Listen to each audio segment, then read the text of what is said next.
This is Audible. Chronicles of Steele, Raven, The Complete Story, written by Pauline Creeden, narrated by Andrea Ems. Chronicles of Steele, Raven, Episode 1, Chapter 1. Human life has value. The poor living in the gutter are as valuable as the rich living in a manor. The scoundrel is no less valuable than the saint.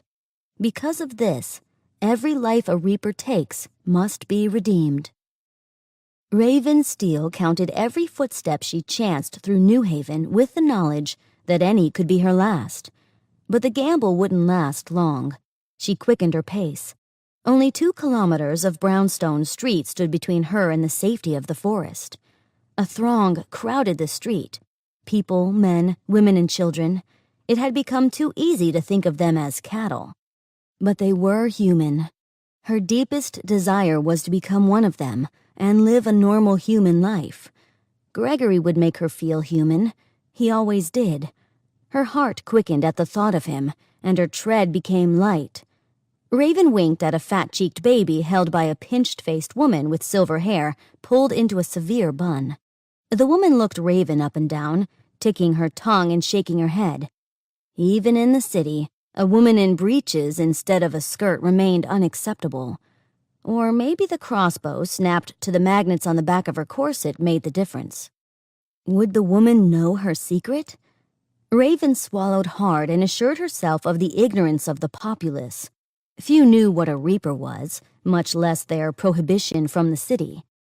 Only the occasional cloud blighted the deceptively clear blue sky over New Haven. Sunlight sifted through and between the buildings, stacked next to one another like books on a shelf. An automated horse bore down on her, and she flattened herself against the cool brick. The coachman yelled at the crowd, "Out of the way! Clear the road! Coaches before walkers!" The scraping metal and shouting continued down the street, scattering merchants who gave the coach malicious looks and then checked their wares for damage. Beside her, a bronze clockwork mechanical man pushed a merchant's cart, its jerky movements unsuitable for Zeppelin-living high society. It stopped just before the haberdasher's shop.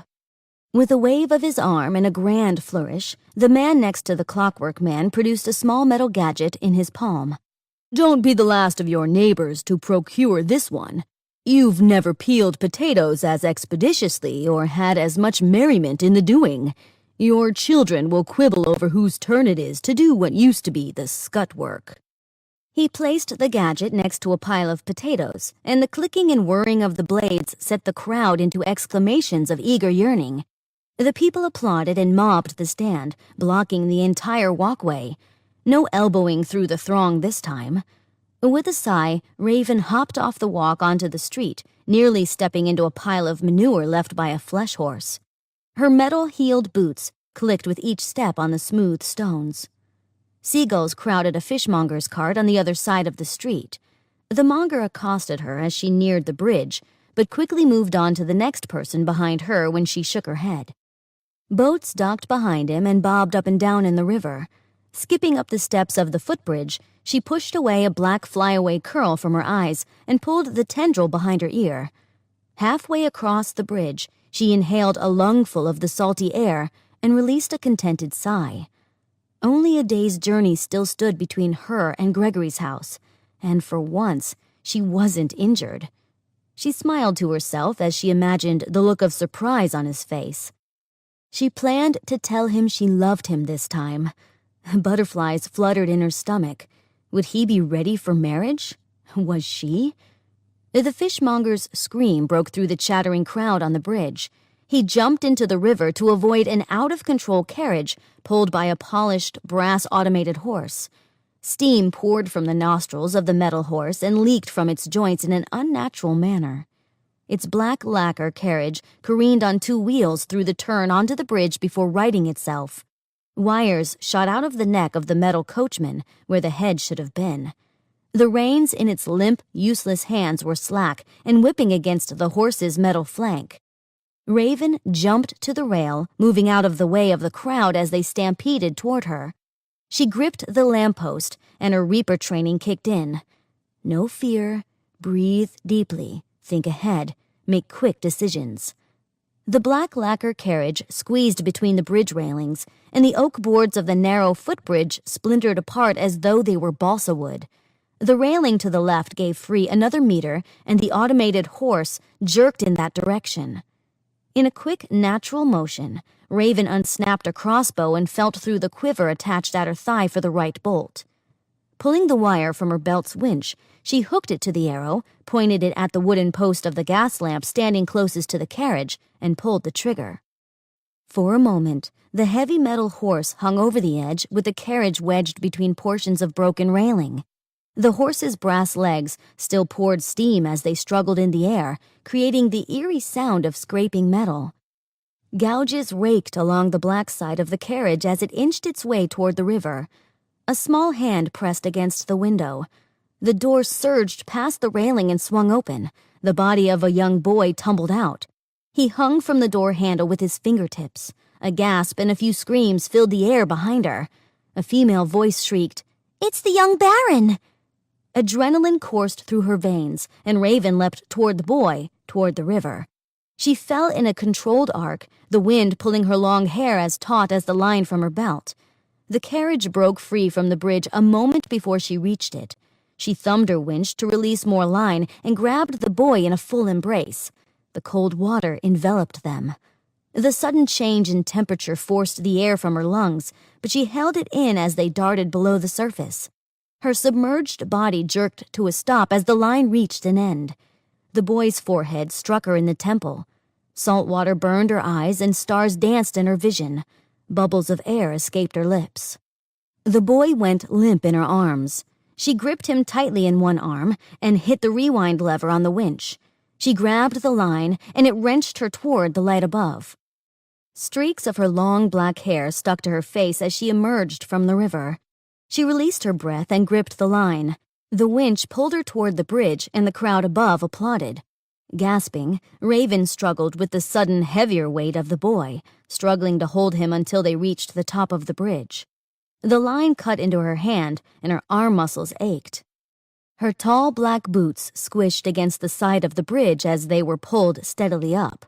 She pushed off a tarred pylon to make it over the lip before the cable pulled them against the railing. The winch slowed when it neared the top. She reached up with her free hand and grabbed the crossbow bolt. With a flick of her thumb, she depressed the lever and the grappling hooks withdrew. After pulling the hook free of her line, she replaced the bolt in her quiver. A slow zipping sound continued as the winch on her belt drew in the cable. She allowed hands from the crowd pull the boy from her grasp. She blinked the salt water from her eyes, her vision still blurred, her muscles quivering. 4 armed guards and 1 skinny man in a bow tie surrounded the boy she hauled to the surface, shooing away the people. 2 other guards stepped forward to hold back the crowd. With a sputter and a cough, the boy retched water from his lungs. The tension in Raven's chest relaxed. She smiled and attempted to step toward him, but a vice-like grip took hold of her arm. Her fingertips twitched. She was ready to grab the knife on her hip and fight her way out if necessary. The hard faces of 2 guards stared down at her. She could smack one in the jaw with the back of her hand, and when he loosened his grip, throw a punch at the other. The taste of escape grew bitter on her tongue when she considered the surrounding crowd. She made a count of the collateral damage and clenched her jaw. The last thing she needed were more kills on her conscience, more lives to redeem herself for. With a deep sigh, she remained still. The man in the bow tie held the wet boy to his chest. His cold blue eyes pierced hers. He pointed and said, "Arrest her." Raven shook her head and wondered if she had water in her ears. Surely she must not have heard him correctly. But fingertips dug into her skin, and she knew bruises were forming as the 2 men lifted her.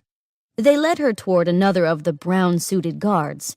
This one had a red band on his upper arm. His air of authority indicated he could be nothing but their leader. Red Band proceeded to disarm her and said in a clipped tone, "I'm going to have to ask you to cooperate. If you promise to behave, I'll cuff your hands in front of you." Raven snorted as he unbuckled her belt and pulled it free. "Is this how your lot shows appreciation?" Perhaps I should have minded my own business." His brown eyes softened, but it didn't stop him from pulling the goggles from her wet hair and handing them to a guard at his side. "We could have saved him." Who decided night vision goggles and a belt winch were weapons anyway? She smirked. Maybe you could have, downstream, if he didn't drown first. His Adam's apple bobbed up and down as he swallowed and gave a half nod. "It's best if you remain silent." He slapped the handcuffs on, and the cold metal pinched her wrists. Raven winced but made no sound. The two thugs beside her lightened their grip once her disarming and cuffing were complete. For his part, Red Band gripped the chain between the cuffs and pulled her forward like an ox. She shuffled her feet, hearing the general murmur of disapproval in the crowd for the first time. For a moment, she wondered if they condemned her for the arrest. She shrugged. What did she care? Red Band mounted a flesh horse and reached down for her. She smiled with relief at the small blessing. At least the thing wasn't automated. One of the thugs gripped her by the waist and lifted her to sit in front of Red Band. She was wrapped in the prison of his arms. A second black-lacquered coach holding the boy moved away from the bridge. Although pulled by a brass horse, this carriage had bow tie at the reins instead of an automaton. Her captor urged his horse after the coach. Her hips swung with the motion of the horse's walk, and she leaned against Red Band's chest. She hoped her hair dripped on him and soaked through his brown suit. It made no sense for the Duke of New Haven's guard to wear brown. Brown might be a good color for a dirty job, but a bloody one? As a reaper, Raven wore black, the appropriate color for the purpose. The barren branches of the few trees along the road stretched over their heads like skeletal hands. Fallen leaves crunched under the hooves of the horses. She took consolation in the fact that she at least still headed in the direction of Gregory's house. Gooseflesh grew on her arms as a breeze picked up. "What's your name?"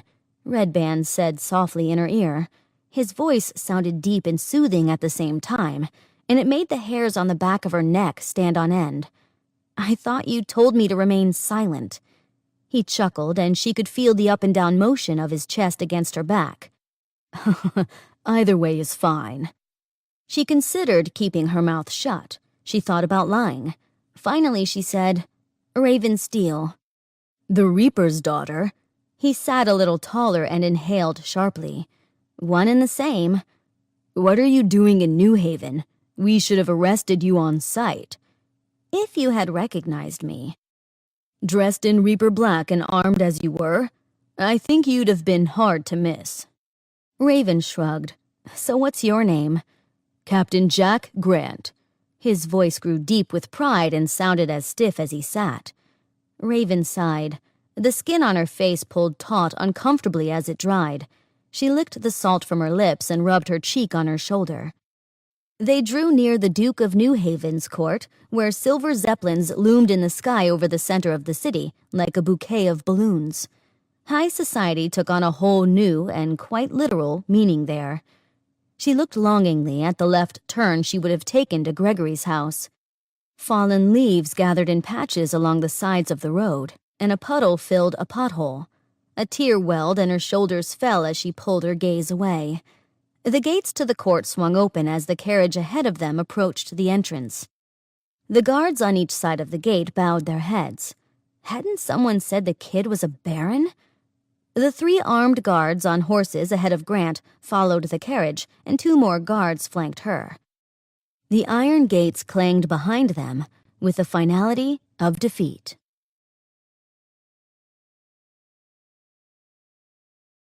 Chapter 2. Defeat is a state of mind. The loser is not a person who fails, but one who gives up.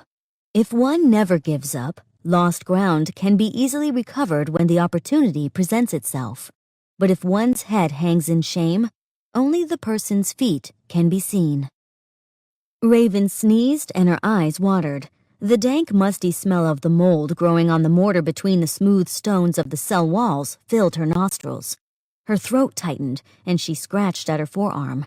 She couldn't remember the last time she'd felt so miserable. The dry area of the dirt floor showed remnants of rat feces, and the straw pile in the corner smelled worse than the walls. Orange light from the setting sun trickled in through the small barred window overhead.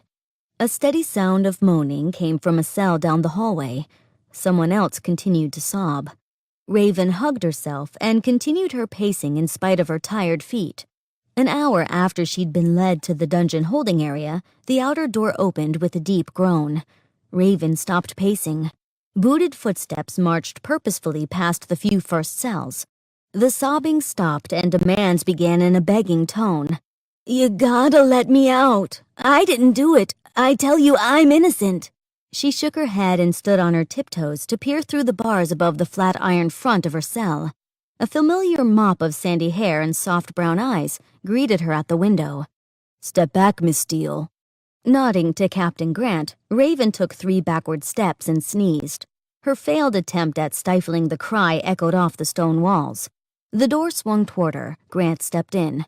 "Will you cooperate? On your word, I'll forego the cuffs." They had her weapons. She could get reasonably far with her bare hands, but not without injury. She clenched her teeth and nodded. "Good. Follow me." He turned and started his way up the stone steps to the main building of the Duke's court. The gas lamps came on all at once as they entered the courtyard, signifying the closing of dusk. Happy to be leaving the musty, rancid cell, she took a deep breath. Her throat and lungs felt as though wool had grown on the sides. Grant led her along the covered walkways surrounding the cobblestone center of the yard. A group of soldiers performed rifle drills. Raven studied the maneuver, like a dance, and raised an eyebrow at the off-timing of a few. "New recruits," she suggested.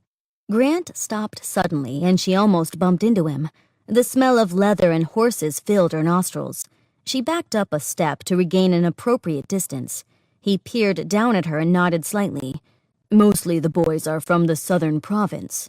They seem to be sending more boys up our way than ever before." Raven nodded and watched the drill for a moment longer. The captain bent his arm and offered her his elbow. "Madam, if we could continue." She raised an eyebrow at him and smirked. "Would you have me take your arm like a lady of court?" His kind eyes twinkled and his smile widened, his perfectly straight white teeth flashing in the gaslight.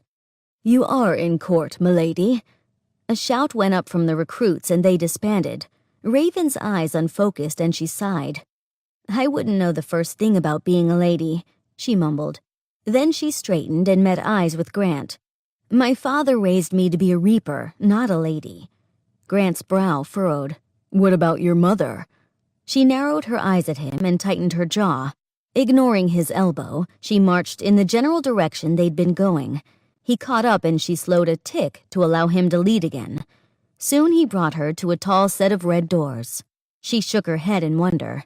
The palace of the Duke of New Haven? The guards opened the doors upon Grant's nod. He led her into the marble foyer, and Raven suddenly felt shy. She stifled the urge to hide behind Grant. White salt lines were drawn in the wrinkles of her clothes, and she couldn't get rid of the taut feeling in her skin. Why had she been brought here? Grant put his hands behind his back and lifted his chin toward a servant girl. "This is the woman who saved the young baron." The maid nodded to Raven without looking. The girl's blonde hair pulled against her temples in a tight braid. Her uniform's pleats were pressed in sharp creases, and Raven wondered if it felt stiff when the girl moved. Her eyes were slightly almond-shaped, but their color remained hidden under long lashes. She turned on her heel. "Follow me, please." Grant swung an arm in the direction of the girl when she started up the stairs. In the wavering light of the gaslit foyer, the white of a scar stood out on the line of his square jaw. His half-smile seemed playful. He leaned in and whispered, "See you around, Raven Steele." She met his brown eyes and saw a hint of humor in them. He turned for the door before she could respond. With a shrug, she started up the stairs after the maid. The disapproving, pupil-less eyes of ivory busts in the alcoves of the stairwell condemned her for her flaws. Her palms grew sweaty, and she found no comfort in the luxurious red carpet that cushioned each step of her tired feet. Once the servant reached the top of the steps, she turned to the left. Raven ventured a glance at the limitless hallway of oak doors and wondered what a right turn would bring. Rich, colorful tapestries lined the walls. Instead of growing faint with time, each hanging had grown darker, more shaded. The souls of the departed seemed to be held within the portraits. She shook the thoughts from her head. The servant stopped at a door. They all looked the same to Raven. Nothing signified one from the other. "Here you are. A bath has been drawn for you, and I will leave you with a dinner gown. Your clothes will be laundered and returned you after the meal." Raven raised an eyebrow quizzically. She stepped into the room and found a lush beige-patterned rug covering most of the hardwood floor. Gauze-like curtains danced lightly in the breeze from the open top window. Autumn leaves rustled just outside. An ornate fleur-de-lis design in the lavender wallpaper accentuated the lavender scent from the bathwater. Huge columns of scrolled timber stood as stalwart sentries at each corner of the oversized bed. Even the wardrobe had an elaborate wooded scene carved into the cedar. The blonde servant girl closed the window and stood still while Raven surveyed the room. The girl managed to stare at her without meeting her eyes, a strange talent. Raven needed to learn that one. Then she realized the girl waited for an answer. "Oh, right." The servant turned on her heel and headed for a cedar-lined walk-in closet. After a moment, she returned with a purple gown and held it up in Raven's general direction.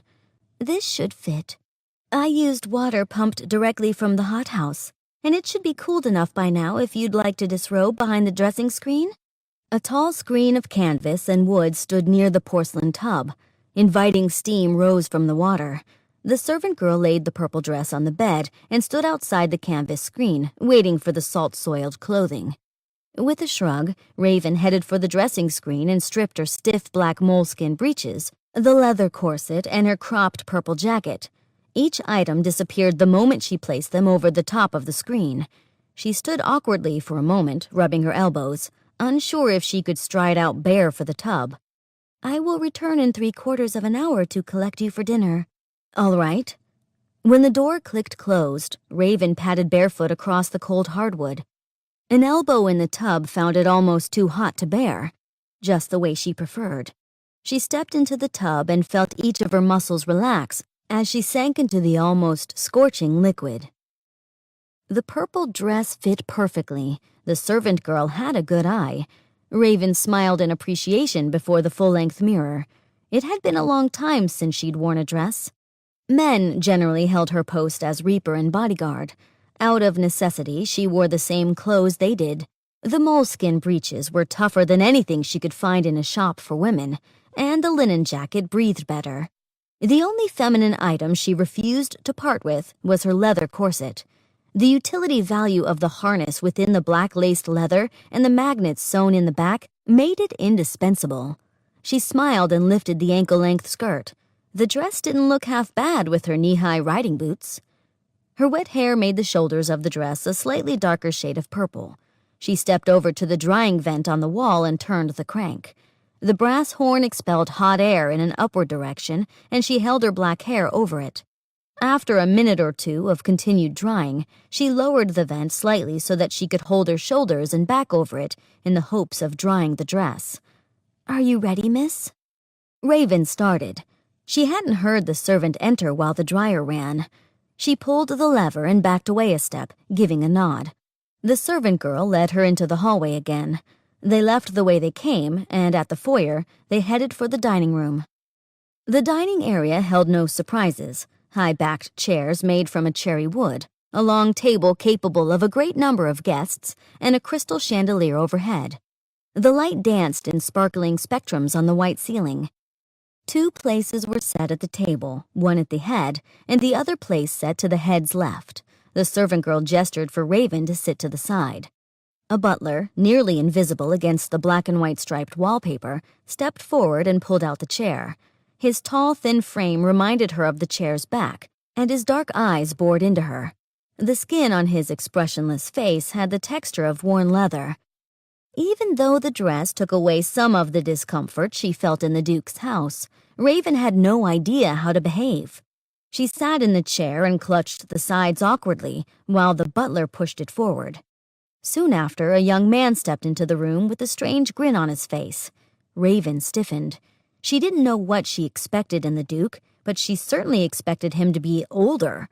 The deep baritone of the butler called an introduction into the room as though it were full of people. "Young Baron Solomon Goodnight." Relief flooded her. Not the Duke, but his son. The Baron's pale, handsome face was almost bloodless, and his clothing hung straight from his shoulders, as though a size overlarge. His lithe movements reminded Raven of a cat, and he held himself as though preparing for a dance. A cough contorted his face for a moment, and his back bent. After resuming his position and replacing his handkerchief, he apologized and asked, "Raven Steele?" She pushed her chair back in preparation to stand, but the young man made a gesture with his hand and shook his head. The butler helped him sit. She nodded, unsure of what to say. "Thank you for saving my little brother's life." He folded his slender fingers in front of him. With a shrug, she lowered her eyes. "I only did what anyone else would do in my situation." Baron Solomon laughed, began coughing, and pulled a napkin to his lips to contain it. After a moment he said, "Not everyone would have the equipment you carry. And no, not anyone would save him even so."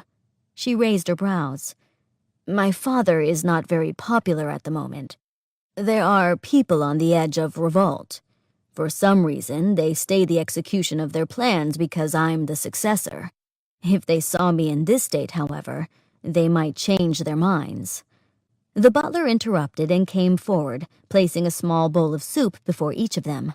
Raven lifted a spoon in the same manner as the Baron and attempted a small taste of the cloudy liquid. It had a light cucumber flavor. Baron Solomon took a few hesitant sips and set aside his spoon. Although she hadn't eaten all day, Raven forced herself to leave half the soup behind so she didn't appear uncouth. Setting aside his spoon, the Baron sat back in the upright chair and placed his hands in his lap. "This condition has stolen my appetite, I'm afraid, but I do my best to eat something to keep up my strength." "So you are hiding from the people?" He laughed and coughed again. "Cut right to the point, don't you?" "Yes, the people cannot know how ill I am." "But your brothers?" "I have only the one brother." He gave a weak smile, worry lines creasing his young forehead. "Darius is my only brother, and he is—" The butler interrupted again and removed the bowls. He placed small servings of cheese and fruit before them. Solomon took his cheese fork and placed a small morsel in his mouth. Raven mimicked him, not enjoying the sharp flavor. She washed it down with the fruity drink in the goblet at the side of her plate. "Your brother is—" Solomon nodded and sat back. "Today he was returning from the bishop's rectory when he had the unfortunate accident. The bishop had unsuccessfully attempted an exorcism." Raven furrowed her brow. "A what?" "Exorcism. The church believes my brother is possessed." "Surely the aristocracy doesn't believe—" The butler entered again, removed the plates, and left the next course. Raven eyed the brackish fish eggs with disdain. The Baron scooped a small portion onto a cracker and put the whole bite into his mouth. She ate a plain cracker. Solomon began again. "Belief has nothing to do with it. My brother has fits and causes any machinery around him to go haywire. My father has avoided my brother since the fits began." The Baron leaned toward Raven and said quietly, "Father has some clockwork parts that are sensitive to my brother's outbursts. He has begun to see my brother as a liability to progress. Because the bishop's exorcism was unsuccessful, it's likely father will have Darius assassinated." Raven swallowed hard. "Your brother looks as though he's only 8. "He's 9. "What will you do?" The butler cleared his throat to announce his arrival, removed the dishes once more, and replaced them with a small tart. When Raven cut the flaky crust, she found a brown mushy center that tasted of liver. She cut a small portion of the crust and ate. Solomon leaned forward, his hands closed and pleading. "Miss Steele, that is the reason you are here with me. I want to ask if you would take him to the Wood Witch." "Me?" "Your arrival in town is a fortuitous answer to prayer. My father's men are sworn to follow his orders and would not go against them. Tomorrow morning, my father will return from his trip to Billings. When he discovers the bishop's unsuccessful attempt, he'll have my brother disposed of quietly." Raven sat back in silence and took a sip of the juice to think things through. One more life redeemed. To soothe her conscience, she had committed herself fully to the way of the Reaper. For every life she took, she'd been required to save one. Though she'd saved the young Baron's life once, this would save it again. Would it count twice? If it did, she would be even by her count. And if the Wood Witch fails? Solomon's eyes grew cloudy. He refocused on her and his eyes pleaded with her. "If she is unsuccessful, I'd have need to ask even more of you. Would you protect my brother for the remainder of his life?"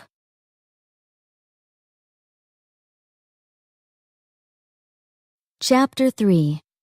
In battle, decisions must be made quickly. One's wit must be sharp or death is certain. Outside of battle, take one's time in deliberation. The wrong choice in life can kill as well. The stone-faced butler entered again and collected the plates. He set small bowls of white cream atop a circle of spongy cake. It looked delicious, but Raven's appetite had abandoned her. She'd already sworn to herself that her days of reaping the lives of men had ended. Certainly if she gave up her life for the life of this boy, it would tip the scales in her favor. She could hope, but she needed to concentrate on the present task. "Do you trust the Wood Witch?" "When my mother lived, she also worshipped the goddess of the Wood Witch and claimed her to be more powerful than the Christians' god. Father, on the other hand, would sooner burn the witch than trust her. He refused to allow her help. For my part, I am willing to try anything." Raven stared at her hands. She'd been making her way to Gregory to tell him she was done with her life as a Reaper. She'd only had 2 lives left to save, but believed she could find a way to accomplish the task and be his wife at the same time. Provided that the trip to the Wood Witch went well, the task would be complete within a week or so. Her debt would be paid and wouldn't be hanging over her head. But if the Wood Witch failed, would she ever be able to settle down with Gregory? She decided to visit him before attempting the venture. The Baron's voice came in a pleading whisper. "It's you or no one. If you do not attempt this task, my brother will die. I could take him to the Wood Witch, but I am unsure of a further commitment. I don't want to lie to you, Miss Steele. If the Wood Witch fails and you return Darius to my father's court, he is as good as dead." She couldn't let the boy die.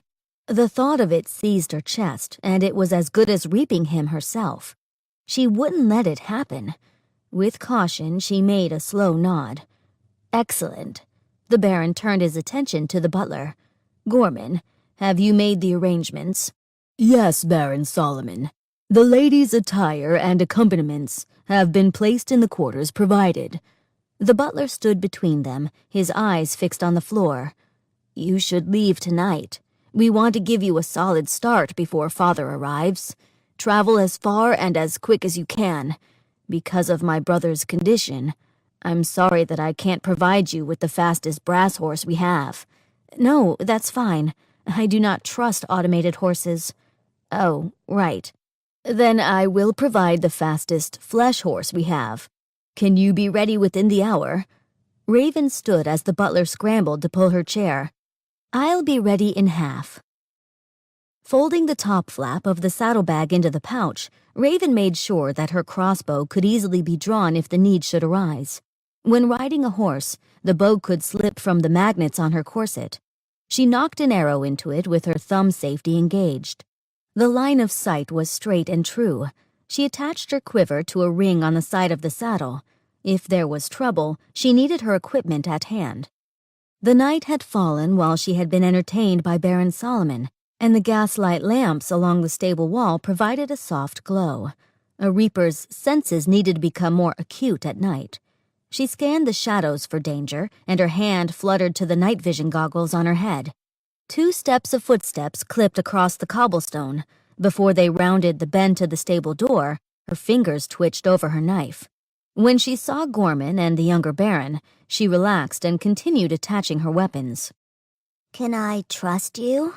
Baron Darius's voice rose hesitantly as he approached. She smiled. "I've saved your life once, and promised to do it as many times as necessary." "Why?" "It's the Reaper's way. A life for a life." "How many have you killed?" Raven clenched her jaw. "Too many." Her gaze met the butler's. "Will he have his own horse?" "No. The young master's condition makes him subject to untimely fits. He would be in danger of falling." His ice-blue eyes held a fire unmatched by his frozen features. "Right, I expected as much." She placed her boot in the stirrup and mounted. "Hand him to me, then." The butler lifted him to the front of her saddle. She knew it would be an uncomfortable place to ride for a long period of time, but he'd only have to make it to Gregory's house. On a horse, it should only be about 4 hours if they took it slow, less than 3 if needed. A horn sounded and the butler paled. "It's him. The Duke approaches." "Father is early." The voice sounded happy but tentative. Gorman gripped the horse's rein and turned it toward the other stable exit. "We must leave by the north gate. The Duke approaches from the south.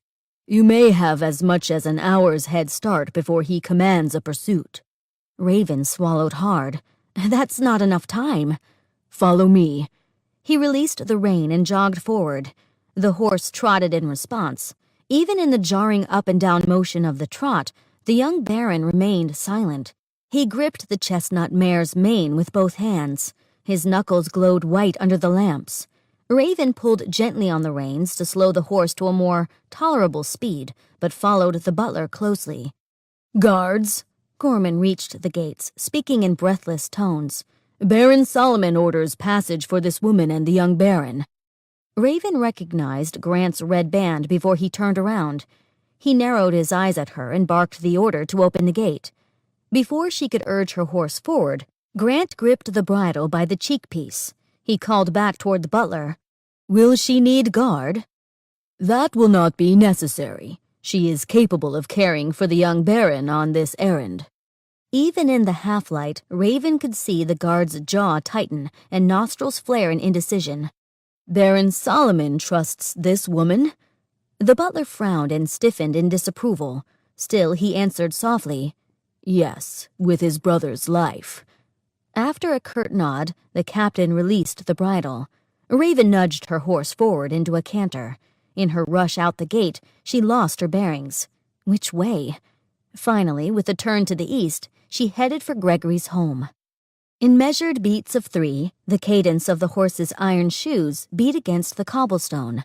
Anxiety drove her headlong down the empty road from the city. They'd been cantering for nearly an hour, and the horse's sides heaved. Its sweat had made her reins slippery. She pulled it up for a respite. She scanned the shadows. A movement along the tree line to her right caught her eye, and she drew a sharp breath. No one in their right mind would be outside the city at night. Bandits frequented these dirt roads to the country. She shifted her reins to one hand and shifted the dozing prince to her elbow crook. Staring hard the direction of the movement, she reached behind her for the crossbow. The even cadence of the horse's heaves and soft steps against the dirt road echoed through the silent woods. She pointed the arrow in the direction of the shadow and took a shallow breath to steady her hand and develop a rhythm with the horse for an accurate shot. The shadow ran under the gaslight, revealing a large tan Great Dane running alongside her. She swallowed. Even killing an animal left a bad taste in her mouth. She replaced the crossbow in her saddlebag. From the corner of her eye, she kept an eye on the animal until it veered off. At that same moment, her horse stumbled to its knees. With her eyes squeezed shut, Raven hugged Darius to her chest and spun herself in order to land on her backside instead of on the boy. Her elbows skidded across the dirt, burning in response. When her momentum came to an end, she set the boy to the side and leapt to her feet. The chestnut horse scrambled to stand, but refused to put weight on its left foreleg. In the limited glow of the half-moon, Raven found the dip in the road that caused the stumble. A rustle in the undergrowth drew her attention, but she didn't look directly at it. The noise came from the tree line opposite the dog, and she knew if she looked, the attack would begin. Young Baron Darius stammered, "Miss Steele?" She made eye contact with the boy and put a finger to her lips. From her periphery, she counted the shadows of 3 men. Feigning care for the horse, she rushed toward it. "Big Red, are you all right?" Raven leaned toward the horse's leg and rested a hand on its shoulder. She turned her body to draw closer to the saddlebag. The crossbow's wood and brass handle protruded, but the quiver was on the other side. She gritted her teeth. She only had 1 arrow, 1 shot. She'd need to make it a good one. "Oh no, what are we going to do? This doesn't look good."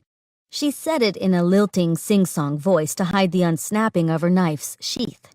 2 weapons. She'd always been good at throwing. Another rustle in the woods came, closer this time. Her night vision goggles would limit her peripherally, but enhance the rest. She pulled the goggles over her eyes. Raven counted out a rhythm in her mind. 4 seconds, 4 beats measured, in a dancing step. She separated her stance to ready herself and jerked up, yanking the crossbow from the saddlebag. 1. She aimed at the first of the 3 shadows. He broke from the woods with rope in his hands and headed for the boy. She hit him precisely where she aimed, in the meat of the flesh above his kneecap. He fell down screaming. In time with the rhythm, she snapped the now useless bow to the magnets on her back. 2. She grabbed the knife from its sheath on her thigh and tossed it in the air to catch it again by the blade. The other 2 men headed for her. The first one had a gun in his right hand. With the flick of her wrist, she threw it into that shoulder just below the collarbone, causing him to drop the weapon. He stumbled backward with a curse. 3. She ran for the last man, who stopped, stunned, and looked at the first one. He turned toward her just as she'd reached the man with the knife in his shoulder and kicked the gun into the woods. She wrenched the knife out, and he wailed, but she silenced him with a knee to the groin as she tossed the knife up again. 4. Blood on the blade made her fingers slide down a 1/4 inch before she tightened her grip and brought her hand over the shoulder. The third man screamed before she threw it, but she was too busy counting to acknowledge it. The throw buried the knife into his thigh. 1, 2, 3, 4. She kept the cadence in her head. Her adrenaline heightened her senses and her heart beat in time. The count continued as she surveyed the men. At the slightest provocation, she needed to be ready to dance again. The first man began dragging himself back toward the woods. Raven strode over to him, counting her steps in the tempo. He raised his hands in a plea as she approached. "Please don't kill me." "If I'd wanted you dead, it would have already happened. All 3 of you." I'm sorry." "What are you sorry for?" "I'm sorry we tried to rob you." "I suggest a career change for the 3 of you. If I come through these woods again and find you still in this line of work, I won't be so merciful." She spoke through clenched teeth and stepped on the man's thigh. Gripping the crossbow bolt just under the feathers, she yanked it free. The man's scream ripped the night air. Raven turned toward the man who still had her knife. He blubbered, tears running down from the side of his face, and blood soaking the thigh of his pants. His eyes grew wide as he realized why she was coming for him. He gripped the handle of the knife himself and yanked it free with a squeal and grunt. His face grew pale as he stammered, "I'm sorry." She stepped forward, accepting the knife he offered her, and started for Darius. The boy scrambled back from her, eyes wide, as she approached. Tears streaked down his face and he yelped. She pulled the night vision goggles from her face and put them on her head again. Still, the boy retreated in fear. The Great Dane broke from the woods across the road and trotted to the boy. It licked his cheeks. Darius buried his face in its tawny fur. "Nicky, you came." Blood covered her hands, and she still held the knife and crossbow bolt. Her heart sank as she looked at them. After so many years instilling fear and respect from every man she met, when had she lost her ability to soothe a child? A gunshot sounded like a thunderclap in the woods.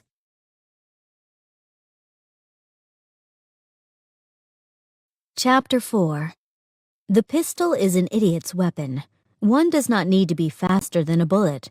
One only needs to be smarter than the one who holds the gun. Distance, a moving target, light, and the gun's handler's fear can all be used against him. Outsmart the idiot. Pain ripped through Raven's upper arm. The chestnut horse spooked and took off in a gimpy gallop back toward the city, her quiver still attached to the saddle. Raven bit her lip, grabbed her arm, and turned around. Viscous blood oozed between her fingers, mixing with the drying blood on her hands. The three men ran back into the woods. Part of her wanted to chase them and finish the job. Instead, she ground her teeth against the pain. Luck would have it the gun-toting bandit was a lousy shot. Darius's eyes grew wide as worry replaced the fear that had been there a moment ago. He peeked over the dog's neck. "Are you all right, Miss Steele?" "I'm fine. It just grazed me."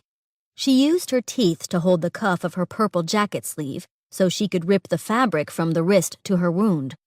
It was deeper than she thought it would be. She used the sleeve to wrap around the injury, hoping to staunch the blood flow. Gregory. It looked like she would be injured after all. Concentrating on slowing her breathing, Raven determined to calm herself. She'd bleed out faster if she let her blood keep pumping this hard. She reached over her back and gripped the crossbow, pulling it free from her corset. She took the bloodied bolt and knocked it in the bow. One arrow for now. She needed to be prepared, just in case.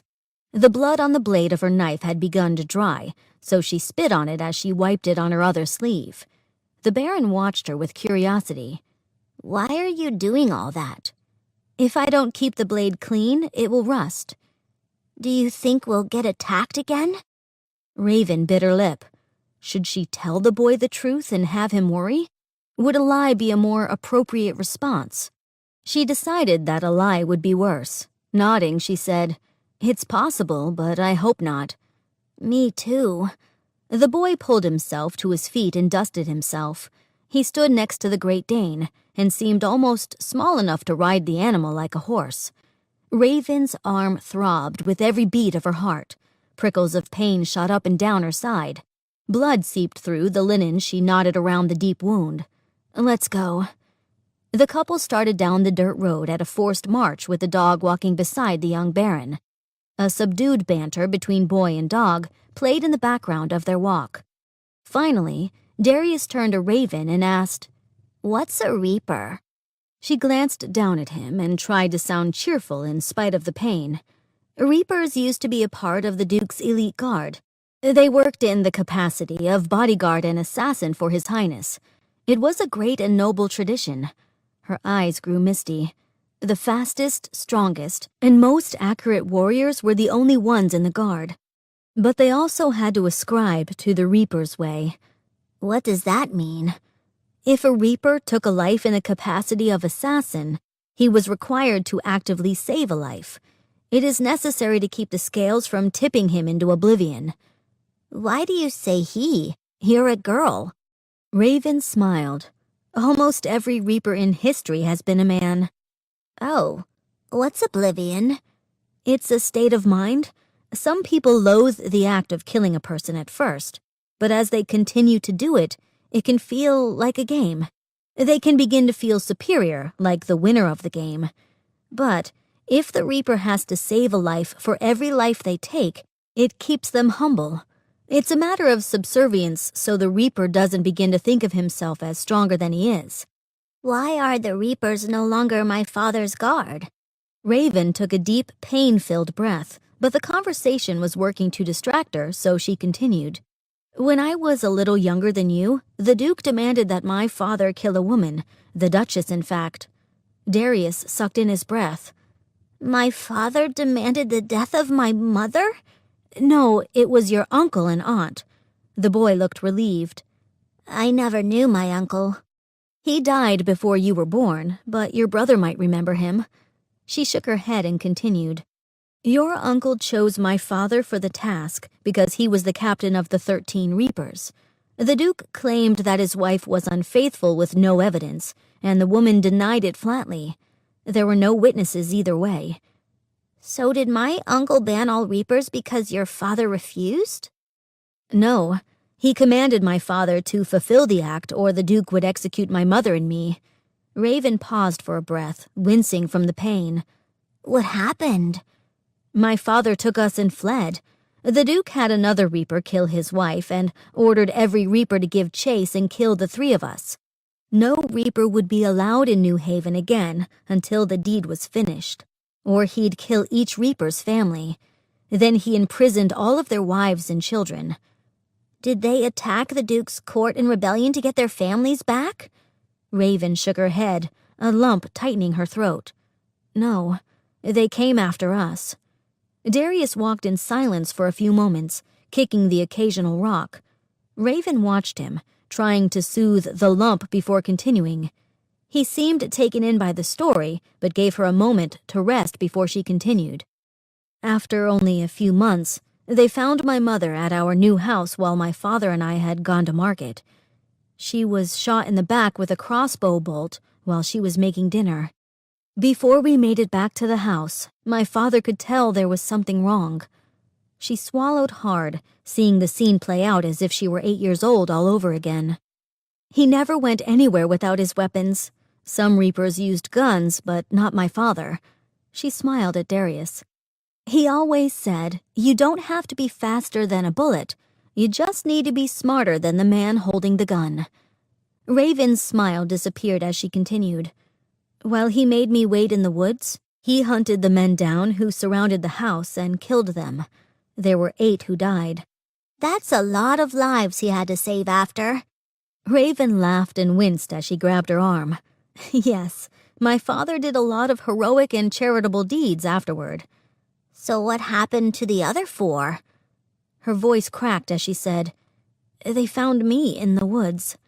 Darius sucked in his breath in surprise, causing the Great Dane to whine and tilt his head. Raven nodded and continued. "They found me in the woods and tied me to a tree. I guess they intended to use me as bait or hold me for ransom. It was near nightfall and the woods had grown dark. 3 of the men hid nearby in the shadows while 1 stood with me in the open. I couldn't see or hear anything but the crickets chirping all around us. Then the man, clenching my shoulder, yelled, 'Come on, Timothy. Lay your weapons down and we'll let your daughter live. We'll lie to the Duke and say we killed her. Your head is the only one we must bring back.'" What did he do? Darius's blue eyes were wide under his mop of sand-colored hair. He came out and laid his weapons down in the clearing and backed away. The man holding my shoulder released it and went forward to retrieve them. I could tell even then that my father knew where each of the other Reapers was hidden.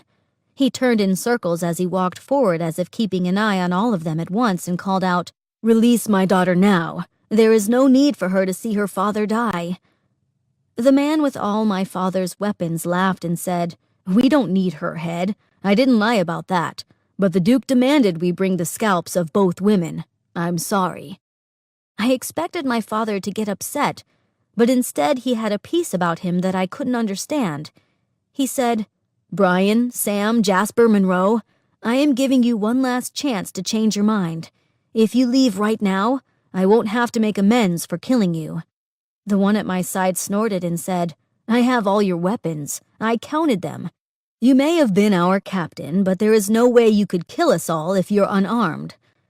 "Think again," my father said. "I gave each of the others the same chance and none took it because their wives and children are imprisoned. But Jasper and Monroe, you have no family. Turn off now and I'll let you live. One last chance." Again the woods were silent save the crickets. Then I heard a rustle to my right and saw the tension on my father's face relax just a little. The man in front of me screamed into the shadows, "You cowards!" And I saw the fear in his profile. Then my father withdrew a kitchen knife from his boot and it hit the man in front of me with a blunt, wet thwack. He fell to the ground. My father rushed into the shadows faster than I'd ever seen a person move. 3 gunshots exploded, and I started crying. I covered my eyes, but heard a whistle of a crossbow bolt and then a man's scream. After a short time, I felt a hand gently press on my head, and my father's soft voice saying, "It's all right." Darius's eyes were full of unshed tears. "So you lost your mother?" Raven nodded but tried to show as little emotion as possible. The throbbing in her arm had dulled. "And your father killed all the Reapers?" "Not quite. Jasper and Monroe didn't return to New Haven, but moved off to Currituck. They began training young men to become what they call reapers, but they are more like mercenaries. Raven crinkled her nose in distaste. They've forgotten the reaper's first law and have become ruthless instead of humble. Why did your father train you? I trained myself for a time. The new reapers never stopped hunting my father. The Duke executed the families he held in prison and put a bounty on our heads. We never could stop running throughout my childhood. I think I convinced my father when I was 12 that I needed to be able to take care of myself to some measure. Or maybe he saw some small amount of talent in me. Either way, the training he put me through was grueling.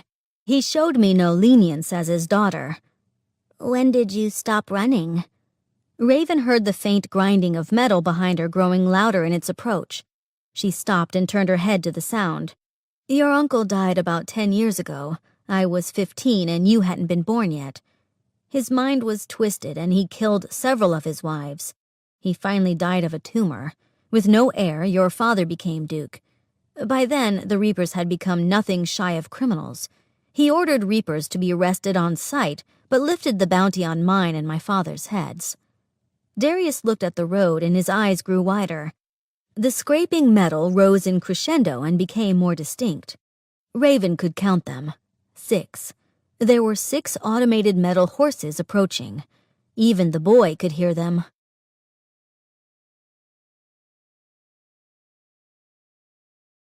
Chapter 5. Fear is not the enemy. The enemy's fear is a great weapon. It will cause him to make poor decisions. One's fear will do the same unless it is embraced. If fear is vanquished, it will quicken one's senses and increase strength. 6. And Raven had only 2 weapons. She gritted her teeth and faced the oncoming storm. A breeze picked up and rustled the leaves above her head, causing their golds and oranges to scatter around them like feathers in a childhood pillow fight. She considered hiding in the shadows, but knew it would be nearly impossible to hide the boy and the monstrous dog. The odds were not in her favor, but neither were they impossible. She had no choice but to stand her ground. Without turning her head, she said to the boy, "Run." Silver moonlight shined off the brass metal horses as they rounded the bend. The white of the riders' shirts stated that without question they were Duke's guard. The Great Dane let out a slow whine. He didn't run? Raven prepared to shout at the boy, but he lay on the ground convulsing and foaming at the mouth. The dog paced around him in a circle whining. Her heart dropped in her stomach. He'd acted like a normal kid the whole time, and she'd forgotten he'd had a problem. The metal horses stopped, gears within growing to a loud screech. Her eyes darted between the boy and the metal horses. Steam broke through the polished brass of the horses' joints and swallowed the guard in a cloud. Men screamed and jumped from the shrieking machines. Billows of vapor rose, sizzling off the brass. It filled the air with the smell of burning grease. The closest of the horses fell over stiff and unmoving. Raven was flash-blinded as another exploded in a bright blaze, and a shower of sparks rained down on the dirt road. The guard scrambled from the chaotic metal fury. But 4 brass automatons remained in a chaotic stampede toward Raven and the boy. Her heart beat a rhythm faster than she'd ever felt. If it were a flesh horse rushing at them, she could hope to spook it or shoot it with her crossbow in hopes of making it veer. But the metal horses had no fear, no mind, made no decisions. Forgetting her wounded arm, she lifted the boy and held him to her chest. She removed the crossbow and aimed it in the direction of the horses. 3 horses ran abreast directly for her, unavoidable. The 4th ran behind the others. She pulled the trigger and buried the diamond-tipped crossbow bolt in the middle one's brass knee joint. It collapsed, sliding across the ground and tripping the horse behind it in a tangle of legs that continued to run aimlessly in the air. The remaining 2 horses ran within inches of either side of Raven. If she had reached out with both arms, her fingertips would have brushed their metal sides. Heat and steam sprayed them as the 2 metal horses passed. The screeching grew to a thunderous crescendo. Raven squeezed her eyes shut, and the boy shuddered in her arms. A cloud of dirt rained on them in the horse's wake. The dirt stuck to the water droplets covering her arms and face. Another deafening explosion threw her from her feet, and shards of metal pelted her from behind before she fell on her side. The shrapnel bit into her arms and back. She shielded Darius with her body. Her ears rang. When the danger had passed, she released the unconscious boy and pulled herself painfully to her feet. A large triangle of brass protruded from her thigh. She winced as she looked the boy over. The only spot of blood on him had come from her arm. "Raven," the voice echoed in her head, sounding hollow as if she were underwater. "Our orders are to kill you and take the young Baron. If you leave the boy and walk away, we'll let you die of your injuries instead of continuing this fight in futility." Raven shook her head and withdrew her knife. She could hardly feel the throbbing in her leg and arm. Blood trickled over her left eyebrow. She squinted and let the droplet fall to her cheek. 6 shadows approached, and the Great Dane at her side growled. Jack Grant winced as he studied the Reaper. The cream-colored flesh of her exposed arm and face were streaked with crimson. He'd imagined if she were wearing any color but black, she'd be covered in blood. She brushed her face with her shoulder and cleared the line of scarlet from her eye like it was sweat. Then her eyes grew wide and wild. She darted into the woods. Bradley, the youngest recruit in his guard, fired a gunshot after her. "Hold your fire!" Jack yelled as he grabbed the young man by the shoulder. The soldier's face glowed red from steam burn, and his wide blue eyes were the color of fear. Jack made a measured shake of his head. Did she leave? Somehow he doubted it. Her face held no look of defeat, but rather the calculating scrutiny of a woman with a plan. The outline of Nicky, Darius's Great Dane, stood over the shadowed lump in the moonlight. Watching the woods around them and remaining keen to any sound, the guard started slowly for the Baron. Colton pulled up beside Jack, leaning toward him with a hand on the hilt of his sword. A red corded tassel fell over the back of his hand. Dutiful and stalwart, he set his jaw as he said, "I'll take the rear." Jack nodded and led the group in guard formation, his pistol drawn and hanging in a tense grip at his side. No reason to point the gun at the boy or dog. The whirring of the horse's legs beside them stopped, and the sudden absence of noise seemed foreign. He glanced over his shoulder and counted only 4 men behind him. He scanned their faces. "Where's Colton?" The men's faces contorted in confusion as they looked around. Finally, Bradley's voice shook as he said, "He was right behind me, I'm sure of it." Jack lifted his pistol and scanned the shadows at the edge of the woods. A faint ringing in his ears refused to silence as he strained to take notice of the slightest rustle. To his left, a twig snapped, and all the men veered their weapons in that direction. When no other sound but his racing heart and labored breathing came, Jack turned toward his men. "Stick together and keep—" 3 men. Harry was missing. He shuddered as he whispered, "How is this possible?" Bradley's clear blue eyes were filled with tears. He threw down his gun, collapsed, and covered his face with his hands. Sobs caused his shoulders to move up and down. Rupert looked at the young recruit with a sneer parting his lips and met Jack's eyes. "What's this about? How can this be happening, Captain?" Jack hesitated, unsure if he should be honest. "She's a Reaper." Smith paled. Bradley's sobs grew to wails, but Rupert shook his head in disbelief. "The Reapers are human. No better than you or I. She is just a woman, not a ghost." She was just a woman. Jack gave a firm nod, slapped Bradley in the back, and hissed, "Snap out of it. I don't want to die because you failed to do your job as a soldier. Pick up your weapon and keep your eyes open." With a heavy sniffle, Bradley stared wide-eyed at his commanding officer. Snot ran over his upper lip and his hands shook. He bent down, picked his pistol up from the road, and nodded. Jack and his 3 men faced all directions, walking as though they were surrounded. His jaw clenched. To the right, he saw her dark form, running along as though her feet didn't touch the ground. All the men turned in that direction, firing a deafening hail of bullets into the trees. They were overcome and needed to bring down the ghost, woman, Reaper, whatever she was. Soon, the thunderous bangs ceased and were replaced by repetitive clicking. They were out of bullets, Jack knew. and so did Raven Steele. She came out of the woods like a black apparition with streaks of blood covering her face and a sword in her hands. The red cord dangled from the end. Colton's sword. Like a whirlwind, she kicked Rupert in the ear while bringing the hilt of the sword down on Bradley's head. Jack took a step back and unsheathed his sword. The ring of the blade drew a quick glance of her violet eyes, and her nostrils flared. Her face contorted, took on the appearance of a wild animal. Wasn't she injured? How could she move so fast? Smith stood beside Jack and drew his sword as well. Rupert and Bradley lay motionless on the ground. Jack turned to the girl, who appeared to be at least 5 years younger and 50 pounds lighter. How could she do what she was doing?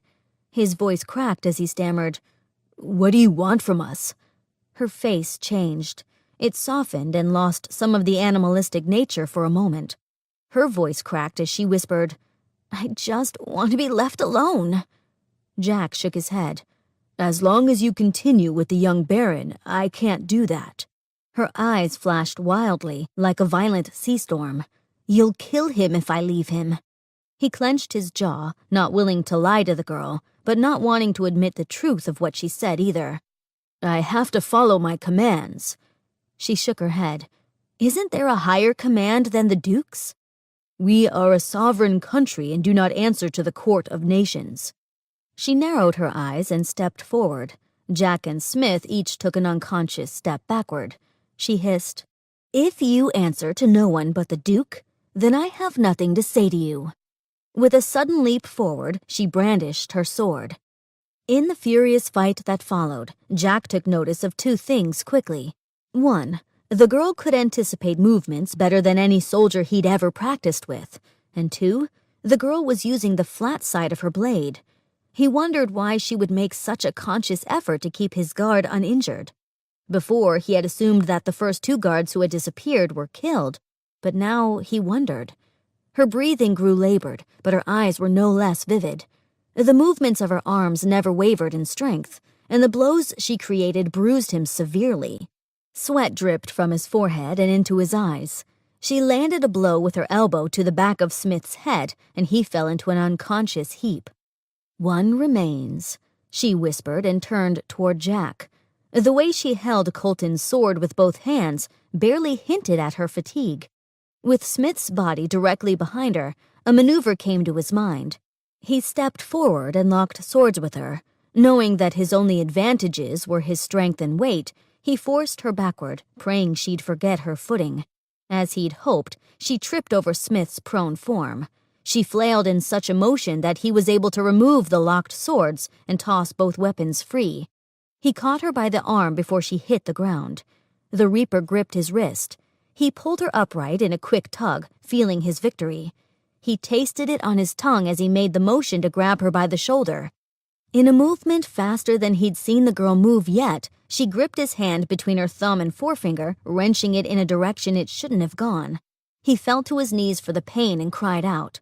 "Sorry, Grant," she whispered.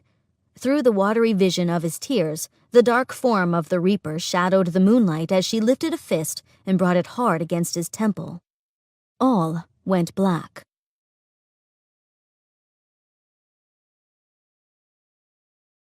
Chapter 6. Know in whom one can trust and in whom one cannot. Expose wounds to one for healing, hide them from the other, or die.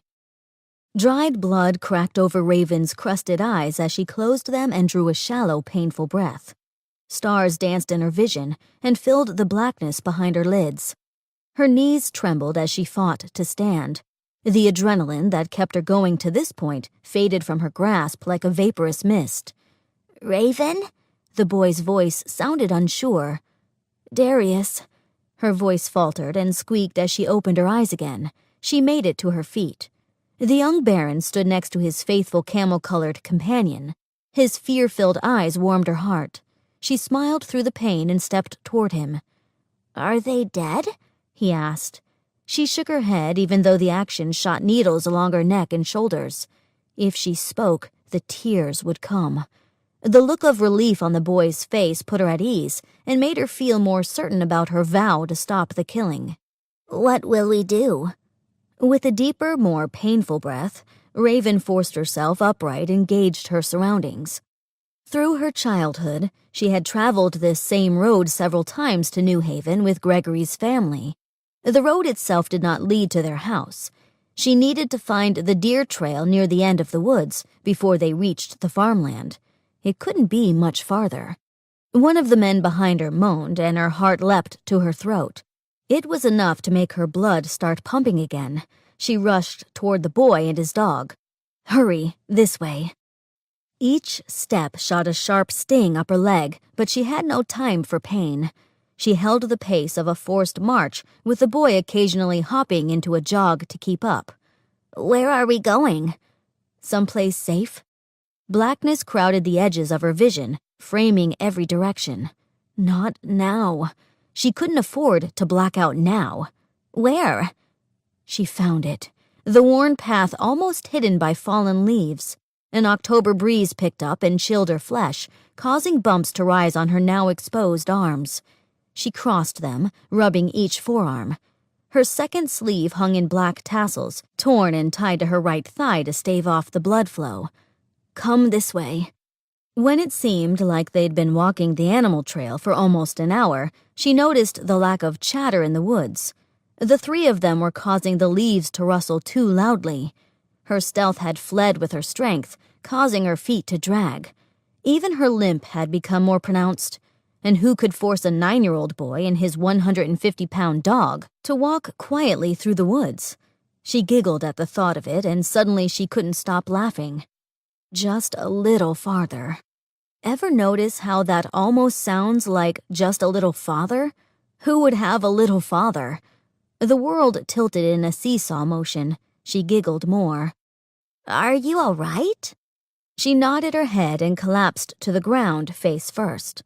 The heady scent of earth and rotting leaves assailed her as she embraced the blackness and swimming stars. "Raven!" The boy shook her shoulder. The soreness in her arms and back screamed and pressed her to wakefulness, but her legs felt numb, useless. With a series of snapping noises, Darius was removing the crossbow and sword she'd stuck to the magnets on her corset. He pushed her shoulder, helping her turn over. The silver moon shone between the bare branches of the oaks and maples, whose leaves made a soft landing for her. Water soaked through her coat. Her teeth wouldn't stop chattering. "What can I do? Should I go back to those men?"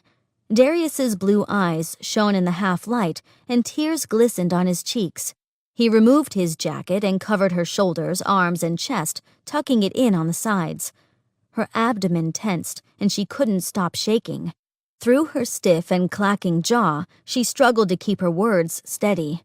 "No, keep to the path. Climb the hill and keep an eye out for it. The path is easy to lose on the other side. Once you're past the first farmer's field, you'll see a rose bush. It will be bare and thorny, no flowers now. But when you see it, turn left and follow the edge of the field. It will be hard to see in the dark, but there's a house on the right just before you get to the river. Take my night vision goggles. Find that house and get the doctor. He'll come. Say my name." The young baron nodded and ran. Heavy droplets of rain exploded on Raven's face and arms. She squinted at the sky. The faintest hint of dawn showed behind the pregnant gray clouds overhead. Cold. The shivering took over and her teeth ached from chattering. She let herself drift into a semi-conscious state. Memories and dreams intermingled in this shadowy realm. "No!" Raven's father slammed his fist on the table, causing the cup that held his juice to tip and spill the orange liquid over the hardwood table. Raven jumped. First, as a response to the sound of the slamming fist, and second, to get the dish rag before the juice seeped into the cracks between the planks of the handmade table. She'd never be able to get the sticky, syrupy liquid from between them if they made it past the surface. At 11 years old, she'd already become more than a daughter to her father. He treated her as an equal. He never talked down to her and respected her opinion. She took on so many of her mother's domestic duties in the 3 years since losing her. Raven pulled herself up to her full height before saying, "Father, I need to know how to protect myself.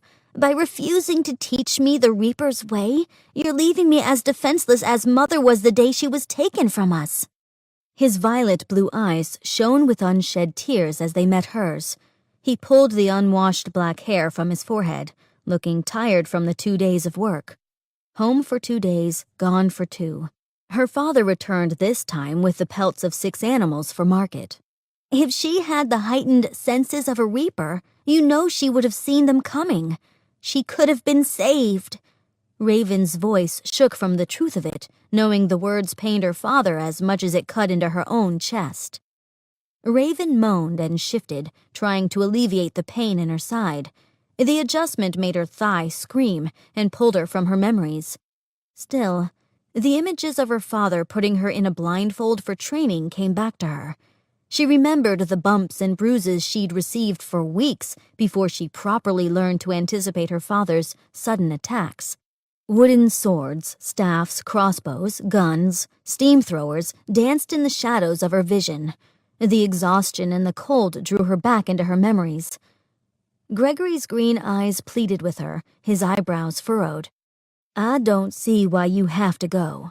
Raven couldn't help but smile at his bare wrists and ankles. He'd grown too fast over the summer and hadn't gotten to New Haven for new clothes. She had to look up into his face now and watched his Adam's apple bob up and down as he swallowed his sadness. She tried to smile as she said, "I'll be back as often as I can, but this is something I have to do." "School is starting next week. Doesn't your dad want you to go?" "This is more important. It would be our last year of school anyway. You need to concentrate on your studies so you can go to university. I've always been a distraction for you." Her voice softened and her throat grew tight. "Your mom says so." "I don't care." Gregory wrapped his long arms around her and put his forehead to hers. She closed her eyes and said, "I do." Their foreheads rubbed together as he shook his head. His voice cracked. "You always come back from these trips injured." She half laughed. Every time she and her father returned from a mission, she had a new wound. "Someday I'll stop being a Reaper and marry you." "Someday can't come soon enough." When would that day come? Tears mingled with raindrops on Raven's face.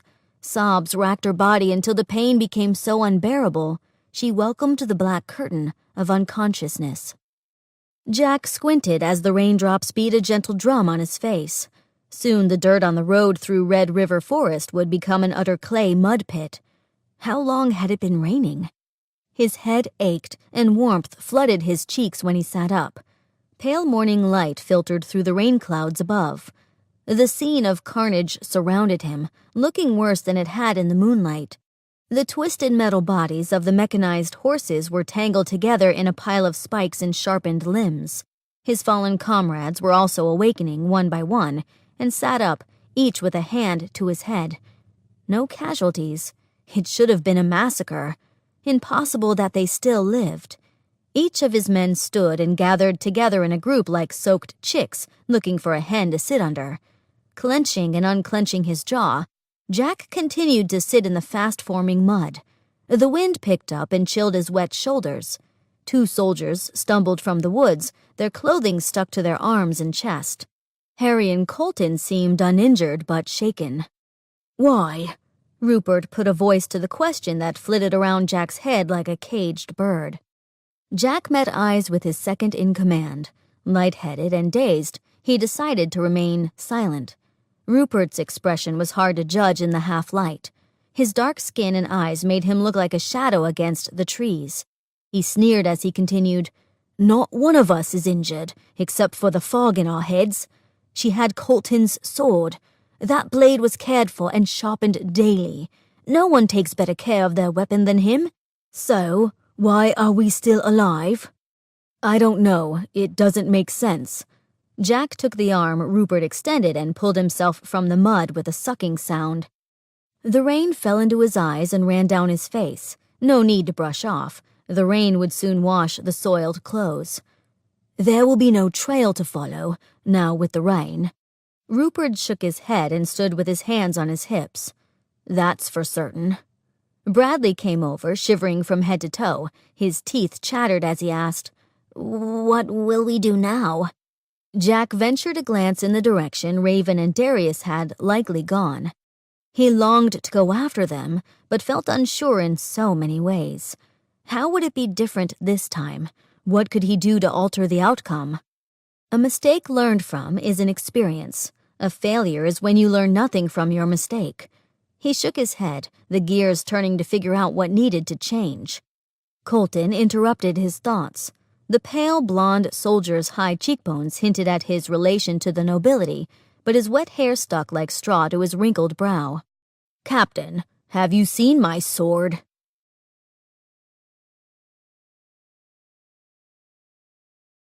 Chapter 7. Keep a distance. Even a friend can become an enemy in an instant. Know when it's time to hide wounds, even from a friend. Raven ached all over. Not one part of her body settled without screaming in pain. She steeled herself and opened her eyes, meeting the southern apple-green eyes of Dr. Gregory Patrick. A taut smile stretched her lips. It hurt. "Gregory." Her voice cracked and sounded foreign in her own ears. Her throat was too dry. "Hey, you. Do you always have to show up on my doorstep half dead?" One small chuckle shook her frame, and she winced in the pain. It hurt to laugh. "Easy, Raven. Your body needs a lot of recovery." Gregory stood and backed away from the side of the bed. She recognized the plain stucco ceiling overhead as that of Gregory's family farmhouse. The unadorned white walls glowed bright in the light of the sun from the bay window. From the kitchen in the house she knew by heart, the smell of cookies rose to her bedside. Gregory's mother, Mrs. Patrick, had always baked when she came for a visit, but his mother had been gone for almost 4 years now. A warm feeling enveloped her as she thought of Gregory baking them for her. "You've had me quite worried." His eyebrows knit together in a stern line. He pushed a tendril of her hair from her forehead, and she loved the cool brush of his fingertips. "You've been asleep for 3 days." "Sorry." She mouthed the word, but the breath to say it stopped behind the lump in her throat. "I know you are, Raven, but don't be." He rested his hand on her shoulder, and his firm expression fled. "We've been taking good care of you and of Darius." "We?" Raven wondered who else he could mean. Mr. and Mrs. Patrick had been gone for years. It had been too long since Raven's last visit. Her last mission had taken 2 years to fulfill. She wondered if he might have gotten some help in the meantime. "I'll fetch you a broth. You must be hungry." She nodded, but her throat cried for liquid. The intravenous needle might be putting fluid directly into her bloodstream, but it did nothing to squelch her insatiable thirst. Gregory tripped over the threshold as he headed for the door, but caught himself at the door jamb. Best doctor in the countryside, and still didn't know where his 2 feet were. A moment later, the tawny Great Dane loped into the room and jumped up, putting her front end on Raven's gut. She winced and closed her eyes to the sudden pain and gasped for breath. "Nicky!" Darius bolted into the room after his dog. Raven squeezed her eyelids as a giant pink tongue accosted her face. After receiving a shove with her needle-free right arm, the Great Dane dismounted her bed.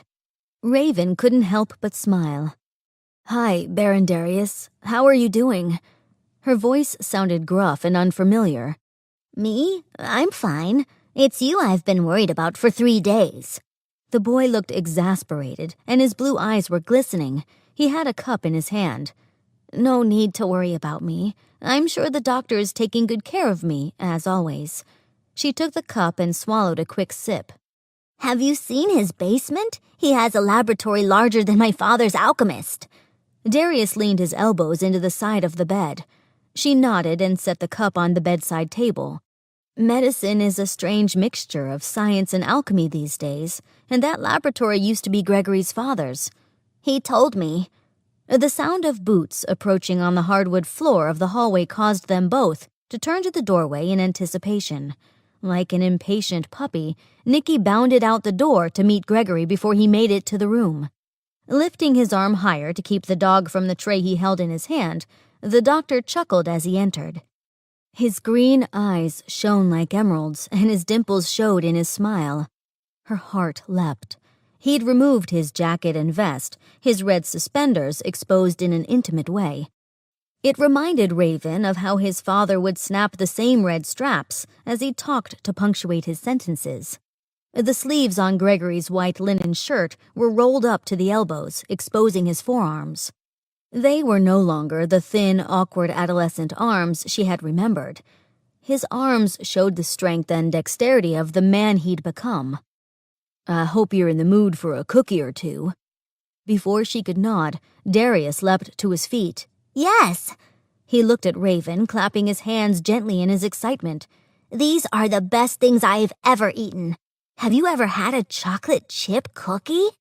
She raised an eyebrow and asked, "Are you telling me you'd never had a cookie before?" He shook his head, his enthusiasm wavering. "Well, it makes no difference," she assured him. "If Gregory is using his mother's old recipe, it would still be one of the best things you'd ever eaten." She smiled at Gregory. Her smile faltered as his face grew pale and his green eyes uncertain. The genuine smile he'd had a moment before seemed frozen in a half grimace. The jovial mood turned awkward for a moment, and it set Raven's teeth on edge. Feet padded in the hallway. Out of the corner of her eye, she found her crossbow and the red-corded sword handle. Automatically, she judged her ability to reach them. Were they followed? The footsteps were well hidden by slippers and seemed lighter than a man's usual tread. Was it a reaper, trained in silencing techniques? She gripped the sheet and coverlet, preparing to jump from the bed. A shocking yellow gingham dress rounded the corner, and the enemy's voice was light and lilting. "Oh, wonderful. The patient is awake." The sudden sting of tears behind Raven's eyes needed blinking away. She'd come so close to killing this woman. The thought of what she would have done if her weapons were closer or her body less stiff, she'd never killed accidentally before. "Yes, Amelia, our patient is." Gregory's grimace didn't quite leave as he took a step back and placed an arm around the woman's shoulders. With the action, a lump formed in Raven's throat. It was a servant, right? A nurse? Raven did her best to convince herself of this untruth, even as another question inside bubbled up. Why does he have his arm around this woman? Excellent! It's been so long since I've had a female for company in this isolated farmhouse. I tell Gregory all the time we should sell it and move to the city. His practice would grow so much faster there, don't you agree? The woman's words registered themselves in Raven's brain faster than she could deny them. The pain of realization made her feel faint. She fell back into her pillows and closed her eyes. If she couldn't see it, would it go away? Foolishness. The lies a child would tell herself. She forced her eyes open again. Gregory held Amelia's hand as he said, "Dear, I think it's too much for her right now. Maybe you can converse with her later." "Oh, of course. She's just woken. Darius, please bring Nikki into the kitchen. I'm preparing oxtail broth for our patient, and I'm sure your dog will enjoy a bone or two." With a smile and a gentle wave of her hand, she gathered the boy and his brown shadow and left in the same sing-song way she'd entered. "Who?" Raven could barely stammer the word. Gregory swallowed hard, his hands clasped as though they were handcuffed in front of him. "Amelia is my wife. We were married in the spring, 6 months ago." "Oh," Raven screamed inside. Her heart shattered in so many sharp pieces. They cut the insides of her rib cage as they fell to her stomach. She wanted to sob, but instead she found herself smiling and saying, "That's wonderful." Gregory's smile grew impossibly wide as he knelt at her bedside holding the side. "Thank you. I had hoped you'd both become friends. Amelia is so lonely here. Won't you stay a while?" Raven clenched and unclenched her jaw, hiding behind the puppet-like smile on her face. The old standby came out automatically. "I have a mission." His face fell and his words came out terse. "Of course. How long?" She closed her eyes and assessed her pain. "How long will it take me to heal?" Raven felt him push off the bed as he stood again. His voice took on the clinical tone his father used to use with his patients. The blood transfusions were successful, and the stitches seemed to be taken. With your strong constitution, you should be up and about in less than a week. However, you'll need to stay a fortnight before I can remove your stitches." She nodded, her hair nodding on the pillow. A fortnight worried her. The rain should have washed away any tracks. The doctor's house sat so far off the main roads, she hoped the guards would believe she'd never come this way. She opened her eyes. His back was turned to her, as if he studied the picture on the wall. Betraying his unhappiness, his hands fidgeted behind his back. "Do you know who Darius is?" Her voice cracked as she asked. She felt hollow inside, resigned to the fact he didn't love her anymore. "The only Darius I would know of is the young Baron. Surely there are more boys named Darius in New Haven." "He is the Baron, Gregory. I'm to take him to the Wood Witch." He spun on his heel to face her. "What on earth for?" Raven sighed, suddenly feeling very tired. "Medicine, science, and even alchemy do not hold all the answers. Sometimes things happen that can't be explained." "Like what?" "The heir apparent has asked that I take the boy to the Wood Witch, in the hopes his demon can be removed." Gregory laughed. "Demon?" Raven nodded. "Surely you must be joking. How could a 9-year-old boy harbor a demon, even if there were such a thing?" "I didn't want to believe it either, and maybe there is a scientific explanation for what happens to the boy, but I've seen it happen twice." Gregory's eyebrows knitted. "Seen what happen twice?" "Machines, especially automatons, malfunction around him. That's gotta be purely coincidental." "Apparently it happens often enough that the boy's father wants him dead." Gregory paled. "The Duke? Killing his own son? You must be joking." "No. The boy has been to the bishop for a failed exorcism. The Wood Witch is his last hope." "The Wood Witch is a gross exaggeration of good alchemy gone bad." Gregory shook his head.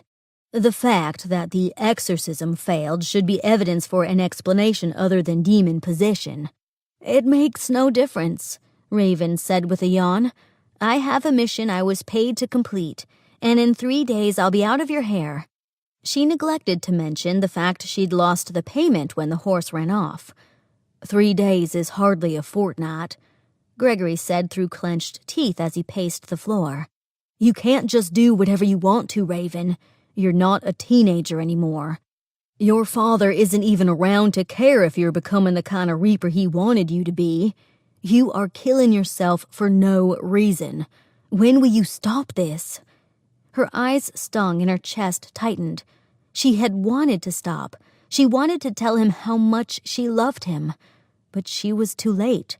How much had changed in the past 2 years? She had no need for stopping now. At least when she was on a mission, she felt confident in her abilities. She had no idea how to keep a home. Would she get bored? She could hardly console the 9-year-old boy in her care. What kind of mother would she be? She closed her eyes so she wouldn't have to see his green eyes boring into her soul as they always did. She could be strong and not show her weakness. It was one thing she knew she was very good at. She finally answered in a nonchalant tone, "Maybe never."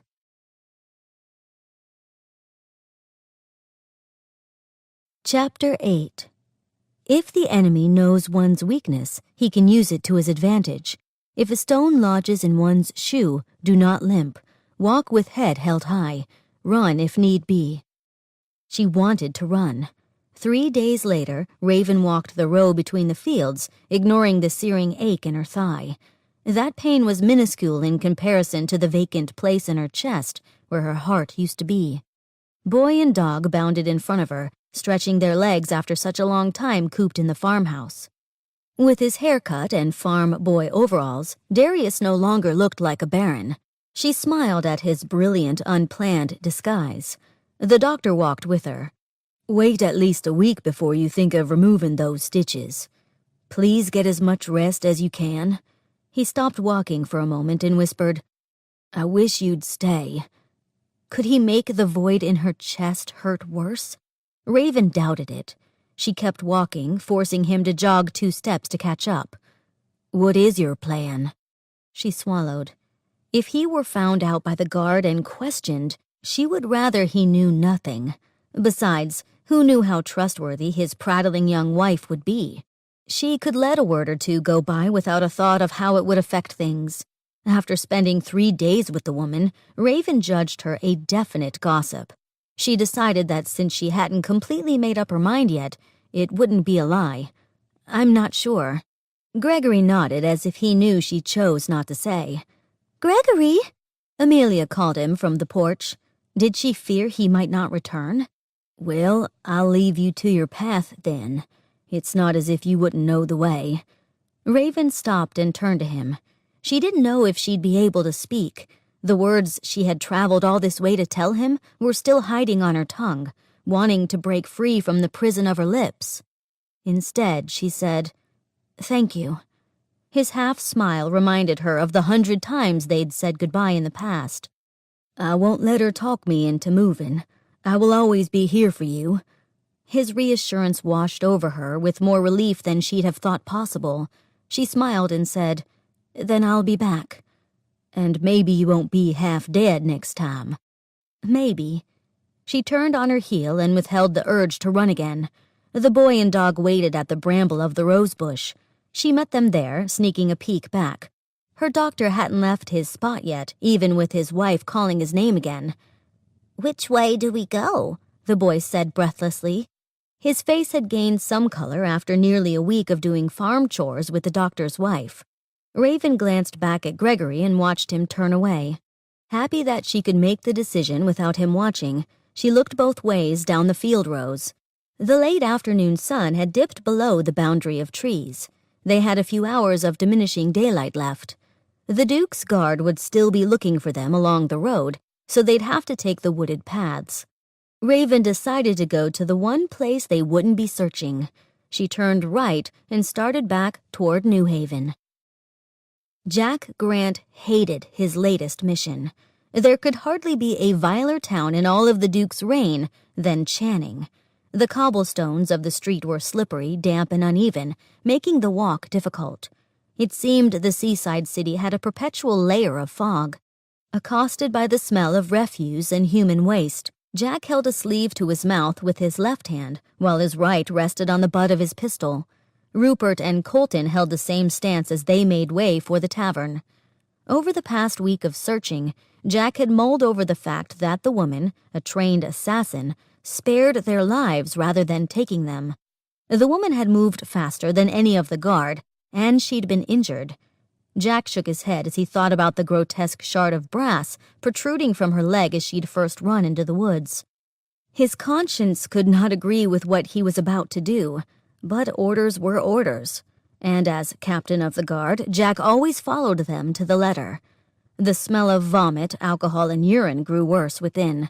The dim lighting of the interior seemed bright in comparison to the spotted glass light outside. 2 musicians played a gentle broken ballad that feigned an upbeat tempo. Iron bars stood between the band and the general crowd, as though the owner feared the tempers of his patrons should they dislike the choice in music.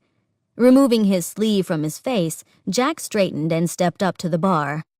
"Tender, I'm looking for Jasper Hollow." The barkeep stopped wiping the grimy top with his yellow-stained rag. He peered at the guards with his one brown eye. The other, covered in an amalgam of glass and steel, spun as if focusing on Jack in particular. "Who's askin'?" "The Duke has sent us with a mission for him." 2 gray, brushy eyebrows rose like woolly caterpillars ready to climb over the bartender's bald head. "What business would the Duke have with a reaper?" Jack swallowed hard but wished he'd spat instead. "I'll tell Hollow himself and no other." The bartender's face showed no mirth, but his belly bobbed up and down with his laughter. His raspy laugh stopped suddenly as the bartender slapped a wide hand on the table. The resounding smack caused even the band to pause for a moment before they continued. Jack suddenly found the tip of a short sword under his chin, pressing against his throat. Rupert and Colton both drew their guns on the bartender. The barkeep had moved as fast as the woman, and Jack knew before the man even said it. "You're talking to him." Jack swallowed and felt the tip of the sword break his skin. "The Duke offers you free access to all his territories, and a full pardon if you will complete his task." A smile grew across the man's unshaven cheeks, exposing his brown checkered teeth. "And that would be?" Jack tightened his jaw. He hated himself for what he was about to do. "Recover Baron Darius of New Haven, and kill Raven Steele, the Reaper."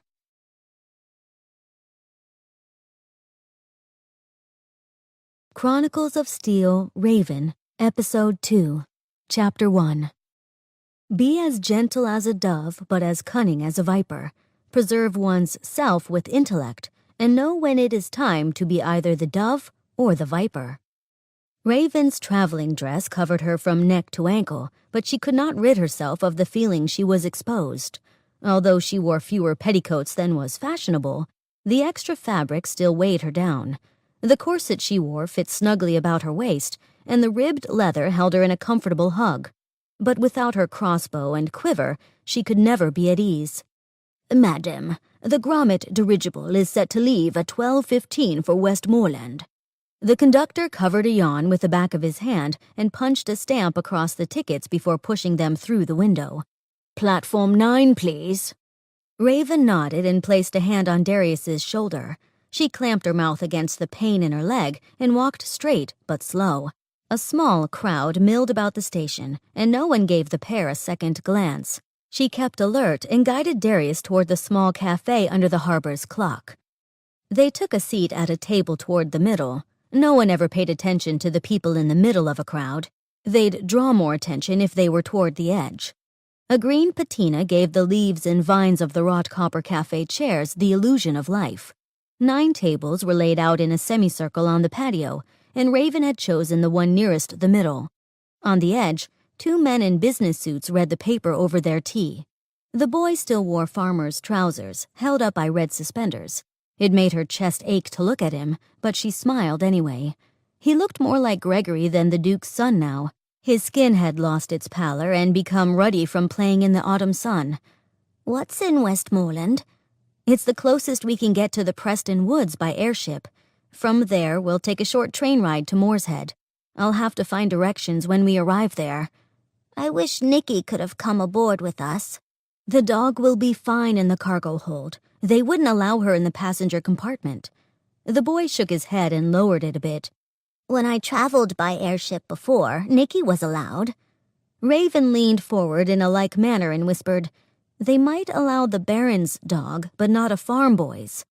Darius's eyebrows scrunched together before his eyes grew wider. A smile formed on his lips. "Oh." Raven winked at him. The waiter arrived and lifted an eyebrow with his pen at the ready. She set her menu down delicately. "A spot of tea and some biscuits should be enough." The boy chattered almost incessantly, and though she paid attention to him, she also needed to keep an eye on the crowd so no surprises would come their way. The 2 men at the table on the edge kept her focus. Both read a newspaper and sat across from each other. She tilted her head slightly to see the headline better on the paper nearest her. A drawing of a woman in black with a crossbow covered the lower quarter of the page. The eyebrows were a bit thick and the malice in her eyes exaggerated. Over the drawing, her name stood out in bold along with "Wanted" in red letters. She straightened in her chair and turned her away, making a conscious effort to keep her lids lowered. The last thing she needed to do was draw attention to what she may have been looking at. She cleared her throat and scanned the station with her direct vision as well as her periphery. A fondness for counting had always been her comfort. She counted the heads of everyone who appeared to be waiting for the next flight. Among the civilians were several brown coats. Duke's Guard. Her jaw tightened, but she perfected her bored look as she studied each of them. No red band. These were mere foot soldiers. And they behaved as though they were on leave. Their jackets were open and casual, their stance relaxed. One ogled a young girl as she passed. The waiter set a cup and saucer before both Raven and Darius. The young baron straightened in his seat and sat like a gentleman. The farm boy was all but gone. He took his cup handle between his fingers in an elegant gesture that made Raven mildly jealous. At the center of the table, the waiter set a small plate with 4 biscuits and strawberry jam. As the waiter poured the tea, she searched her bag for her coin purse. It felt awkward to carry about a travel bag. She usually attached every object to her person by magnets or snaps. Her hands were accustomed to being empty. Inside the bag lay her smallest weapons and other valuables. She took a half moment to caress one crossbow bolt with her forefinger before turning to the waiter with payment. "Thank you." She offered the coins and added, "No change, please." "Thank you, madam." He made a crisp bow and turned away. "I thought you lost all your money in that saddlebag." Darius smiled over the tea and took a gentle sip. "The pay is very good in my profession, and it's smart to not leave all your eggs in one basket." His forehead scrunched. "What does that mean?" With a sigh, Raven leaned forward to explain a little further. "I have several hiding places for valuables." "Oh." Darius nodded, eyes wide. They sipped tea in silence, and the boy ate 3 biscuits to Raven's 1. As they finished, a brown coat closed in on the table in her periphery. She fought to keep her head straight. "Excuse me," a gruff voice cut in over loud. Raven stiffened and turned her head slowly. The soldier's back faced her as he leaned toward the table of the 2 gentlemen. One of the gentlemen had gripped his paper so tightly his knuckles were as white as the printed pulp. A second soldier stood to the other side of the table. Raven turned her head back to Darius, but kept her ears tuned to their discussion. She watched them from the corner of her eye. The boy tilted forward on his chair and had his knee placed on the seat so he could lean closer to the discussion. His face shone brightly with wonder. The farm boy had returned. "May we see your identification and tickets, please?" The guard nearest them made the demands. His hand pushed back his coat and rested a palm on the butt of his pistol. "Move your hand slow, please, and keep your extra one on the table."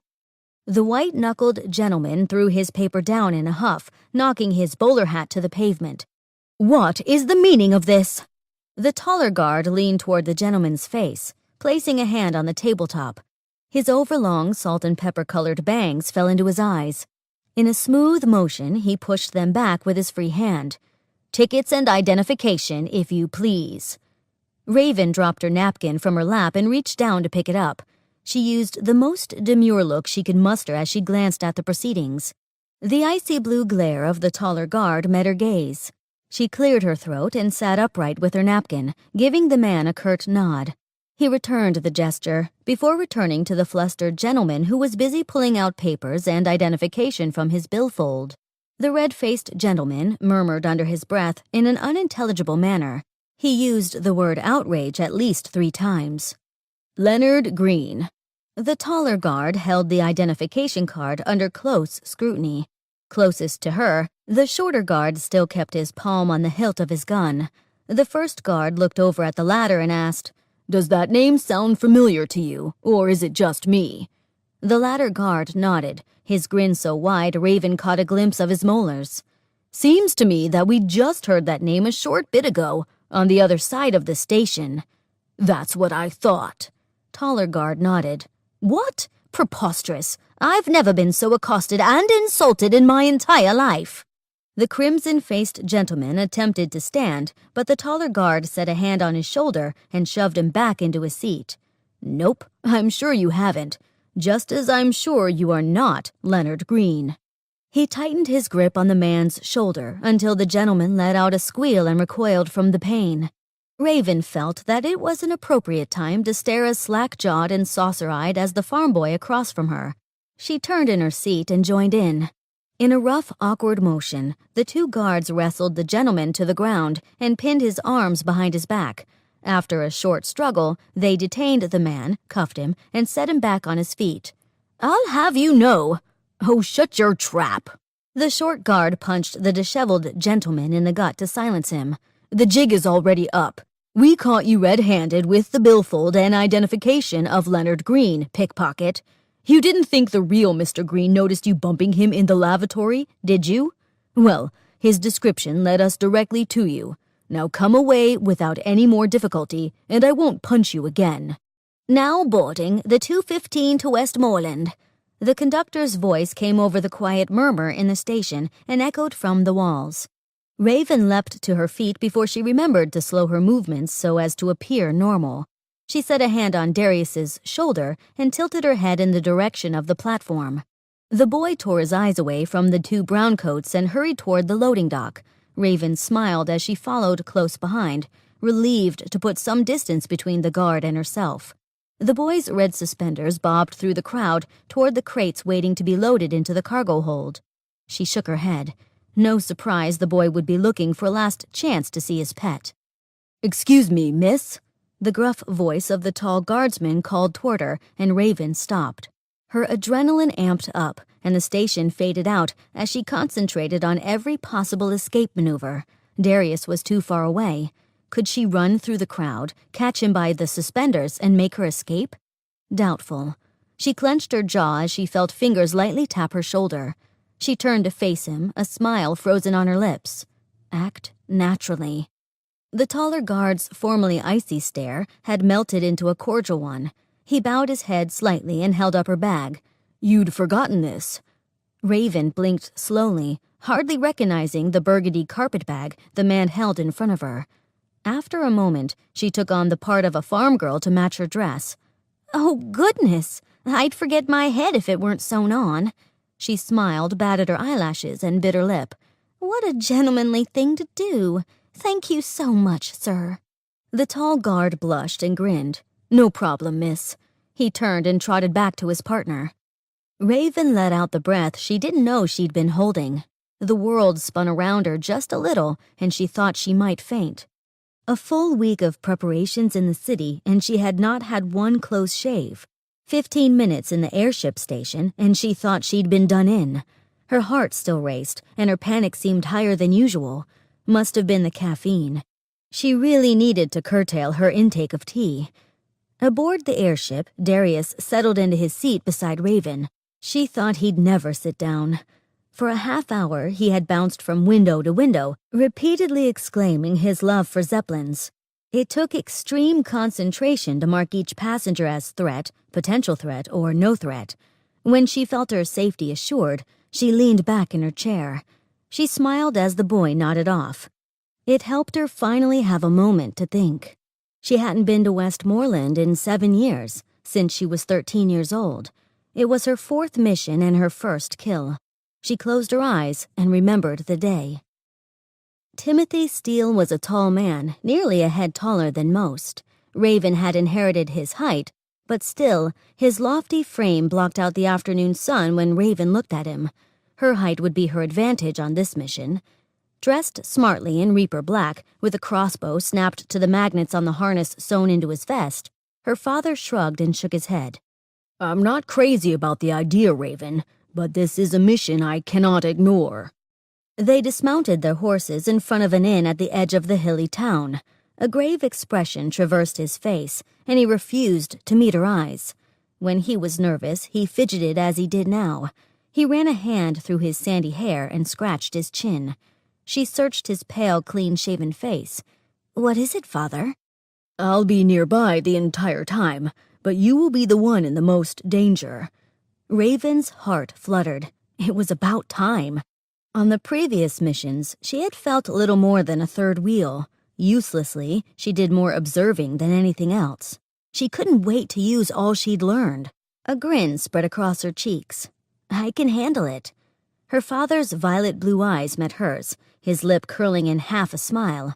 "I believe you can, or we would not be here."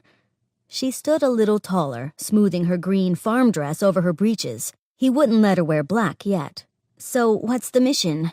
Wrinkles reappeared in the corners of his eyes and creased his forehead. "Someone has been kidnapping young girls in this town." Raven gasped. "The girls are a bit older than you, but you're tall and with the right hair and dress. We can make you look about 16. We're going to bait the thief." "What has been happening to the girls? Are they dead?" "No." He shook his head and looked away. "They ended up in a town to the north called Channing, sold to the House of Iniquity there." A whorehouse. Her father liked to think of his little girl as innocent, but she knew much more than he'd think.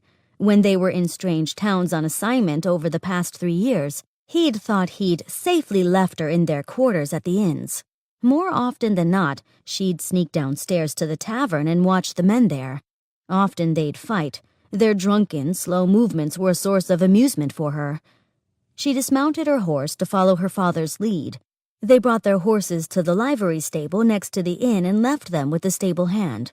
Her father palmed the man a coin before they started for a neighboring shop. Hats of assorted color and size sat on disembodied head shapes in the window. The man behind the counter had pins between his lips, and he concentrated on the hat in front of him. His eyes were red-rimmed and bloodshot beneath half-spectacles.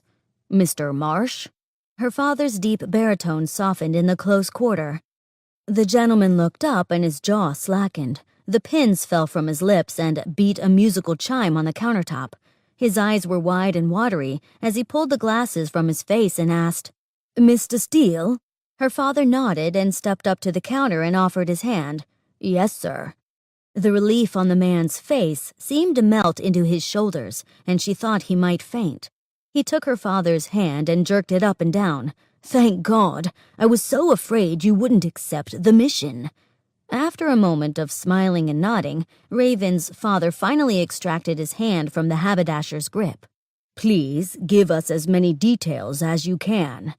The haberdasher nodded and his face hardened again. His gaze dropped to his hands. 3 nights ago, I had an argument with my daughter.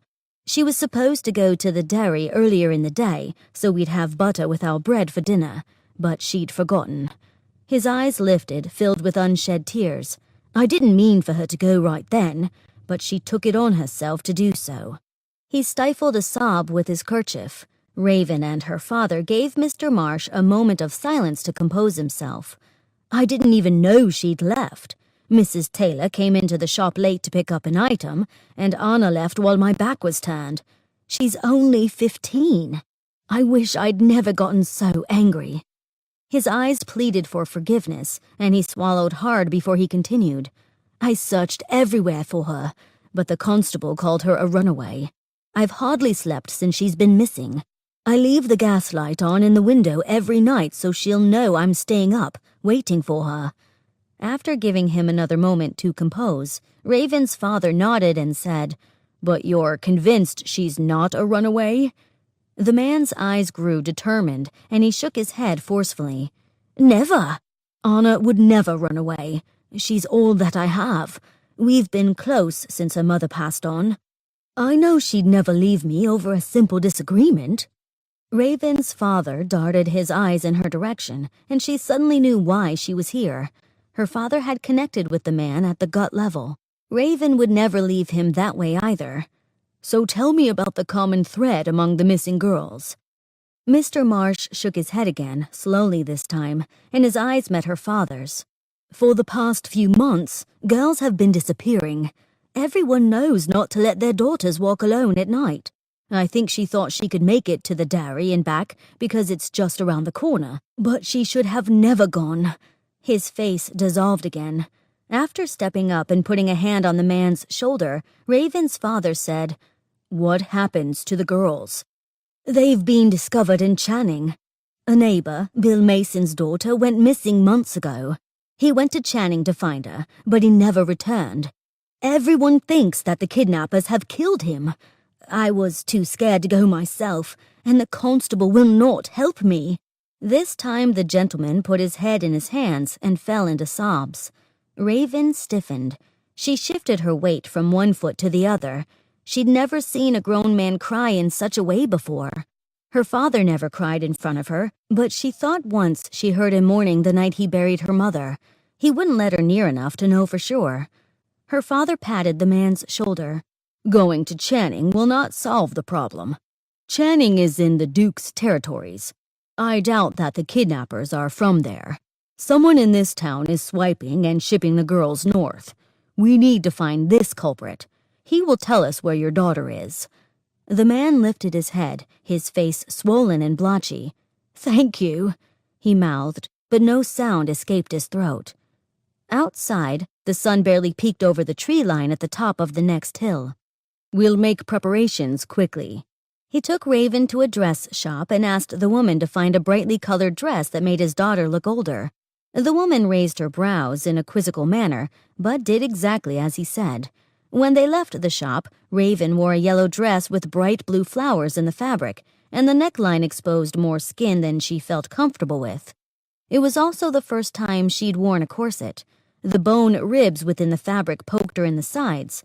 It pulled tight against her waist and pushed up her developing breasts.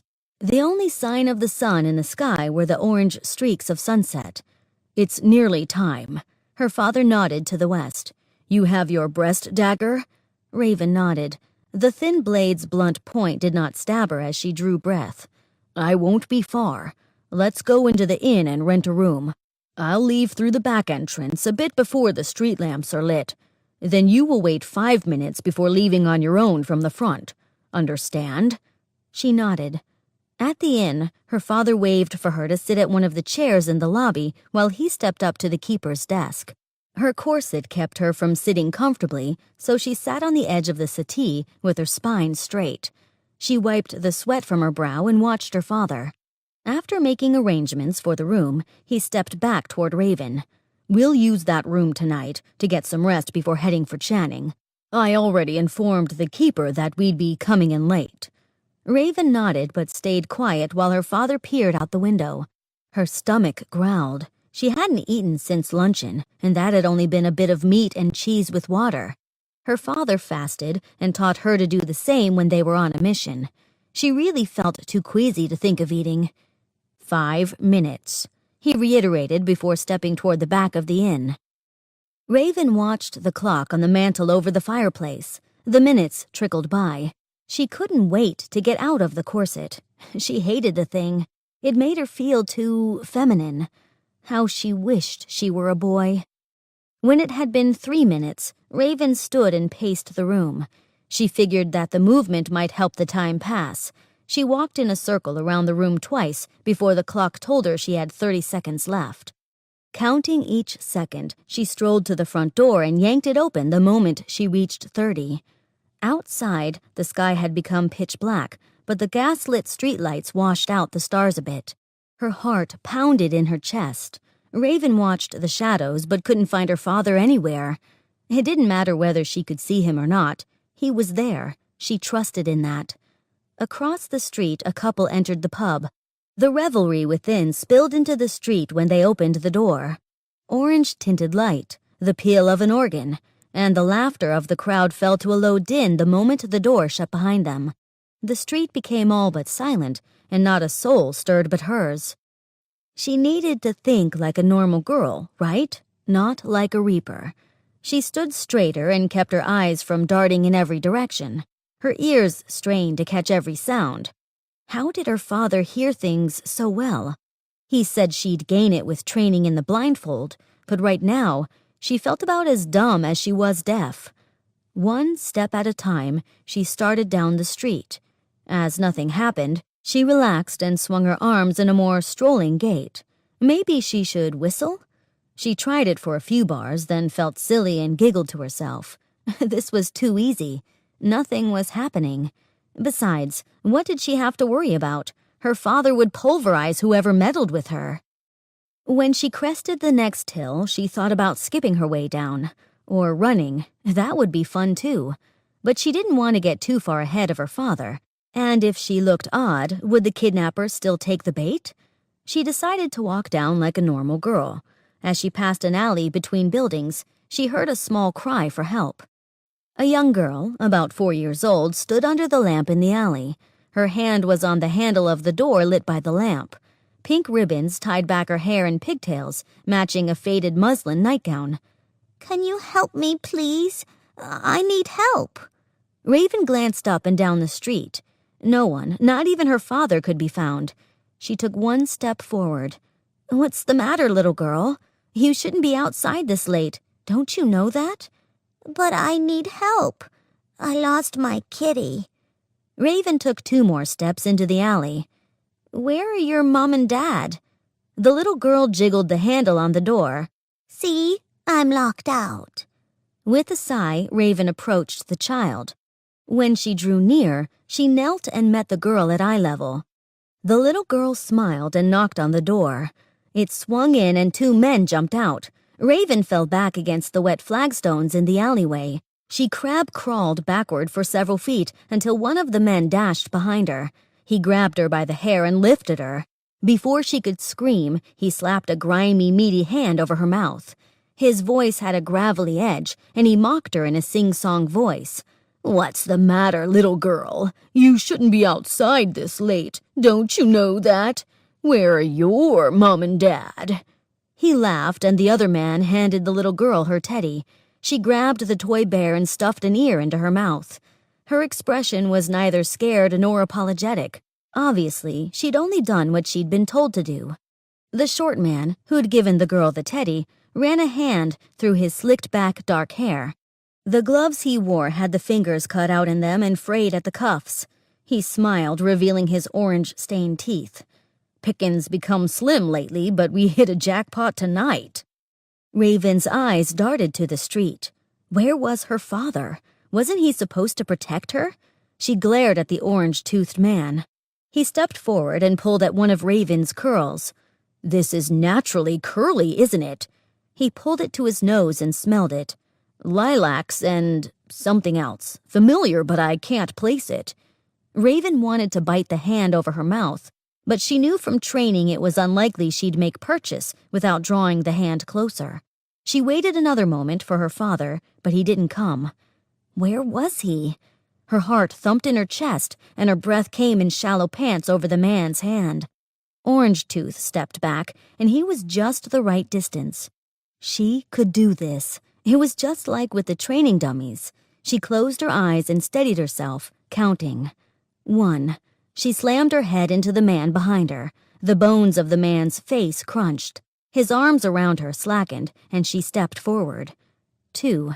After a kick to the groin, the man in front of her fell to his knees. When he was doubled over in pain, she kneed him in the face. 3.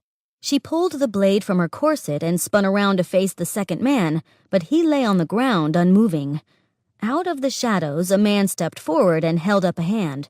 Raven lifted her blade, ready to throw it. He called out, "Enough, Raven. That's enough. You did fine." Her chest ached and she immediately started sobbing. She rushed into the arms of her father and squeezed him tightly, crying into his chest. He stroked her hair as he spoke. "I was there the whole time, Raven. I knew you could handle it. If either man had pulled a weapon, I would have come to your aid. You didn't need to be scared." She pulled away and swiped the tears on her face. The little girl behind her wailed, "Papa! Get up, Papa!" The small child shook the shoulder of the man Raven had slammed in the face with her head. "Papa!" Raven's father knelt next to the man's still body, checking for a pulse at the throat. "Is he gonna be all right?" The fair-haired child's blue eyes pleaded, full of tears. He patted the young girl on the shoulder and stood, refusing to answer in affirmative or negative. His eyes never left Raven's. The light from the gaslight behind her caused his violet blue eyes to sparkle. He stepped closer and put an arm around his daughter, whispering, "It takes a heartless man to do to young women what could have been done to his own daughter. You may have saved her from the same fate in her future. Do not mourn her loss." Raven swallowed hard as the words sunk in. Her heart became stone and fell into the pit of her stomach. She doubled over and retched. Again she was thankful for the fasting. With each dry heave, her stomach attempted to turn itself inside out. And when she was finished, the man who she'd kicked in the groin had begun to stand. Her father stepped forward. After a lengthy questioning, Timothy Steele found out that the man Raven had killed was the constable of Westmoreland. There was good reason no one could find help in getting their daughters back. Additionally, the cheese-toothed deputy who Raven had kicked in the groin joined their journey to Channing, where each of the daughters of Westmoreland were returned, maybe with a bit more maturity than anyone would have wished. Because of the 6 girls, Raven and her father had to take the train back from Channing to Westmoreland. As they neared the station, her father spoke. "I didn't mean for you to make your first kill that way, Raven." She stayed silent while he hesitated. She traced the line of his strong jaw with her eyes while she waited for him to continue. He smiled at the group of girls still huddled together in their seats. Wide-eyed and unsure, They looked about the cabin and did their best to pretend at normalcy. The wiry red hair of the haberdasher's daughter smashed against her face as she slept. She was the only one who seemed able to rest, but they'd intercepted her while traveling to the whorehouse. Raven's father continued, "You've already redeemed yourself. These girls were as good as dead without your rescue." "I really didn't do much. It was an accident," she flushed. "I would rather you had never to kill anyone. At least it was a side effect of the training. When I'm in the thick of battle, men are no longer men to me. It's like they are replacement training dummies. If I think about them as husbands or fathers, I could never kill anyone, even the roughest of criminals." Raven nodded. "That's exactly how I saw them." His eyes met hers briefly before looking ahead again. He half laughed. "I guess you can't go about wearing yellow if you're going to be drawing blood. And how did you like the corset?" "I hated it. It was about the most uncomfortable thing I've ever worn." He frowned. "That's too bad. I was hoping to get magnets put in one. A vest harness would have looked out of place, but a corset, much more ladylike, and you could even have worn it under your shirt." Raven's jaw dropped, and she snapped it closed quickly. "I could become accustomed to wearing it." Her father smiled. She knew she always had his love, but it felt good to have his approval. Thunder rolled in the clouds below the Zeppelin, causing the boy lying next to Raven to stir, but he didn't wake. A porter came forward into the traveling cabin and announced a slight delay in arrival time due to the storm. Raven sighed and glanced at the boy leaning on her shoulder. He was worth saving, and she would make certain that he would live no matter what. Chapter 2. In battle, be aware when things are out of order. If the opponent has a limp or weakness, find the difference in his gait or movements. His strengths will be found in the same way. Keep one's eyes open. Jack Grant abhorred the odor of the man on the mechanical horse ahead of him. Jasper Hollow's rotund girth overlapped the sides of the copper machine. Layers of leather lay over the khaki workwear on the man. At least, Jack assumed it was khaki once, the last time it had been washed. He did his best to look elsewhere. The road ahead had been washed by the recent rainstorms, and exposed rocks could easily lodge into one of the flesh horse's hooves. He hated keeping horses at only a walk, but their welfare required it. Although nearly an hour away from the seaside town of Channing, the humidity still caused sweat beads on his forehead. Sparse trees provided little shade. "You've got to think like a reaper to catch a reaper." Jasper's brass eye swiveled shorter as he turned toward Jack. "We don't think like you do, you know." It took everything Jack had not to snarl in disgust at the man. Honestly, he didn't like putting Raven and this man in the same category. They weren't even in the same class. He couldn't imagine that this smelly, unwashed drunkard could move as quickly as the woman. But his hand moved to the sore spot on his throat, a reminder that Jasper could. After a moment, Jack asked, "How is that so?" "There's a code we live by, tenets we learn. Training hardens us in ways which would break a softy guardsman like yourself." He said it in a matter-of-fact manner. It wasn't meant as a jab at the guard as much as a truth, like the sky was blue. Still, it poked Jack right in the chest.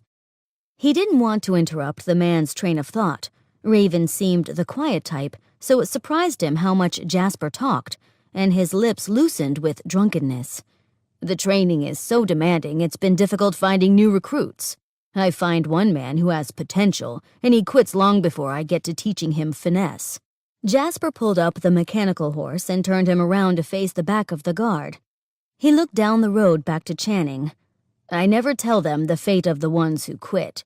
They've got to train of their own will, not because death hangs over them like a fire and brimstone preaching. Men just don't have the will to learn the Reaper way anymore." Jack couldn't help but follow the direction of Jasper's gaze to the back of the guard. The sound of galloping hooves reached him a moment before the scout rounded the corner. Could Jasper really have heard it so much sooner? Young Scott James flew between the four guardsmen with Jack and pulled up his flesh horse just as he reached his captain. "Captain Grant?" His breath came in ragged huffs. He saluted respectfully before dropping his hand in a signal to wait. After a few breaths, he continued, "Sir, we've had a report of a Great Dane being shipped by a young boy and woman to Westmoreland." "Westmoreland? When?" Jack tensed, ready to run in any direction. "The airship carrying the cargo left New Haven an hour ago." Jack gripped his reins in a tense fist. Not only was he too slow, but it also meant the woman had been hiding right under his nose in New Haven. "Has anyone radioed the ship? Where is its next stop?" The scout shook his head. "It's a direct flight, sir. It should be reaching Westmoreland in another half hour." Jasper's sandpaper laugh broke his concentration. Typical of a reaper, always a step ahead. Jack grew tired of Jasper's speeches about the superiority of a reaper. He glared at the man before turning to the scout. "When does this train leave Channing for Westmoreland?" "I checked already, sir, and took the liberty of commissioning a car for the guard. It leaves at 1:45. Jack pulled out his grandfather's chronometer from his waistcoat pocket. After a quick glance, he dropped it back in and surged forward. He jerked his horse into the muddy ditch beside the road. "Men, back to Channing. We've got 15 minutes to catch a train." He glanced back once to make sure that the hired reaper was following his team. How much help would Jasper Hollow be? Did they really need the smelly middle-aged man on the trip with them now that they'd found where the woman had gone?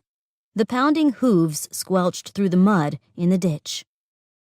Raven stepped off the airship and felt as though a huge weight had been lifted from her chest.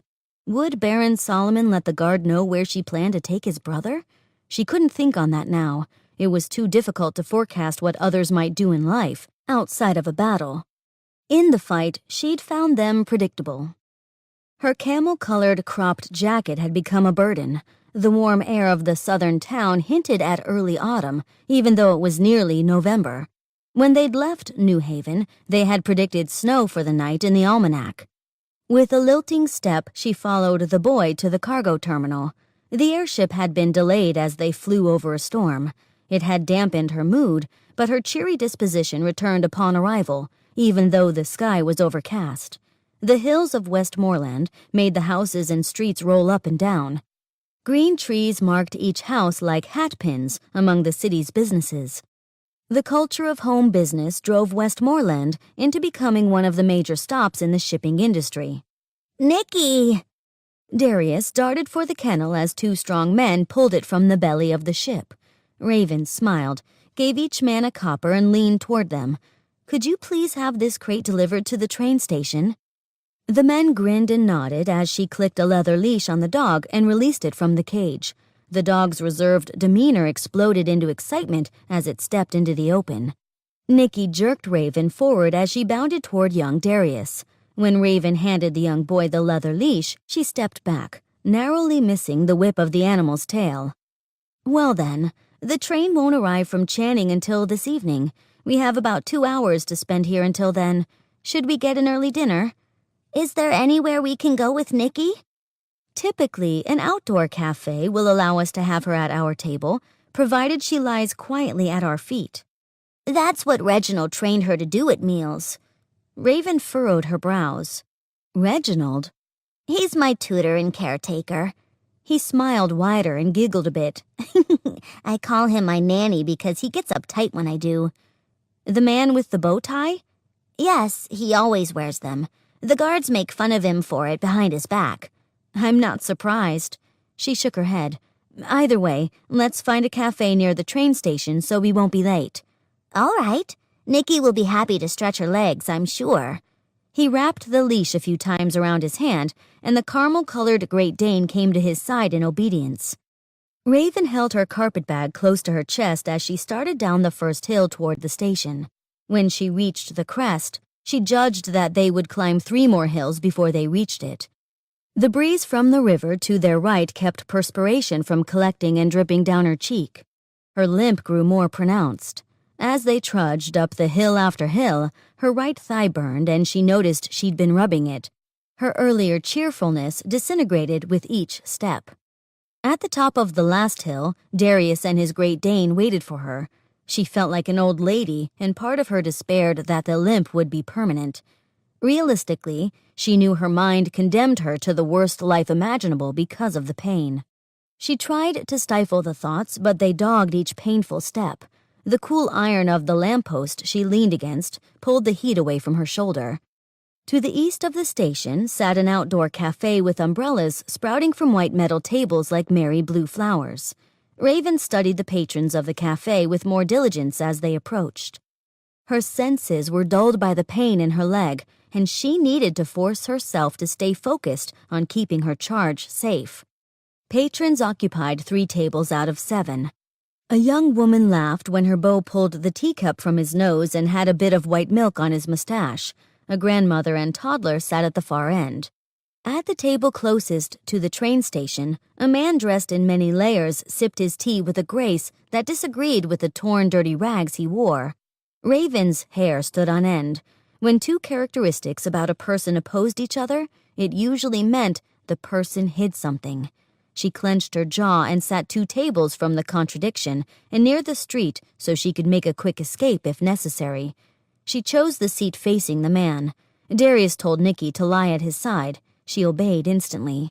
Like a gentleman in a suit, the man ate his tea and biscuits with the same graceful gestures Darius had used.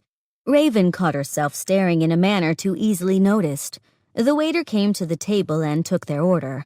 With her mind only partly fixed on the man across from her, she made a quick order of finger sandwiches, tea, and a slice of lemon pound cake for the boy. The waiter headed over to the Raggedy Man after taking their order. The man's salt and pepper beard belied the crisp young voice she heard. "No, thank you, the tea was quite enough." He paid the waiter in paper bills rather than coins. Completely perplexed, Raven caught herself staring again. Had her senses been so dulled by the pain in her leg? Somehow, since she discovered the anomaly in the cafe, the ache was receding. The cafe clock struck 3 and she needed to buy tickets for the train. She decided that the man's practices did not seem to pose a danger to her mission. Still, she needed to keep an eye on him. She stood. "Darius, could you and Nikki wait here for the food? I'll be right back." The boy nodded and the dog lifted its head from its paws. Its droopy eyes watched her as she made her way around the table. Raven passed the Ragged Man slowly as he leaned back in his chair and wound his watch. A plain wooden cane leaned against the man's knee. She prepared herself to give him a nod in greeting, but he never looked up as she drew near. In the deep breath she took as she passed, she detected alfalfa and corn grain. Either the man had been working on a farm, or he'd slept in a barn the night before. She shook her head and continued. As she stood in line behind 2 gentlemen and their lady companions, she immediately dismissed them as non-threatening. Half her attention stayed with the anomaly and watched that her charge remained seated. When she stepped up to the counter, she'd lost sight of the cafe through the windows. Her full concentration on the task would guarantee the fastest return. 2 tickets for the 4 o'clock train to Moorshead? Will it be arriving on time? The conductor's red cheeks flushed as he pulled his cap off to reveal his scarlet curls. "Yes, ma'am. I believe it might even be early. There's been some sort of rush on the trip here from Channing. The train skipped its stop in Grafton." "Great." She slid the coins across the counter. "Will your husband be joining you?" Raven blinked hard at the personal question. She shook her head. "No, my student." She forced a smile. Of all her sins, she still hated to lie. She'd have to teach Darius something so that it wouldn't count as one.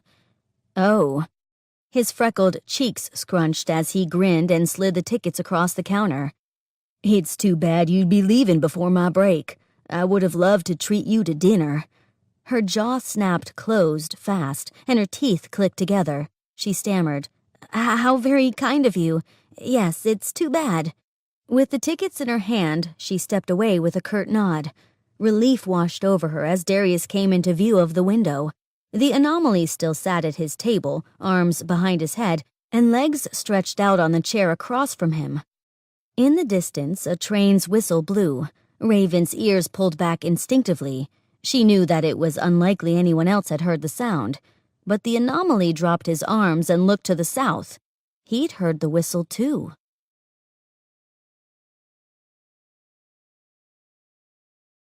Chapter 3.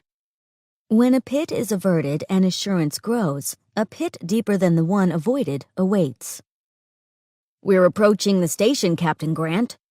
The train conductor wrung his hat in his hands as he eyed Jasper Hollow. Jack's eyes followed the conductor's gaze to where the gruff man snored like a bear in the seat across the aisle. Sunlight poured through the wide windows on both sides of the travel car. One of the horses in the cargo hold behind them whinnied. Jack nodded to the conductor and scrunched down in the leather seat.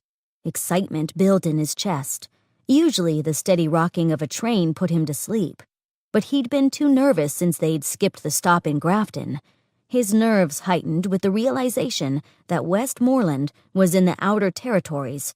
The Duke's Guard held no jurisdiction there. His palms sweated in the anticipation of seeing the woman. The feeling confused him. If he followed his commands to the letter, he'd have to kill her, or watch as Jasper did it. Raven Steele was a trained assassin, after all, a danger to society. But part of him remembered the salty smell of her hair as she sat on his horse in front of him, and the fact that she had killed none of his guard that day on the street. Was she really a danger? He had his doubts. "Sir, there's the station." Rupert pointed toward the front of the windows as the building came into view. Blue umbrellas from the cafe next to the station pulled in bits of color against the white backdrop. "Should I wake the bear?" Jack nodded. Each soldier made ready, and soon the commotion in the car outstripped the clatter of the horses behind it. Raven had to be mistaken.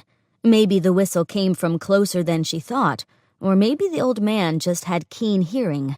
Either way, it made no difference. "We saved you one."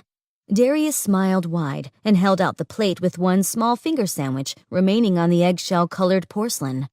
Her stomach growled as she took the sandwich. "Did you just hear the train's whistle?" she asked him and stuffed the sandwich in her mouth. The grandmother across the way blinked at her, eyes wide in shock.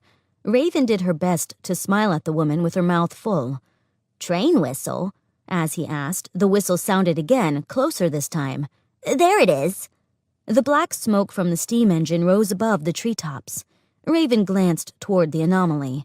The man continued tinkering with his pocket watch and held it to his ear. Behind him, a porter she recognized from the airship station waved at her and pointed to the kennel. She smiled. This time her mouth was empty.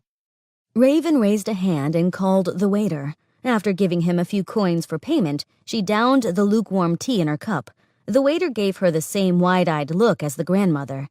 "Sorry," she offered in a non-committal way and shrugged. With so many strange occurrences, she had no time for pretending to be ladylike. After she placed a hand on Darius's back, she guided him past the anomaly to the kennel.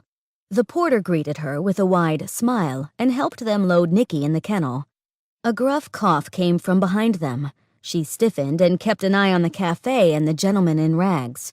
The train pulled into the station, and Raven gave the porter another copper. He tipped his hat and said, "I'll see to it that this crate is given a good airy place in the compartment." He nodded again and pushed the dolly toward the cargo area near the back of the train. Raven gripped the handles on her carpetbag and joined the gathering crowd collecting at the front of the train. A woman waited on tiptoes, trying to catch a glimpse within each of the traveling cars' windows. The sun shone against the panes of glass. It wasn't until the cars pulled completely into the station under the cover of the overhang that Raven could see into a window. In the fourth car back, just before the first cargo car, people stood at the windows scanning the crowd. In the closest window to her, she found Captain Jack Grant.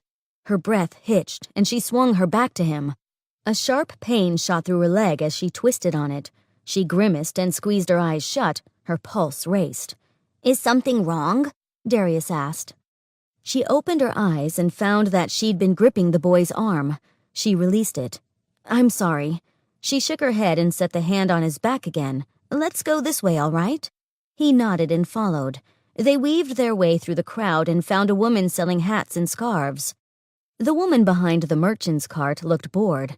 Her wiry red hair reminded Raven of her first trip to Westmoreland.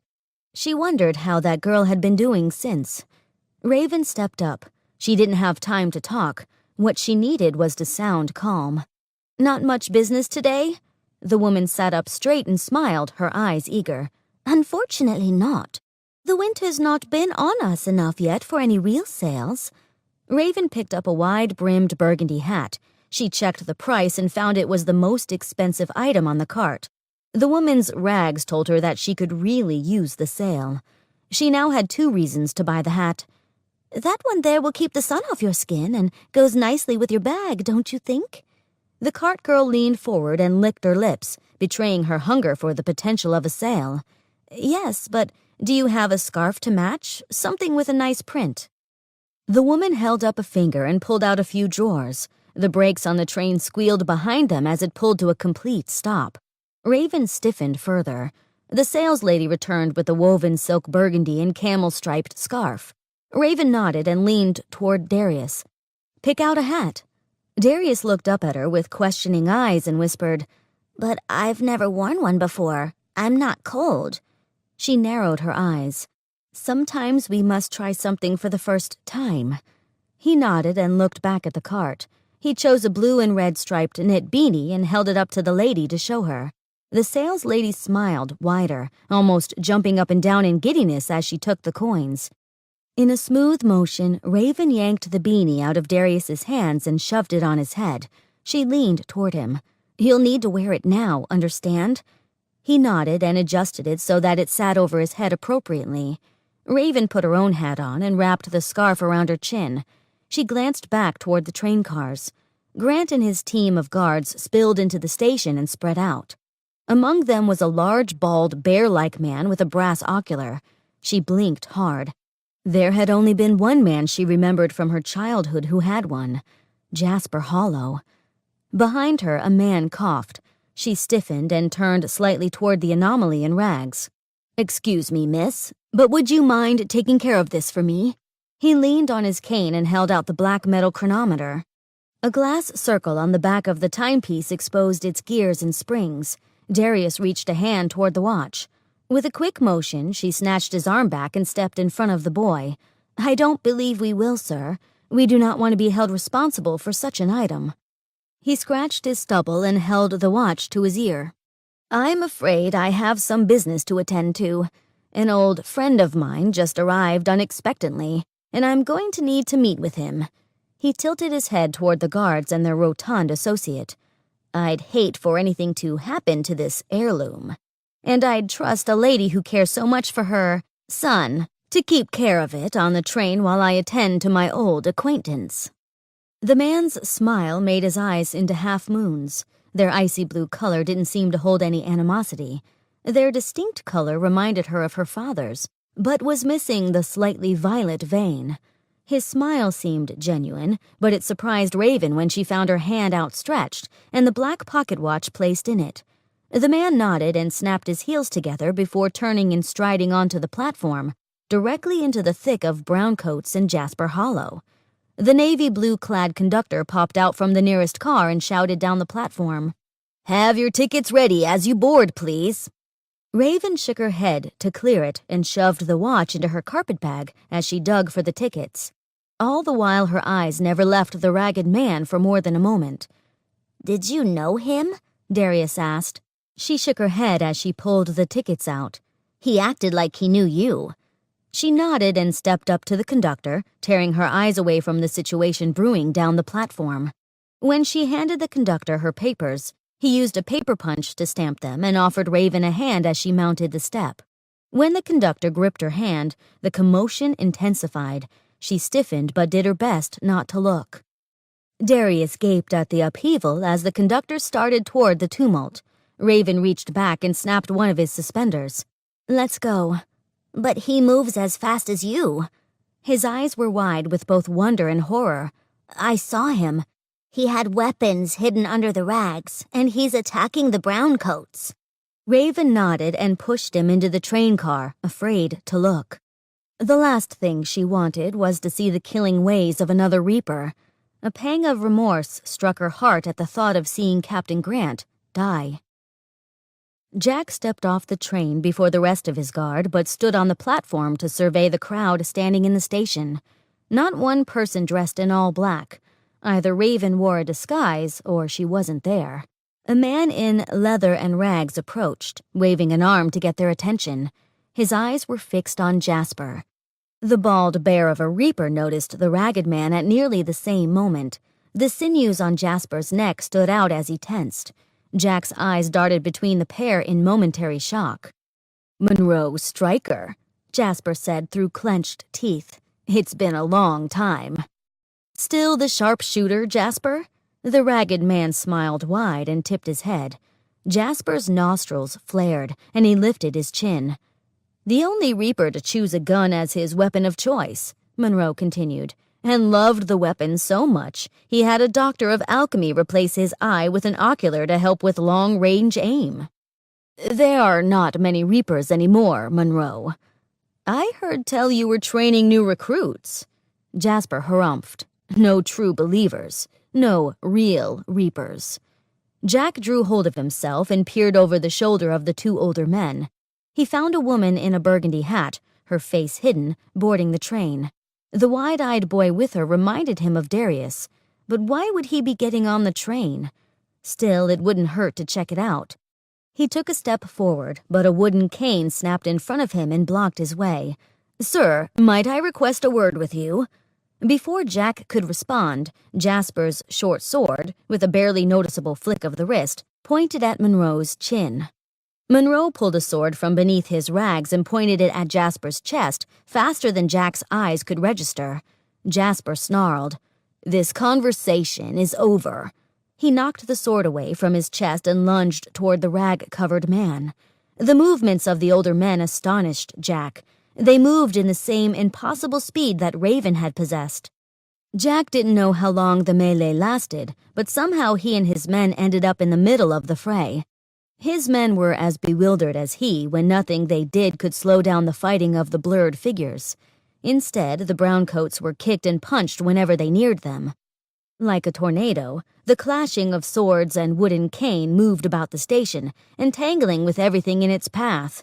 An elbow jabbed Jack in the stomach, and the cane made a hard but glancing blow against his shoulder. Around them, the crowd dispersed to the safety of the train or the inner station. Jack spied Colton and Bradley coming from the cargo car, holding the flesh horses back from the conflict. A whistle pierced the chatter, and 3 constables trotted toward the station. "Stop! Desist this nonsense immediately!" A bushy-browed constable with straight black hair held up a white-gloved hand. The brawl halted, each of the reapers huffing. Sweat dripped from their foreheads and their faces burned red. 2 of his brown-coated guardsmen lay on the concrete platform of the station, but struggled to stand once the furious tornado was brought to a standstill. Jack rotated his shoulder, trying to alleviate the pain. "What is the meaning of this? You guardsmen are out of your jurisdiction. This is my territory." The loud constable brushed off the sleeve of his green jacket. Jack spoke.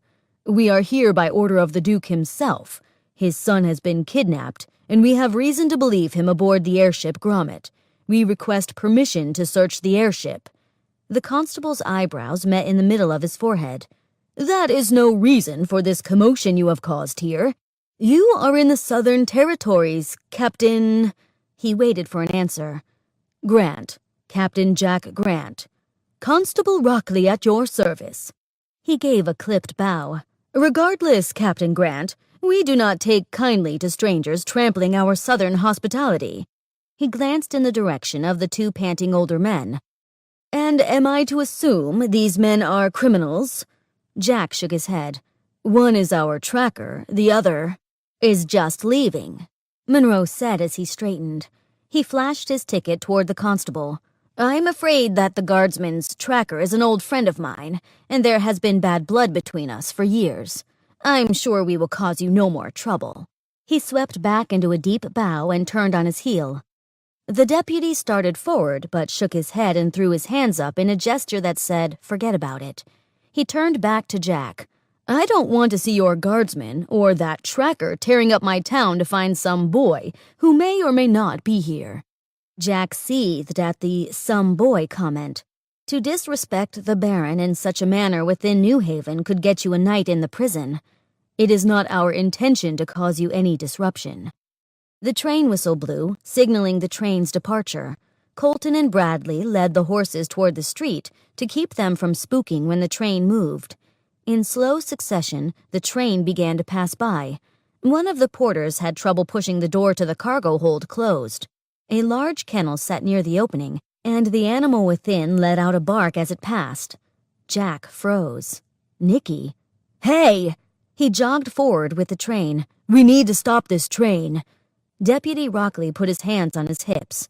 Sorry, Captain Grant. You are out of your jurisdiction. There is no reason I can see to stop it.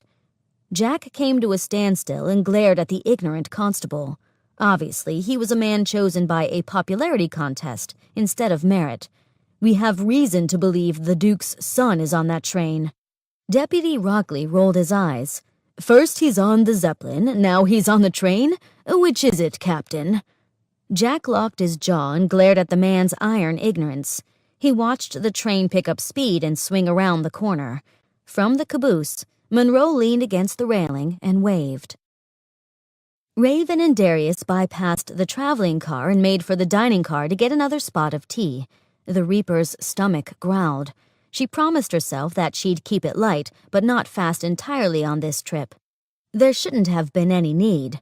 And now with leaving Captain Grant back in Westmoreland, there should be less, right? They sat at a table and the waiter stepped over. Raven removed her hat and scarf, nodding to Darius to do the same. We'll take some cheese finger sandwiches and tea, maybe a few biscuits as well? Darius nodded. Raven smiled. A growing boy always had room for biscuits.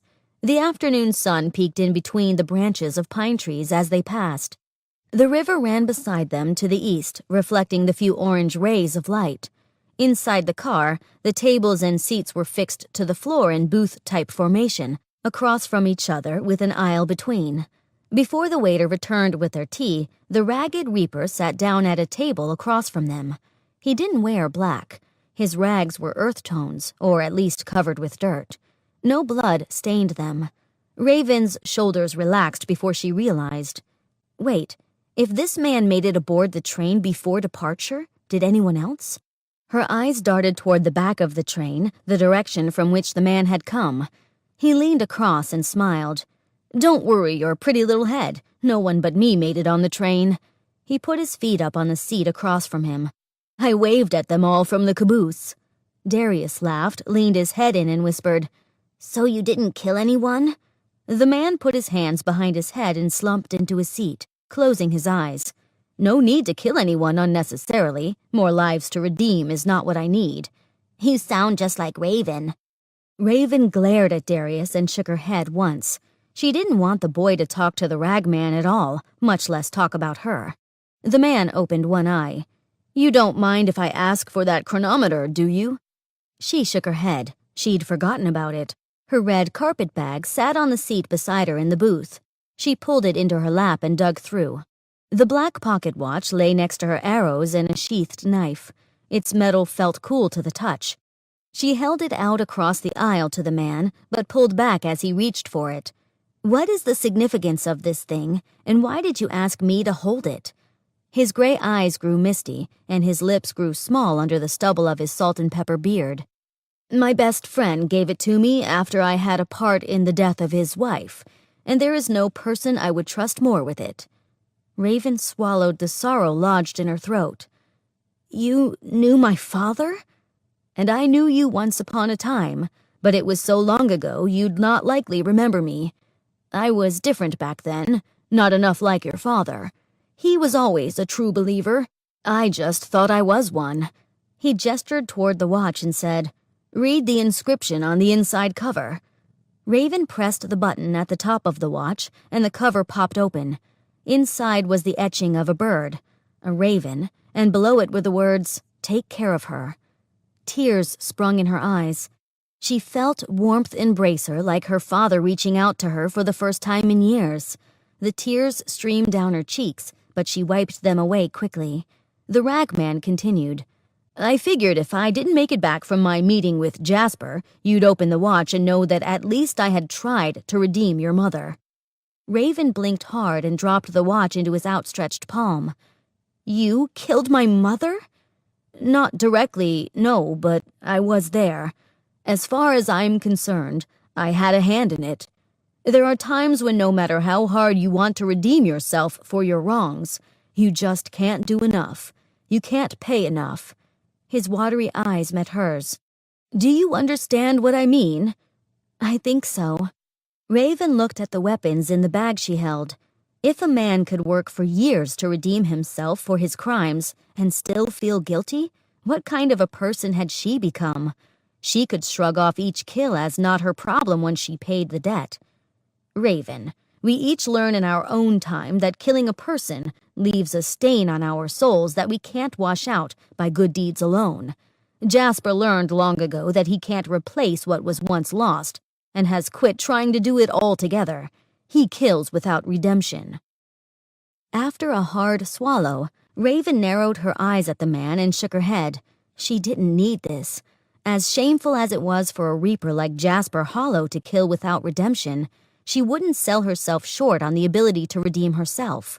Determined not to talk to the man further, she looked straight ahead without a word until the waiter came with her tea. The old man across the aisle seemed to take the hint and remained silent. Raven stared at her sandwiches, her appetite gone. She stuffed one in her mouth anyway, out of spite.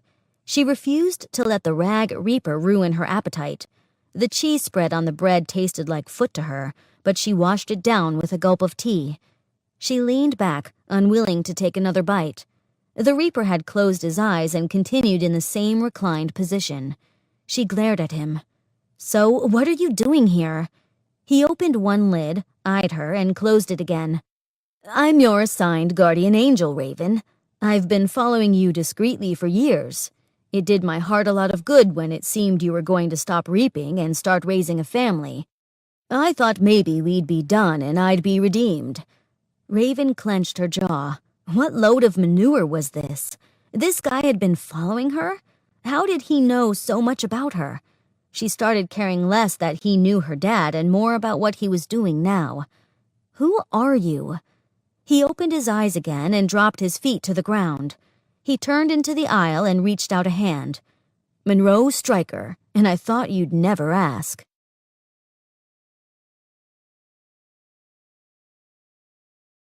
Chapter 4. Actions must be guided by reason, not emotion. The moment decisions become based on feelings, one will err. Jack steadied his horse and shoved a foot in the stirrup. His guard mounted, and the group moved farther west and south in the outer territory. He nodded to his guard and shouted down the line. "We've lost time, but at least we know exactly where this train is going. To Moor's Head." With a curse, Jasper Hollow mounted his mechanical horse. He rolled his shoulder and neck. "We'd get there faster if you lot didn't handicap yourselves with flesh instead of metal." After a darting glance sideways at the worthless reaper, Jack clenched his jaw and turned his horse toward the road along the railroad track. Most of the roads in the outer territory were dirt and clay, rather than stones and cobbles. He set the pace at a solid trot to stretch the horse's legs after their train ride. After a short while, he pushed them forward into a hard canter. He'd pressed the horses as hard as they would allow. The train ride from Westmoreland to Moor's Head lasted no longer than 2 hours. The ride on their horses could take as long as 4. He wouldn't give them more than a 2-hour head start. The end of this hunt was in sight. But what then? Could he really bring himself to follow the Duke's orders? To return his son to the court, where Jack knew what it would mean for the boy? He'd be taking Darius to his death. The sound of hooves pounding against the hard clay gave him no comfort. It used to. He focused on his breathing, hoping to drown out the thoughts crowding his head. When his reins had become covered with foam from the horse's sweat, and the horse's sides were heaving beneath him, he slowed the horse to a walk for a short break. Steam poured from the nostrils of Jasper's brass machine. He started past Jack and yelled back, "You are too slow for me. I'm going on ahead." The automated horse throttled into a higher gear, and it whined as it continued over the next hill. Part of Jack was jealous. He preferred a steam-powered machine over a flesh horse himself, but with the incident caused by the unpredictable spells the young Baron had, he couldn't risk it again. Rupert pulled up his mount next to Jack. The fiery look in Rupert's eyes showed his displeasure with the Reaper, and he shook his head in the direction of Jasper's retreat. "Good riddance," Jack agreed. He turned about in his saddle to the rest of his guard. Harry, Smith, and Bradley rode astride each other, their horses' heads carried low. Behind them, Colton took up the rear. He stayed alert, darting his eyes to both sides of the road rather than conversing like the other three. The younger guard members tended to treat every portion of the mission as if it were a road trip. Jack grew tired of it, but at least he knew he could rely on Colton and Rupert. He turned back into his saddle and felt his gelding's neck. "What do you think, Rupert? My horse is no longer heaving. Should we risk a trot?" Rupert nodded, nudging his horse in response.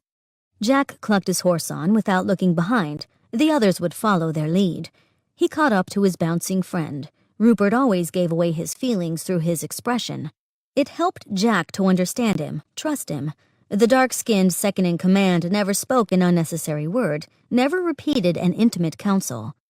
The sun hovered just above the horizon as they crested the next hill.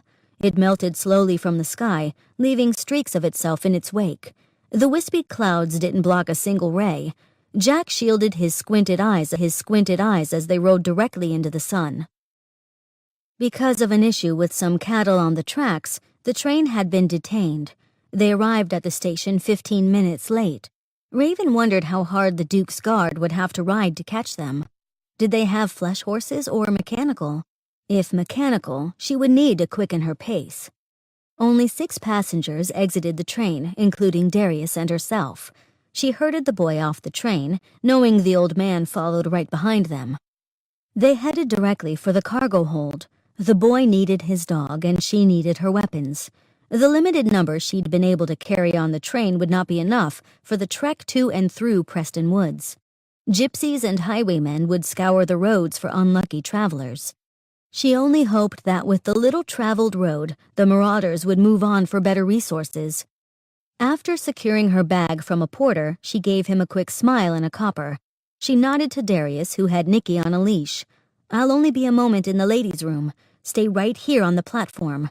Her eyes met the ragged Reaper's. "Don't go anywhere with that man." "Monroe?" Darius asked innocently. He had already taken an obvious liking to the older man who had played a few magic tricks for the boy on the train. "Keep an eye on him, but don't go anywhere." She leveled her eyes at Darius. "Understood?" "Yes, ma'am," he answered, his spine straighter and his grin gone. She nodded once and dashed for the ladies' room, nearly bumping into an older woman with a cane. After scanning the crowd for a constable or any other obvious difficulties, she found none. Relieved, she rushed to the facilities. The moment she entered the public restroom, she locked the door behind her. She wore her moleskin breeches beneath the traveling skirts and her leather corset. After yanking off the tan dress, she slipped into her black button-up shirt with ruffles on the sleeves.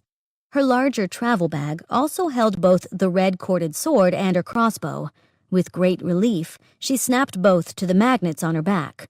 When she finally stepped out of the ladies' room, she felt like a Reaper again.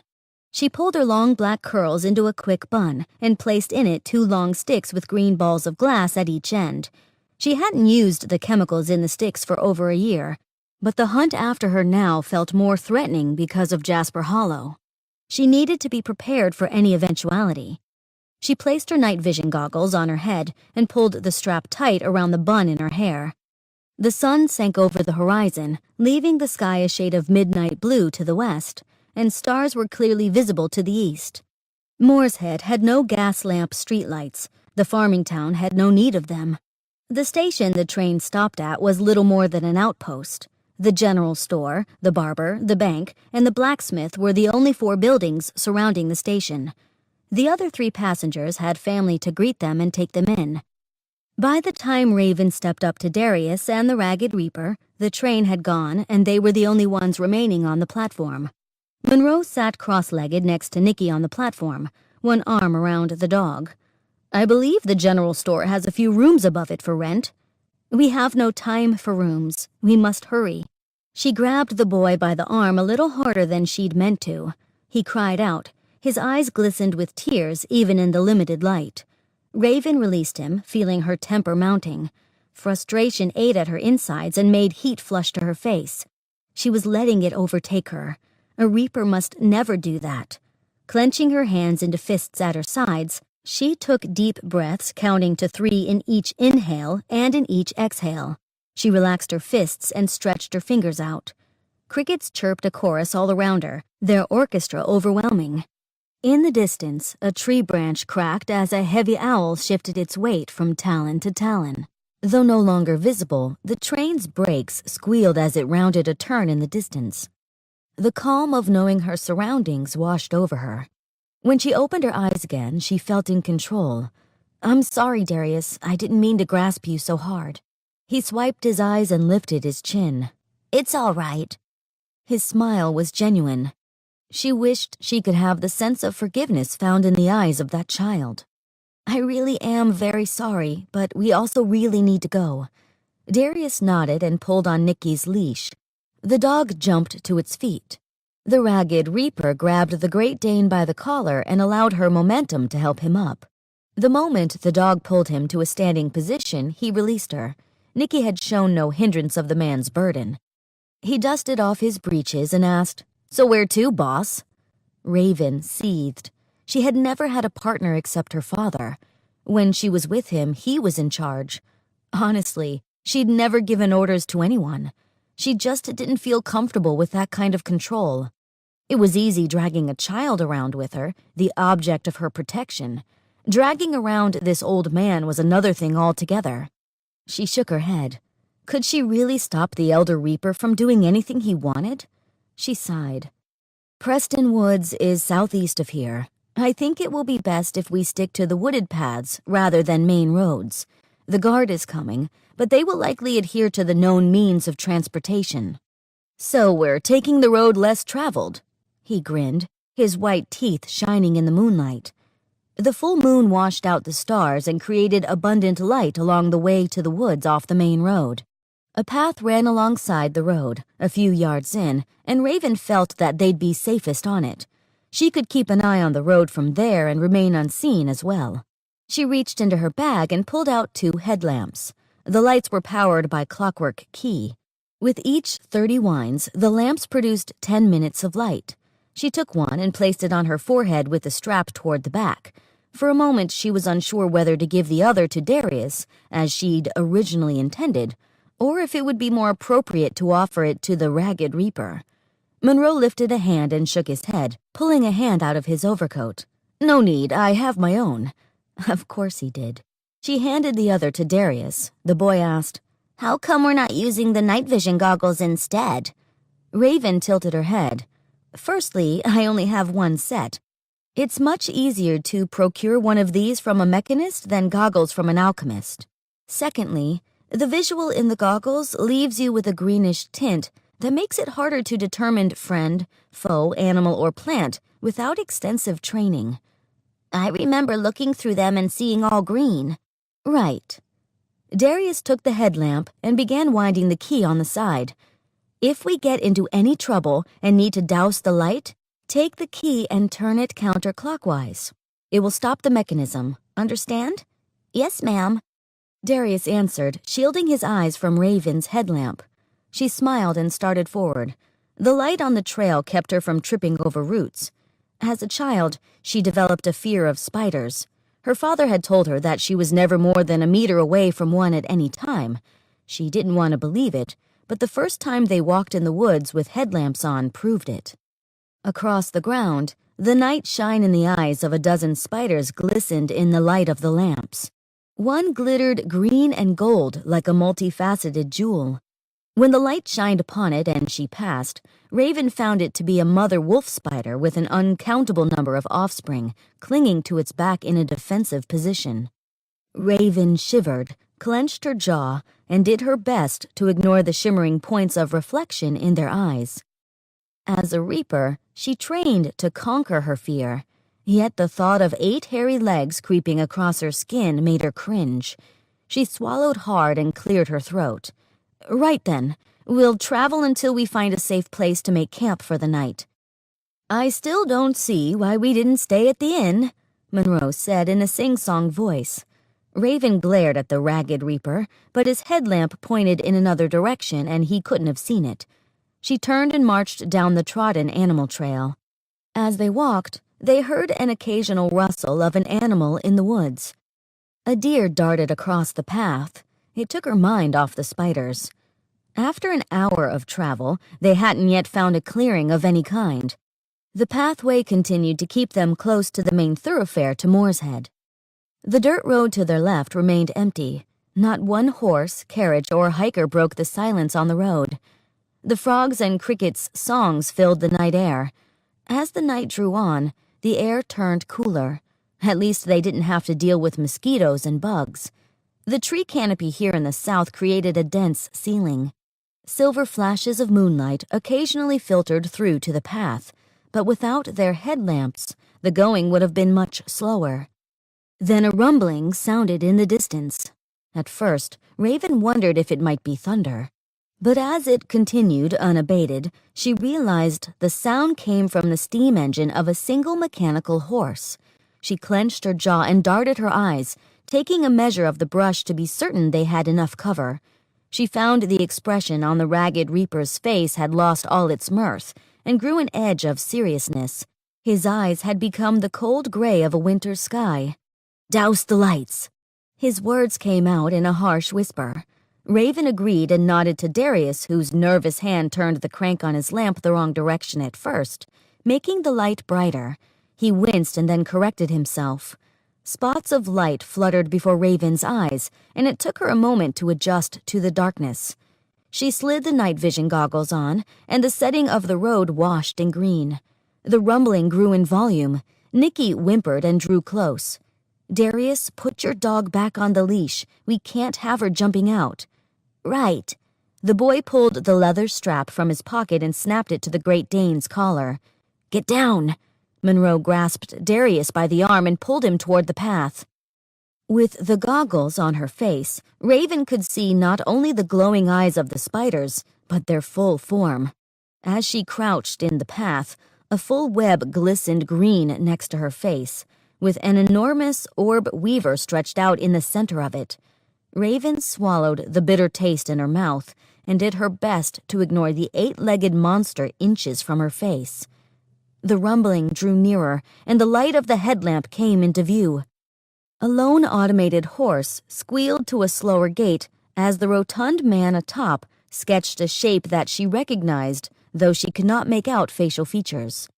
Jasper Hollow came to a stop less than 50 feet from the portion of path on which they crouched. How had he known? Jack Grant reached the train station in Moorshead long after dark. The full moon sat a quarter of the way up the sky. He'd never have seen so many stars from the city. The abandoned station was as unpopulated as the small town surrounding it. "Which way do you believe we should go, Captain?" Colton asked, rubbing a hand over his red hair. His eyes scanned the surrounding fields and farms. From 20 yards away, Rupert stood up, his skin nearly invisible in the darkness. "Captain, I believe we should follow these tracks. The tracks of a mechanical horse carrying a heavy rider came through recently. And occasionally, I'm finding the prints of a large dog." Jack rubbed his sore legs. The flesh horses made for a rougher ride than the smooth mechanical ones. It felt good to stretch and stand on his own 2 feet. The horses were clipping the grass on the roadside. They were hungry and tired. His stomach growled, but all they had in the saddlebags was jerky and hard tack. The town didn't even seem to have an inn, much less a tavern. Bradley teetered on his mount, slumping over the horse's neck. His men were spent. Rupert's stamina surpassed his own. Jack could feel how close they were to finishing the goal and knew they must press on. Besides, Jasper had an enormous head start on them. What would the Reaper do if he found them first? Could Jack trust the man to at least leave the young Baron alive? Somehow Jack doubted it. He didn't trust the man as far as he could throw him. He reached into his saddlebag and pulled out a stick of jerky. After shoving it into his mouth, he nodded to Rupert and mounted. "Lead the way."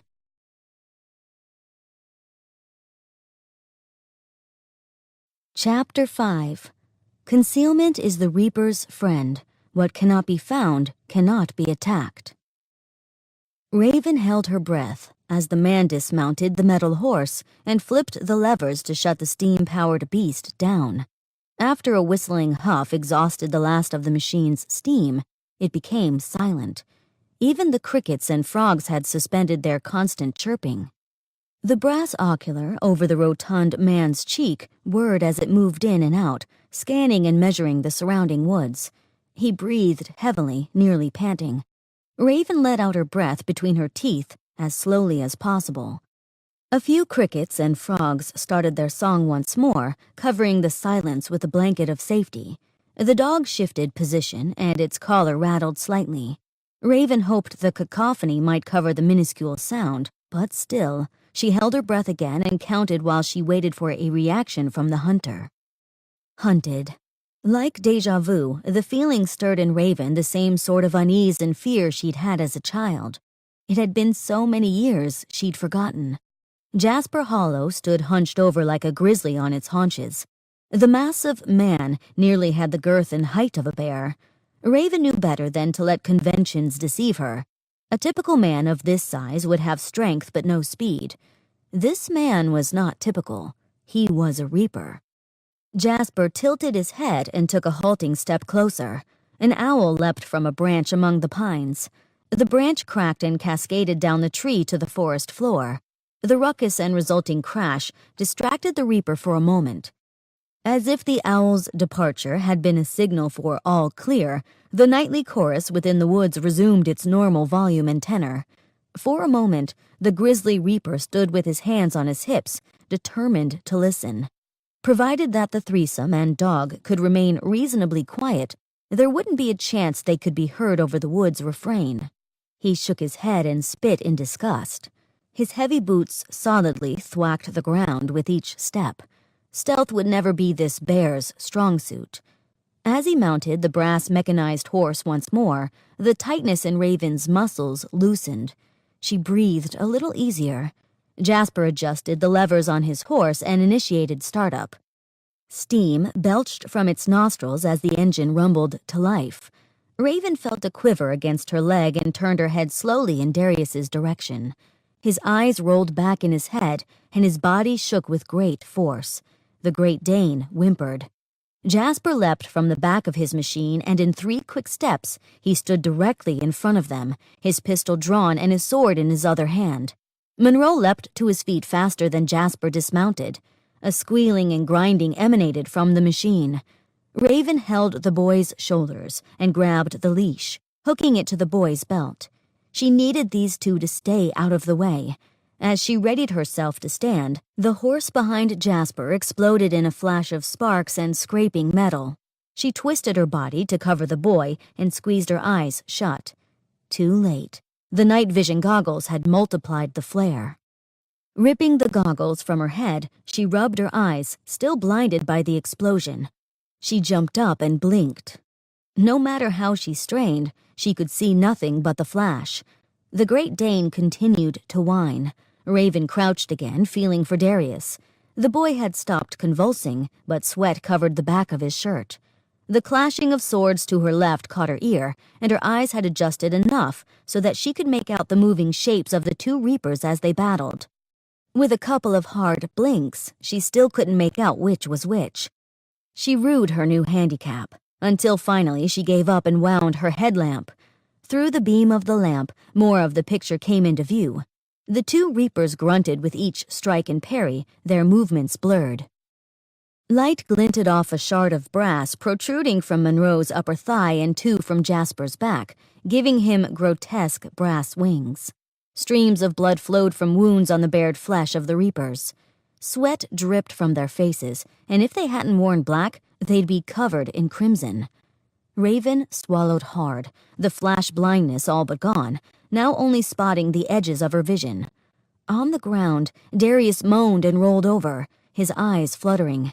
Nikki stood and greeted him with a lick on the cheek. A wagging tail beat against Raven's legs. She felt like a child again. She couldn't help it. As she watched the 2 fully trained elder reapers, she felt like an impersonator, like a child pretending to be what she was not. These two men fought with strength and agility, like her father. Not once did she beat her father at anything, and she doubted she could defeat either of the Reapers if she'd been left on her own. The lump in her throat threatened to choke her, and tears burned in her sockets. Watching the two true professionals made her lose confidence in her own abilities. The two fighters came to a sudden standstill. Heavy panting caused their shoulders to heave like an uneven dance. The malice had left neither fighter's eyes, and their swords were still pointed in their opponent's direction. Neither man looked ready to back down, though both were spent. After drawing a deep breath, Jasper spoke. "Raven, I knew your father. You might remember me?" A smile tugged at the right side of his lips. "I have one of those faces no one forgets." Monroe leveled his sword at the grizzly. "Don't talk to her so familiar." Jasper spat, blood mixed with his saliva. "As though you have any right to act as her protector. You are no more innocent or guilty than I. Don't act holier than me." "No one is holy." "Whatever. Don't try to win me over with whatever religion you're trying to push. I am a Reaper. I have no need to trust anyone but myself."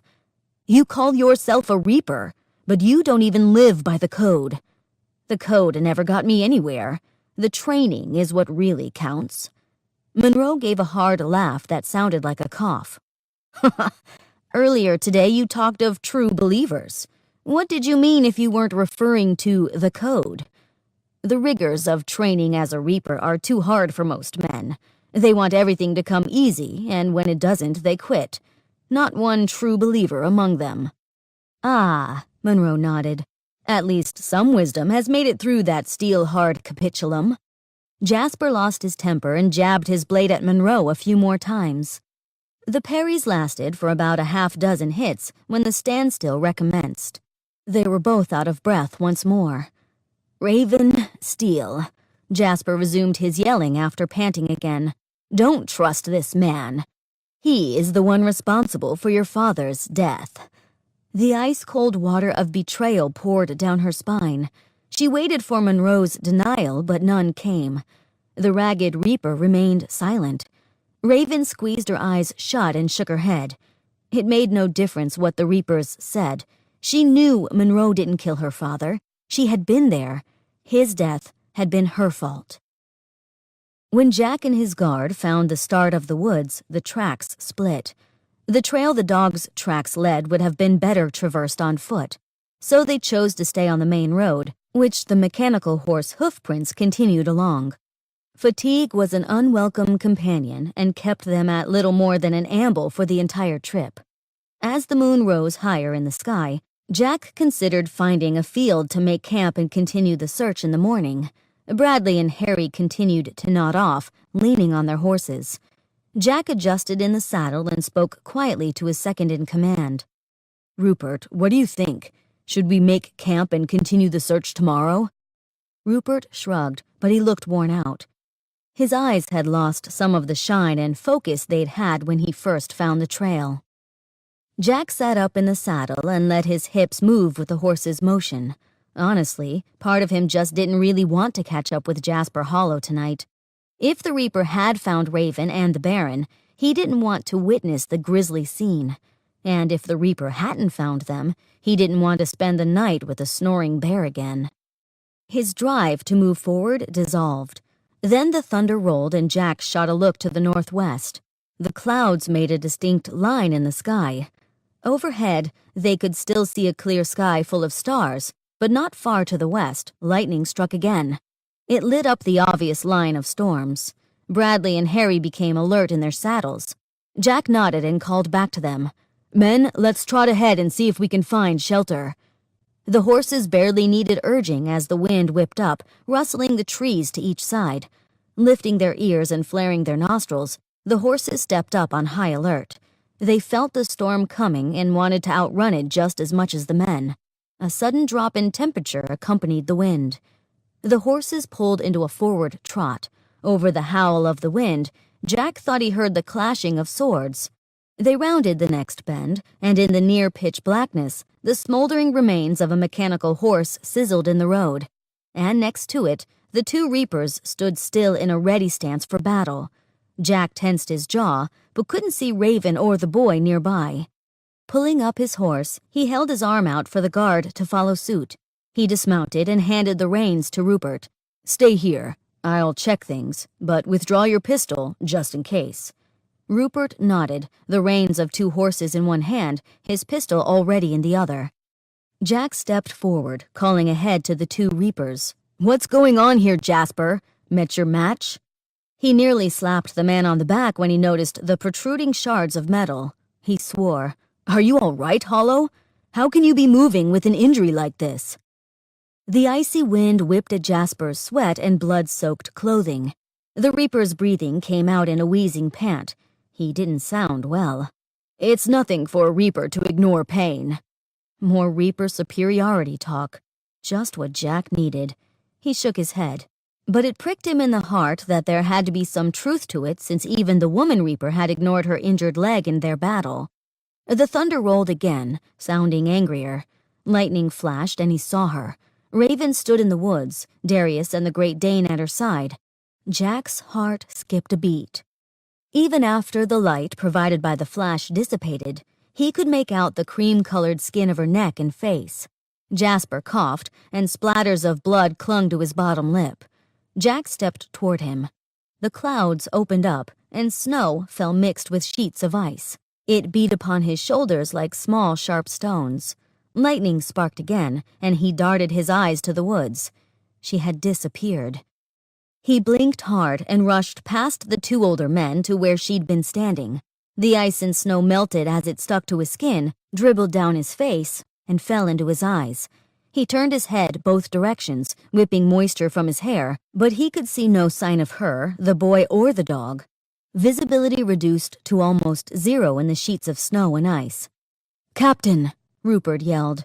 Jack spun at the sound of his second's distress, and in the next bright flash of light, he saw the rag-covered reaper running down the southwest road. A moment of indecision slapped him. Should he go after the man? With the low visibility and the distance the reaper had already achieved, shooting him was hardly an option, except maybe for his sharpshooter Jasper.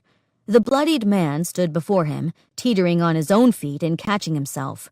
Then Jasper took two hacking, blood-filled coughs and fell to the ground, face first. Raven ran deeper into the woods, holding the dog's leash.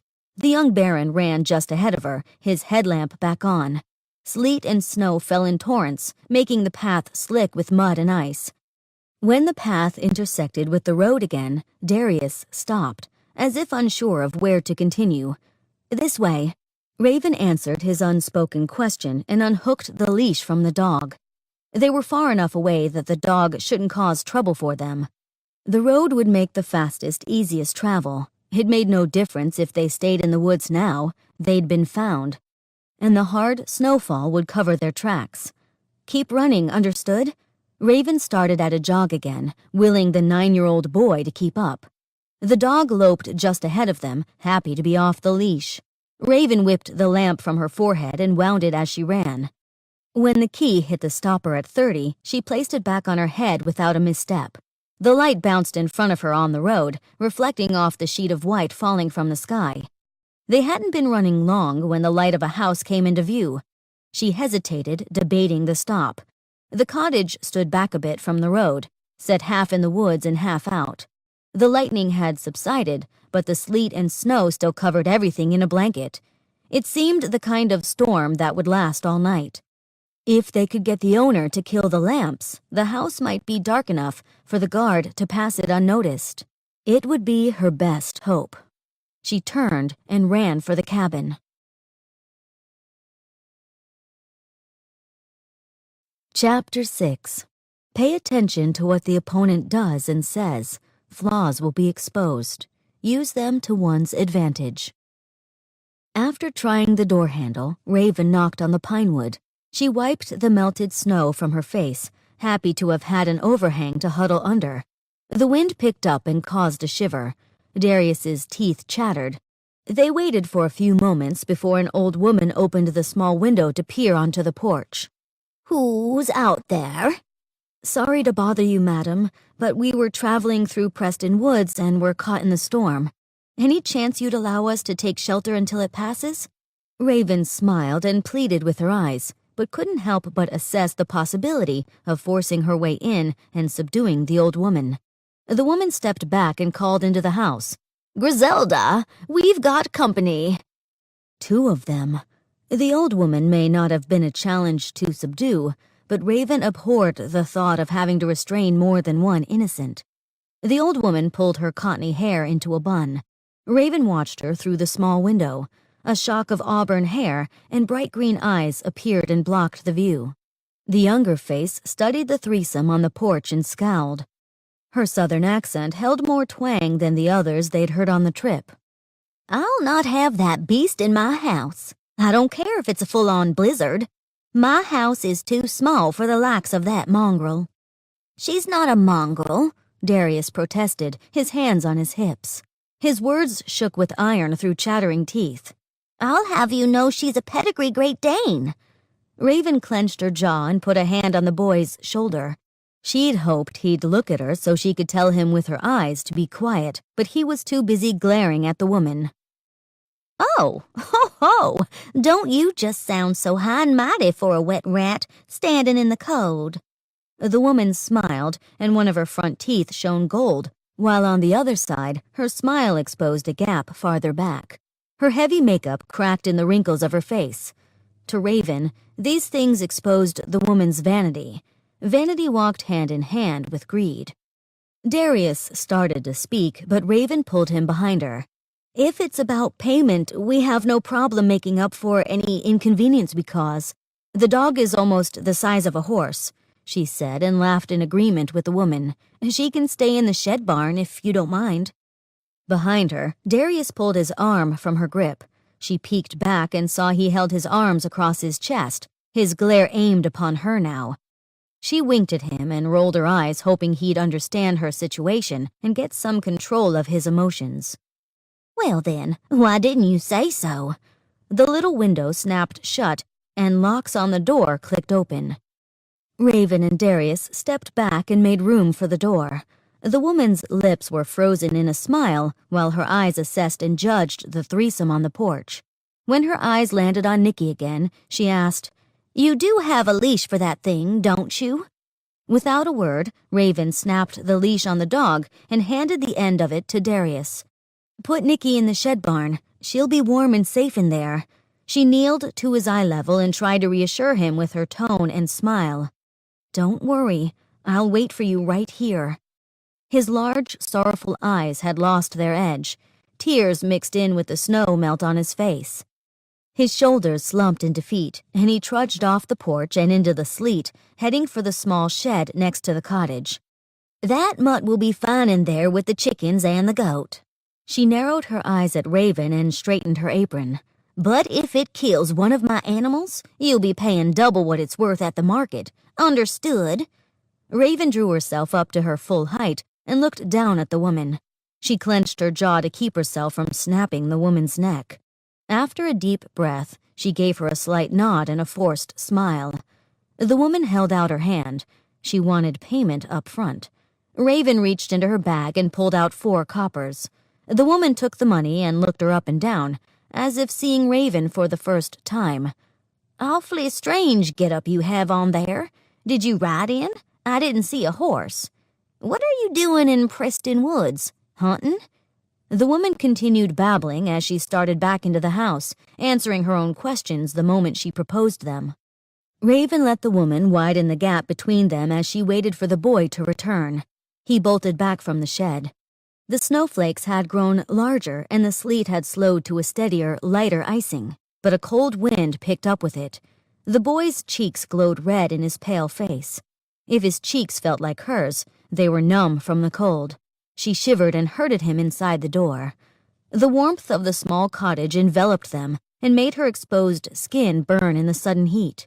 Several pieces of overstuffed brown and green furniture cluttered the small room. A single gas lamp and the fireplace dimly lit the living area.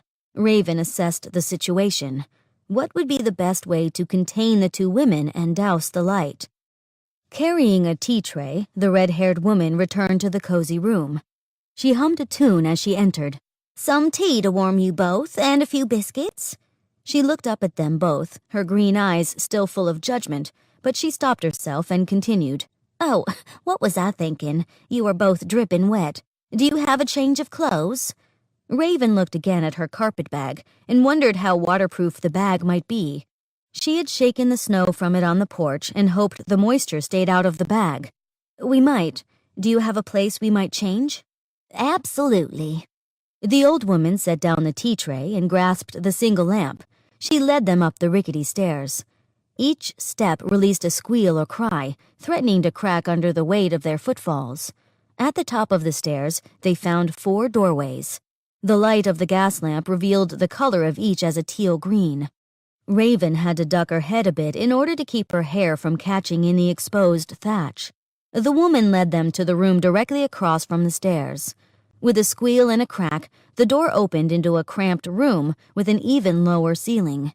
To her relief, the room they'd been assigned was windowless. 2 double beds sat across from each other with a small pan between them, catching a drip from the roof. "I believe this should be enough." The woman crossed the room and used the gas lamp in her hand to light the small one on the single nightstand by the beds. "Please come down for tea once you get yourselves into some dry things." Raven nodded and began digging through her bag before the woman had the door closed behind her. To her relief, the inside of the bag had been kept mostly dry. With a hard swallow of her pride, she traded her reaper gear for the traveling dress once more. "Here, Darius, I got some clothes for you, too. Change right here in the light of the gas lamp, and I'll change in the hallway." The young baron took the dry clothes, but his expression held no mirth. Instead, he looked about the room in confusion, wonder, and sadness of a child too far away from his home. It seemed that Nikki offered him the sort of comfort a teddy bear might offer a smaller child. Now he looked lost without her. Raven patted him on the shoulder and said, "Stay here in this room. Keep your headlamp handy and shut off the gas lamp, understand?" His sad eyes blinked and he nodded. She attempted a smile and stepped into the hallway. She needed to move fast. Her moleskin breeches rarely absorbed much in the way of water, so she left them on.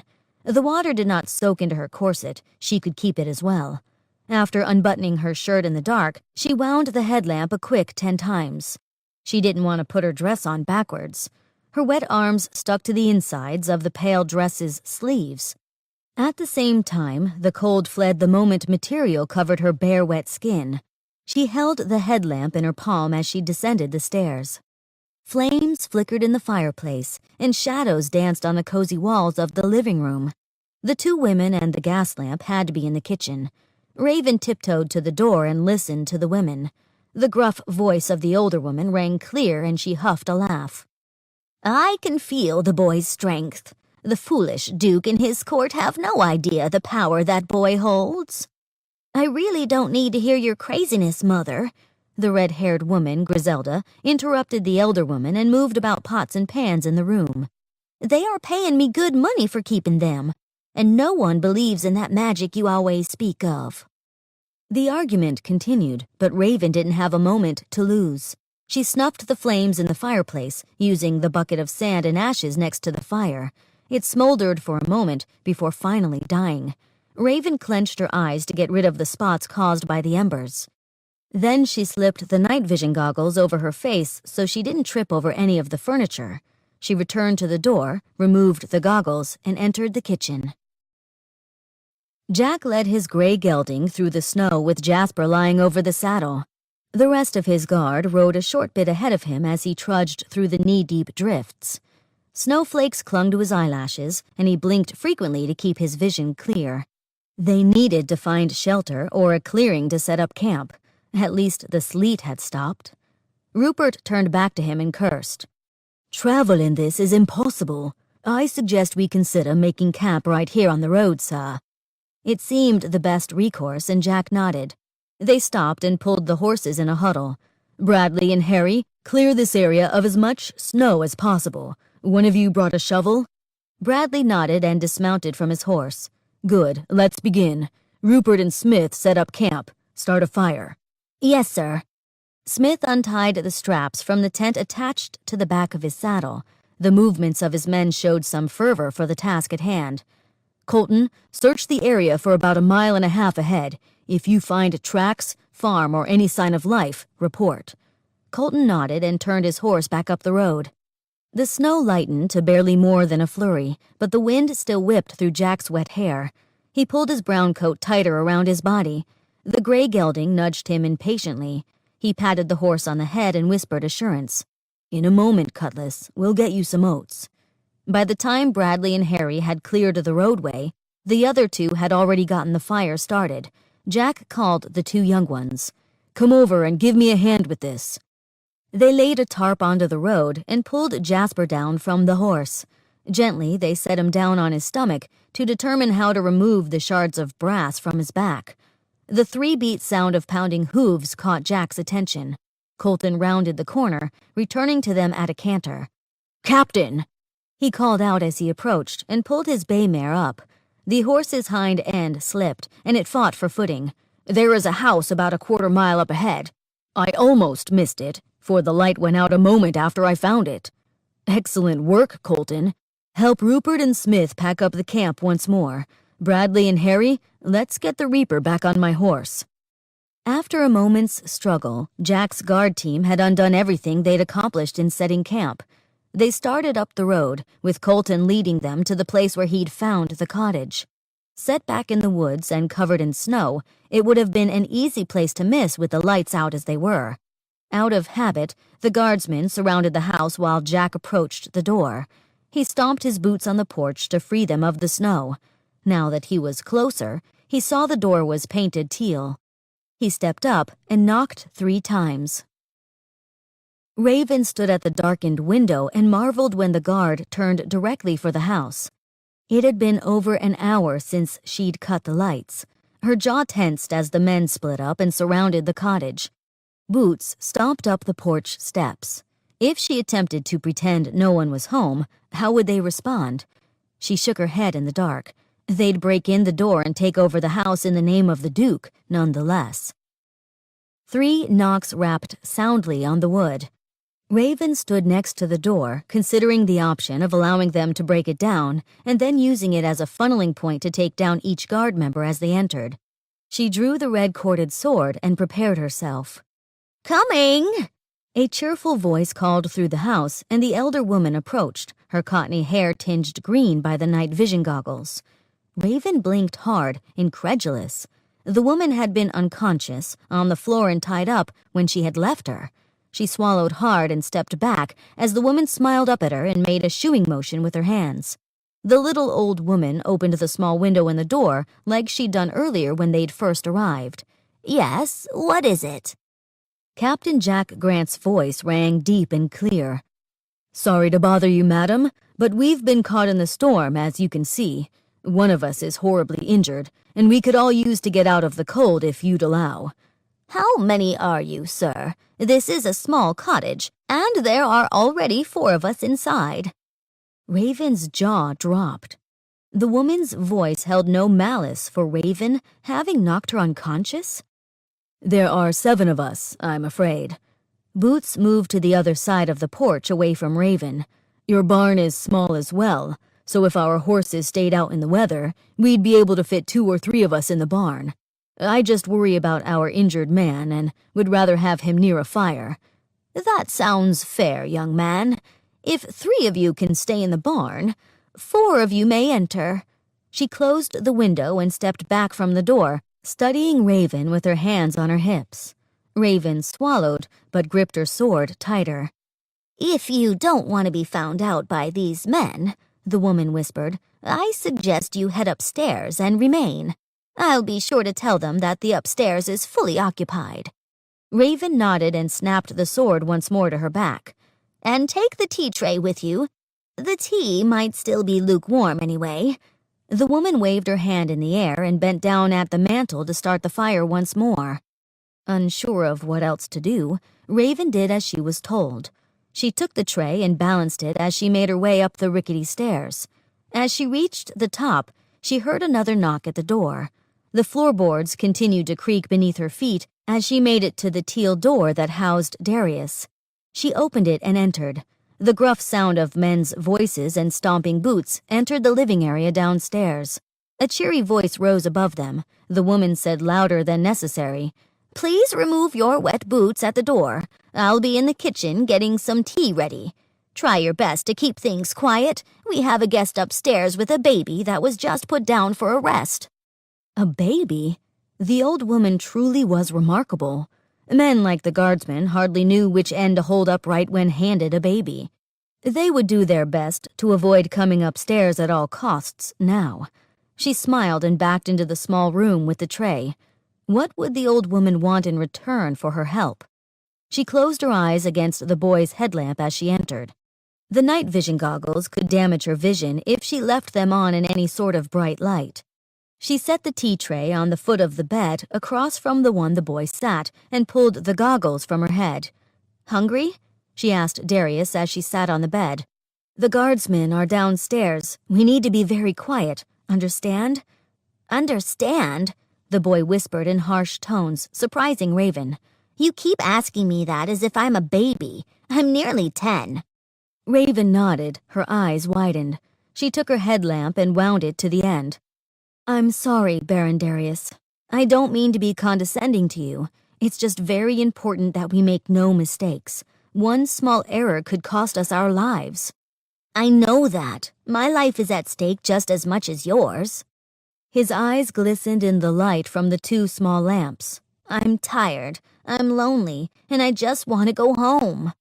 The boy flung himself into the pillows and sobbed quietly as his shoulders rose and fell. Raven didn't know what to do. Part of her wanted to smack the kid and tell him to get over it. Another, stronger part of her wanted to hug the poor boy and tell him that she was here for him. She frowned, kneeled on the floor beside his bed, and patted him on the back. After a moment, he sat up, threw his arms around her neck, and squeezed her. She held him and rubbed his back as he sobbed on her shoulder.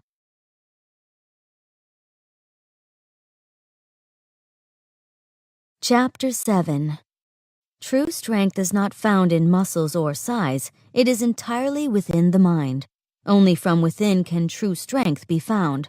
By one's wits, convince the opponent he is weaker. Use words wisely. Jack sent Bradley, Harry, and Smith inside the house with Jasper. The Reaper still lay unconscious in the arms of the 3 guardsmen.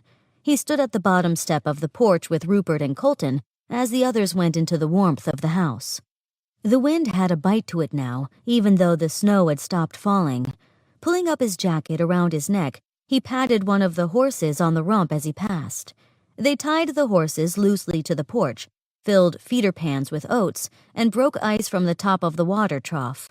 In case the sleet or snow should start up again, they unfolded the saddle blankets and tied the canvas tarps over to give the horses extra warmth and to keep them dry.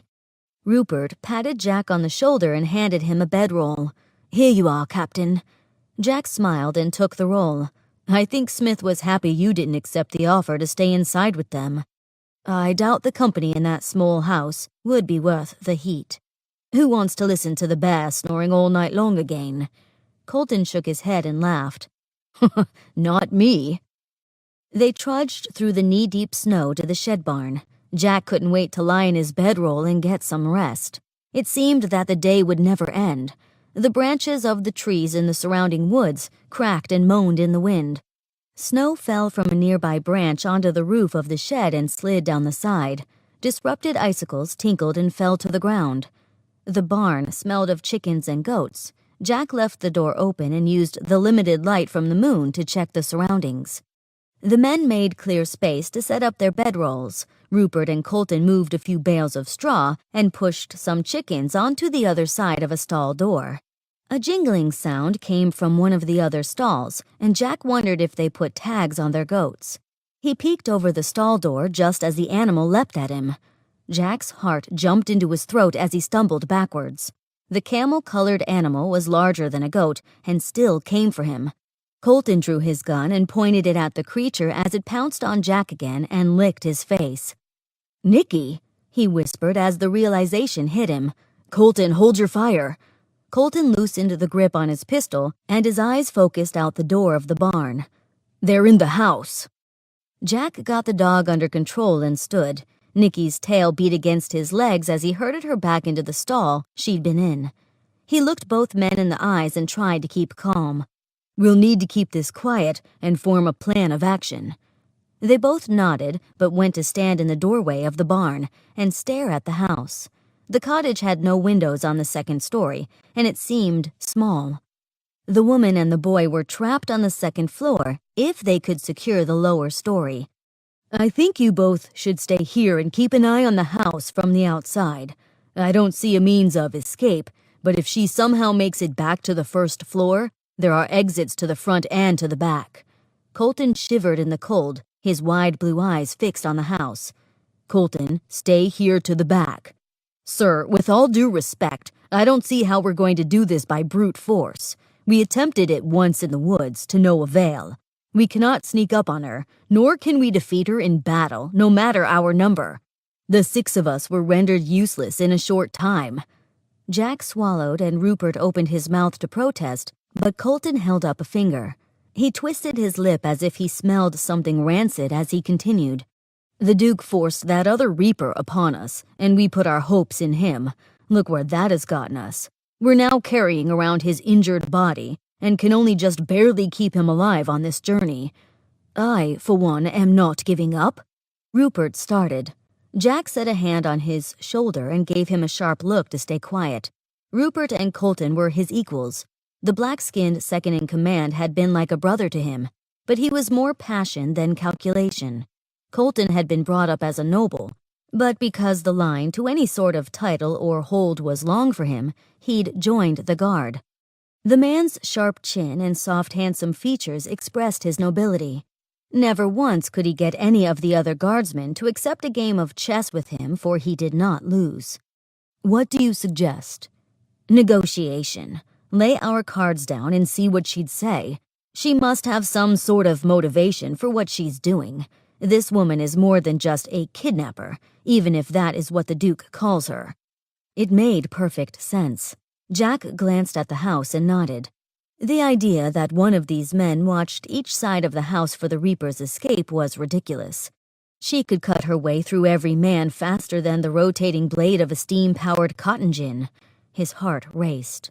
Somehow the thought of speaking to this woman made him more nervous than fighting her. He admitted to himself what he'd known all along. He'd lose in a fight, and that's why he no longer felt nervous about it. But talking to her, he had a chance at winning this thing. But he could mess it up if he said the wrong thing or asked the wrong question. "Should you talk to her, Colton?" "No, sir." Colton shook his head. His eyes never left the snow-covered cottage 30 yards away. "She'll want to talk to the one of us that has the most power. And she already knows you're captain. I believe that's why she took you out last, before, sir." His eyes dropped for a moment, and then he looked back into Jack's. "She wanted to negotiate with you then." Jack tightened his jaw. He'd tried to negotiate with her then, but she didn't seem interested. He could follow Colton's line of logic, but not sure if this would deteriorate into the same sort of argument again. "All right, but I want you next to me the entire time, right?" Colton nodded and gathered his coat. "Just keep me from saying anything stupid." A thought hit her, and Raven sucked in her breath. The dog. The guardsmen staying in the shed barn couldn't miss the Great Dane. Could they possibly assume the dog belonged to the old woman? No chance. She pushed the boy back gently. She scanned the dim light in the room. How could she be so stupid? The windowless walls mocked her, trapped like rabbits in a cage. This room had never been a suitable hiding space. "What's wrong?" Darius's eyes still glistened in the pale light from the headlamps, but fear and surprise quickly replaced the sorrow. She shook her head and shot to her feet. What could she say? The walls of the room closed in on her and her throat tightened. They needed to go now. The tray on the bed rattled when she grabbed her carpet bag. She shoved the wet clothing inside and stepped to the door. The handle felt like a block of ice in her hand. She turned it and opened the door a crack. The pitch-black hall gave her comfort, and the rumble of voices downstairs put her at ease. Perhaps they could sneak past them in the shadows.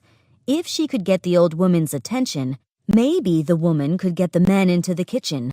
Raven could make her escape with Darius. They'd have to leave the dog behind, but maybe she could convince the young baron that they'd come back for her in a few days. Holding the headlamp in her hand, she shined the light into the hallway. Darius gripped her arm, his nails pinching the flesh under her canvas sleeve. His voice shook as he whispered again, "What's going on?" His eyes had grown more fear-filled. She clenched her teeth, knowing she needed to dissolve his fear before he froze or worked himself into a fit. He'd be hard to move under those conditions, or he might make too much noise. "We need to get out of here. We can't stay." She barely stopped herself from asking if he understood. He didn't want her to patronize him, and she needed to show him she respected him as an equal. He nodded. The expression on his face grew focused and lost its uncertainty. She nodded in return and pulled the door open. It creaked against the hinges. Raven twisted her arm in a motion to take hold of Darius's hand. He gripped her fingers. The floorboards in the hallway creaked with every step they made. A cloud of her breath in the cold air contradicted the sweat, which beaded on her forehead. At the top of the stairs, she released Darius's hand and wound the key on her lamp backwards a tick. The light snuffed out. Without direction, the boy did the same. She smiled in the dark. He really was a smart, perceptive kid. The light from the fireplace danced on the wooden stairwell below them. She cringed at the memory of the noisy boards that complained with each step. Her heart fell as the impossibility of the task ahead dawned on her. "Raven Steele," the deep baritone voice of Captain Jack Grant echoed up the stairs. She gasped and clenched the railing. Blood rushed to her head, causing her vision to swim.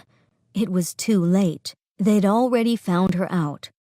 She took a step back and began to retreat down the hallway.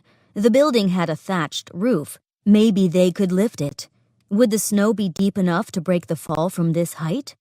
"Raven, we know you're up there. The building has no windows on the second floor. We also know that you could make your escape through our very midst, if you're willing to use that sword to do so."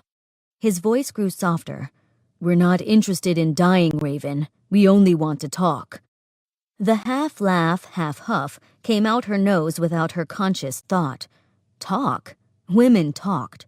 Men challenged each other through games or combat. So Raven wondered what kind of challenge this man had for her. "Please don't bother my guests. You'll wake the baby." The old woman continued her ruse. Then a baby began to cry. Raven turned her head to the room across the hallway from her own. There had been a baby in the room the whole time? She'd been in the house for hours, and no one had gone upstairs to care for it, and it had never made a sound? She stepped toward the teal door and turned the handle. Locked. It didn't budge in her hand.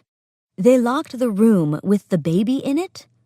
Stairs whined under the weight of a person climbing the steps. The old woman grumbled incoherently as she made her way up. One of the other guardsmen protested. "Madam, I must ask that you remain down here. We know the woman you harbor up the steps. It's not safe." "You lot are disturbing our guests. I need to go see if the young woman needs help with her child." She continued up the creaking stairs. When she reached the top, the old woman smiled at them and put a finger to her lips. Something in that smile seemed sinister, and Raven felt uneasy for the first time. Her fingers itched to grip her blade. The firelight from below lit the white-haired woman's face in a ghastly way. She pointed to the door to the room where the wails continued. The cries slowly settled into silence. She never opened the door and didn't take another step toward it. The hairs on Raven's arms stood upright as understanding fell upon her. The Wood Witch. They'd reached her early.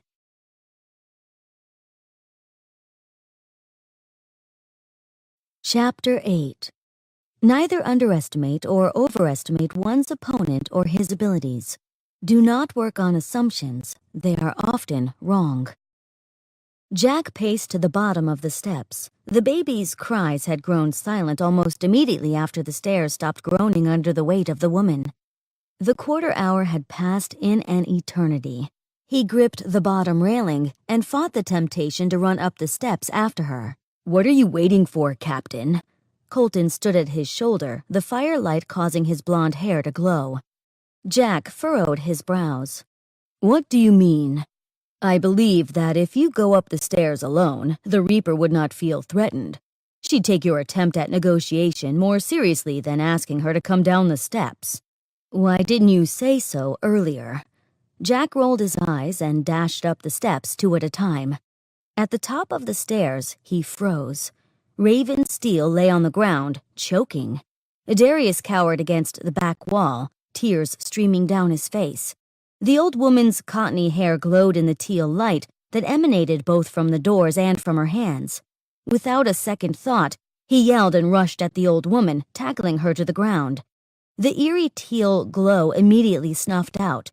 Raven Steele drew herself up slowly, but the dark made it difficult to see. He could only just make out her tan dress. "Raven, are you all right?"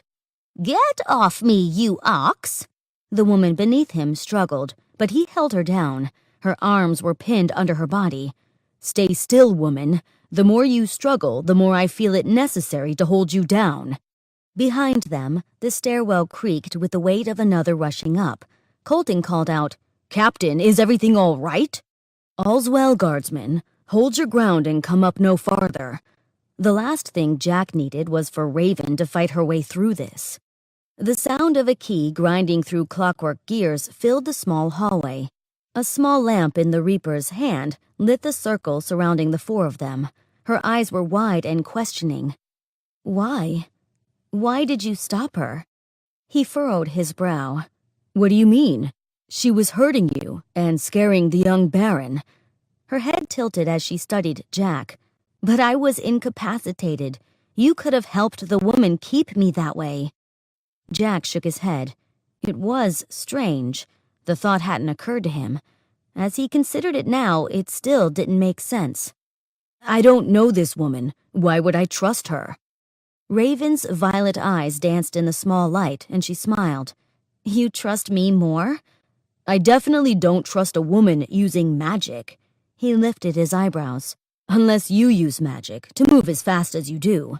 She laughed and shook her head. No magic involved." Jack grinned. "I thought not." The woman grumbled into the floorboards. Great. I'm glad you both get along so well. I'm not struggling down here, you know. Could you get off me now? "What do you think?" Jack tilted his head toward Raven and gestured toward the woman. "Should I let her go?" Raven handed the light to Darius and drew the sword from her back. She gripped it in both hands and spread her feet apart. Her eyes narrowed and her voice turned gruff. "Woman, make one move with your hand like that again, one flicker of that greenish light from a finger, and you'll lose it. Am I clear?" The woman beneath Jack grunted an affirmative. He stood slowly, keeping an eye on her. White hair shot out in all directions, and she attempted to pat it down as she stood. You know that an old woman could break a bone in a fall like that, don't you, young man? Jack felt pressed to speak, but he kept his mouth shut.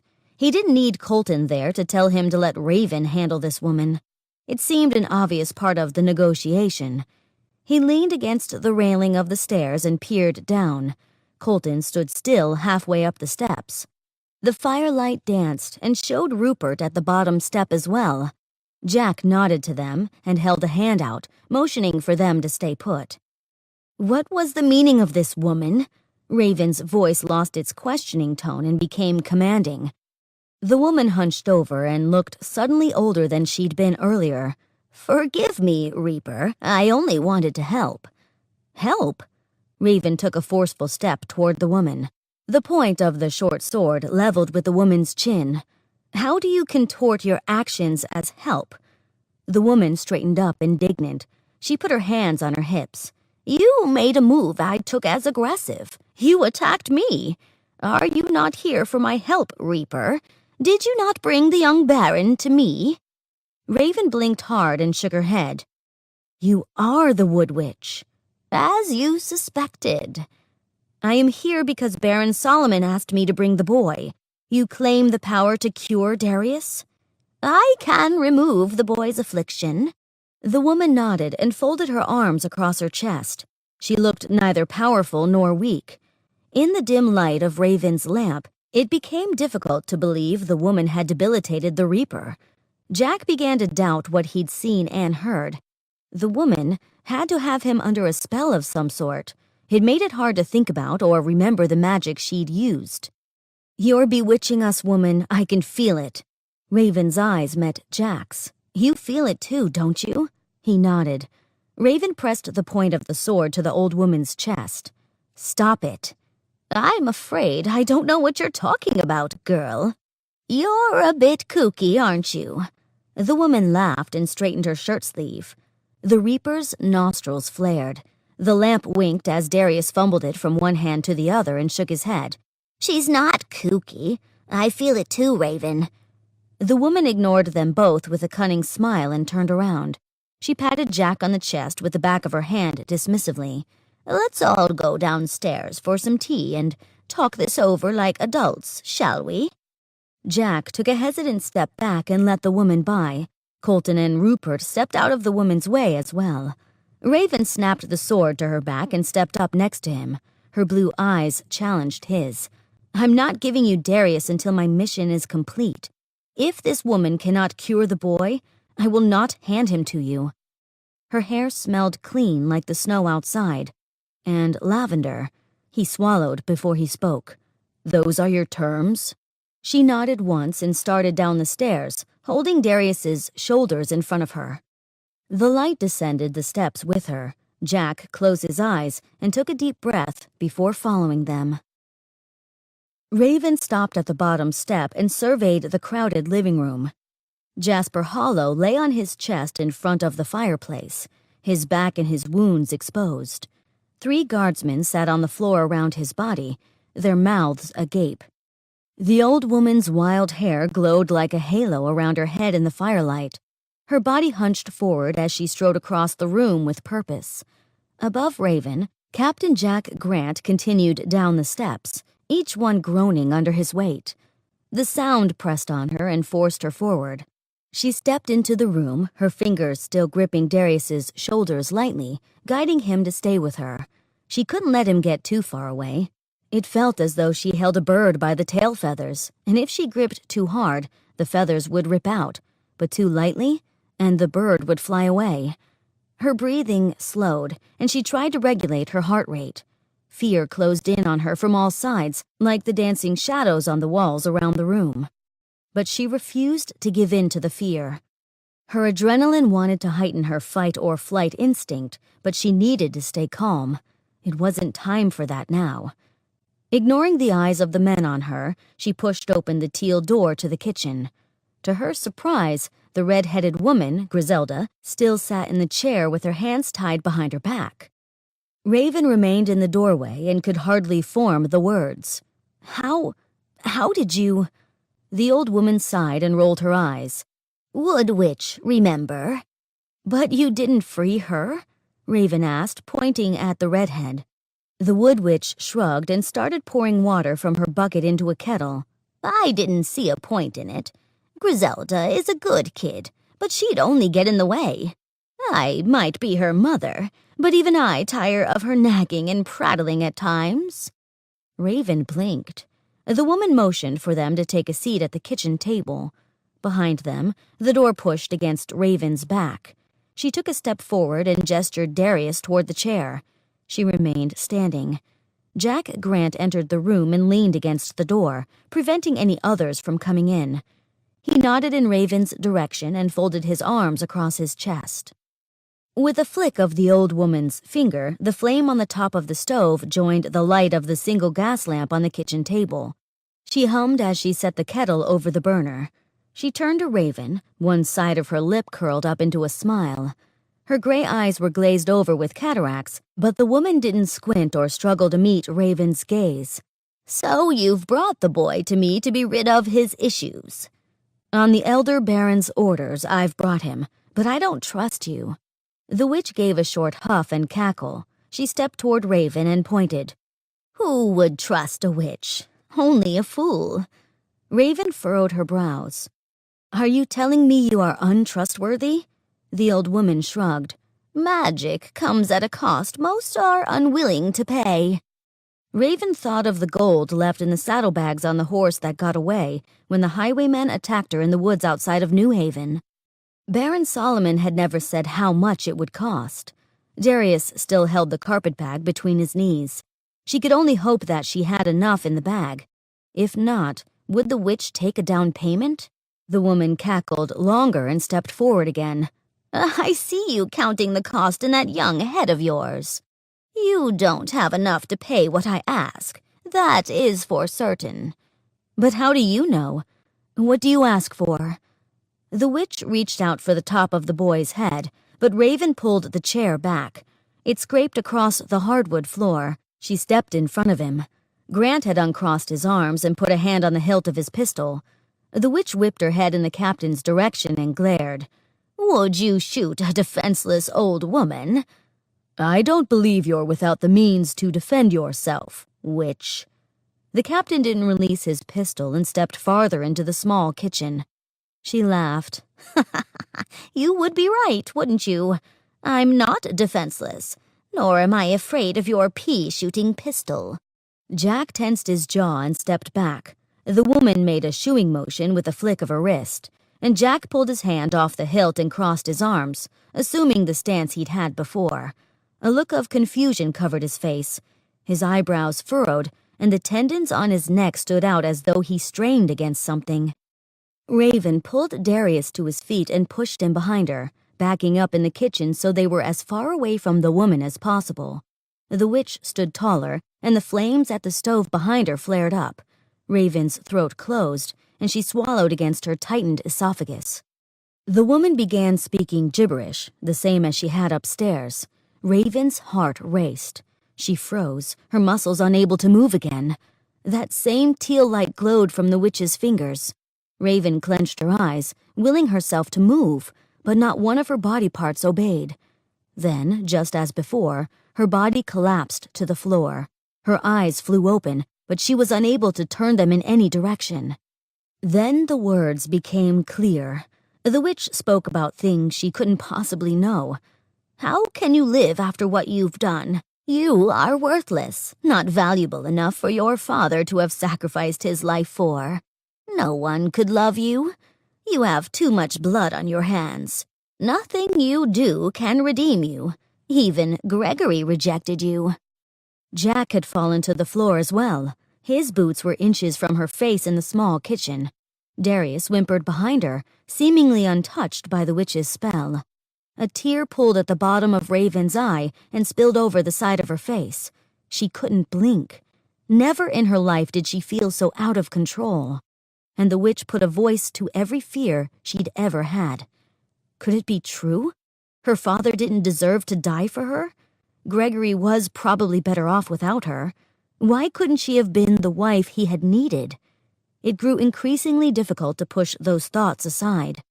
The witch cackled in the blue light, but Raven couldn't turn her head to see what was going on. The old woman's hand petted the top of her head. Too bad I didn't know you earlier, dear. I might have found more use for you, too. Come, Darius. Footsteps shuffled along the floorboards, and then a dragging sound. A door creaked and a cold draft entered the room. A door out? But this room had none. The wind's icy fingers raced up Raven's spine. Footsteps crunched in the snow outside. Nikki's urgent barking filled the silence once the crunching had grown too distant. The blue light continued to dominate the room. Raven's eyes became dry with her inability to blink and the tears that had already fallen. Drool pooled at the corner of her mouth, and she wanted so much to swallow, but instead it soaked the floorboards under her cheek. Despair blanketed her. The witch's words continued to echo in her mind, and she couldn't let them go, no matter how painful it was to think on them. The room grew colder by the minute, and soon each breath formed an icy cloud in front of her face. Nikki had succumbed to howling, her cries desperate and mournful. What seemed like an eternity passed. Her determined struggle against her unseen bonds helped her push the witch's words away. She blinked. The sudden movement of her eyelids startled her, and she flinched slightly. Still, her limbs would not respond. The blue light dimmed. Although she was not yet cold, she shivered uncontrollably. The despair fled and her anger warmed her. She willed her arms to move, fought against the invisible tethers. Sweat beaded on her forehead, only to be wicked immediately by draft produced by the open door. Her eyes darted around the room, the first of her muscles to come under control.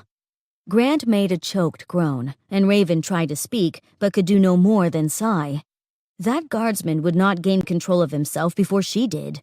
She would not be incapacitated while he stood over her. He may have saved her once, but that was one time too many. She had always been able to take care of herself. This time would be no exception. She strove against the inability to move until the moment the blue light snuffed out. Both she and Grant leapt to their feet simultaneously. She gasped for breath now that her chest was no longer constricted. Her muscles relaxed against the strain of her struggles. Not only was Darius gone, but an empty chair sat where the red-headed woman had been tied. In the wall, a door-sized hole had been formed in a perfect rectangle. The wind had piled snow into the corners of the small kitchen. Raven could barely use her gelatin muscles to walk to the door. She leaned against the frame of the doorway and surveyed the drifts of snow. The clear, cold sky was awash with stars, but the first signs of morning painted the eastern sky purple. Clear footprints led away from the house toward the woods. Behind her, Grant groaned. She turned toward him. "We need to go after them." He leaned against the table, looking as weak as she felt. The door cracked open and a voice called in. "Captain, may we enter?" Grant cleared his throat and called back, "Colton, get Rupert and hurry." The door swung shut in response, and muffled voices called out on the other side. Raven shivered. Why had the witch taken Darius?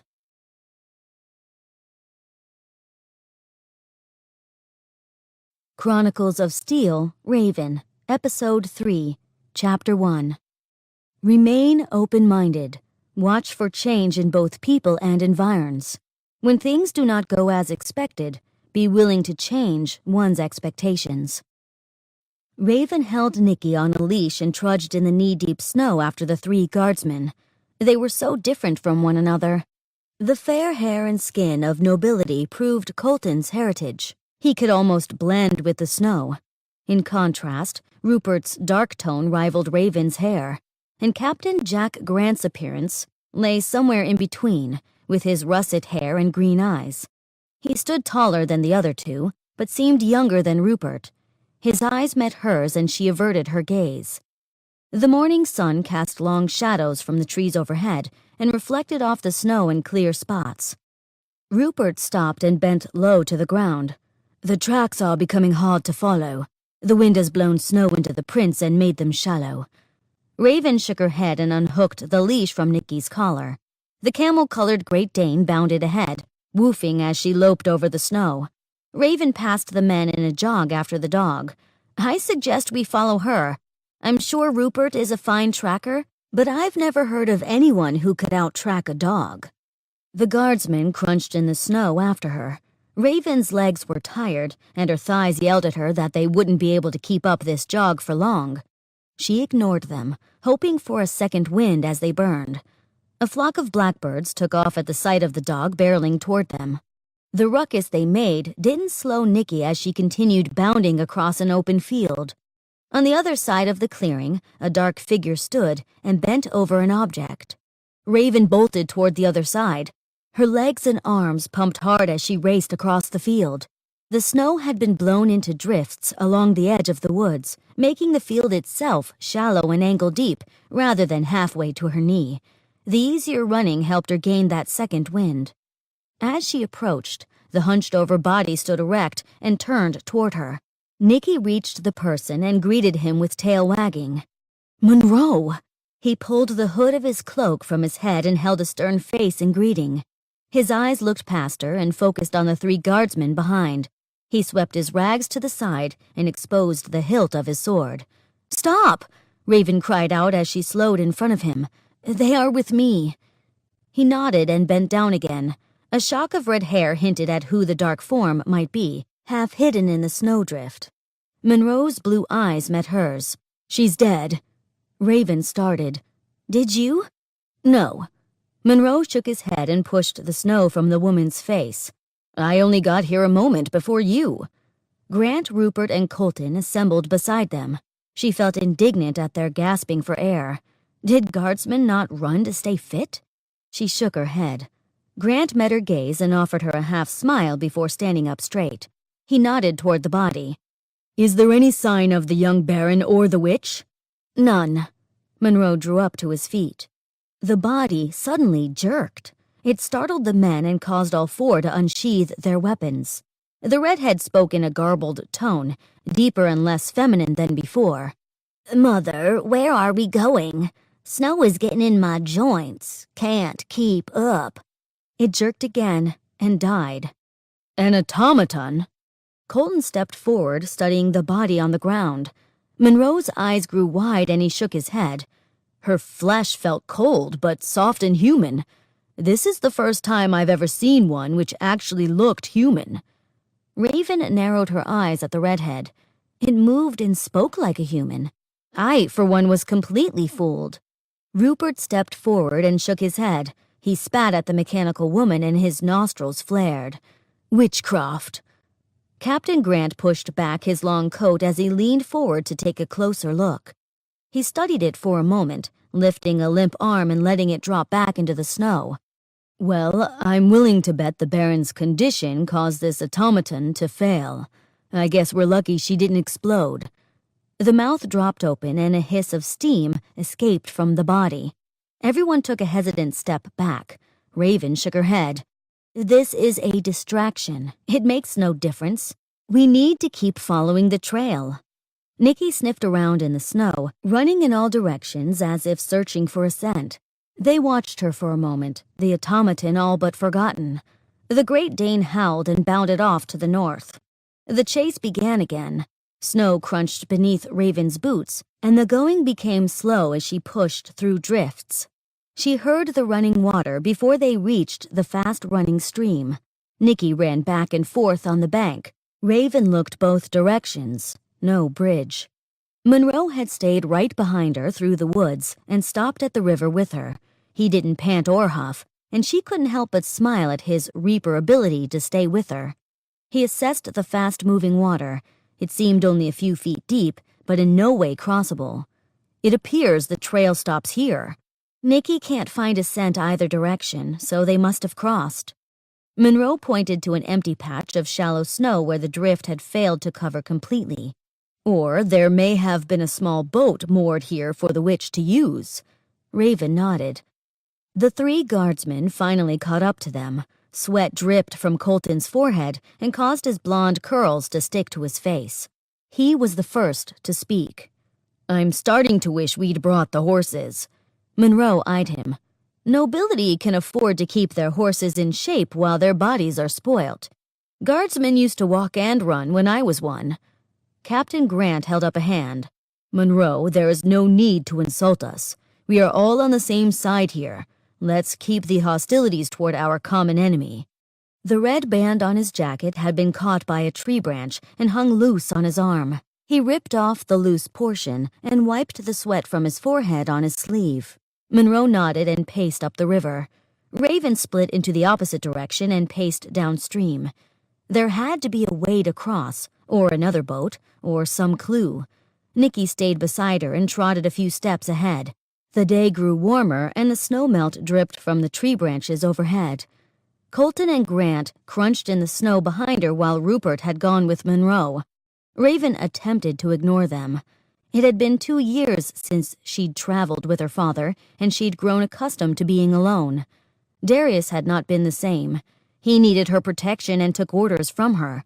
These two men could take care of themselves, and if anything, she might need to defend herself from them at any time. This tenuous alliance kept her alert. Out of the corner of her eye, she saw Colton glance at the sword attached to her back. The red cord hung over her shoulder and occasionally tickled her neck. Was it his? In the darkness, she couldn't tell which of the guardsmen she'd taken it from. He didn't say a word about it, but his eyes were drawn to it magnetically. Should she give it back to him? Part of her wanted to. Maybe it would work as a peace offering and garner trust between them. But the sword was a spoil of war, hers by right. Would he see himself as weak if he didn't win it back from her?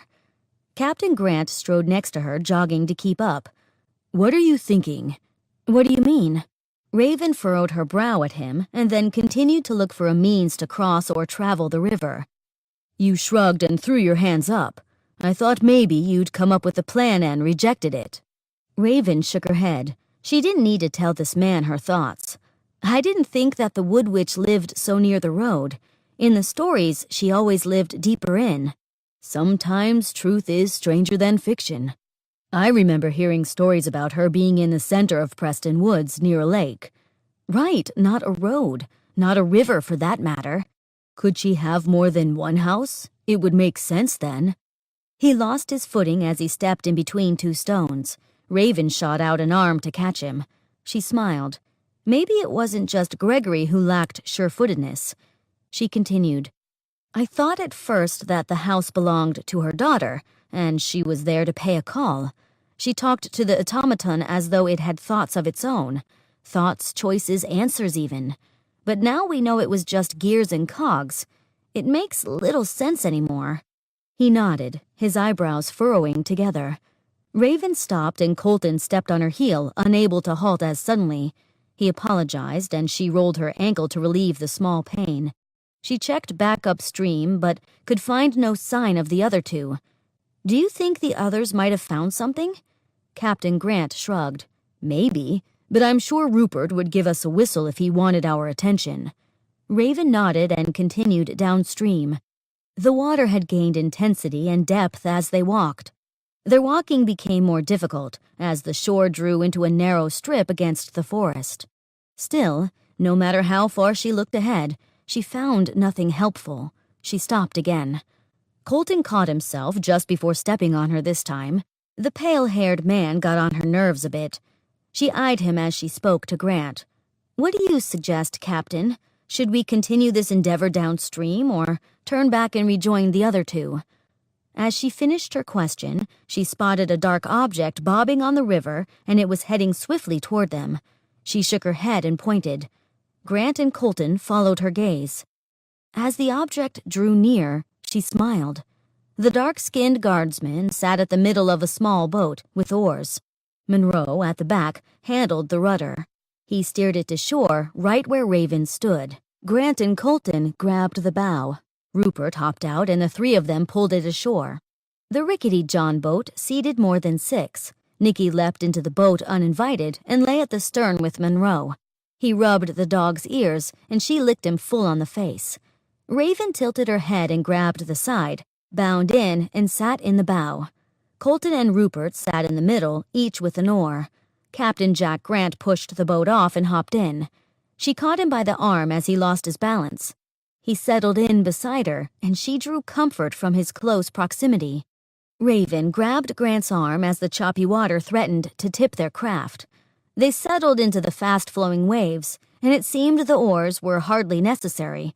Her cheeks burned, and she released Grant's arm, turning slightly away. Monroe manned the rudder like a professional boatman. The morning sun that had followed them all day reached a zenith overhead. The woods surrounding the river swept by in a monotonous rush, unchanging. Raven yawned. Captain Grant leaned toward her and whispered, "If you'd like to doze off, we could keep an eye out."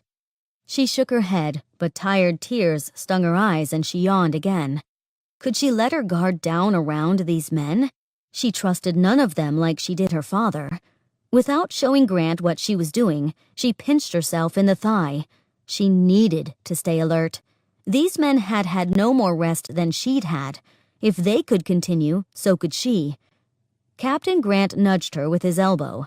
In his gloved hand, he offered her a stick of jerky. His jaw moved in an even rotation as he bit off a stick from his other hand and chewed. Raven's stomach growled.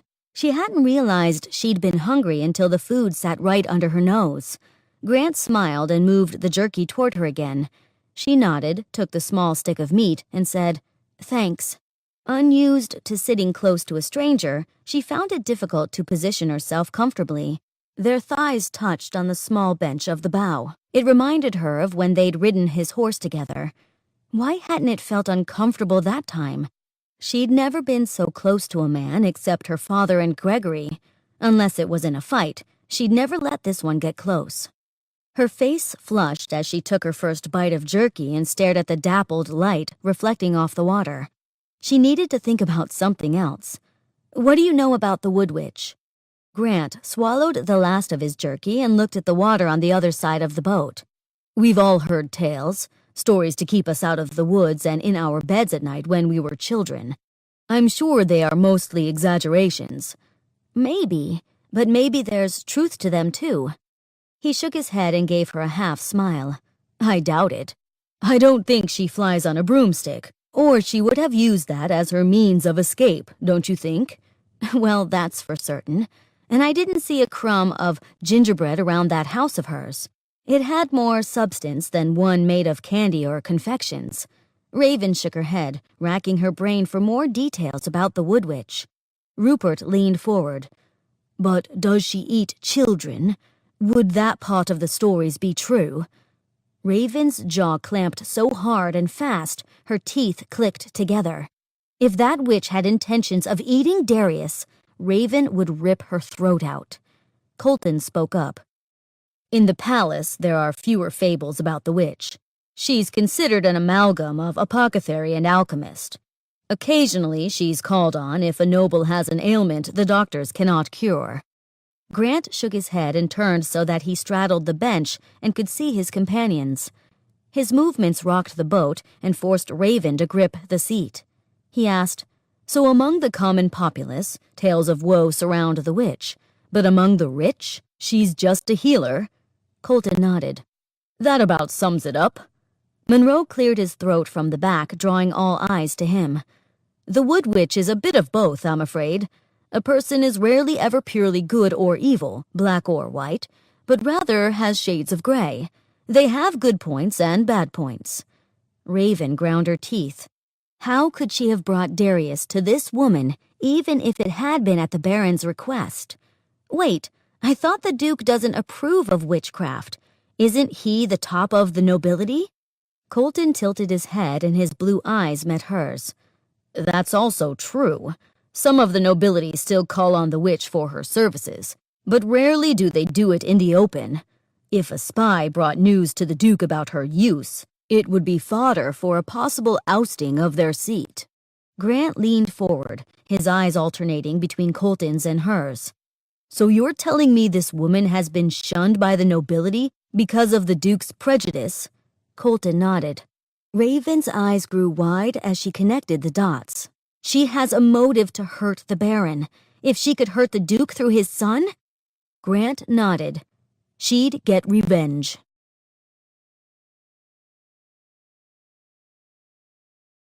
Chapter 2. Remain vigilant to one's own needs and those of one's allies. Stay strong at all costs. Do not let one's body grow weak because of failure to care of its needs. Jack Grant leapt from the boat and pulled it ashore. He offered his hand to help Raven from the boat. She eyed it and gripped the sides of the vessel and jumped out on the other side. Jack dropped his hand, but continued to smile. Obviously, she didn't want him to treat her like a woman. He removed his hand and gave her a smile and a curt nod. If that was what she wanted, he'd do his best to oblige. As their portion of the boat reached land, Rupert and Colton jumped out and helped him haul the boat to the sandy beach. Jack surveyed the busy docks just ahead of where they drove ashore in Ipswich. The large ships and tugs could have run them over without ever taking notice of them. If the witch had run her boat to the mouth of the river and brought the young Baron all the way here to the port of South Bend, she'd have been forced to go aground as well. Where to, Captain? Where should we begin the search? Colton asked as he stood, eyes wide and taking in the sights. Raven snapped a leash on the Great Dane and called her over to the side of the boat. Nikki leapt over and sniffed around along the shore. She searched in both directions but failed to find a scent. After a moment of watching, Jack finally answered Colton. I'm not sure. Rupert had walked up the shoreline toward the docks and started on his way back toward them. He called out as he approached. "Chances are this is all part of the witch's plan. She prepared the boat. Even coming here was not an accident. She likely frequents this port. I suggest that we canvass the area and ask questions." Jack took a deep breath of the cold, salty air and nodded. "Logical," he said as he met eyes with the two reapers huddled together over the dog. "What do you two think?" Monroe eyed the three guardsmen. "I suggest disguises. The Duke has no jurisdiction over these southern provinces, and we're hours south of Moorshead now. Raven is wearing her traveling dress and only needs to get rid of her weapons. In my rags, I look more like a vagrant than a reaper. But you three in your brown coats and blue suits look the part of Duke's guard. If we're going to be asking questions around this town, you three will not gain much in the ways of answers." Colton nodded, pulling the pack from his back. "I agree, but I believe getting rid of our coats should be enough. The suits are a common sight in most towns outside of New Haven." Rupert's nostrils flared and his eyes narrowed. "I am loath to get rid of my coat, sir. I don't agree with the idea that the guard has no bearing, but a negative one in the southern province. I'm from the south, and know what the brown coat means to my people. It commands respect." Jack nodded, looking both his guardsmen in the eyes as they took both sides of the argument. He looked specifically at Rupert and set a hand on his friend's shoulder. "Rupert, you are from the south, and as such, we will find your ability to speak with these people invaluable. I suggest we do it both ways. Colton and I will remove our brown coats. You will keep yours. That way we cover all our bases." The elder reaper shrugged, and Raven never lifted her gaze from the dog. She kept her hand on the camel-colored Great Dane as she spoke. "I think it might be the best idea. If we have needs for a guardsman, Rupert can play the part." Rupert straightened the collar on his coat and brushed unseen particles from his sleeve. Colton stripped his coat from his suit and reached for Jack's. They stowed them away in the bow of the boat. Raven narrowed her eyes. "Do you think this is a safe location to stow it away? We cannot be certain someone won't happen by before we return." Jack nodded and stepped closer to her. He spoke in a low voice. "Unlike Rupert, neither Colton nor I have a special attachment to our coat. If it's lost, we'll acquire another." She furrowed her brows. After checking to be sure Rupert stood a good distance away, he continued. "Everyone knows the southern province detests the guard and want to keep their autonomy. But what many don't know is that to become a guard member is seen as a highly respectable thing for one in the province. They are not seen as traitors, but rather as hometown boys doing well." She nibbled her bottom lip and raised her eyebrows. "So he sees it as a disgrace to rid himself of his symbolic rise from the bottom?" Jack nodded and straightened up, calling to the group. "I suggest we split up into 3 groups. If we have a greater number together, it's likely we'll intimidate people and cause them to hold their tongues." "I'll venture alone," Monroe interrupted after a general murmur of consensus from the group. He drew close to Raven, reached for the leather leash in her hand and asked, "But I'll take Nicky with me if you have no objections." She relinquished the leash and shook her head. "None at all." "We should set a time and place to meet," Colton suggested. "This is as good a place as any, and let's meet here at sunset, agreed?"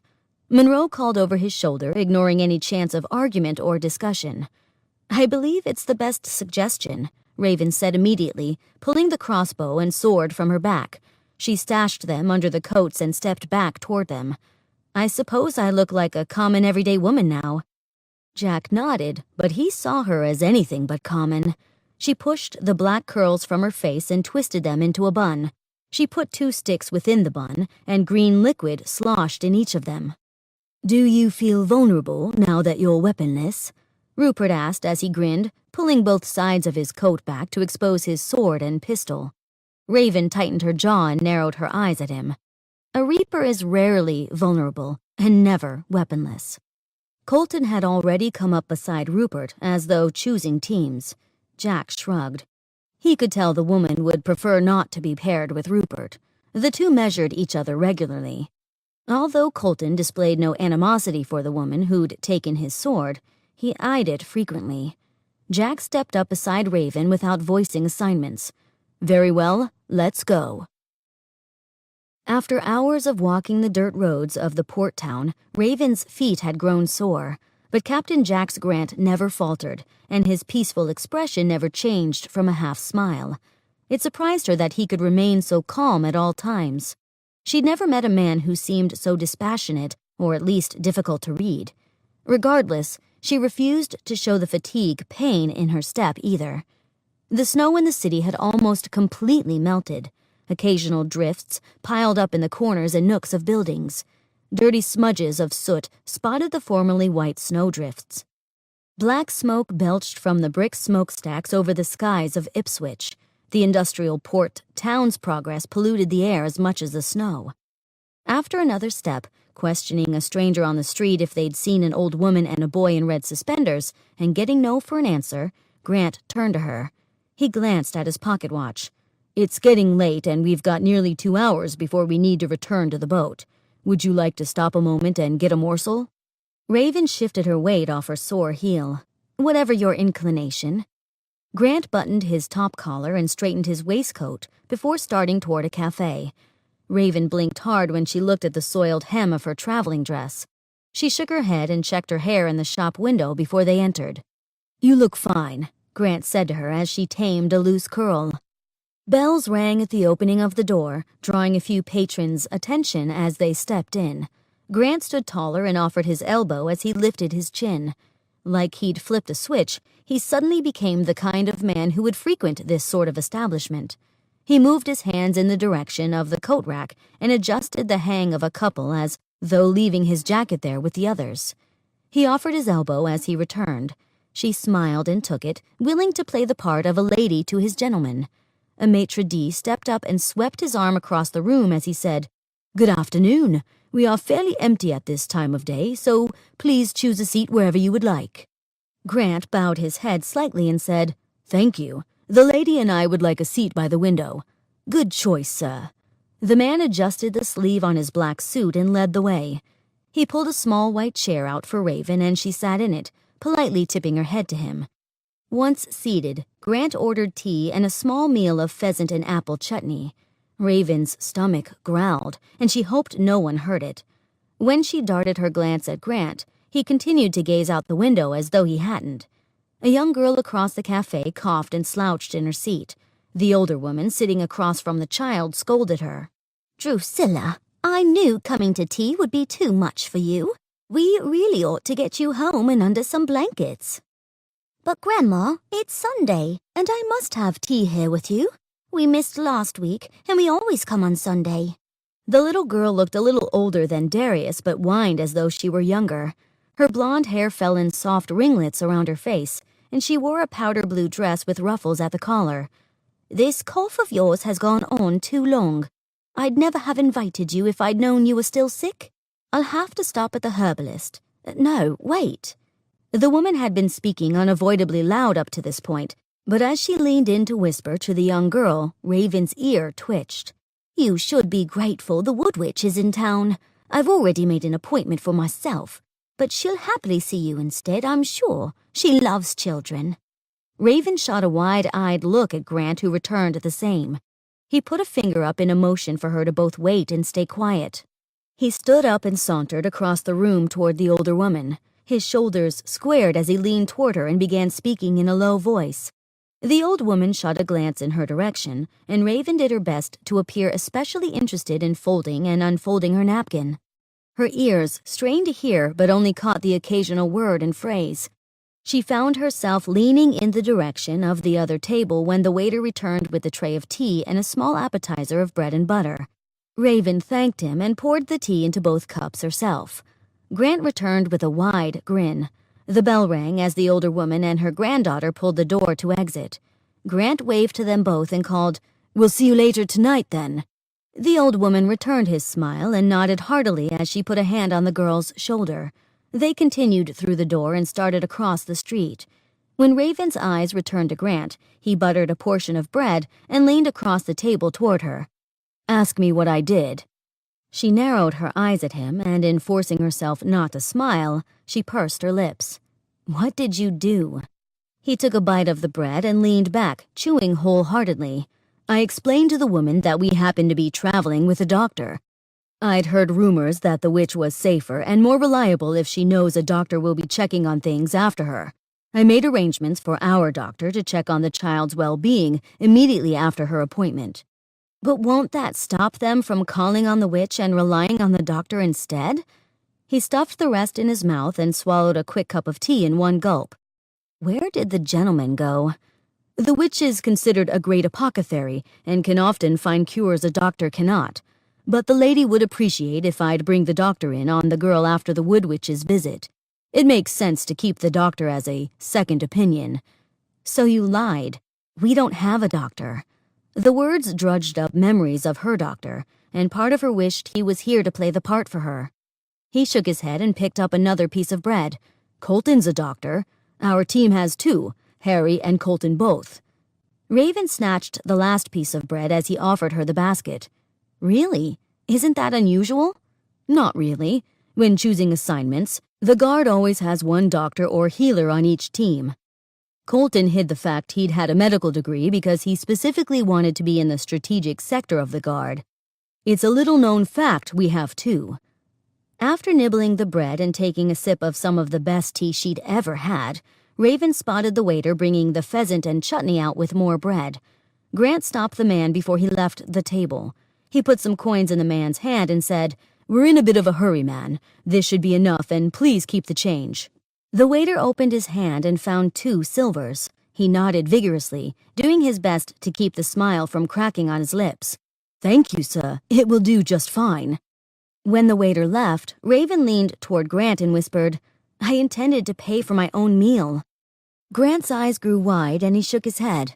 "I thought we were on our first date." Raven's jaw snapped shut and she felt the heat rush to her face. She pulled her napkin to her mouth and wanted to hide behind it. Grant chuckled and leaned toward her, saying, "I'm just kidding, Raven. All meals on this trip are covered by the Duke's court. Honestly, don't fret."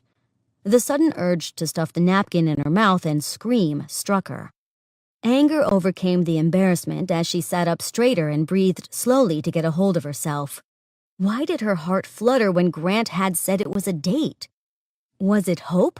No. The only man she'd ever loved rejected her and married another. She couldn't possibly have fallen for another man when her heart was broken. Raven shook her head. His kind eyes studied her expression. Her eyes burned with tears, and she quickly covered her face with her napkin. His chair scraped the hardwood floor as he rounded the table and knelt at her side. "Is something wrong? What is it?" Raven wiped her eyes and sat straighter. She bit her lip and took 2 deep breaths. After she finally felt she could speak, she decided to exchange one weakness for another. "I'm fine. I'm just really tired." He patted her on the shoulder and smiled. "I can definitely understand that." She nodded as he straightened and sat back in his seat. "I think we'll have time for a nap before we need to be at the woman's house." He stuffed a forkful of pheasant into his mouth, pointed the fork at her, and continued with his mouth full.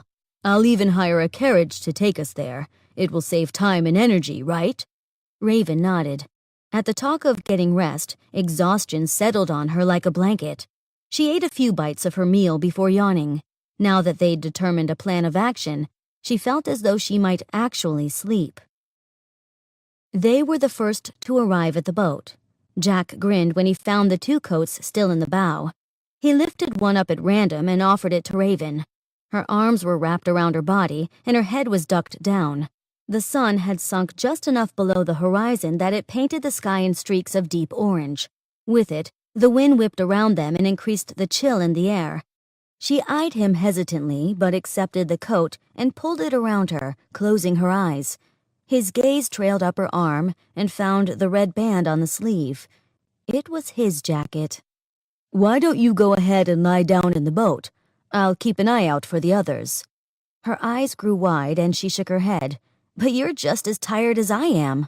"Neither of us has slept. It would be unfair." Jack smiled wider. Not one girl he could remember would have thought of herself as his equal in strength and stamina. He'd never met a woman who would flatly deny any weakness the way Raven tried to. He stood taller and lied. "When the others get here, I'll wake you. You can keep watch while the rest of us sleep. That's reasonable, right?" She nodded, suddenly looking more tired.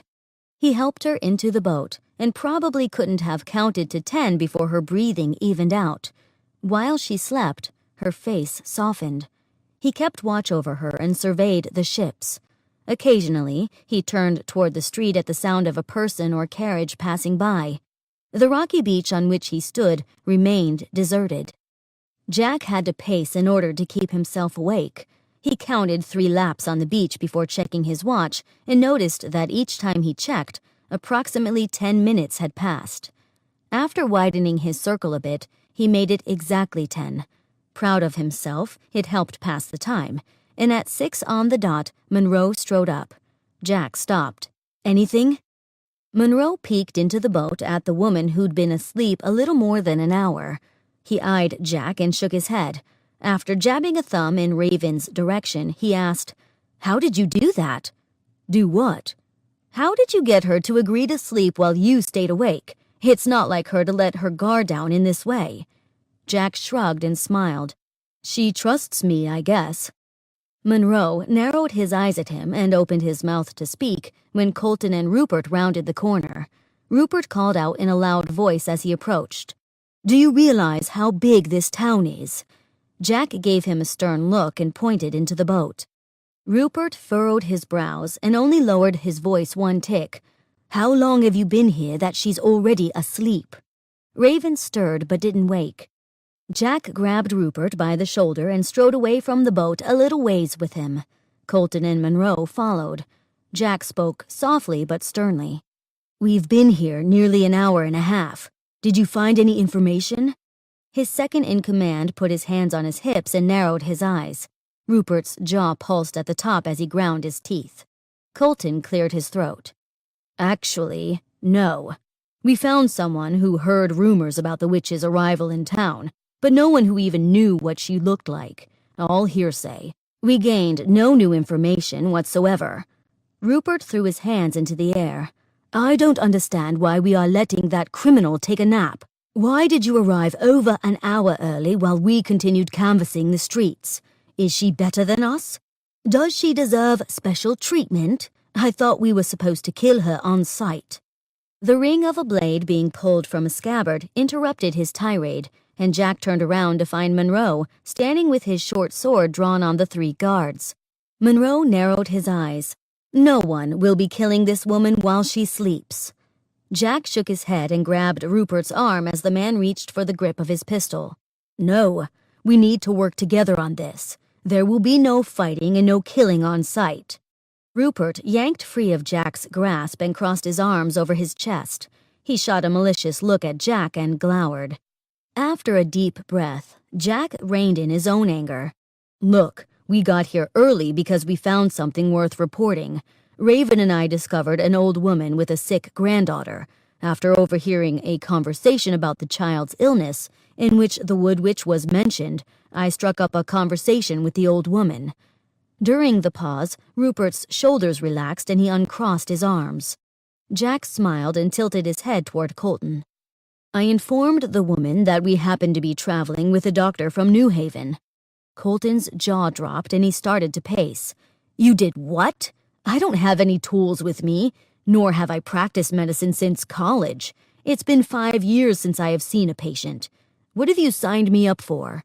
Jack shrugged. "It's not much. You look the part. You talk like a noble. You speak their language and know how to give people what they want."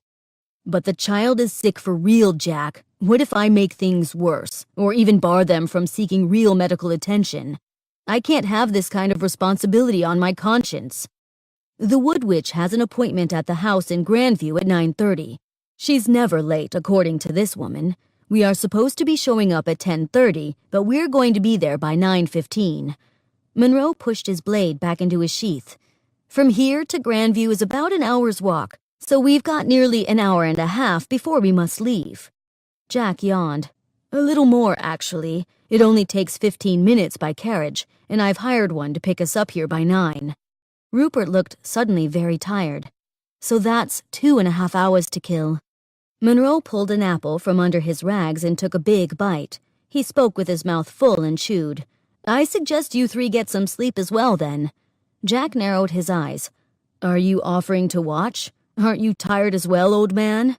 Monroe stopped mid-chew and smiled. His salt and pepper beard had become wet on the chin from the apple. "I slept last night in the shed with Nicky. When she started the barking, it woke me. I'm far from completely rested, but somehow I feel I'm better off than the three of you." He nodded toward the boat and said, "Or her." Jack yawned, disinclined to argue. "Speaking of Nicky, where is she?" Monroe grinned. "I left her with a friend I have in town. A dog like her wouldn't quite fit into this hunt now that we're out of the woods." Jack nodded. He sat on the rocky shore next to the boat and leaned against the peeling paint. The other two guardsmen did the same. He pulled off his waistcoat and balled it up. When he felt this tired, he knew that he could sleep in almost any position. The last vestiges of the sun formed an amber glow through the murky clouds on the horizon. On the other side of the sky, the stars began making an appearance. Empty smokestacks pointed to the sky, their flames extinguished for the day. The wind picked up, and for a moment, Jack wished he'd had his jacket to cover up with. But the moment he closed his eyes, sleep overtook him.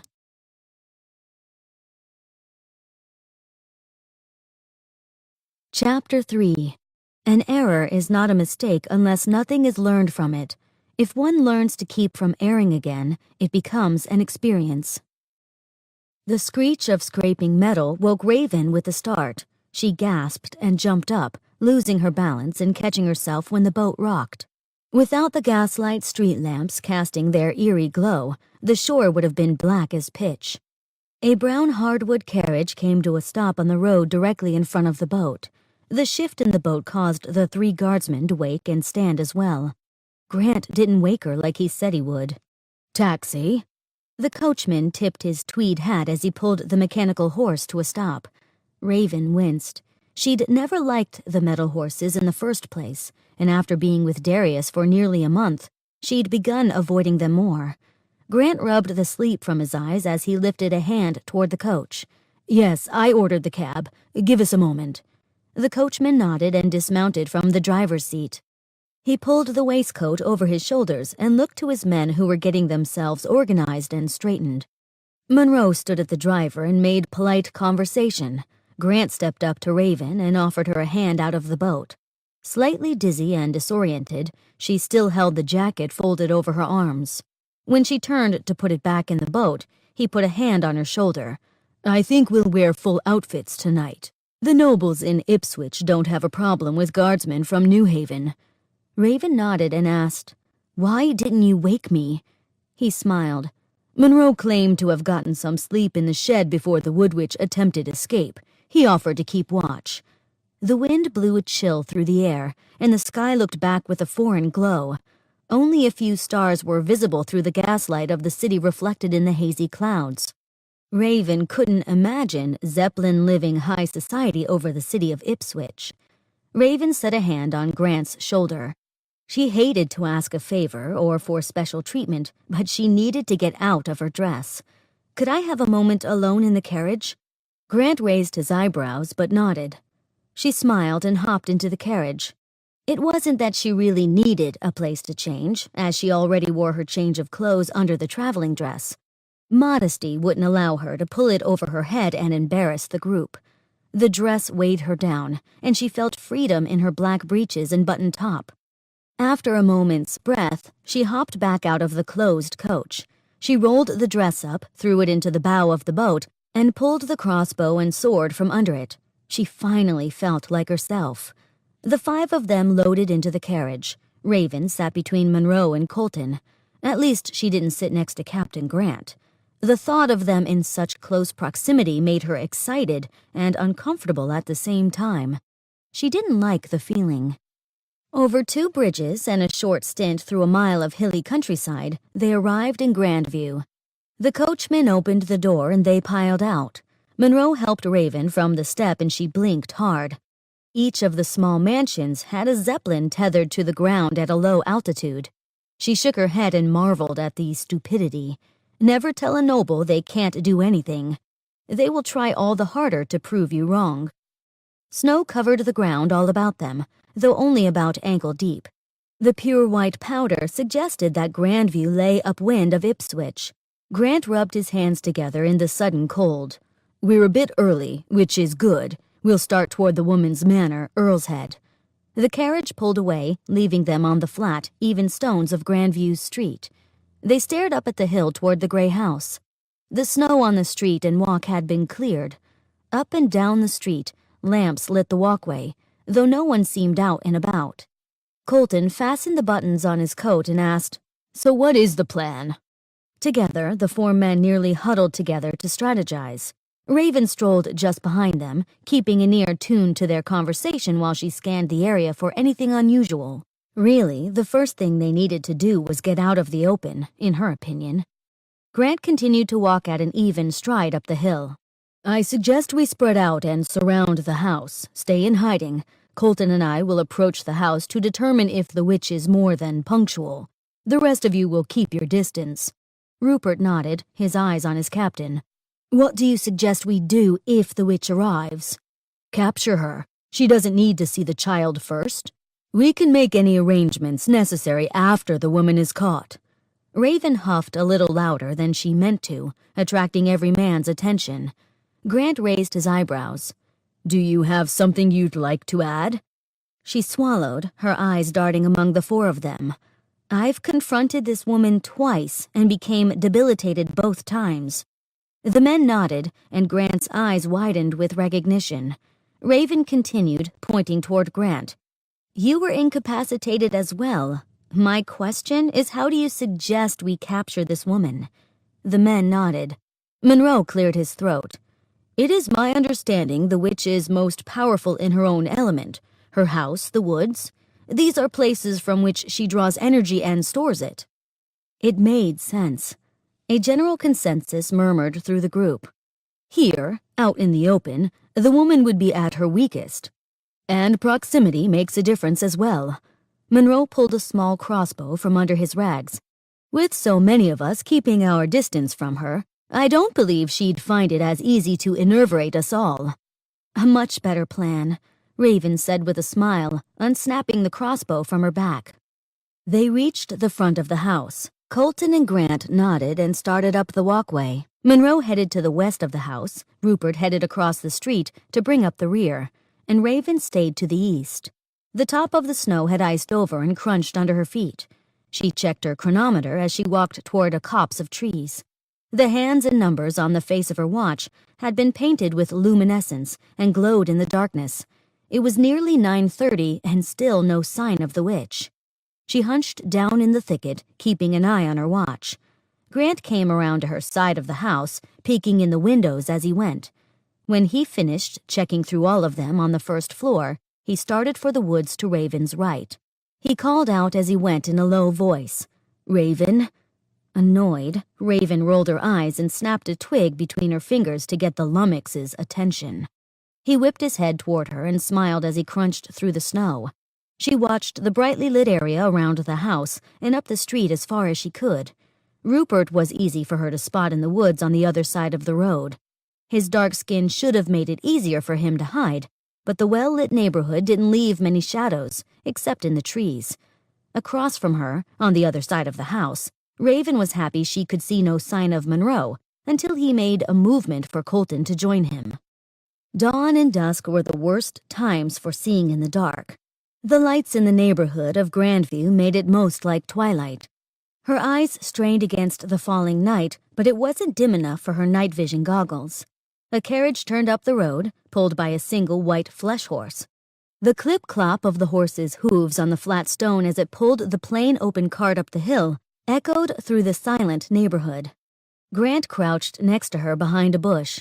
"It's the witch. She really is timely. It's exactly 9:30. Raven pursed her lips and motioned for the captain to stay quiet with a nod. Her hand sought the right bolt among her arrows. An alchemist friend of her father's had fashioned a wide grappling net out of spider wire and attached it to one of her bolts. She pulled the net bolt into her crossbow and set it against the trigger. It fit into the bow and would begin to spread the moment it left her crossbow. Her jaw tightened. For now, she didn't want the witch dead. The small carriage pulled to a stop, and the coachman hopped down to open the door for the passenger. A hunched woman took his hand and wrapped a shawl over her head. Raven began counting the woman's steps. In order for the grappling net's full effect, she needed the woman standing in a certain 5-foot section of the walkway to the house. Raven deliberated her breathing, willing herself to remain calm and trust her calculations. Grant shifted position at her side and broke her concentration. She shot out an arm without looking and grabbed him by the shoulder. She whispered a single word both for herself and for him. "Wait." He settled back into his crouch and tisked. Her eyes searched the area and found Rupert striding across the lawn of the house across the street, making a line directly for the witch. Still hunched over with her shawl wrapped around her head, the woman didn't see the guardsman yet, but the carriage driver started and stepped in front of Rupert. The coachman's voice was gruff and commanding. It bounced off the walls of the homes just as the horse's hooves had on the flat stone. "What? Now see here, sir." The witch stopped and began to turn. Raven bit her lip and bolted from the woods. The sword on her back caught on something and unsnapped. It fell to the snow. She didn't hesitate, but continued, focused on her target. If the witch determined what was happening because of Rupert's presence, she'd never come into range of the grappling net. Raven needed to bring the net to her. She leapt across the snow, making quick measurements in her head, keeping her aim trained on the old woman. The witch's back remained to Raven as she rushed across the snow. Just as the witch turned completely toward Rupert, she began removing the shawl. The moment before she turned in a way so she saw an attacker in her periphery, Raven pulled the trigger on her crossbow. Jack gasped as the Reaper next to him proved again her incredible speed. Just when he'd gotten used to her being only a woman, she proved to be so much more. Her hair flew behind her as she held the crossbow in front of her impossibly still, while her legs pumped wildly. The gaslight cast a halo glowing about her head. After a moment's distraction, Jack leapt to his feet. He started after her through the crunching snow. Across the other side of the walkway, Monroe and Colton broke from the woods. An arrow whistled through the air and a black net unfurled toward the witch. The witch had only enough time to turn her head in Raven's direction before the net wrapped around her. No matter how much the woman struggled, the net ensnared her further. The coachman ran for them, yelling, "What's this? What are you doing to that woman? Cease at once!" Rupert grabbed the man and spun him around. "This is an arrest. I'm not wearing this jacket for warmth alone. Pay attention, man." The coachman blinked hard twice at the people surrounding the witch. He shook his head and pushed his hands dismissively toward the woman in the net. "I don't need this. You're on your own, madam." A muffled whining came from the woman, whose scarf covered her face once more. After mounting the open cart, the coachman turned his horse around on the street and started away. Rupert joined Monroe and Colton on the other side of the witch. Raven shot an arm in Jack's direction and took a step backward. She nodded across the other side of the walkway and called out to the others, "Stand back, everyone." She pulled one of the sticks from her hair and threw it to the walkway in front of the witch. Glass shattered and green smoke sidled up from the ground where the stick landed. Half the curls from Raven's bun fell out as she backed quickly with her shirt sleeve covering her face.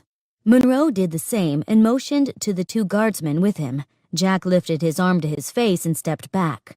The witch's struggle lasted a moment longer, and the green gas dispersed in the wind. Raven dropped her hand and approached.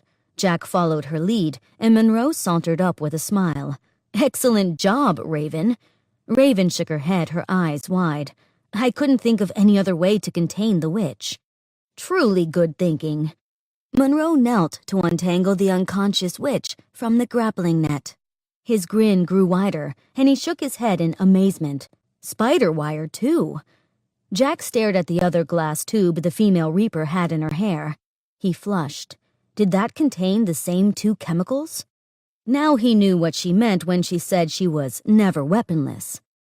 She snapped the crossbow to her back once more and pulled the other glass tube from her hair.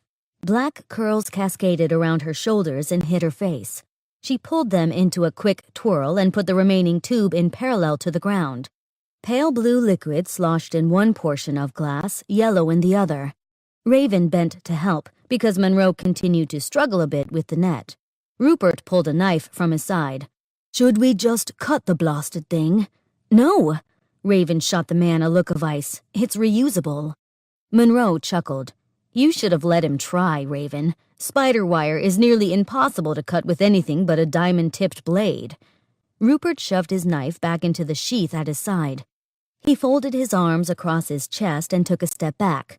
His eyes met Jack's with an unspoken malice. Rupert hated the feeling of being useless and held back as much as Jack. But Jack had become so enamored with watching Raven's techniques and talents that he'd enjoyed taking an exhibitor's seat. After another moment's struggle, the net pulled from the witch's face, dragging the shawl with it. Raven gasped, and Monroe's eyes grew wide. Jack peered over the Reaper's shoulder and found chestnut-colored hair with only a few gray streaks. Rupert bent and pushed the woman onto her back. It was not the face of the Wood Witch.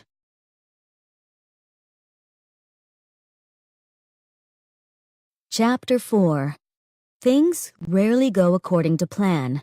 Be flexible and willing to change at all times. Raven growled, throwing her hands into the air, and marched toward the woods. Not the right woman? The adrenaline still coursed through her veins, and her fight reflex made her want to punch a tree. Grant trotted to her and grabbed her gently by the arm. "Are you all right?" She ripped her arm from him and snapped. "I'm fine," smashing.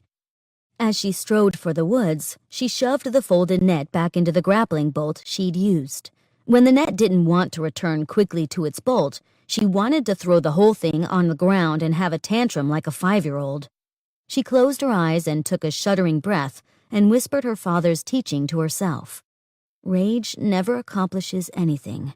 Mistakes are made more often fueled by anger. No one thinks clearly when angry. "That's true," Grant said from her side. Raven started. She didn't realize he had still been following her. The snow crunched under her boots as she quickened her step toward the woods. The wind picked up and chilled her. She reached the thicket and found the place she'd been kneeling. The red-corded sword remained in the brush, tangled in a vine. Raven grasped the hilt and pulled it cleanly from the dried branches. After checking the blade in the gaslight, she snapped it to her back once more. "Did you know Colton's father gave him that sword when he left home?" Grant leaned against a tree, his eyes hidden in the shadow across the top half of his face. Raven shrugged. "Are you attempting to make me feel guilty?" He shook his head, the corners of his lips inching up into a smile. "No, I'm not. But does it make any difference to you when you know your victims more personally?" Her jaw clamped, the rage bubbling up in her chest again. She spoke through her teeth. "Victims? Did I kill Colton?" He shook his head and pushed off from the tree, following her as she started back toward the walkway and the others. "I didn't mean victims, but I couldn't conceive of a better word." She quickened her step and made him jog to keep up. The captured woman sat on the stone walkway, awake. Monroe and Colton knelt with her in conversation.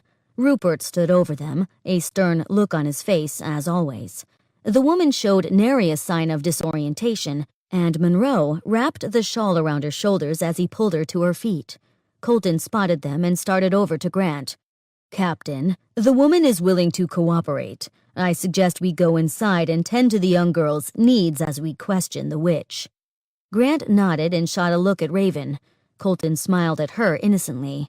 She shrugged and ripped her gaze from them. The guilt Grant had planted lingered like a dark cloud. She couldn't meet Colton's eyes anymore.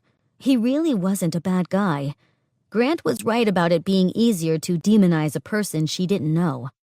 Monroe allowed the woman to lean on him as he guided her to the porch. Rupert and Raven hung back while Grant and Colton took the lead. Tall white columns held a covered porch as wide as the full front of the house. The group spread out across the portico, while Grant grasped the brass door knocker. Hardly a moment after the knock, the large red door swung in. The same grandmother from the cafe stood behind the butler at the door, her smile frozen as she assessed the number of people on her porch, her eyebrows furrowed. "What's going on here?" The woman they'd captured righted herself suddenly and pushed Grant to one side. "Good evening, Mrs. Gardner. You called for the Wood Witch." A general look of surprise widened Grant and Colton's eyes. Their faces mirrored Raven's own. Monroe met her eyes and nodded slightly, assuring her that things were fine. She closed her jaw and nodded back. Grant shook his head and said, "I'm sorry, madam. I wasn't completely honest with you earlier. My comrades and I are on a mission for the Duke's Guard. Colton here is a medical doctor, but we also need to keep an eye on this woman." The red-haired woman who claimed the status of Wood Witch narrowed her eyes at Grant. She gave him a look that threatened him to not give away any more information about her. Grant stood taller, but acquiesced. Raven didn't like that this witch held herself in the same manner as the witch she'd met in the woods. Just like the last witch, this one took control of the situation. "Now, take me to the girl. I'm late enough as it is." When the group reached the bottom of the stairs, the grandmother turned around. "Is it really necessary for all of you to follow? The room is small. Can't just the doctor and the witch come up?" Grant took half a step back and started to nod. Raven grabbed him by the arm and whispered harshly, "Don't leave Colton alone with the witch." "I'm not convinced this woman is a witch. Besides, the child does need medical attention," he whispered back. "Fine." Raven continued to whisper in the same tone. She gave him a look that said she wouldn't take no for an answer. "But I'm going with him." He nodded and spoke aloud to the grandmother as she continued up the stairs. "And Raven, our nurse, should accompany them." The two older women turned around and assessed Raven. She felt suddenly self-conscious. Honestly, she'd never had much training in being a lady and spent almost all her teenage years with adult men. She didn't know how to respond to them, but she was also certain that they knew she was no nurse. Heat flushed her cheeks. "Very well," the grandmother said as she clasped the banister and took careful steps. "I'm sure we can accommodate her." Raven started up after them. The grandmother waved the rest of the group toward the kitchen, and the butler announced to the remaining downstairs party, "Follow me, if you please. We have tea prepared in the kitchen." Although his attire looked completely out of place in the white marble foyer, Monroe stood tall and carried himself in as genteel a manner as the butler himself. Raven almost laughed at the oxymoron. Rupert and Grant walked together, their heads inclined toward each other as they conversed in hushed tones. The door to the kitchen swung in, and the group disappeared. It was unusual for guests in a house such as this to take tea in the kitchen rather than the dining hall. But considering their barging in, how could the household be ready for so many? The witch took over the conversation on the way to the nursery. She fired off questions faster than the grandmother could answer. "How long has the girl been like this? What sort of cough does she have? A dry one or productive? What herbal remedies have been used thus far?" After waiting for a breath of silence from the witch, the grandmother answered, "Drusilla has been ill for over a week. She has only had garlic and chicken soup. Her cough seems to be dry, as far as I can tell. She's only just come up to Grandview from Ipswich today. Her parents own a factory in Ipswich where they make... That to be all, thank you," the witch announced, cutting into the grandmother's prattle when they reached the door to the nursery. "But can't I come in? Originally, the appointment was for my own herbs, but I felt that my granddaughter needed... No need for you to join us, madam." The witch dug through her carpet bag and produced a small vial which she handed to the grandmother. "Here you are. I suggest you take it with some tea right away. Your strength has been waning, and I can tell your rheumatoid is flaring up." The old woman looked suddenly tired. She took the vial in a shaky hand. "You're right. It's been so long since your last visit. I've struggled over the past few days without my medicine." Without a curt nod, the witch entered the child's room and motioned for Colton and Raven to pass her and come in. Then she tilted her head to the grandmother. "With tea and right away. There is no need for you to suffer any longer than you already have. You may return after the medicine has begun its effect. We should be nearly done by then." The grandmother began to speak again, but with a smile, the witch shut the door in the woman's face.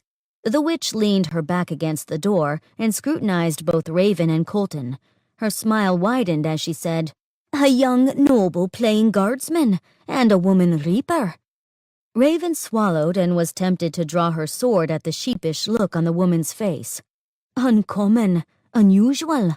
About as singular an occurrence as someone sneaking up on me and throwing a grappling net of spider wire over me." Colton stepped in front of Raven, blocking her from the witch's glare. Although she was annoyed with looking at his back, a relief settled on her to be shielded from the witch. The young doctor asked, "How do you claim to be the Wood Witch when we met the woman yesterday? You and she are not one and the same." Raven peered over Colton's shoulder to watch the woman. Her jaw clenched and unclenched. She pursed her lips before speaking. "I am not the Wood Witch, and if you were paying attention, you would have noticed I didn't claim to be. The nobles in this town and others in the southern province call me that of their own accord. I simply choose not to correct them." "So, who are you then? For you are not a common herbalist either, are you?" Colton asked. His manner reflected the same command the witch had shown in the hallway with the grandmother. Raven smiled at his ability to make the woman squirm. "I am a witch and I live in the woods. Alchemy is a broad and varied subject, and Preston Woods has a multitude of residents. I have not lied." Colton nodded and scratched the blonde stubble of his chin. "What is the difference between you and the Wood Witch whom we encountered?" The woman's face contorted and she spat to the side. "Perverter of alchemy, consumer of children. That woman has become all the worst that the science has to offer. She is a fiend." Raven started. "What do you mean by consumer of children?" A half smile played on the woman's lips. "Have you not heard the stories? That woman takes a child born with certain talents and steals their abilities." Pushing Colton slightly to the side, Raven stood before the woman. "How so?" The woman inclined her head toward the child lying in the bed across the room. The child slept fitfully, sweat beading her forehead. The ringlets of gold Raven admired earlier were fallen and ashen-looking. The witch started toward the child's bed. "I don't like to speak of such perversions." She looked Raven up and down and poked a pointed finger at her chest. "But I will because I believe you might be able to stop the fiend." Raven resisted the urge to slap the woman's hand away. The witch leaned closer and whispered, "She eats the child's heart." Jack stood on a stool and held his tea, forgetting to sip it. His foot tapped a beat on the floor. Why didn't he go up with them? He leapt to his feet when the grandmother entered the room. She held a small vial in front of her, a distracted and cunning smile spread upon her lips. "Madam, how is the child?"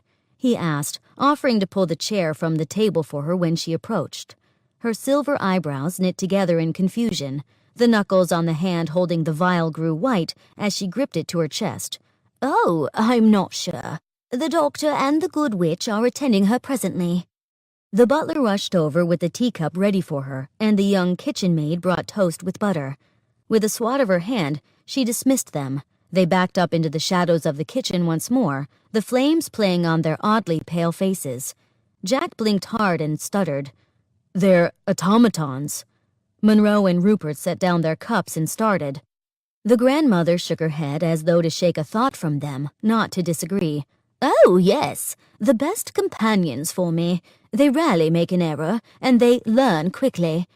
Jack furrowed his brows. "How is it that the most lifelike automatons I've ever seen are here in the southern province?" The grandmother poured a drop of the clear liquid from the vial over her teacup. "They are prototypes. My son and daughter-in-law designed and build them in their Ipswich factory. I'm sure that Zeppelin living New Haven will be the first to know when the mechanical creatures are complete and approved by the Bureau." Jack watched the automatons move smoothly and deftly. "Do they speak like humans? That is, can you have a conversation with them?" The grandmother took a dainty sip of her tea. "The butler does, but the kitchen maid has no voice box. She is an older model. Besides, what need of talking has a kitchen maid?" She half laughed and took another sip of her tea. Jack couldn't get past how much the butler looked like a real person. He did not appear to have any stiffness in his gait or mannerisms. Except for the fact that he stared blankly ahead, he seemed, for all intents and purposes, human. Even on closer inspection, he appeared to have pores in the skin of his face and slight wrinkles in the corners of his eyes. Jack decided to test it. "What is your name?" The butler turned his head toward Jack and made eye contact. His eyelids blinked in regular intervals. "My name is Gerald, sir. How may I serve you?" "Do you know who I am?" "No, sir. You are a stranger to this house, and the lady has not said your name." "How long have you been at this house, in the lady's service?" "It will be a year next month, sir." Jack turned toward the woman who slumped in her chair, looking a bit too relaxed. "Madam, this is a prototype, and you've had him nearly a year?" She sat up straighter, but her eyes looked distant as she answered. "Yes, I suppose it has been that long. I've had the kitchen maid for nearly 2. It hardly made sense that a factory could remain in existence with only prototypes available. Wouldn't they try to get them out in the public as soon as possible? Why the secrecy? Even though it would be out of their way, he'd need to check this. "Madam, where did you say the factory was again?"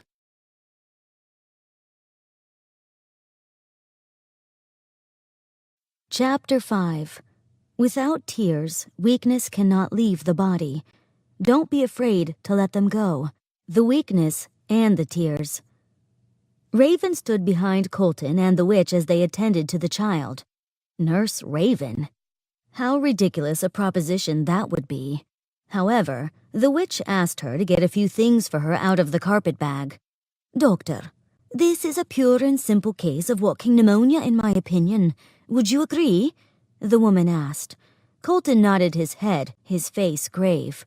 "Yes, with the rest and herbs, she should be rid of the cough and congestion in another week or 2. I have the antibiotic herbs and some fever-reducing spices for them to put into broth." The witch wiped her hands on her apron and held out her hand for the carpet bag. Raven handed it to her directly. "You are an excellent herbalist, madam. And with your skills at diagnostics, it's a wonder that you didn't go to the university and get a medical degree." The old woman blushed and pushed on his shoulder like a schoolgirl. She batted her eyelashes at him. "Go on, young man. You certainly know how to flatter a woman." Between the two of them, they finished administering the medications and started a boiler in the room with some menthol herbs. Afterwards, they all stepped out into the hallway. Raven could remain silent no longer. "Madam, do you happen to know the whereabouts of the official Wood Witch? She has kidnapped a child that was in my care, and I am desperate for his return." The woman's face fell into a frown. She scratched a mole on her chin while her cold blue eyes assessed Raven again. "If the Wood Witch has your child, it is a grave matter indeed. As I said, the witch uses the darkest of alchemy, and will be performing the process of taking the child's power." "Was he a special child?" Raven's imagination drew outlandish conclusions, and she couldn't speak for a moment, with her heart in her throat. Colton answered for her. "Yes, he has been diagnosed by a priest as having a demon. The demon causes the child to have seizures, and electrical items around him go quite haywire." The witch cackled. "Oh my, a demon!" She laughed harder. Raven frowned at the woman who laughed so hard she literally slapped her knee. Shaking her head and wiping a tear from her eye, the witch finally got hold of herself. "That child has no demon. He has a rare gift, electromagnetic manipulation. The child just has no control over it." Raven blinked hard. Colton stammered. "Electromagnetic manipulation? You believe he has control over machines with his mind?" The old woman tapped Colton on the nose with the tip of her finger and batted her eyelashes again. "Exactly. You're a smart one, too." Raven shook her head at the flirting old woman. "So if we don't find Darius soon, you are saying the witch will eat his heart to gain the power of whatever you call it?" The woman rolled her eyes and nodded. "Exactly." Adrenaline coursed through Raven's muscles, and her head began to throb with the need to hurt someone. "Have you heard of where I might find this witch?" That's not very tricky. I know exactly where the woman will be. Suddenly, Raven's vision became clear, and her hopes hinged on the woman's next words.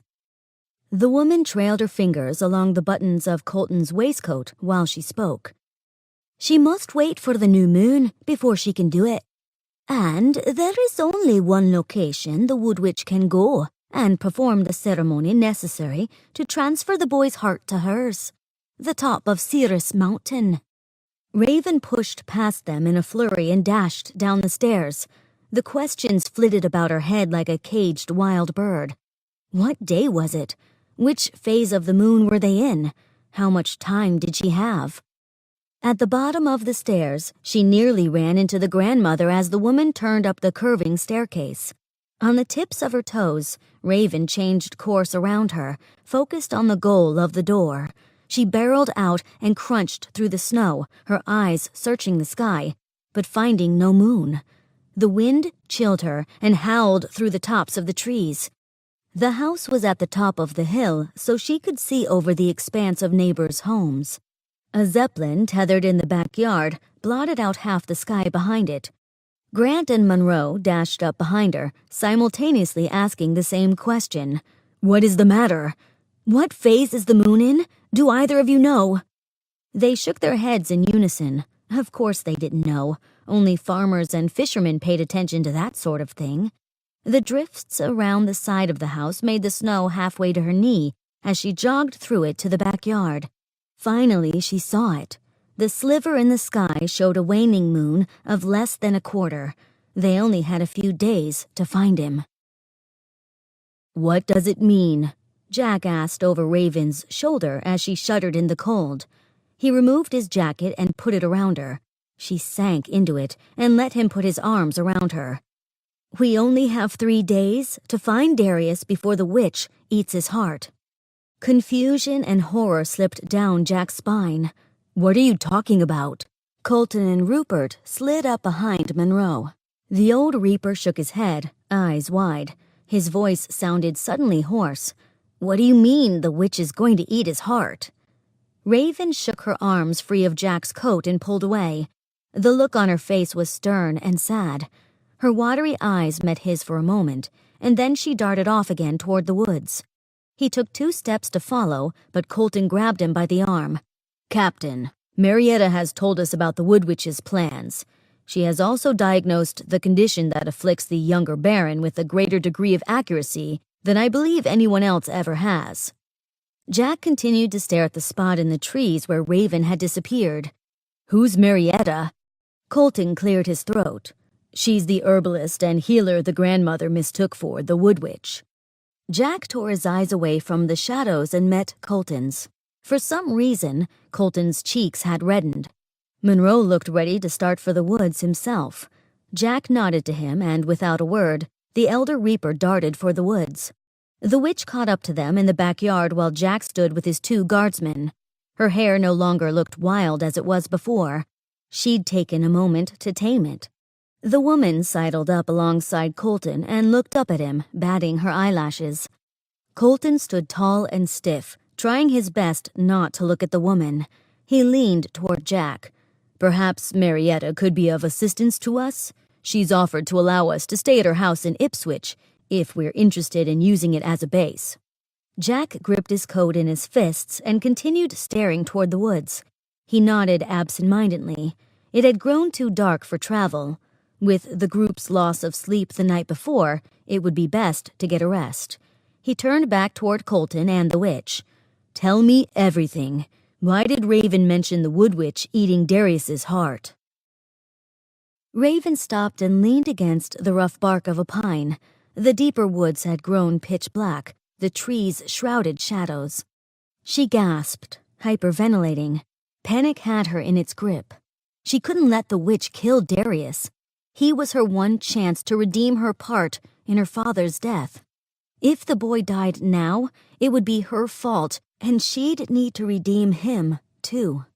Leaves rustled behind her, and she whipped her head toward the sound. Moving in otherwise spectre-like silence, Monroe's outline strode for her. He called out when he was still but a shadow. Raven, you must stop running. You do not even know which way you are going. You cannot let your emotions take control of you now, when the boy needs you most." Raven swallowed hard. What he said sounded just like something her father would say, and the thought of that sobered her, but she couldn't stop the tears. Monroe wrapped his arms around her. She sunk into him, wiping her face on his rags. He smelled faintly of animals and hay, the shed barn he'd slept in the night before. It was a comforting smell, and reminded her of the farm she and her father had lived in outside of New Haven. How could she become so weak over this? She felt embarrassed, but the man reminded her of her father, and her father had never seen tears as weakness. Only because she needed to stay strong, for the sake of other men, did she learn to swallow her tears. He patted her on the back after she'd been silent for a few minutes. "Are you ready to return?" She nodded into his rags and pushed away from his chest. The dark sky peeked through the pine needle canopy, almost starless. She knelt, picked up a handful of snow, and scrubbed her face with it. The flash of ice cooled her hot cheeks and melted, washing away the streaks made by her tears. He patted her on the shoulder and they walked together, backtracking their way toward Grandview. Monroe led her the same way her father would have. He blazed the trail ahead of her while she followed his shadow. It became easier to see as they neared the edge of the forest. The gas lamps of Grandview created a glow at the end of the trees. They broke from the canopy into the open, enveloped in amber light. Her eyes had adjusted in the slow progression. The three guardsmen huddled together next to the manor in deep conversation. Raven scooped snow again and wiped her face once more. She hoped that her eyelids wouldn't be lined with telltale red. With a set jaw, she approached the group beside Monroe. The witch spoke, her hands moving vigorously. "The very idea that the Duke would kill his own son because he believed him possessed by a demon is ridiculous religious nonsense. This just goes to show why the southern province has continued to remain autonomous instead of coming under his rule. If the elder baron were to usurp his father's seat, it would be an entirely different story. But as it is, we'd never come under the rule of a child-killing tyrant." Rupert gripped his sword's hilt, and his face held the grimace of a man trying his best to withhold a dissatisfaction. Jack and Colton listened to the woman with polite smiles, but neither nodded in agreement. "What the child needs is a tutor, to help him learn to control the power he holds. I suppose I could tutor him. It would force me to relocate to New Haven, but I've got nothing tying me here, for certain." The witch turned toward Monroe and Raven as they crunched through the snow on their approach. Jack and Colton's smile became more genuine. Rupert continued to grimace. He strode into their path. "Great, now that we're all present, I suggest we get out of this wretched cold and get a blasted night's rest." Guilt panged her chest. Her useless run into the woods had kept everyone waiting in the cold. The same open carriage, pulled by a white horse, started up the hill to the manor. Everyone stared in confusion. The witch cackled and rubbed her hands together. "I've got all of you wondering what sort of magic I used to call the taxi, don't I?" The same reflection of confusion ran through the men as Raven felt. The witch continued. "Well, it must be 10:30, since I told the cabbie to return to collect me at that time. I'm surprised your stunt earlier didn't keep him away. He probably likes the taste of my gold too much." They followed her through the short snowpack. It had begun to ice over. Grant's eyes rounded her in a questioning, worried glance. She quickly darted her eyes from his. She didn't need his pity or his help. The cabbie gathered up his reins tighter as the group approached the cart. With a wave of her hand, the witch dismissed his apprehension. "I'm bringing this lot with me, Max. Open the back." In a hesitant leap from his driver's seat, the coachman rushed to the rear of the carriage and let down the gate. "I've got room for only one of you at the front with Marietta. The rest of you will need to sit in the bed of my coach. It's for holding supplies, baggage, and cargo, not people, so I'm sorry for your discomfort." Grant nodded toward Raven. "Take the seat. The men will sit in the rear." Raven's brows knit together and she opened her mouth to protest. Monroe set a hand on her shoulder. He nodded, and his calm expression made her acquiesce. She pulled herself up to the coach seat next to the witch. The woman smelled of strange and foreign spices, similar to cinnamon and ginger, but a little sharper. Once Raven sat, the witch pulled a brown woolen blanket over her lap to share. The blanket added the smell of leather and horses to the mix. The cart swayed while each of the 4 men hopped into the back of the cart. When the cabbie returned, he cleared his throat and spit before pulling onto the bench seat. The white horse woke to pull on the reins and started forward. Between the warmth of the blanket and the steady rhythm of the cart as it rolled down the cobbles, Raven found herself wanting to doze off again. The day's stresses weighed her down. With such heaviness, sleep could be the only cure. Her chest felt hollow and more broken than when she'd first met Gregory's wife. Maybe the same hole remained, but with the new heartaches, it had grown a little bigger. Her father's death had created a hole she'd hoped to fill with Gregory's love. But now that hope had been taken from her. Did she have the right to be mad at him for not waiting for her? No, it had been too much to ask. The witch put an arm around Raven's shoulder and hummed a tune. The lullaby had an eerie but light tone to it, something happy which held promise. Though it didn't fill the emptiness inside her, it made her ache a little less. Raven wondered if the woman was bewitching her. Somehow she didn't care. The horses' hooves clopped with a hollow sound as they crossed the deserted bridge. A gray haze hung over Ipswich and made the gaslight in town seem more yellow than amber. It mixed with the salty air and created a unique odor with the tar mixed in the street's cobbles. Even the fallen snow hadn't muted the scents. After passing the area where the crew had left the boat, the cart continued toward the industrial district. A harsh layer of soot covered the walkways and buildings in a black film. Homeless vagrants huddled together for warmth over fire-filled metal barrels. The change in scenery woke Raven as she searched the area for possible dangers. Someone dumped liquid toward the street from a second-story window. She hoped it wasn't a chamber pot. Surely this section of town had indoor plumbing. When they reached an area of Ipswich where the gas lampposts became fewer, the coach pulled to a stop. The coachman hopped from his side of the carriage and traversed to the other side. Raven jumped down before he could offer a hand. His eyes narrowed before he lightened his expression and took Marietta's hand. She lit from the carriage with ladylike grace, chancing a glance in the direction of the back of the cart where the men were disembarking as well. The snow on the streets had all but cleared, and the rest remained black with soot. Where they'd stopped, the buildings stood close together with narrow alleys between them. No one stood on the street like they had in the earlier section. Raven's eyes darted in every direction, straining to check the shadows for any sign of life. The red-haired witch had already taken Colton's arm and inclined her head toward the cabbie. "Thank you, Max. Could I ask for you to come in the morning, about 7:30? I will be traveling with my guests to Cirrus Mountain, and would like you to take us as close as possible before we need to negotiate the remainder on foot." Max narrowed his eyes at Colton. "Yes, milady, but I'd rather go no farther than Corsair if possible." She nodded and guided Colton toward the brick structure, dismissing Max with a wave of her hand. "That will be fine." The steel door had 3 locks the witch produced keys for. Raven assessed the structure and took note of the lack of first-story windows. "Which floor will we be staying on?" Marietta eyed her and nodded upward. "I own the entire building, but the top 2 floors are my laboratory, and the first floor is my shop.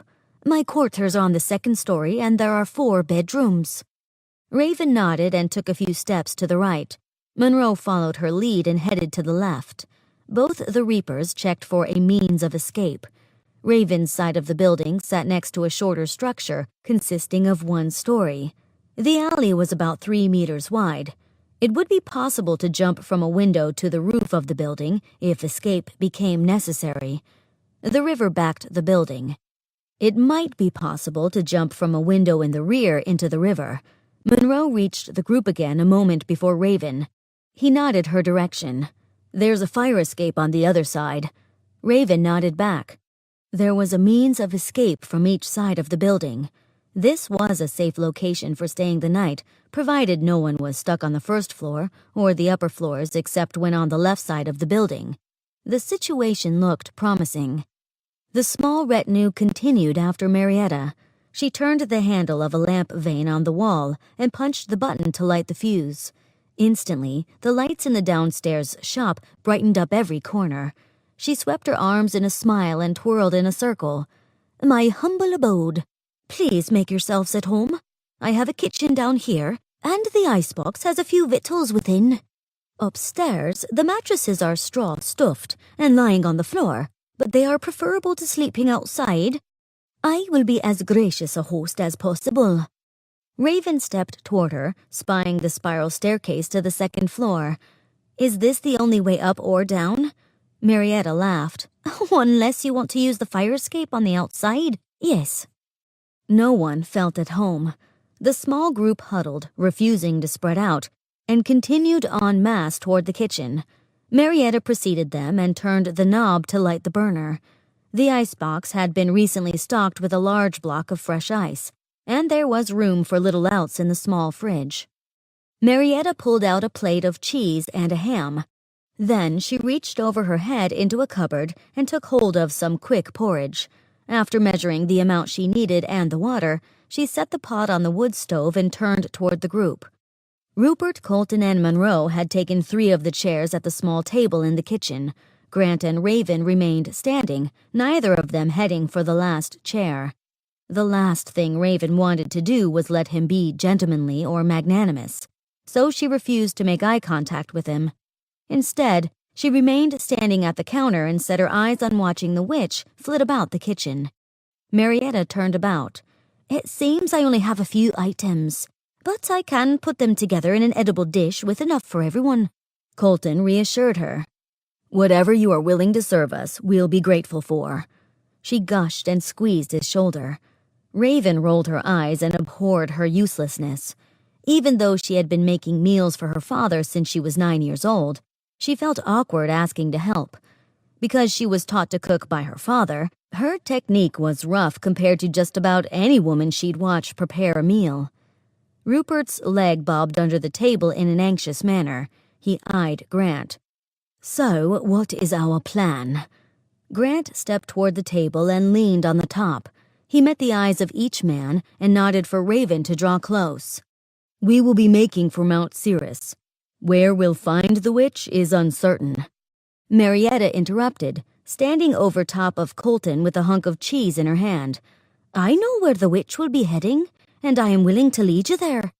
Grant nodded. "Right, and we thank you for your help." She smiled and danced back to her stove.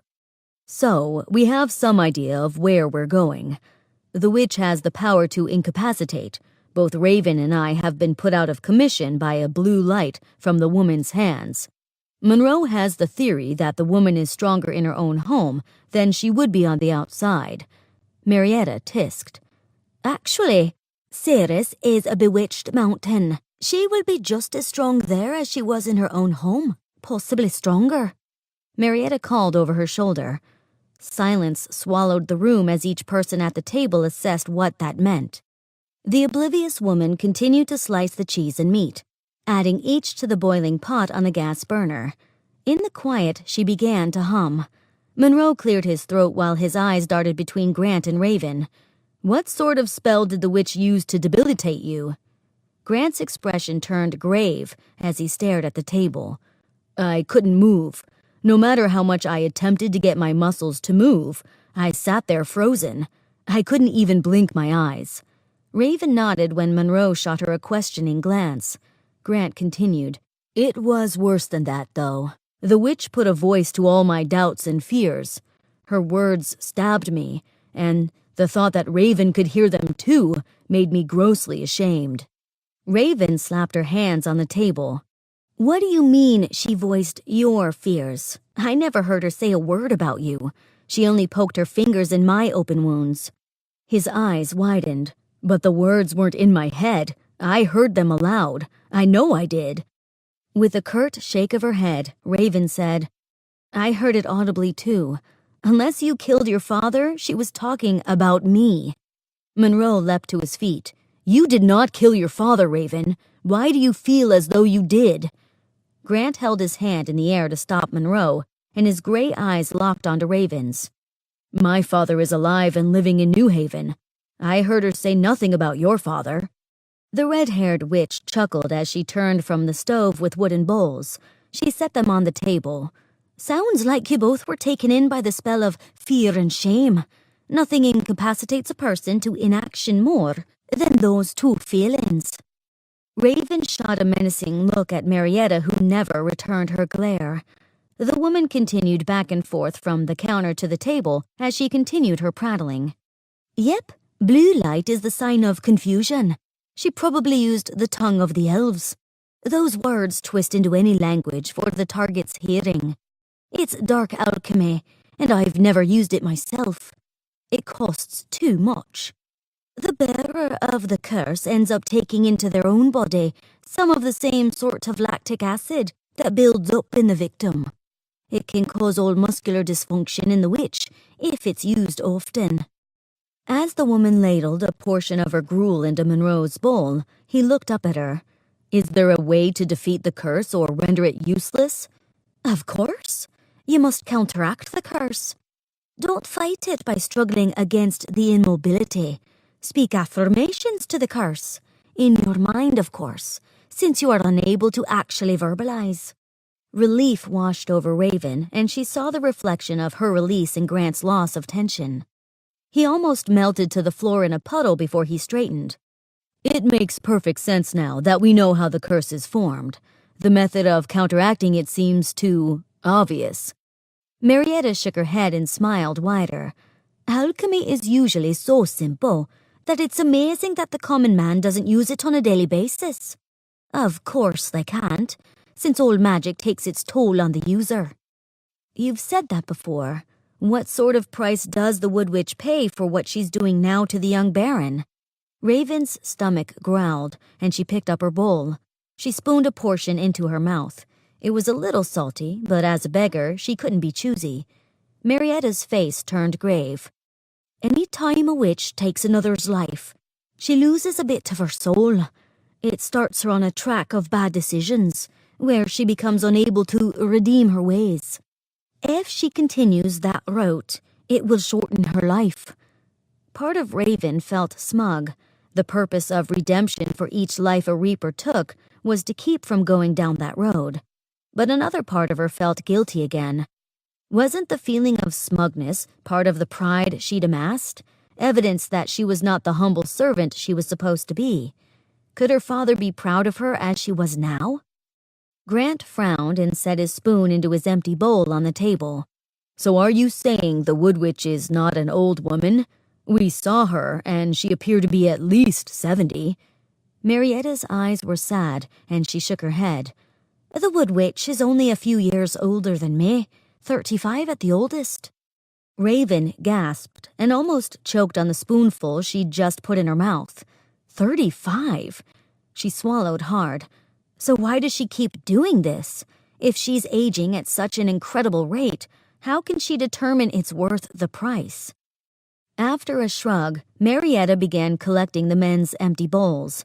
Power is a consuming thing. Once you have a taste of it, you keep trying to get another. It's a vacuum. What once gave you a great thrill diminishes with each passing day. You must have more in order to maintain the same level.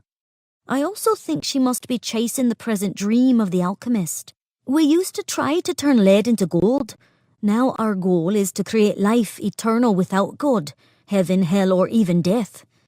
Rupert narrowed his eyes at the woman as she clattered the bowls into the kitchen sink. Death is more certain than anything on earth. It cannot be cheated. As for the rest, it is mere speculation. She turned from the sink and smiled at him, holding up a finger. If you spend much time in the study of alchemy, you become certain of many things the common man finds mere speculation. After all, who discovered the elements but the alchemist?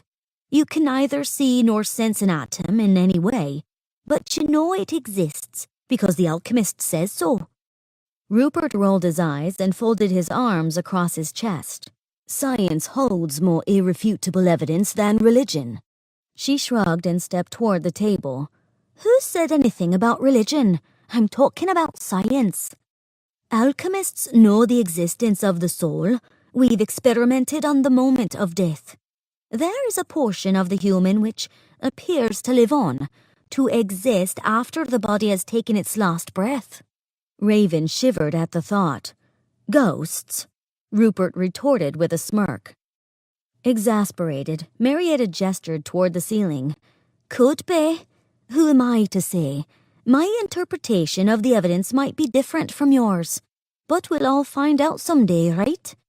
The alchemists who chase after eternal life in the same manner as the ones who chased after gold will draw the same conclusion. Impossible. Monroe stood and stretched, making a big production of yawning. Well, thank you for the pleasant meal and your generous hospitality. However, I believe we should all get some rest. The morning will be upon us faster than we imagine. Colton stood and nodded in agreement. After he yawned, it became apparent that Monroe's affliction infected other members of the party. Without a word, Marietta headed for the spiral staircase. One at a time on this old thing, if you please. I don't know if it will hold the weight of 2 or 3 full-grown men. Like gentlemen, the 3 guardsmen motioned for Raven to start up the staircase first. To her relief, the black-painted steel steps felt solid to her foot and the banister didn't sway. She and Marietta waited at the top of the stairs, in a long hall of doors. Another spiral staircase headed up at the opposite end of the hallway. If someone had been on the 3rd floor, they'd have to run down the expanse of the narrow way to make it to the next set of stairs down. It made logical sense that from the 4th floor, the same sort of building pattern would occur. Going up and down from floor to floor would be an arduous task. 4 large bedrooms occupied the space on the 2nd floor. 2 bathrooms with indoor plumbing sat across the hall from each other in the center of the hallway. Marietta began assigning bedrooms. I'm offering Raven to stay with me, as she's the only female. The 4 of you may determine 2 each per room if you like. My 4th bedroom is a workspace, and there's no mattress in it. Raven kept herself from sighing at the thought of attempting to sleep in the same room with this woman. The alchemist prattled so much she might keep Raven up all night with her constant small talk. Grant and Colton started for the room across the hall. Rupert and Monroe headed for the one next door. Both the older Reaper and Grant questioned her with their eyes if she'd be all right. Raven gave a slight nod, took a deep breath, and headed into the powdered and perfumed bedchamber of the alchemist. Chapter 6. Take every opportunity to prepare. Take in one's whole surroundings. Never be caught off guard. The moment sunlight entered the room he shared with Colton, Jack woke. But it wasn't just the light that woke him. The factory across the street had begun its daily production, polluting the room with the sound of hammering, cranking, and other mechanicals. He continued to lie on the straw-stuffed floor mattress, watching the golden-hued light come in through the window and the puffs of black smoke drilling into the sky from the smokestacks. Stiffness kept him from moving with agility as he pushed himself off the bed. Colton still lay asleep under the rough canvas blanket they'd used. After standing, Jack straightened his waistcoat that had twisted in the night, one of the many downsides of sleeping fully clothed. He peered through the window to the street below. Not much movement on the dead-end factory road. The morning grind of the factories continued their steady noise, becoming more tolerable as he grew accustomed to it. He drew his belt tight and checked his pistol before returning it to his holster. Stretching helped him loosen the tightness in his muscles, but a walk would be beneficial as well. Because of the solidly built floors in the converted factory, Jack had no fear of waking Colton as he made for the door. He turned the handle slowly and stepped into the hallway. Shadows cast the narrow space darker than the room had been. The windows faced north and south and didn't have the direct sunlight pouring in. He started for the downward spiral staircase and continued his quiet exit to the street. Outside, the noise had grown exponentially, and the smells of smoke and salty air combined to almost choke him. Underlying them, a faint but pleasant odor of baking bread made his stomach growl. He started toward the river first. The sharp drop-off from the street to the water made him feel dizzy when he leaned against the railing. Across the half-mile-wide river, the city of Ipswich woke. Faint shouts and the peculiar drone of a fishmonger auctioneer carried across. Steam-powered tugs pulled boats into the harbor, occasionally tooting their horns. The smell of the bakery called him. Jack stretched again and walked through the narrow alley to the other side of the factory with 2 billowing smokestacks. It seemed to be the only factory in close vicinity that started work so early. The mortar between the bricks of the building varied between black and gray, depending on its proximity to a chimney. Hugging the side of the building, he skirted along the ledge between it and the river. The next street over bustled with foot traffic and carriages. Instead of it being a dead end like Marietta's Street, it led to a bridge over the river.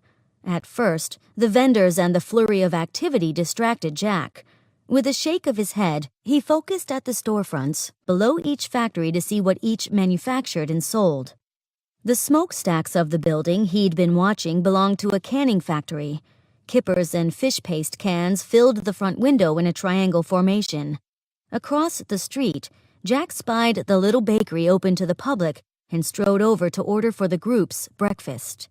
With the push of the shop door, the bell overhead jingled.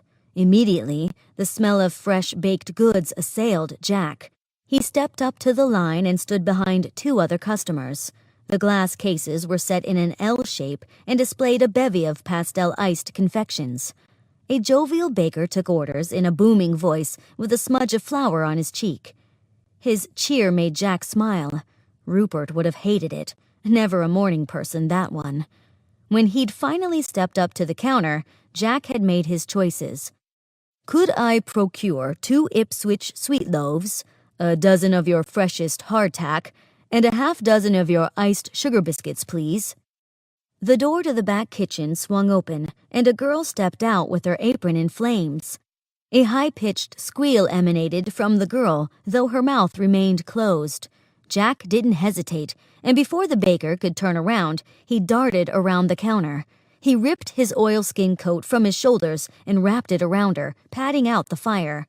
She continued to bear a terrified look of horror frozen on her face. "Are you all right?" he asked as he pulled his jacket away and looked at her torso for injury, but found none.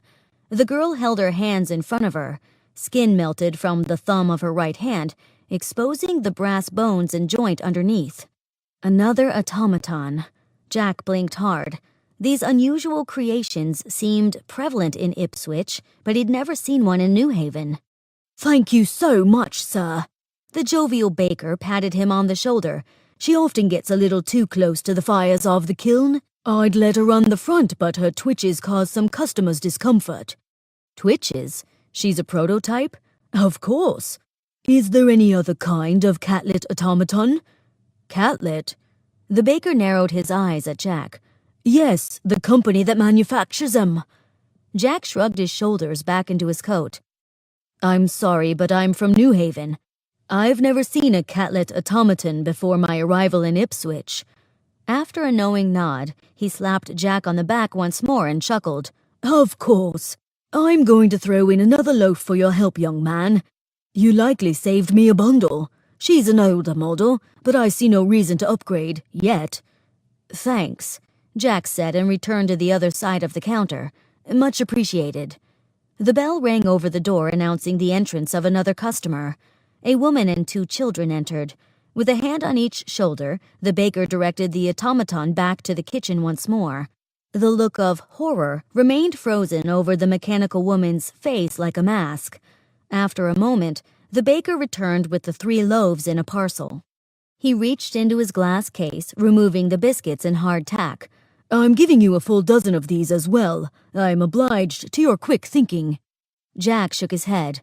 "Thank you. Also, do you mind telling me where the catlet automaton factory is?"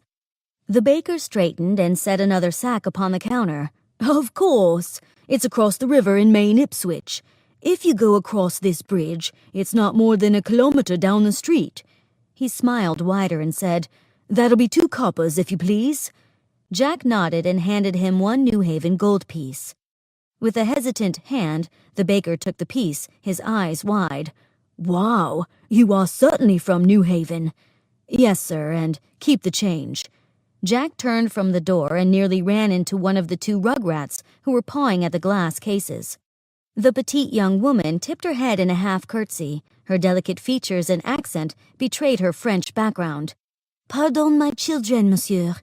"No problem, madam." Jack skirted around the threesome and started for the door. He couldn't help but wonder if the woman was human. How many of the people he'd run into in Ipswich might have been automatons rather than humans? The thought of it made him shiver. Raven had hardly slept. Marietta snored. The constant noise coming from her open, drooling mouth kept Raven from ever getting anywhere near restful, deep sleep.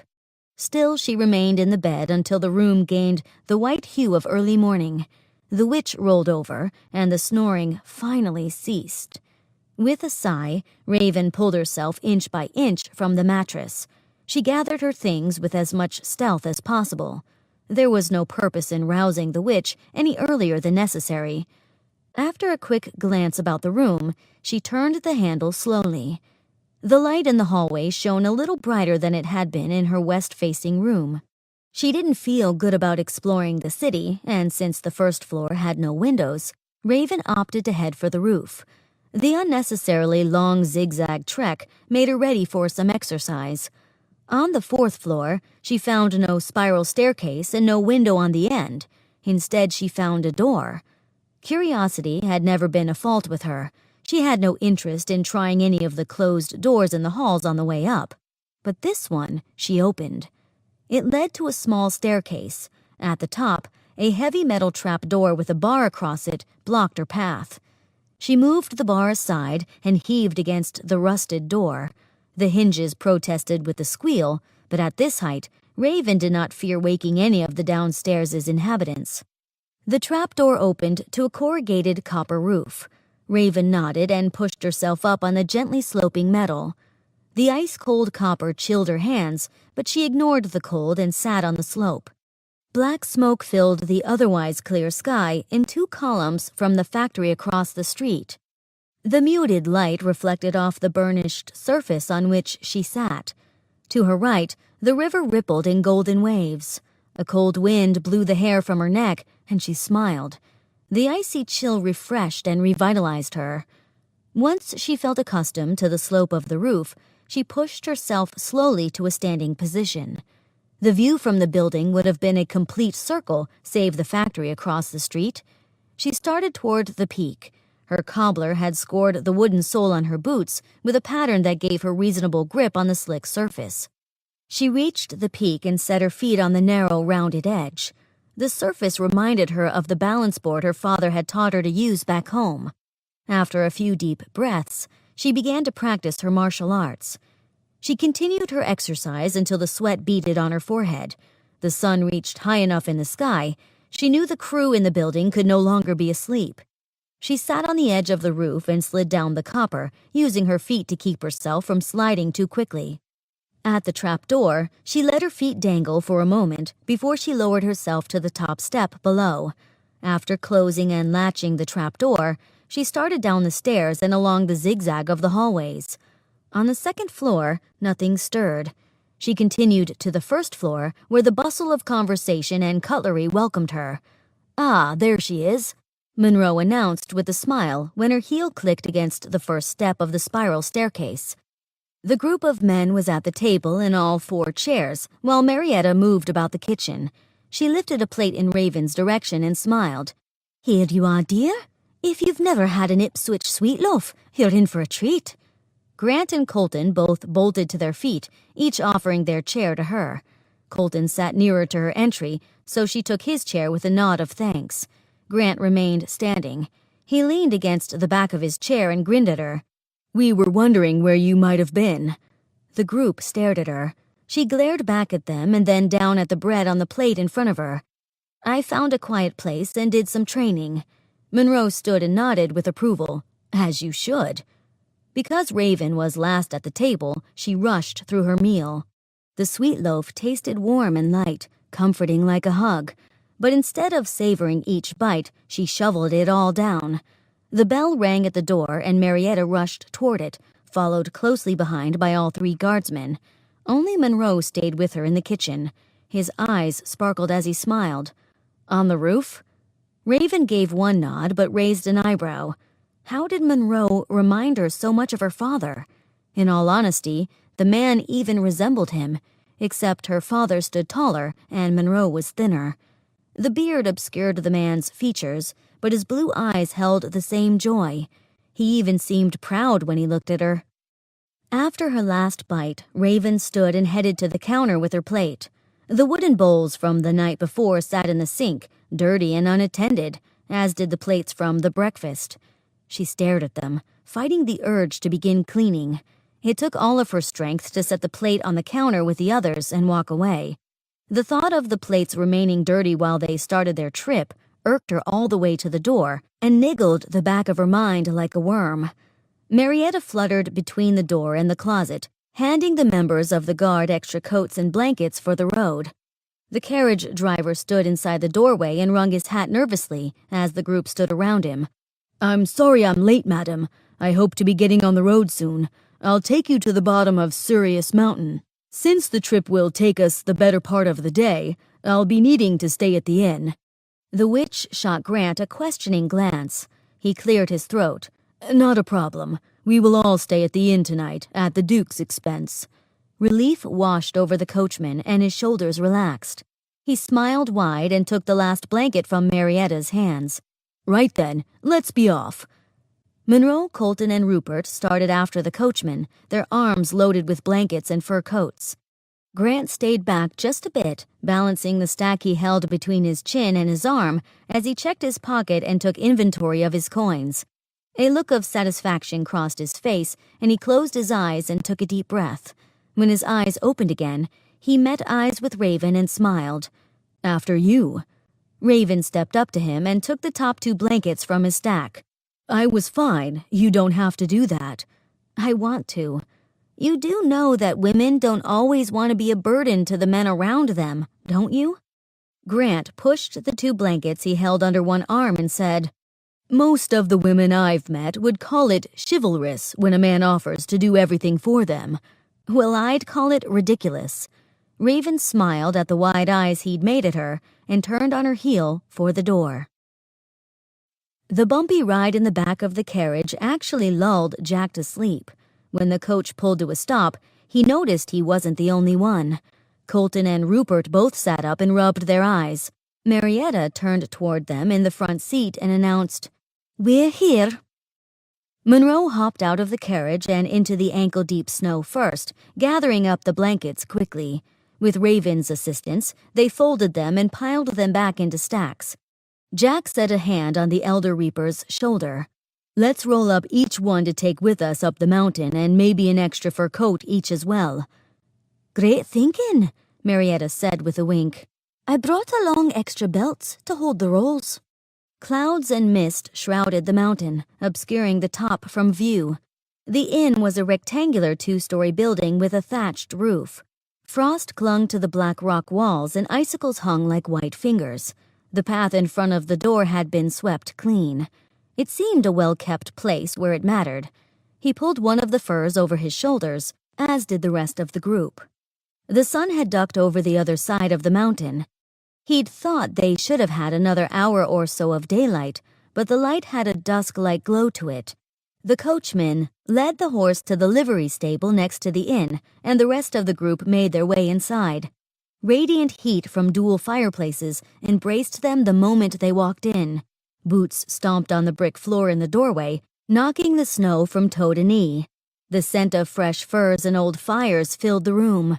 Jack stepped up to the wide mahogany counter and nodded to the wide-eyed keep. The innkeeper scratched his chin. "We seem to be attracting the strangest of folks this weekend. You do know the almanac is predicting a blizzard tonight."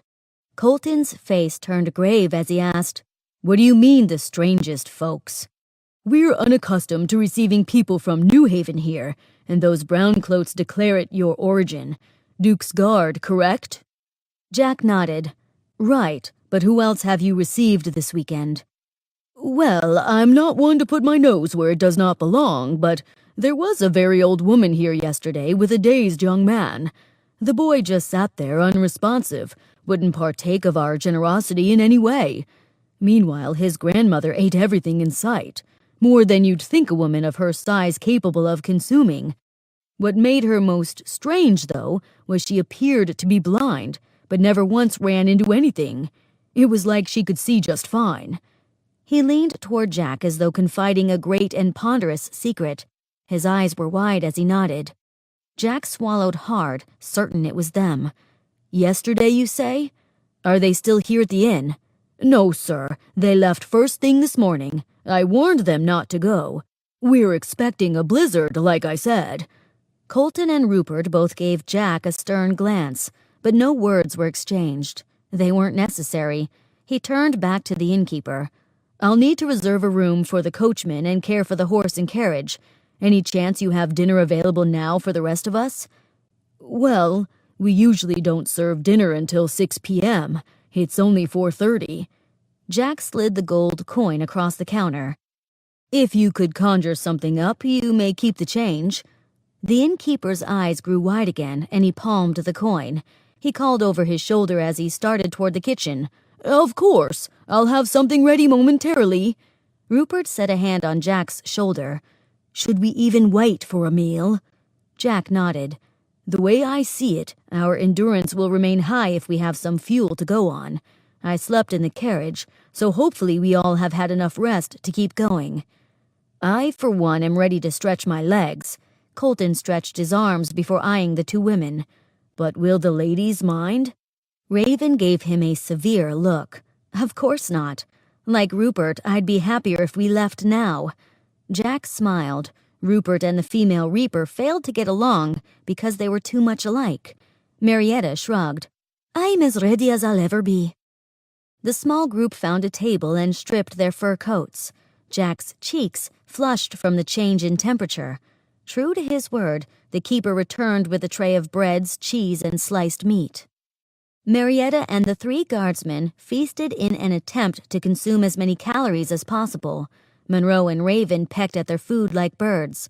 Jack wasn't the only one to notice. Rupert tore a large bite from the sandwich he'd made. "You two must be hungry. Why are you acting as though you couldn't eat another bite?" After she set her cup of tea back to the table, Raven just glared at him with no answer. Monroe smiled and shrugged. "It's a reaper's way. During a mission where battle might be engaged, a reaper tries to keep it light. No need to be weighed down by a full stomach." Rupert set his sandwich down slowly and downed his tea in one gulp. Afterward, he didn't eat heartily, but took smaller bites. Jack even found himself eating less than he would have. He couldn't argue with sound advice. The group finished their repast in record time and started for the door. Outside, dark clouds gathered in the sky. A golden sepia hue fell upon everything, making the scene outside surreal. Vapor clouded in front of Jack's mouth before he covered it with the scarf attached to his fur coat. Flurries weaved and danced around them. Raven didn't wait another moment, but gathered her coat while she started the trek toward the mountain path. The remaining group trudged through the snow in her determined wake. Snow pelted Raven's face. Like icicles, the flakes stuck to her eyelashes, but she trudged on through the knee-deep snow. She ignored the burning sensation in her exposed skin while the wind blew at her back. Wisps of hair pulled free from her bun and lashed about her face. The snow glowed seemingly of its own accord, lighting the winding mountain trail. An easy and wide path of 6 feet separated a wall of sheer rock from the drop-off to her right. At least a trail existed. Raven would have hated climbing the forsaken mountain in this weather. "Up ahead, there is a 3-sided shelter set up by the hikers of this mountain. We should stop there and camp for the night." The roaring wind whipped at Marietta's voice, breaking up her words. Raven would rather keep going. Whispering accusations and desperate pleas carried by the wind drove her on. How would she redeem herself if she lost Darius? She'd never killed, never would kill, a child. The tears she shed froze and cracked on her face. Was it selfish of her to be thinking about her needs while Darius suffered under the hands of the witch? Raven's heart broke more as she thought about what a terrible person she had become. She could hardly do more than stare at her black boots. Her numb toes froze within. The momentary worry of frostbite crossed her mind, but she chided herself for her continued train of selfish thoughts. If she was this cold, how could Darius feel right now? Up ahead, the path widened a bit, and the shelter came into view. Smoke trickled from under the roof. Raven paused, and the rest of the party came to a standstill beside her. The trail of smoke dissipated high above the small cabin. Raven's heart beat faster.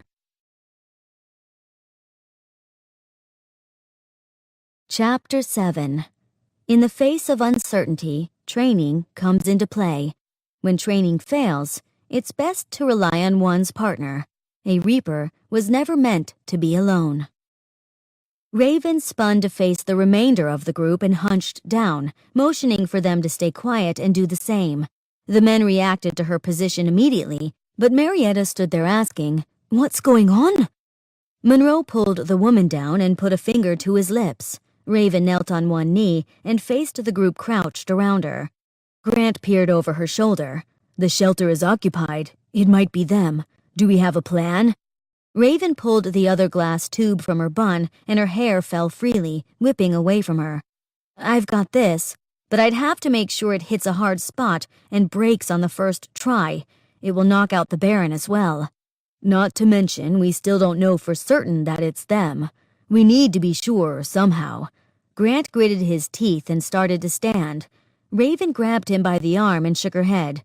"I'll do it. You're so loud, it's like a bull coming around the corner. A reaper is trained for stealth." Grant glared at her but gave her a curt nod. Marietta suddenly had a hand on Raven's shoulder. "Don't forget to think positive. If she discovers you and begins to set that curse on you, do not struggle against it. Break the curse's hold. Do not let doubt or fear overwhelm you." Raven glanced at her briefly and nodded. After twisting her hair back into a bun and pushing the glass rod through, she crept toward the shelter. A shiver ran through her body. The nervous energy crackled on her skin. So close. The reality that she didn't need to look around the corner to know the witch would be there nearly suffocated her. Her heart pounded like a drum, and surely everyone could hear her, even over the wind's howl. After inching the last few steps, Raven took a slow, deep breath and peered around the corner of the shed. Teal light struck her in a blinding fury. With a whistling sound, the pulse of light walloped her like a shockwave, blowing her back 2 meters from the mouth of the shelter. Her muscles grew stiff and no longer heeded her command. Then the voices came. "Relax," she told herself. "Don't listen to them." The very idea that she shouldn't fight to free herself went against every fiber of her being. It didn't even feel as though it was working. Even when she did her best to relax the muscles in her body, it made no difference. Nothing changed. More whistling pulses of teal light brightened the air around her like blue flame. Snowflakes landed on her eyelashes, blocking her vision. She couldn't blink them away. The snow melted from the heat of her body, dripping cold, burning droplets of moisture into her eye. "You're worthless, worse than worthless. Father killer, child killer. What would your father say about what you've become? If you were worth the training he put into you, he would have been able to save him. It's all your fault." The words fractured Raven's glass heart. She tried her best to ignore them, but they wormed their way under her skin like parasites. What could she do? She couldn't plug her ears. She couldn't drown them out. Tears flowed down her cheeks unabated and without her ability to blink. The pain in her chest and in her eyes overwhelmed her. She tried to ignore it like her father had taught her, but she failed miserably. Now the Baron will be killed. The witch will eat his heart, and you couldn't stop her. Worthless, child killer, weak. Her muscles remained tense, not listening to her command to relax. They wouldn't heed any order, not even that simple one. If you were a son, your father would have been saved, weak woman. The snowflakes on her lashes no longer melted. Snow began piling over her eyes so that all she could see was their tiny white ice bodies. Not worth marrying. You've proven what a horrible mother you would have been. You couldn't even care for a 9-year-old. How could you have cared for Gregory's baby? He knew it was impossible. That's why he married another. A sob escaped her chest. True. It was all true. How could she counteract something that was true? Raven. A gravelly voice drew closer. Raven, it's not true. Don't believe the lies. They are paralyzing you. Arms lifted Raven's torso, but she still could see nothing but the ice frozen to her eyes. Warm hands cleared the white from her eyelashes, and she stared into the face of her father. But he had a beard. No, it was Monroe. He rocked her back and forth. You were a good daughter to your father. He loved you so much. He was proud of you. He never stopped talking about how you were the best thing that ever happened to him. His voice was barely more than a whisper. Nothing. You are worse than nothing. Accusations continued to pierce her skin with its sharp words. He told me once that he didn't know how he could ever have lived without you. You are the strongest woman I have ever seen. Better than any of the guard. Almost your father's equal. Given time, I'd bet you could surpass him. Lies. All lies. You'd never be good enough to deserve such praise. You are worthless, and your father knew it. He knew you'd betray him one day with your cowardice. Coward, weak little girl. Daddy's little girl, Monroe whispered it in her ear, his breath warm on her neck. Raven's ear flicked, and the tension in her shoulders loosened. His voice sounded like her father's. Monroe repeated it. Daddy's little girl. Worthless, weak, coward. The accusations couldn't pierce her skin. Daddy's little girl. So strong, so brave. He loved you so much. She melted and blinked. Her voice croaked. Daddy? The voices had stopped, but the teal light remained. She peered into the man's face, truly studying him for the first time. It had been 3 years since she'd seen her daddy, but how could she forget his eyes? Did the scraggly beard really hide him so well? His blue eyes filled with tears. I'm sorry, Raven. I'm not your father, but I'm his brother, and I know how much he loved you. Raven blinked the tears back and spoke over the lump in her throat. Of course not, she said, but the look in his eyes was so familiar that it calmed her and she was comforted. But how? Where could she begin? So many questions. A cry came from behind him, and Monroe whipped his head in that direction. His gaze returned to hers, and he pulled the glass tube from her hair.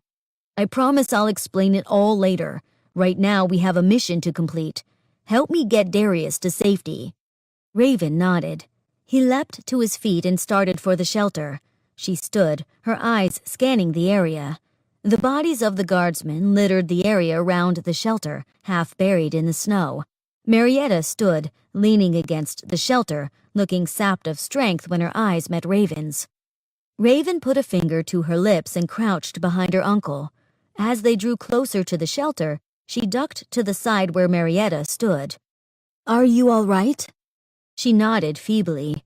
How do you look unaffected? I found something greater than my self-hate. My father's love. The red-headed alchemist furrowed her brows quizzically. Monroe's voice boomed. Release the boy, witch. Your parlor tricks have no effect on me. Raven tipped her head around the corner of the shelter. The wood witch had grown older since she'd seen her last. Her cheeks drooped like saddlebags. Blue varicose veins weaved across her arms in a network of lightning bolts. The teal light emanated from them. Her eyes were completely glazed over with cataracts like a cloud of spiderwebs. She cackled. The woman's laughter sent a shiver through Raven's body, and heat rushed to her cheeks. She locked her jaw and remained silent, though she wanted to gasp. Monroe set his jaw and glared at the woman. "What quarrel have I with you, Reaper? I'm only doing as the Duke asked. I'm just getting rid of the boy's condition." The witch set a hand on Darius's shoulder. The boy stared blankly, his eyes almost black because his pupils had engulfed his irises. He wore no coat, just the same canvas overalls with red suspenders from Gregory's farm and a buttoned shirt. Anger filled Raven. The witch didn't seem to care if the boy froze to death. Like a jaguar, Raven pounced toward the boy, tackling him in a full embrace before the witch could blink her eyes. With a kick off the ground, Raven spun through the air and landed with her back slamming against the other side of the shelter. The boy's skin felt like ice under the thin flannel shirt. She gripped his arm and scooped up his legs, spinning on her heel. Without pause, she dashed for the door. Monroe drew back his arm and made a throwing motion toward the back of the shelter. The witch squealed in fury, and the familiar whistling sound whipped through the air around Raven. With a bright flash of blue light, she was knocked off her feet again and thrown through the air to a snowdrift. Glass shattered behind her. After a momentary stiffening of her muscles, they relaxed and she stood up with Darius in her arms. The boy shook with massive trembles. She thought he'd shake himself free of her arms. He stammered, "Raven?" Raven set him down to strip the fur from her body when strong arms took him from her and wrapped him in a blanket. She gazed into Grant's smiling green eyes and nodded. A momentary trouble darkened her thoughts. Darius was safe, but how long would he remain that way in a guardsman's care?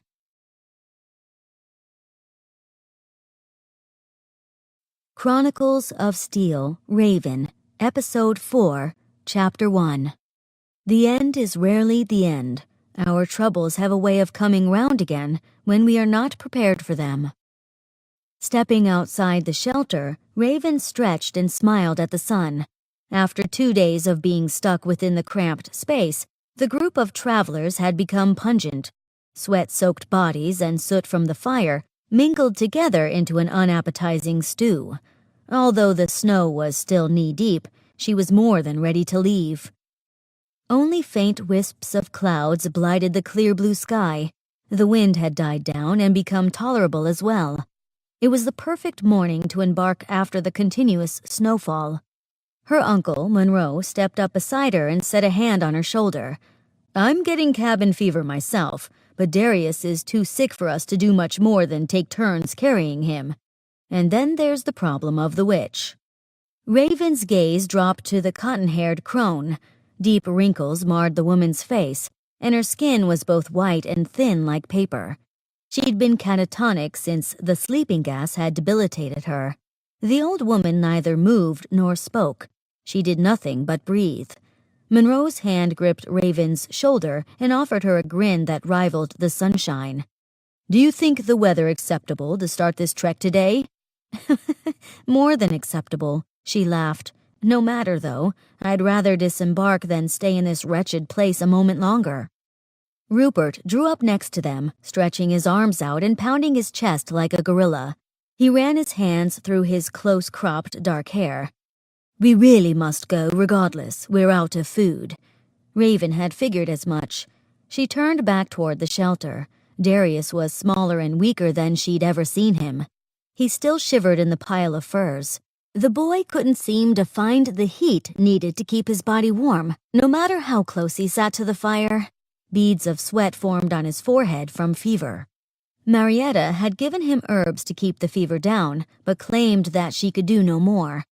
The boy drank as much tea as they could make from the melted snow and hortoof root, but it affected him very little. Seeing Darius this way and knowing she could do little to help him made Raven feel restless. If she didn't do something, anything, she'd scream.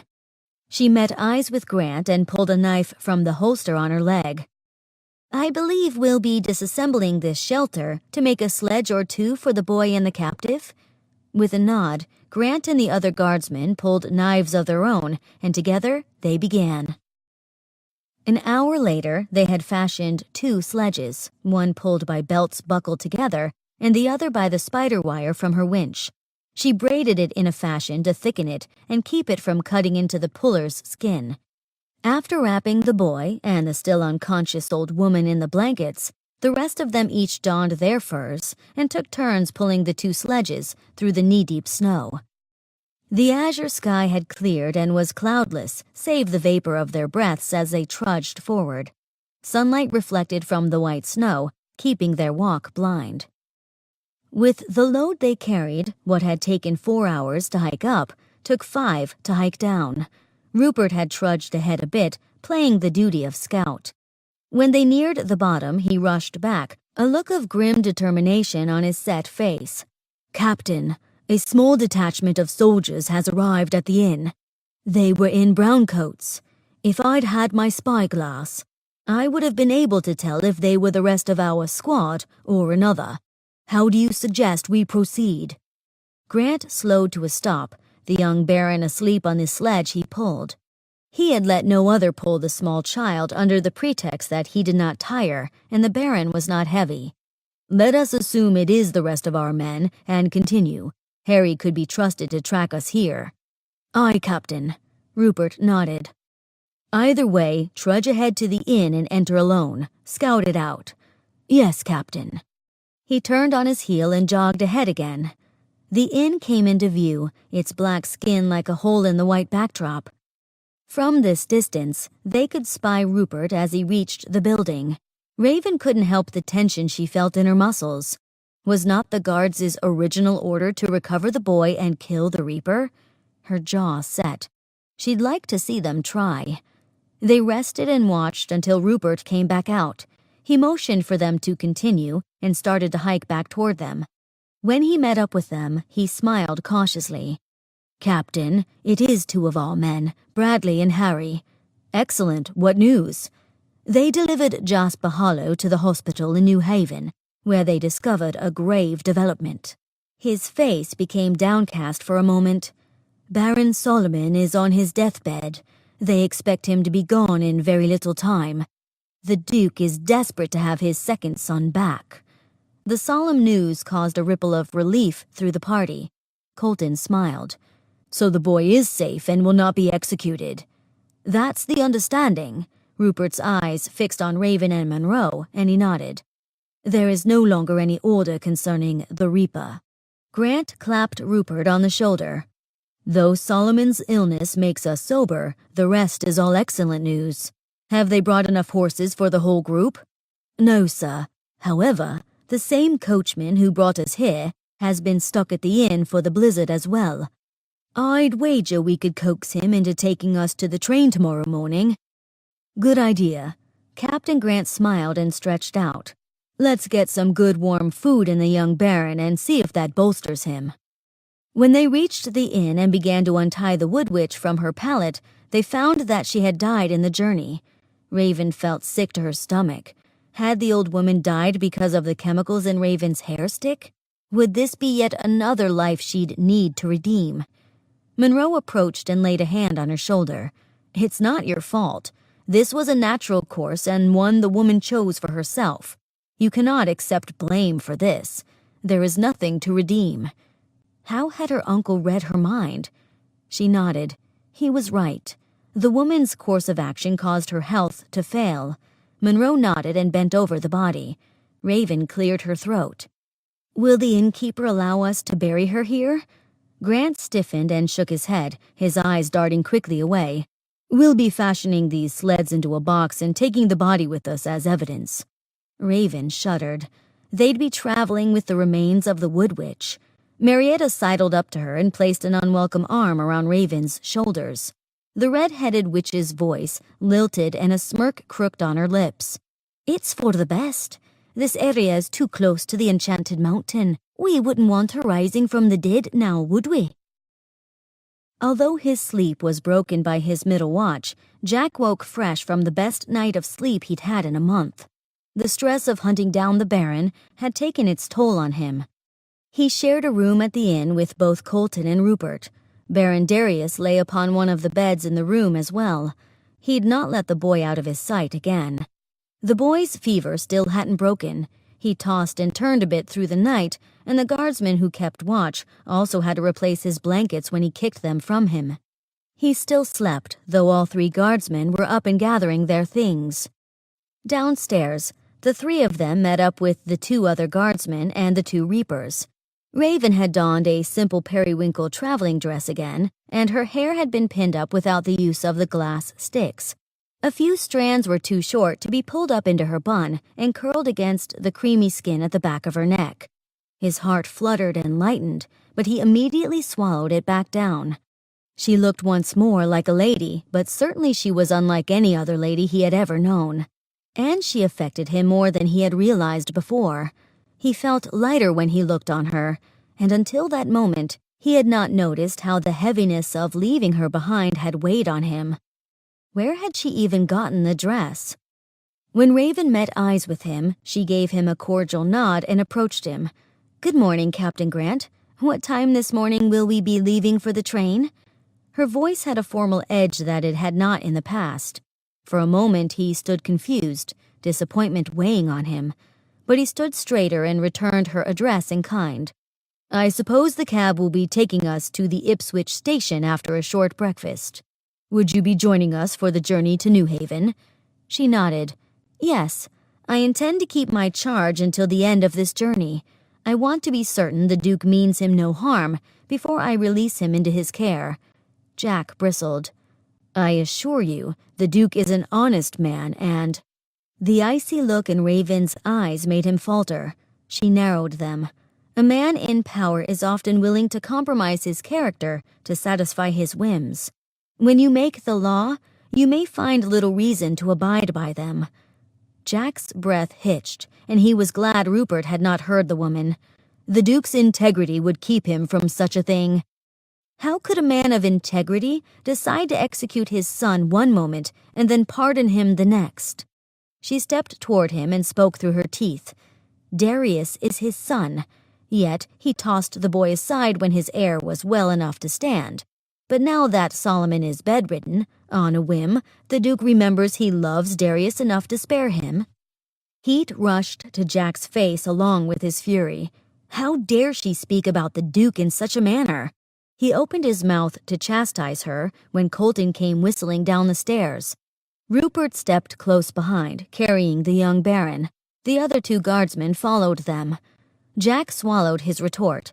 Instead, he said, "As long as you are traveling with us, we will remain in armistice. But if you speak ill once more of him, I'll break this alliance and arrest you." With an indignant look toward the guard on the stairs, Raven gave a curt nod and headed for a table already occupied by Monroe and Marietta. The older woman patted the single empty seat next to her when Colton passed, but he bowed his head affably and continued to the larger banquet table near the door where the guardsmen chose to sit. Darius woke enough to sit in a chair and pick at some food on his plate. The young Baron kept glancing around him. "Are you okay, Darius?" Jack asked. The boy fixed his watery gaze on him and shook his head. His voice cracked barely above a whisper. "Where is Nicky? And Raven?" A chair scraped at the table a bit away. Raven approached the young Baron and knelt beside his chair. "I'm here, Darius. I promise not to be too far. And we'll join up with Nicky before we get on the train. She's with a friend of Monroe's." Relief washed over the young Baron, and he threw his arms around Raven's neck. Silence settled over the rest of the table. Even Harry and Bradley had stopped their incessant chatter. Raven stood, the boy still clinging to her, and returned to her table. Rupert began to go after her, but Jack shook his head slightly when they met each other's eyes. What harm would it do? Obviously, the boy had developed a bond with the woman Reaper that would not be easily severed. Marietta had moved to the side with Monroe, and the young Baron sat in the chair next to Raven. Jack had to admit that the boy looked more lively sitting with her. As they ate quickly, Jack found his gaze continually drawn in the direction of Raven and the Baron. Sometimes the woman could be so tender, and other times she was infuriating. Friend or foe? Which would she prove to be?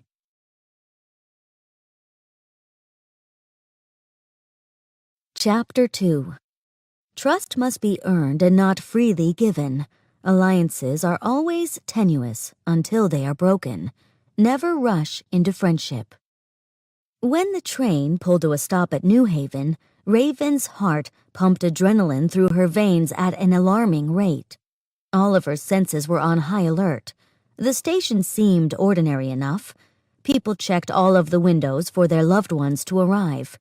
No additional guardsmen stood under the overhanging red canopy. Darius gripped her hand weakly, but he refused to let go, even as he'd slept. She pulled her fingers from his grasp gently, and it woke him. She smiled as well as she could. "We're here. I'll carry you if you'd like." The boy nodded. He wrapped his arms around her neck and put his legs around her waist, resting them on her hips. He was heavier than a sack of grain from the farm, but less awkward.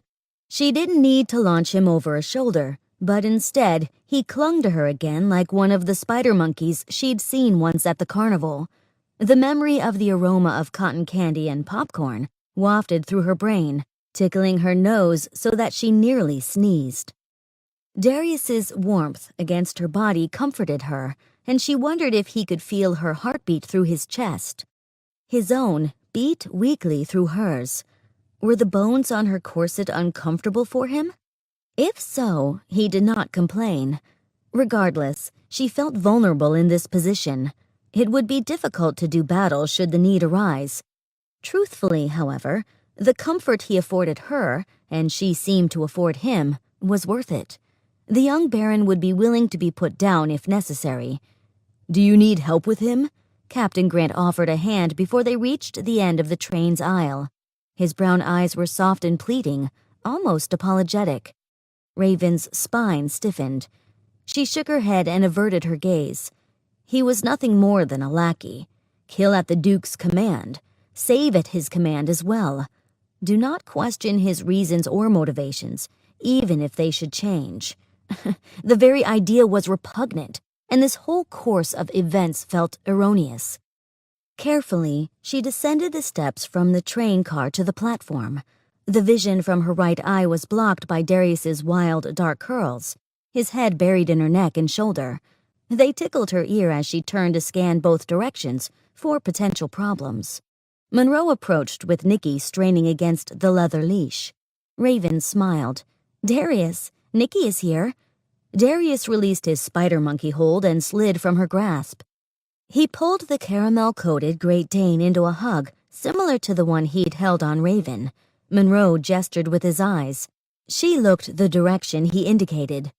4 new guardsmen approached, accompanying the same bow-tie-clad man who had been with Darius the first time she'd met him, the tutor Reginald. The man moved stiffly, his long fingers fluttering to his tie. Raven's own fingers twitched with the desire to hold her sword or crossbow. But the only weapon she held at present was a dagger in her garter. It would make quick work of one of them, but simple hand-to-hand combat afterward might leave her relying too much on Monroe. Reginald cleared his throat, and Darius stiffened in response. "Young Baron, please do not lower yourself to the level of a mere animal. Keep your stance with your station." Raven's jaw clicked when she tightened it and watched as the young boy rose up and held himself as a baron once more. Except for the red overalls and common linen shirt, his stance reminded everyone of the noble he was. Still, one hand remained on the top of Nicky's head, as though riveted to the spot. The 4 new guardsmen spread out in a semicircle and drew their weapons. Raven curled her lip in a sneer, and her fingers moved unconsciously to her thigh. A hand touched her shoulder. She stiffened and met eyes with Captain Grant, who shook his head slightly and eyed the other guardsmen. He motioned with his hand, and the new guardsmen replaced their pistols. His breath whispered against her ear, and every hair on the back of her neck stood on end. "There is no need to fight. We're all on the same side." Goose flesh rose on her arms, but she shook off his hand and pulled away. As much as she wanted to believe what Grant had said, she couldn't. She'd seen too much of her life seeing the Duke's guard as her enemy and couldn't shrug off the weight of this situation. Something just didn't sit well with her. Monroe drew up to her side. His wide blue eyes told her she wasn't alone in this inability. His hands were hidden beneath his ragged coat. Certainly they caressed the hilts of his weapons. The tutor prattled in his high-pitched nasal way. "Where did you get these awful clothes? I declare you've lost weight while you were away. Did they feed you? You're flushed. Do you feel well, young sir?" The very sound of his voice seemed both accusing and reprimanding at the same time. Tutor and caretaker. That was what Darius had called him, right? Even though Raven could tell he cared, he also seemed to spend more time criticizing than actually helping. She wondered if that was his method of teaching as well. The man seemed to want to take the place of Darius's long-lost mother, but lacked the love and emotion behind the words. Raven eyed the young baron. He stood stiffly, hand still on Nicky's head, but his pallor had grown paler, and beads of sweat had formed upon his brow. The dog whined. Reginald turned toward the dog and commanded her to sit. His scolding attention had found another victim. Darius wavered, his knees buckling. Raven dashed forward, her shoulder knocking into Grant, but she caught the young baron before his head hit the paver stones. She lowered him gently onto her lap. Was this an episode? A sharp intake of breath caught above her head, an accusatory finger prodded her face. "How dare you touch the baron? Commoner! Criminal!" The tutor's voice grew higher in pitch, a crescendo of nasal whining. "Arrest this woman at once!" Raven's heart sunk. This again? Two men stepped between her and the tutor, forcing the man to retreat. The nearest to her was Monroe, his cane set on the ground in the midst of his wide defensive stance. Closest to the tutor stood Grant. The captain bore down on Reginald, and his voice seethed. "This woman is neither a criminal nor a commoner. By order of Baron Solomon, she is Baron Darius's personal guard and caretaker." Reginald's eyes grew wide, and his lips flapped like a fish's when pulled from the water. But... A smile tugged at the corner of Raven's lip. Grant had stood up for her this time. Maybe she had him pegged wrong? Time would tell. Jack sat astride a chestnut gelding and watched the carriage before him. All the guardsmen sat upon flesh horses nearest the carriage, and a few steam-powered ones broke out front, blazing the trail before retinue and announcing their approach at the gate. Colton rode beside Marietta, nodding his head at her constant chatter. Monroe followed on foot with Nicky on a leash, the two of them bringing up the rear. The carriage not only held the Baron and his tutor, but Raven as well. That woman. The last trip they made of this sort, she'd been in his arms, soaking wet. Jack shivered at the memory, and his heart ached slightly. Why? Why did he feel empty now? Zeppelins bobbed in the sky overhead the court, many more than he'd remembered when he left. They circled about the edge of the perimeter like buzzards over a carcass. Where did such a strange metaphor come from? That woman had too much influence over his thoughts. She'd made him doubt his liege's commands, and it was something he'd taken an oath to prevent. His stomach twisted when they reached the gates of the court. Once inside, Jack leapt from his horse and handed it to a groom.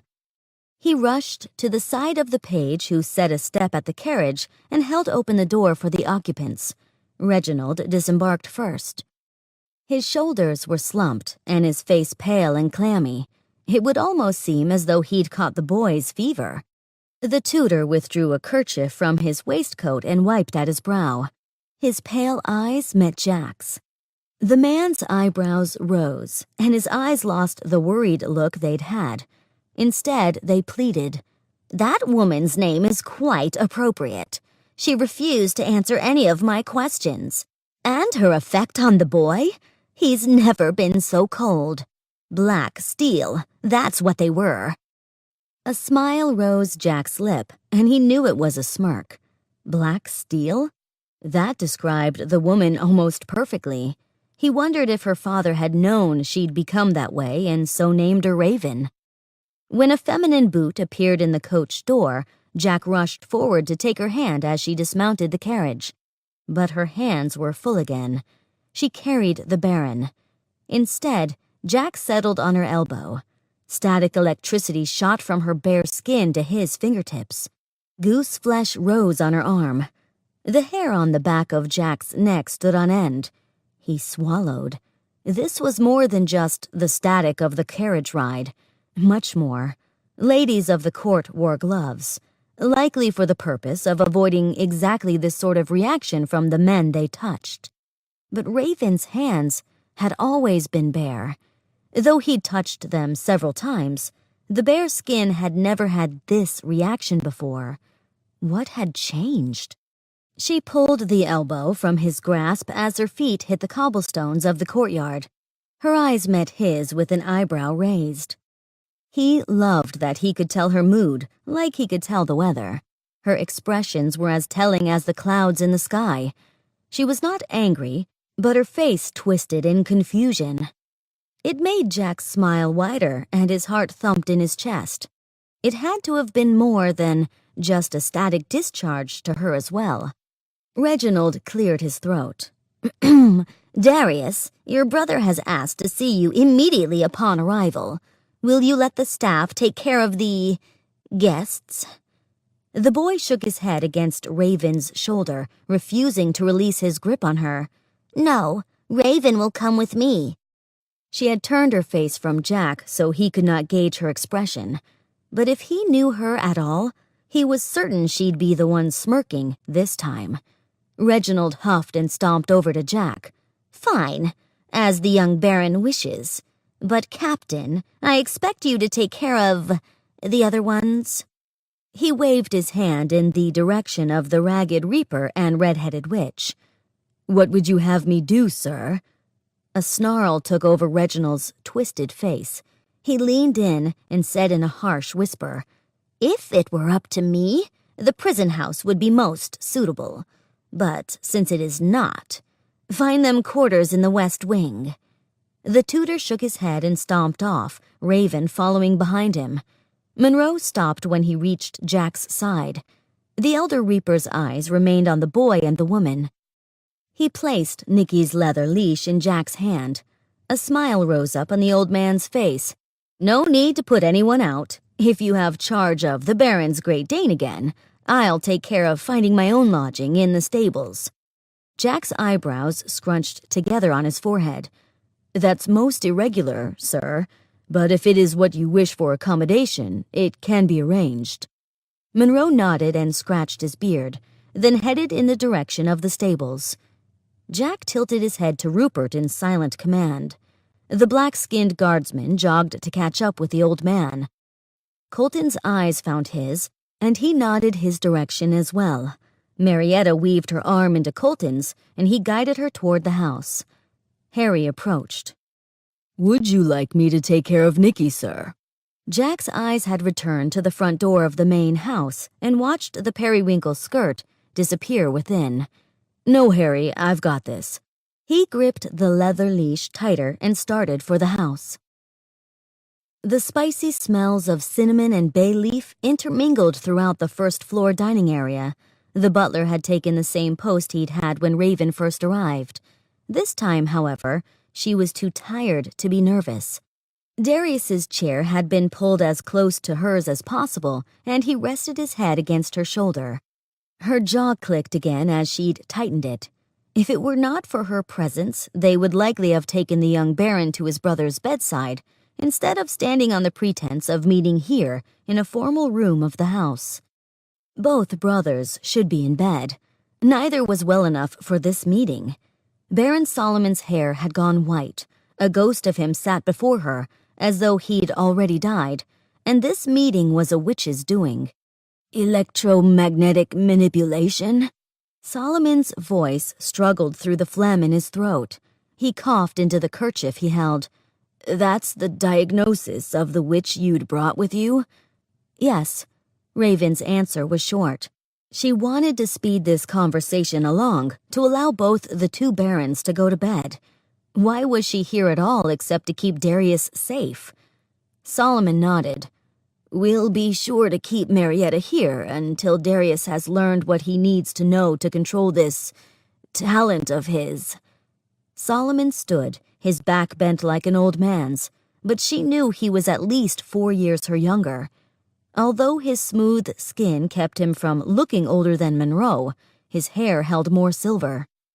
"Is there anything I can do for you, Baron Solomon?" she asked. He shook his head and smiled sweetly. "Not for me." Then a strain formed wrinkles around his eyes. "But for Darius. I don't know what my father's full intentions are anymore. Since I no longer make it to his cabinet meetings, he's eliminated them. He's assured me that Darius will be safe, and I want to believe him. But at times, he hardly seems like the father I remember from my childhood. He's changed." Raven gulped. The Baron had voiced all of her worst fears. She had wanted him to reassure her so that she could leave Darius in his family's care, but now she felt as though she couldn't possibly leave. Baron Solomon softened his expression and set a hand on his younger brother's head. "There is a nanny's quarters attached to Darius's room. He had not moved yet from the nursery. Although he hasn't had the need for a nanny for quite a while, he does need a personal guard." His gray eyes met hers. "Would you remain here in that capacity, at least for a while?" The knot in her stomach unclenched, but her shoulders tensed. It was peculiar to feel both relief and tension at the same time, but that's exactly what she felt. Relief that he had asked, so she didn't have to request it of him. But tension because it meant she'd need to be on guard. Always. She nodded. Like a shadow, the butler followed Baron Solomon, leaving her and Darius alone in the formal dining room. The younger Baron smiled weakly up at her and took her by the hand. "I can show you where our rooms are if you'd like."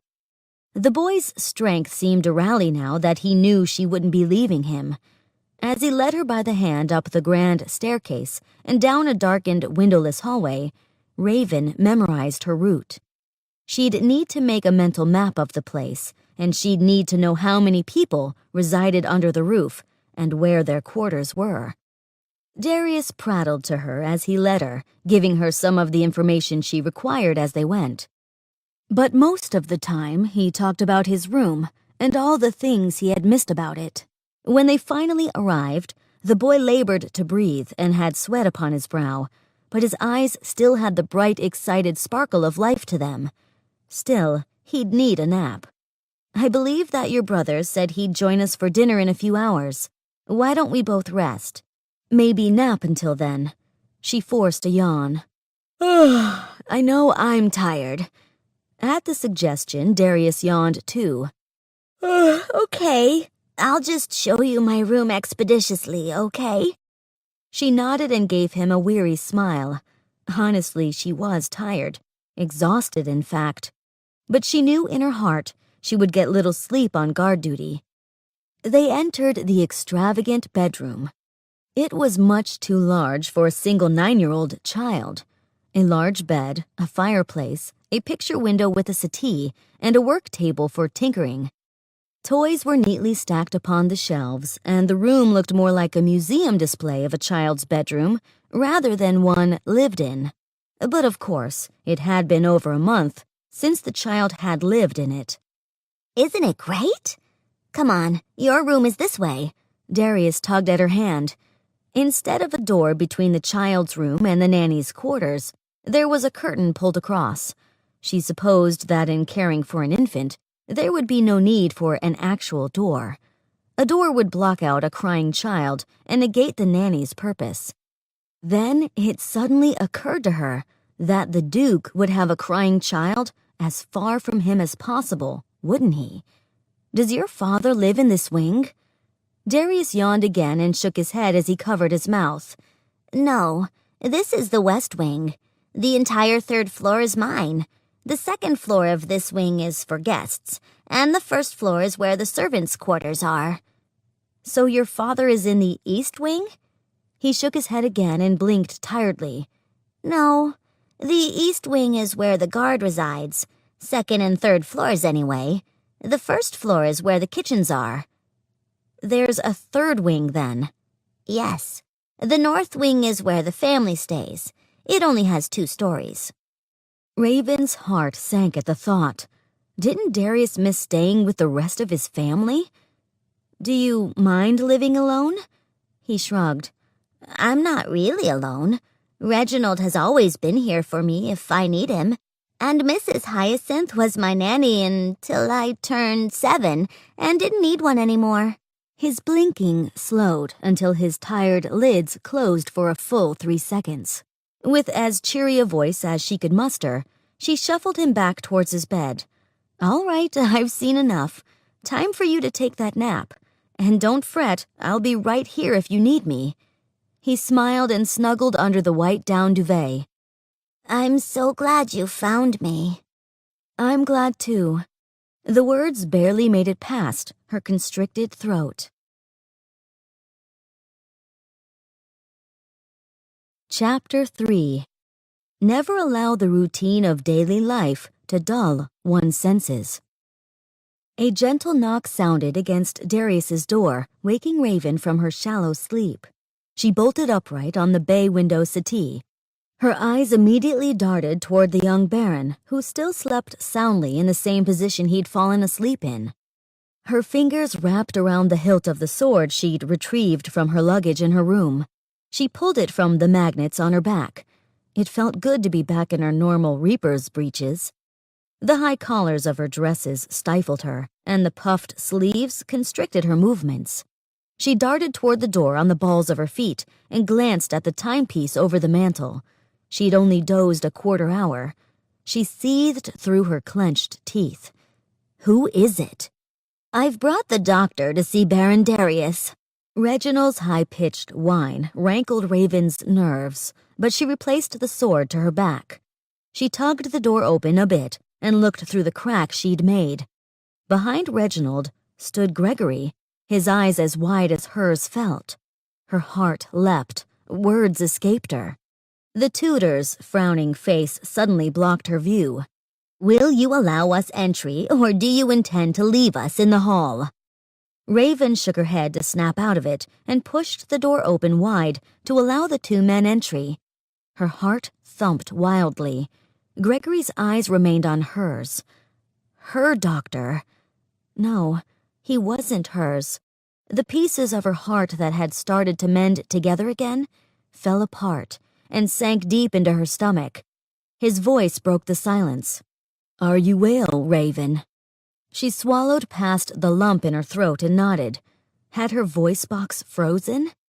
He nodded and gave her a smile, but tripped as he stepped over the threshold into the room. One of her arms darted out automatically to catch him. He gave her an awkward grin, and she released her grip on his bicep. Reginald cleared his throat, a confused sneer lighting upon his face. Do you 2 know one another? Heat rose to her cheeks, and her gaze dropped to the floor momentarily. Gregory answered, Yes, we do. Raven couldn't help but smirk at his short answer and raised her gaze to meet his. Gregory knew when to give answers and when to withhold information. Why did he have to be so perfect? His dimples made an appearance as he smiled at her and started for the bed. He knelt beside the young Baron and pulled Darius's hand into his. His voice was quiet but strong. Baron Darius, could you wake so I can examine you? The young Baron's eyelids fluttered open, and a look of surprise replaced his peaceful repose. Dr. Gregory, what are you doing here? Darius's wide eyes darted toward Raven. She nodded to reassure him. When your brother's ailment grew worse, your father sent for every physician within and about New Haven, which included me. Once I arrived, I changed your brother's medication and found that he'd been taking 2 drugs which reacted harshly with one another. Your father rewarded me by making me your family's new physician. The smile Gregory gave Darius looked strained, and he refused to meet Raven's eyes. The country doctor working in the Duke's court? She knew he had no desire for such a position. The thought that he could be unhappy here in this form of prisonhood made her ache to free him. He sighed. Well, my wife saw this as the opportunity she always sought for me, so we accepted. His wife. The two words gagged Raven.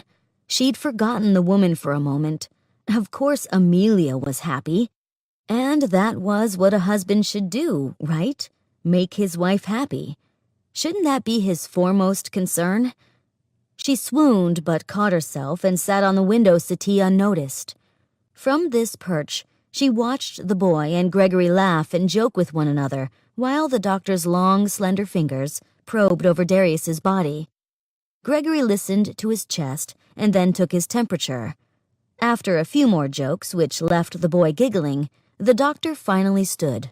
He nodded in Raven's direction and she leapt for her feet, following him and the tutor toward the door.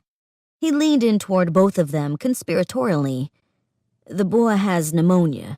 It's not too serious, but I'll need to start him on antibiotics immediately. In the meantime, can we keep the boy on liquids and lots of them? He's a wee bit dehydrated, and it has elevated his fever. Raven gulped. She should have been more aware of Darius's lack of fluids.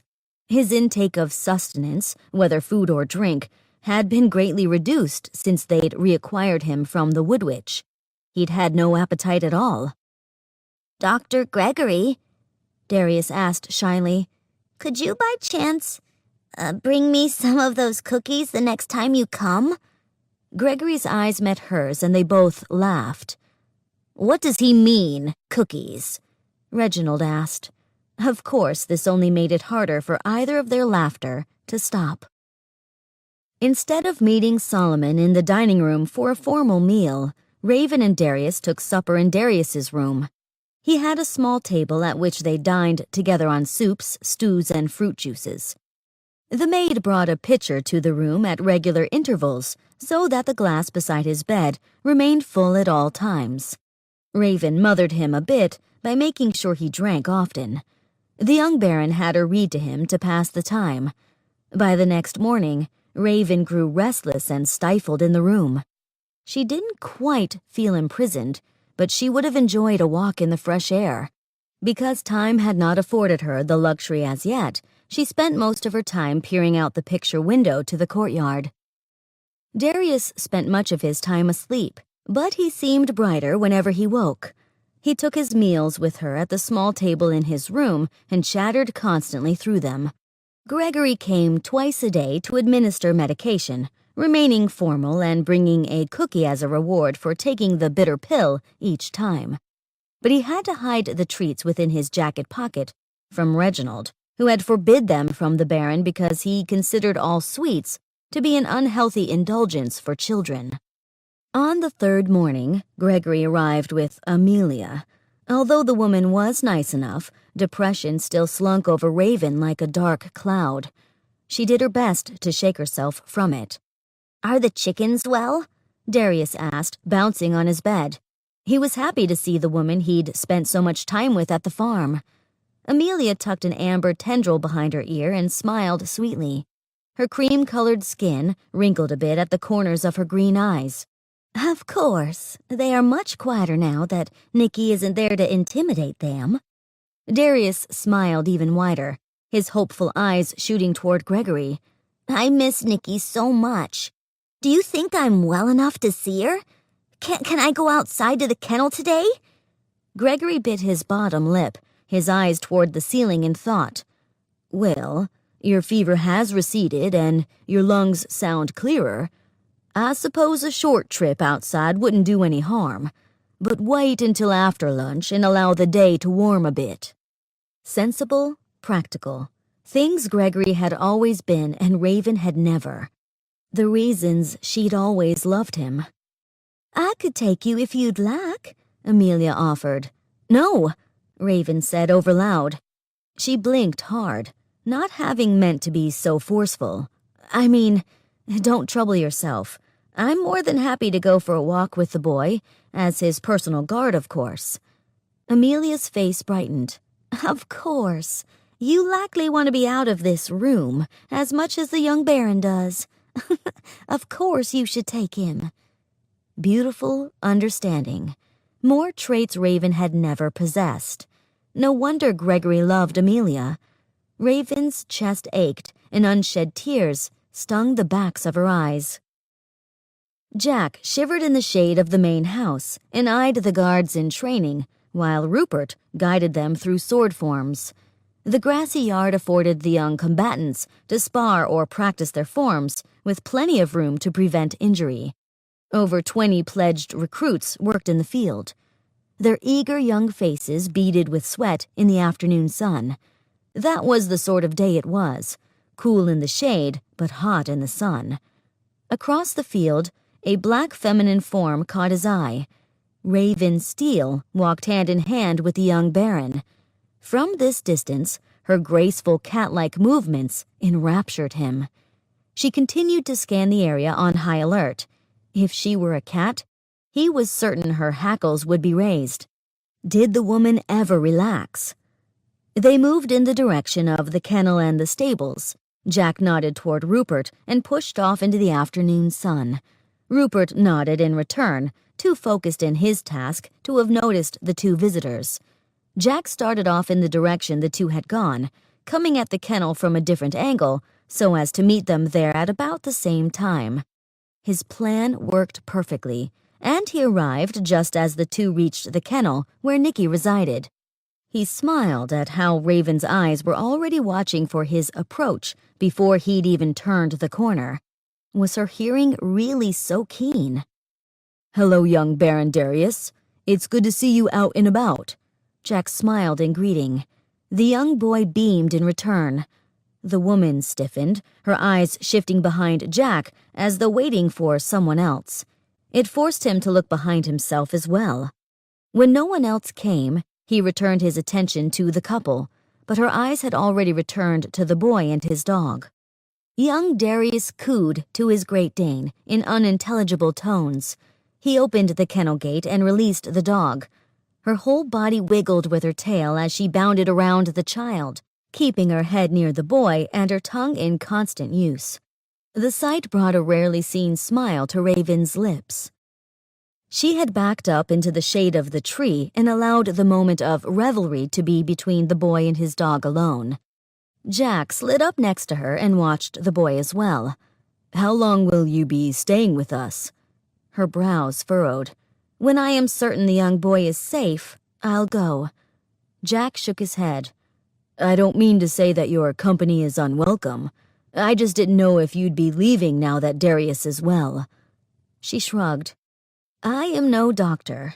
Although it is good to see his health improve, it is not a danger I could protect him from." "That's true. But there are guardsmen about the Duke's court. Surely his safety isn't threatened as much here as you imply." Her spine straightened as she tensed. "The guardsmen are the Duke's to command and control. The safety of this child is of less concern than following his orders." Jack flushed. This argument again? He stood in silence, feeling the electricity between the two of them trying to push him away. But he refused to yield to it. A breeze stirred the air about them and Jack shivered again. Raven took that opportunity to step out of the shade and back into the sun of the small kennel yard. The boy sat in the gravel, the dog lying with her head upon his lap. Darius had changed so much.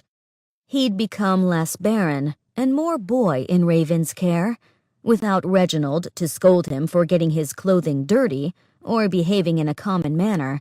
Darius behaved as any boy would with his dog. He seemed happier with her here. That fact made the dull ache at the thought of her departure multiply. He caught himself in a sigh and turned it into a cough. Raven eyed him suspiciously, and then her eyes darted back through the alley which he had come.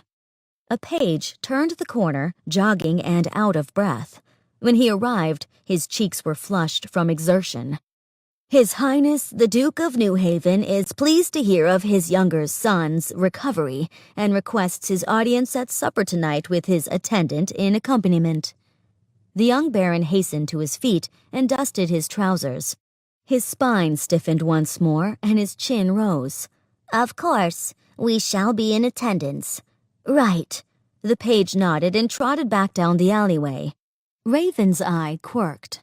"I suppose I'm your attendant?" The young baron nodded and smirked. "Yes, you and Reginald, and whoever else I choose to invite." His eyes darted toward Jack. "Would you like to come, Captain?" A smirk rose on Jack's lips as well, and he gave a short bow. "I believe I'll already be in attendance as your father's guard, young baron, but thank you for the invitation." Raven shook her head but couldn't hide the smile that revealed itself on her lips. Does a guard customarily sit at the table to dine, or stand behind his, or her, charge? Jack's forehead scrunched. "I usually stand." Raven nodded, and the mirth left her expression. "Then I shall do the same." "That sort of situation does not seem fitting. The barons do not need a guard against their father." "Then why does the Duke need a guard against his sons?" How did this woman always twist things around? "Out of formal courtesy, the guard captain stands with the Duke when he sees guests at supper, no matter who they are." She set her shoulders and stepped closer. "A recent threat has been made against my charge's life, and I refuse to sit at a table in a dress and with limited armament. If it should arise that the Baron needs protection, then I will be there in the capacity I was.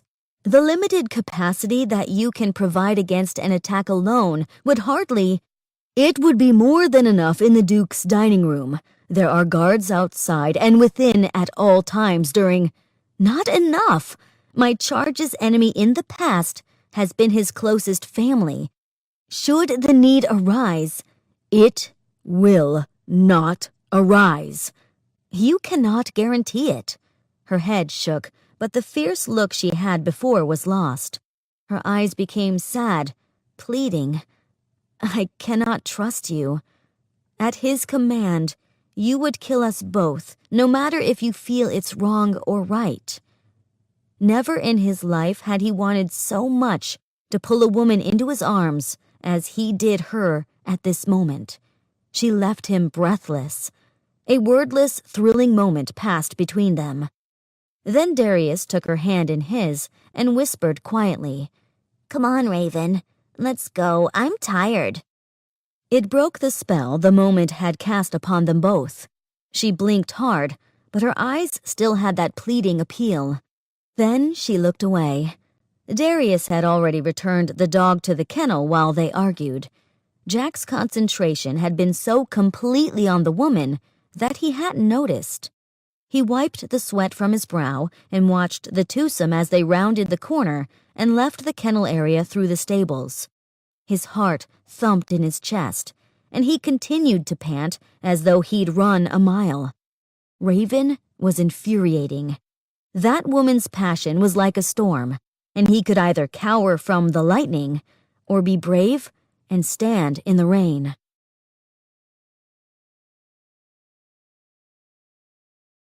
Chapter 4. Remain calm. Fret only over the things one can change, and never anything else. The Duke was a striking man with a commanding presence in spite of his hunched shoulders and a bald head.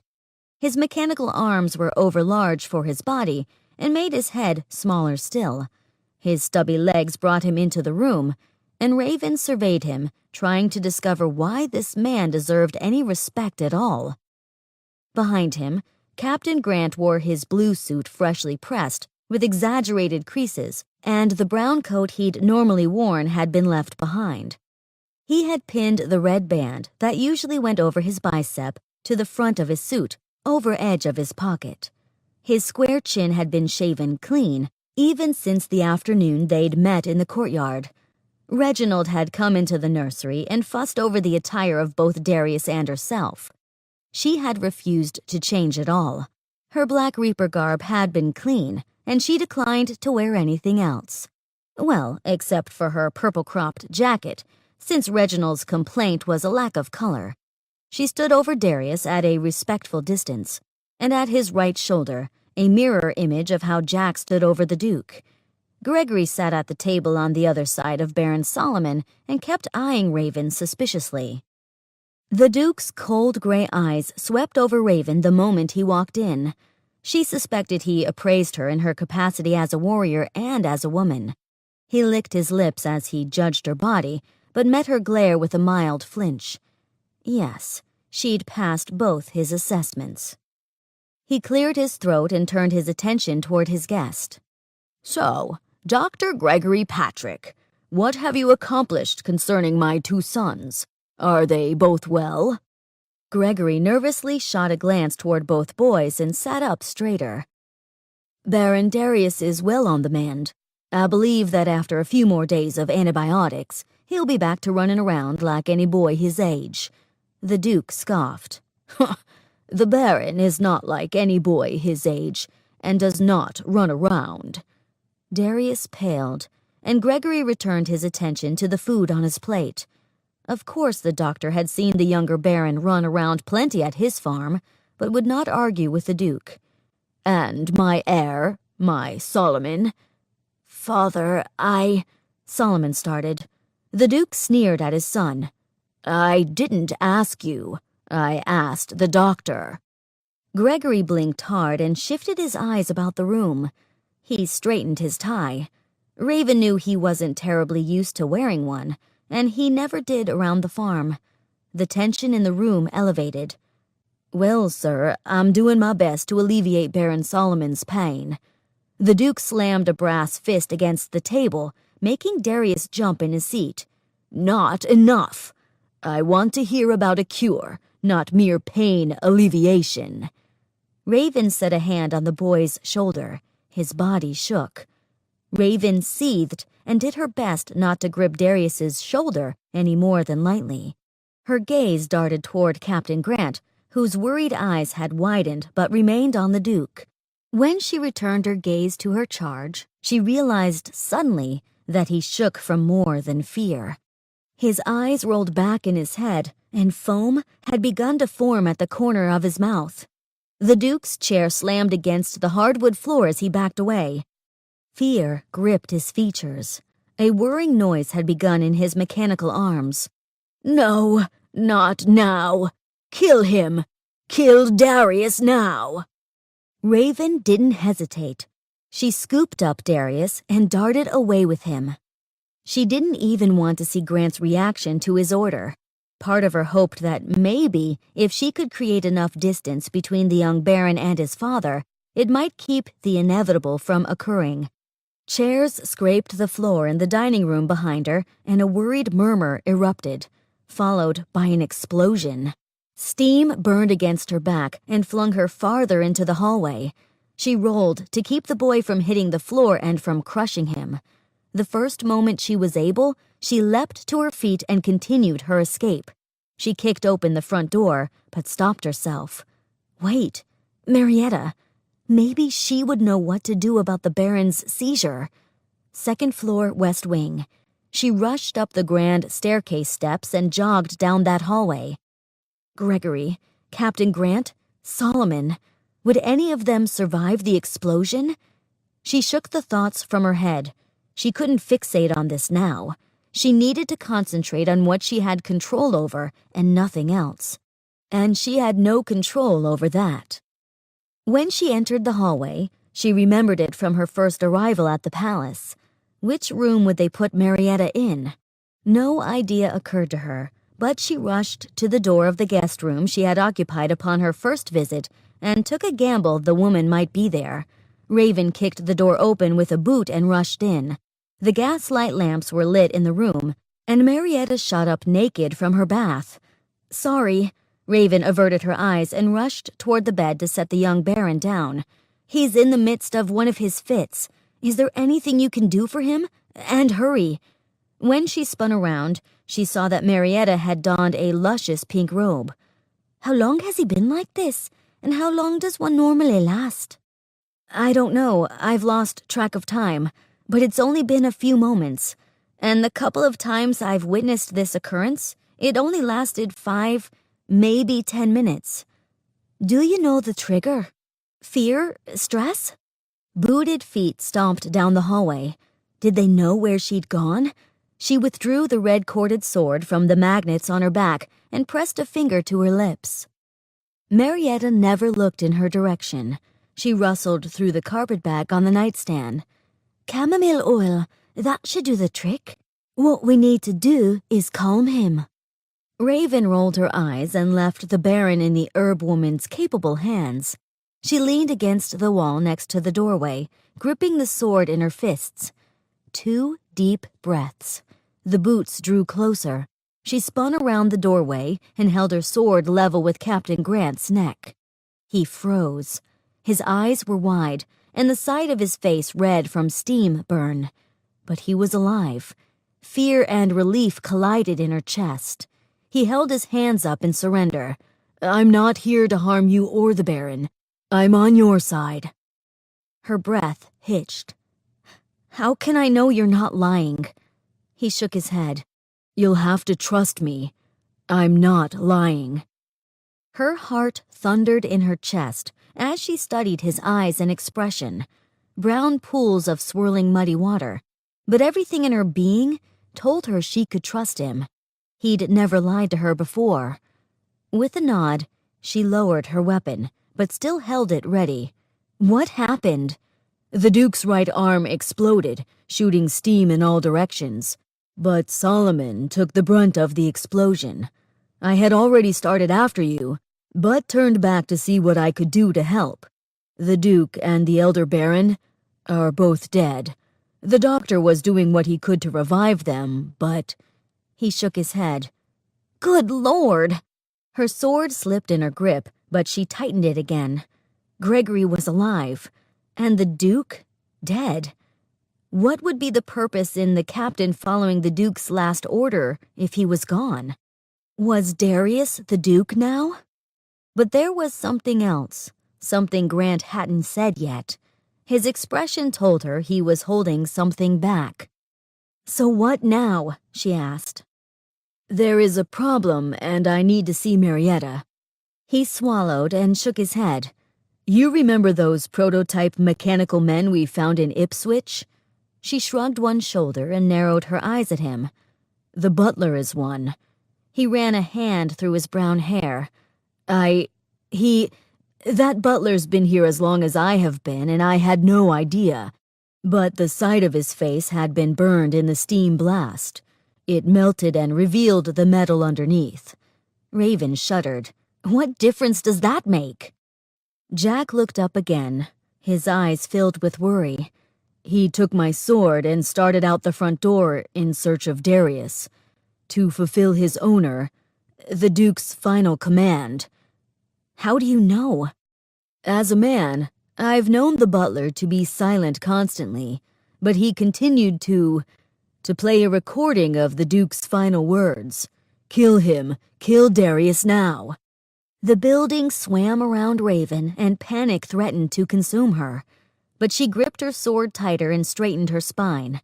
Not now. She needed to think. After she shook herself, she met Grant's eyes. So you didn't come this way because you knew Darius was here? You came because you needed to see Marietta? He nodded. That's right. I assumed, much as the butler had, that you'd gone out the front door. It was standing wide open. Right then. Marietta came into the doorway, still in her pink robe, and pulled it tighter about herself when she spied the captain. The Baron has been calmed. Whether the chamomile did its trick or enough time has passed, I'm uncertain. But I believe we can work to keep him calm from this moment forward. Raven withdrew her sword from defensive position and returned it to the magnets on her back. She darted back to the bedside and knelt. She pulled the young Baron's hand into hers. Darius, are you okay? The boy had a pale but calm pallor. He shook his head, but his wide eyes watched the door and grew as the captain stepped in. In perfect diplomatic fashion, the captain lowered his posture and knelt beside the Baron's bedside as well. It's all right, Darius. I'm not here to hurt you. I promise. But my father said—" "Let's not worry about what he said. We've got more pressing matters right now, like getting you better. Do you feel well?" Darius nodded, but his hands still clutched the bedsheet. His eyes remained wide, and for a moment, Raven feared he might have another episode. Lingering in his knelt position beside Darius's bed, Captain Grant turned toward Marietta. "I need to know everything you know about the automaton prototypes from Ipswich. What can you tell me about them?" Marietta pulled her robe tight over her chest again and chewed on her bottom lip. She met eyes with the captain, but they were unfocused and distant-looking. "Most of the prototypes I've seen in and around Ipswich are nearly unrecognizable as mechanical. They look perfectly human, but their mannerisms usually give them away. They cannot read or interpret body language like an astute human being can. Instead, they tend to be oblivious." Grant nodded. "I've noticed as much. What of their fuel source? What are their strengths, weaknesses?" Outside, a murmur grew into a crescendo, drawing Raven to the window. Chanting. Several voices all at once saying the same thing. Raven's breath hitched. Outside the window, the courtyard was filled with dozens of new recruits, led by the butler and other members of the house staff. In one unified voice, they replayed the Duke's message. "Kill him, kill Darius now." Chapter 5. Things are never hopeless. Do not stop trying until death gathers one home. Jack's grip on the curtain pulled it from one of the brass rungs by which it hung. He whipped it closed and gestured for Marietta and Raven to do the same. His heartbeat thundered in his ears. "I can't believe it. All 30 new recruits were mechanical men?" His feet felt stuck in tar, and his boots grew heavy from it. His legs felt suddenly tired. Where could they go? What could they do? Raven met eyes with him for a brief moment, and then she was moving. She rushed to Darius's bedside. "How do you feel? Can you walk?" The boy nodded. The color he'd gained from the return of his good health was now lost. Raven's gaze darted toward Marietta. "Dress behind the screen as quickly as you can. We need to move." "We're surrounded." Jack's voice croaked as he assessed the situation through the crack in the curtain. The recruits to the front had begun dispersing to the sides of the building. It wouldn't be long before the court was completely encircled. Raven shook her head, and her determined eyes focused on his. There is always a means of escape, always. Marietta returned from behind the screen, wearing an outfit grossly similar to the female Reapers. It caused them all to do a double take, and young Darius gasped. The only difference was in the color. Instead of black, it was a deep, dark burgundy, and the cropped jacket was gold instead of purple. Marietta had even taken her red hair and pushed it into a bun similar to Raven's. She gestured to herself with a flourish. "Black is much too plain for a woman like me. What do you think?" Raven rolled her eyes and focused again on the young baron. "Darius, think hard. Is there any way out that would not include the main doors? Don't these sorts of buildings have tunnels or hidden passages?" The child shook his head. "There are none. I've been searching for them my whole life and never found one. Solomon told me that he'd looked too and never discovered one either." Raven winced. Jack had expected as much. The first Duke had been in constant fear of his life. Although he'd had a fortified room installed with steel walls and fireproof doors, which were impossible to penetrate, he'd feared a secret passage would have given an enemy the chance to enter in as undetected as someone leaving. Further, the first Duke didn't trust anyone, not even his architect, to keep secrets. "No secret passages? Wonderful. Perhaps we can make an escape through the cellar. Maybe the cellar door won't be as easily guarded?" Jack shook his head.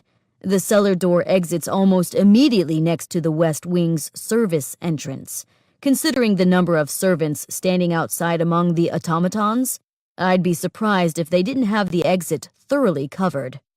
Raven had begun to pace. Her feline movements made her look like a caged panther.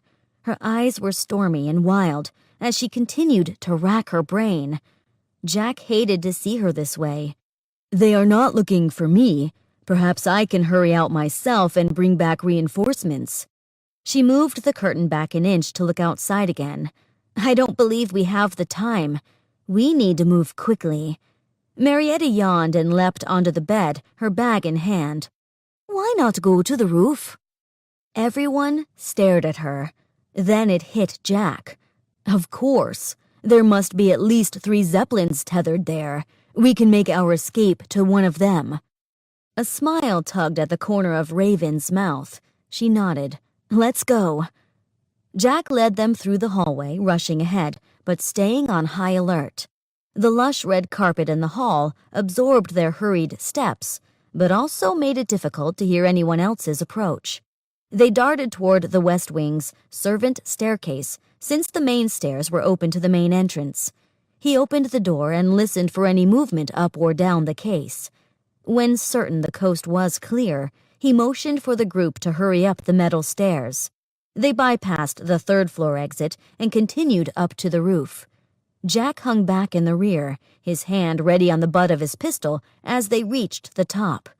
What if the engineer in charge of the docking station was one of them?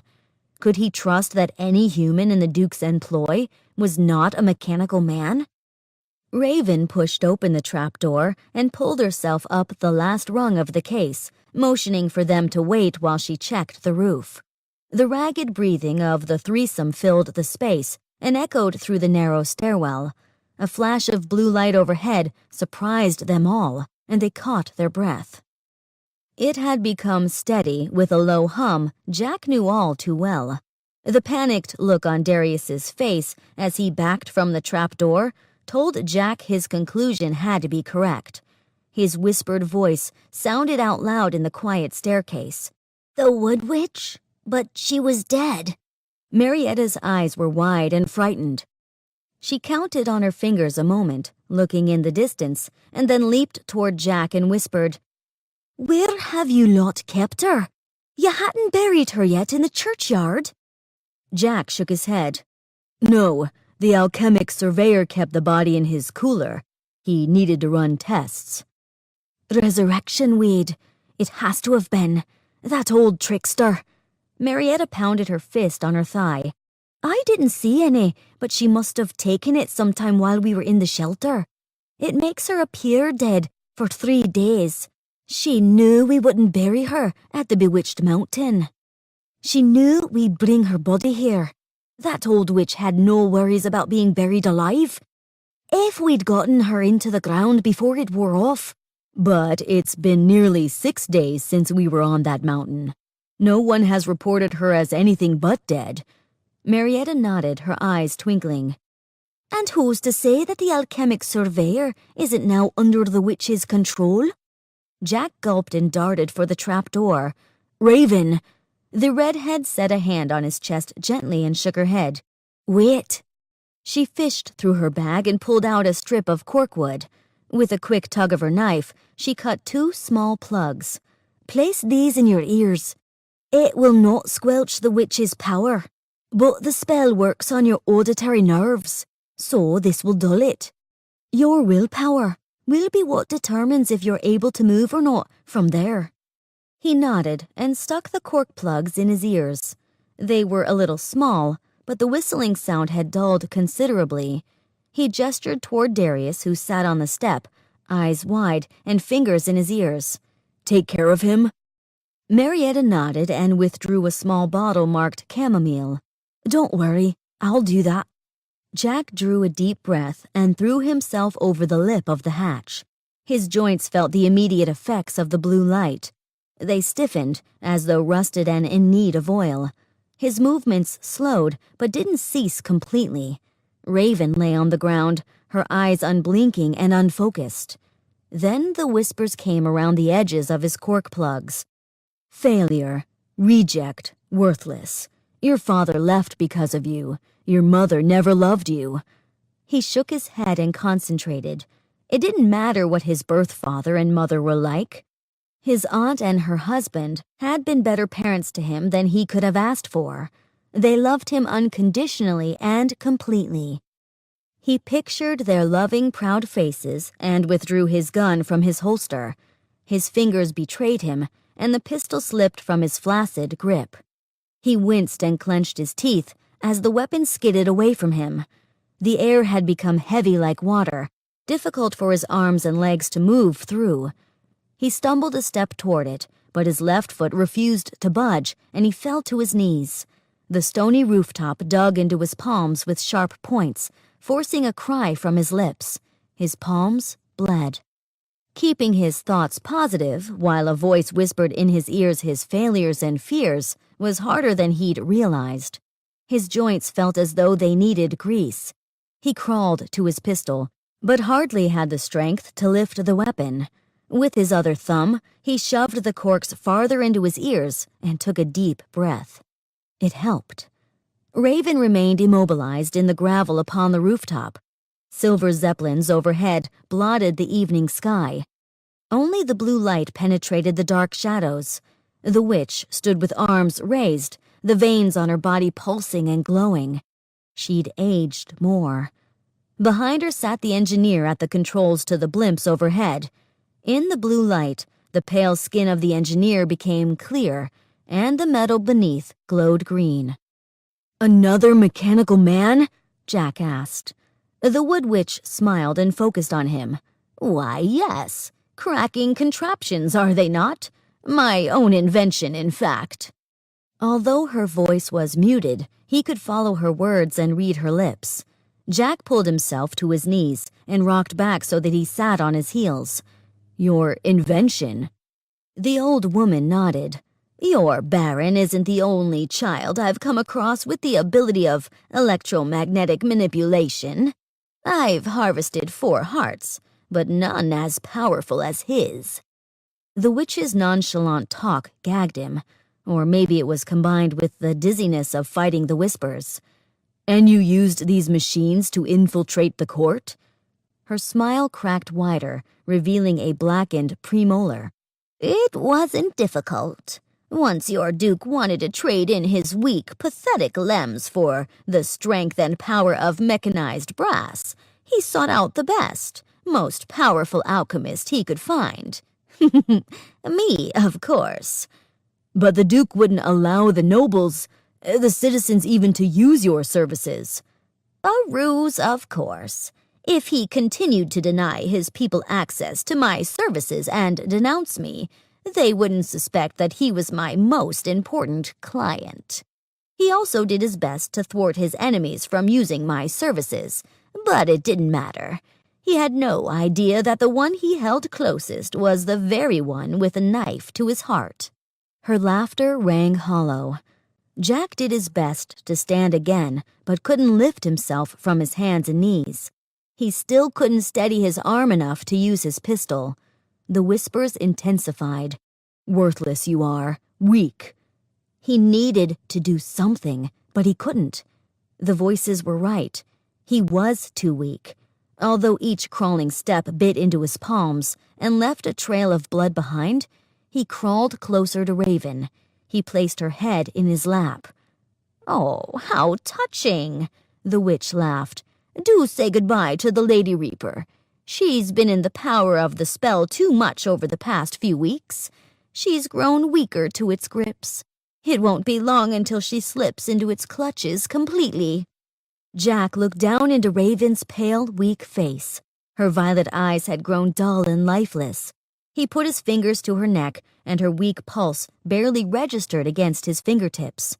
He tightened his jaw and prepared himself. He licked his lips, met Raven's eyes, and said, "You're not worthless. You're not weak. You're the strongest, most incredible person I've ever met. Don't believe the witch's lies." Then he pulled the plugs from his ears and pressed them into hers. Raven blinked hard and gasped for breath. Each breath she took had been shallow because of the huge weight on her chest. When she looked down, she found Grant strewn across her body, his unblinking eyes staring at her. Was he dead? Blue light danced across his features. No, not dead. The voices had receded to wisps. She could barely make out the words now with the corks in her ears. She pushed Grant gently from her body and sat up. Her joints moved slowly as through water. She felt as though she'd been submerged, and her closed ears tended to solidify the feeling. She blinked several times, trying to moisten her dry eyes, and stood. Her body felt heavier than normal, but nothing she couldn't handle. Across from her, the witch sneered. The old woman's eyes narrowed and her lips moved. Raven smiled and said, "Pardon me? I can't hear a word you're saying." The witch's eyes grew wide, and she took a fearful step back. Raven reached over her shoulder and pulled the red cord sword from the magnets, feeling them rather than hearing them snap. She leveled the blade with the witch's chest and charged forward. The blue light around them diminished completely, and shadow filled the rooftop.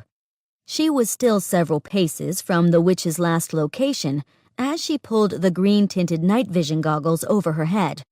She spotted the witch as the old crone reached a rope ladder. A flash of light of a metal-tipped arrow rushed toward Raven, and she leapt to her left. But the knife-like tip ripped through the flesh of her upper right arm. She winced and rolled over the gravel, leaping back to her feet. If it had not been for the earplugs, she'd have heard it coming. As a reaper, she'd been trained to rely upon all of her senses more heavily than her sight. But now she realized that it had been a mistake to train in blindfolds, but never earplugs. Across from her, the engineer stood between her and the witch.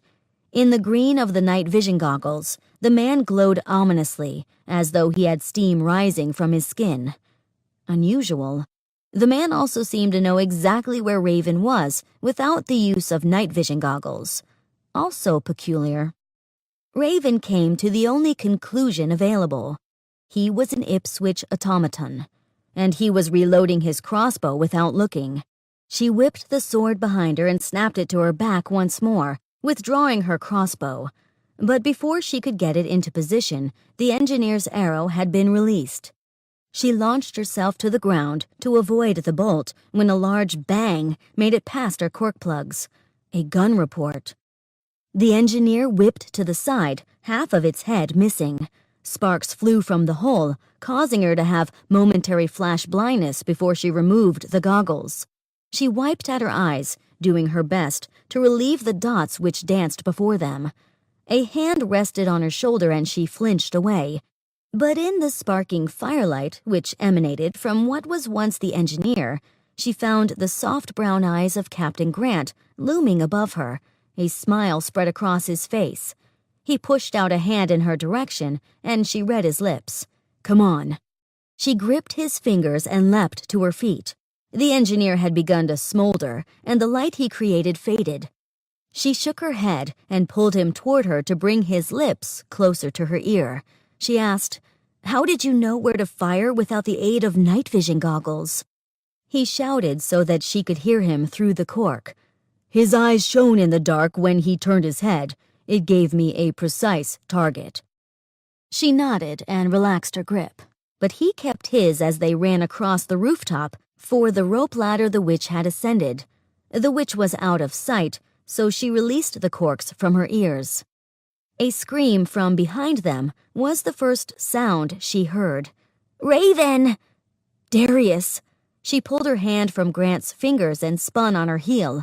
She dashed in the direction of the scream and pulled the night vision goggles over her eyes again. In the green tint of the goggles, she found Darius and Marietta running toward her, and mechanical men pouring from the roof hatch they'd just left. The chant would drive her mad. Over and over they played the recording of the Duke's final words, the sound of them scathing her ears like the scrape of a blacksmith's file against a steel horseshoe. Raven pulled the sword with her free hand and aimed the crossbow at the face of the closest one. With a measured breath, she pulled the trigger and hit him directly in the eye. It sparked very little. She pulled the mechanism in the bow with one finger to load the next bolt automatically. The gears whirled too slowly. Another bang went off behind her, and the mechanical man behind the one she'd shot dropped in a blaze of sparks, blinding her again. She bit on a curse and yanked her goggles from her face. Spots danced before her eyes, and she blinked hard to free herself from them. Darius caught her about the waist and swung himself behind her, and Marietta joined him. Grant caught up and stood next to Raven, his pistol firing once more, and taking down another of the mechanical men in a blaze of sparks and oil. At least this time she didn't have her goggles on. Her vision cleared and she aimed for the head of another mechanical man and brought it down. She flipped the latch on her reloader, but the automatons were coming too fast. She replaced the crossbow on her back and prepared herself for the onslaught as a dozen ran toward her. She focused and assessed her ability to fight with Darius clinging to her, but decided to do her best. If the wood witch got hold of Darius now... The first mechanical man met her with his sword, taking a wild swing in her direction. Grant fired once more at close range and pulled his knife from his belt to parry the blade aimed for his chest. Another gun report, farther away, put one of the mechanical men near the back in flames. Through the clashing steel, Raven heard a shout and recognized the faces of Monroe, Colton, and Rupert, along with others of the guard she'd grown accustomed to. They joined the fray, and their help drew a smile to her lips. She redoubled her effort, but at the same time retreated to take care not to put the young Baron in danger. With each step backward, Darius followed her movements like a perfect dance partner. After chopping the hands from the mechanical man before her, she ran it through, sending sparks showering around them. If not for the gruesome situation, the showering of sparks would have been beautiful. Grant had commandeered a sword from one of the mechanical men and shouted commands for his soldiers to encircle the remaining mechanicals. Raven met eyes with Monroe and gestured for him to follow her. Marietta stayed behind, her hands wringing as she watched the guardsmen dispatch the remainder of the Ipswich machines. When Monroe caught up with her, she pointed toward the rope ladder. "The witch went this way. I'm going to pursue. Will you watch Darius?" She squeezed the young boy's hand. The young Baron met eyes with her, but he nodded and let her go. Monroe shook his head. "But what about her spell?" Raven pulled the cork plugs from her jacket pocket. "I've got these." He nodded and said, "Right then, put them in now." With a hard push of her thumb, she placed each plug in its proper place. The hemp rope ladder swayed as she pulled herself up the first few rungs. The motor on the Zeppelin started and sent vibrations through the rope to her hands. The tether strained as the dirigible began pulling away. Raven scrambled up the ladder faster, her triceps burning from the exertion. Then the left side of the ladder gave way. The rope slipped through her fingers, burning her palms before she could stop her slide. She wrapped the rope once around her arm and her foot so she could stay still and shot a glance up. The light of the Zeppelin's interior reflected on the knife's blade in the hand of the wood witch, and she hacked at the second rope on the ladder. Without hesitation, Raven reached behind her with her free hand and grabbed her crossbow. She aimed for the witch and released the trigger. The bolt went cleanly through the woman's neck and continued through the cabin. It hit something within, and an explosion rocked the dirigible. Blood dripped on Raven's face from the witch above. The woman's wrinkly fingers surrounded the hole in the center of her throat. The Zeppelin lurched, and the woman fell through the hatch directly for Raven. The Reaper yanked her arm and leg free of the rope and made a jump for the rooftop edge before the body hit her. Her chin smacked the lip of the roof, and the copper taste of blood filled her mouth. She dropped her crossbow and grasped the edge of the rooftop with her fingertips. Desperately, her feet sought purchase on the side of the building, but her hands slowly slipped. 3 stories. She might survive, but not without broken bones. Her eyes filled with unbidden tears as her fingers lost hold. Hands grabbed her wrists, nearly pulling her shoulders out of joint. She blinked away her tears. Monroe held one side, Captain Grant the other. The wide, toothy grins on both of their faces shone through the greasy grime they were covered in from the mechanicals. Her heart felt lighter as they pulled her over the edge. Another explosion behind her sent the three of them to the floor of the roof and brightened the scene with the light of day. The other guardsmen rushed over to help them all to their feet. The 8 of them peered at the smoldering heap of the Zeppelin that had landed in the empty courtyard, burning the trees along the perimeter. In the light of the fire, Raven searched for the body of the Wood Witch and found her broken remains on the ground below, her arms and legs set at odd angles. A crimson stain covered much of the front of the woman's gray smock. Another life to redeem. But still, relief flooded Raven, and in the sudden loss of adrenaline, she felt tired and sore. Darius rushed to her side and threw his arms about her waist. Tears filled her eyes again. It was over, truly over this time. The guardsmen, Marietta and Monroe, all peered over the edge with her at the witch. Grant set a hand on Raven's shoulder, his smile wide. She read his lips. I'd like to see her come back from that one. Raven shook her head and withdrew the cork plugs. She couldn't help the mild laugh that came to her lips. A metal scrape behind her jolted her out of her reverie. An automaton, more metal than human, lunged toward Darius with a sword. She had no time to pull a weapon or defend with the boy clinging to her side. She only had time to push Darius behind her and accept the blow herself. She winced in anticipation. Captain Grant leapt between them and knocked the sword to the side with the blade in his hand. But in the quick movement, his clumsy feet lost their footing on the gravel roof, and he fell to its surface. Raven pulled her blade from her back, but she wasn't fast enough. The machine's sword sunk into Grant's stomach. With a scream, she beheaded the mechanical man in a shower of sparks and oil. She should have been faster. She should have saved Grant.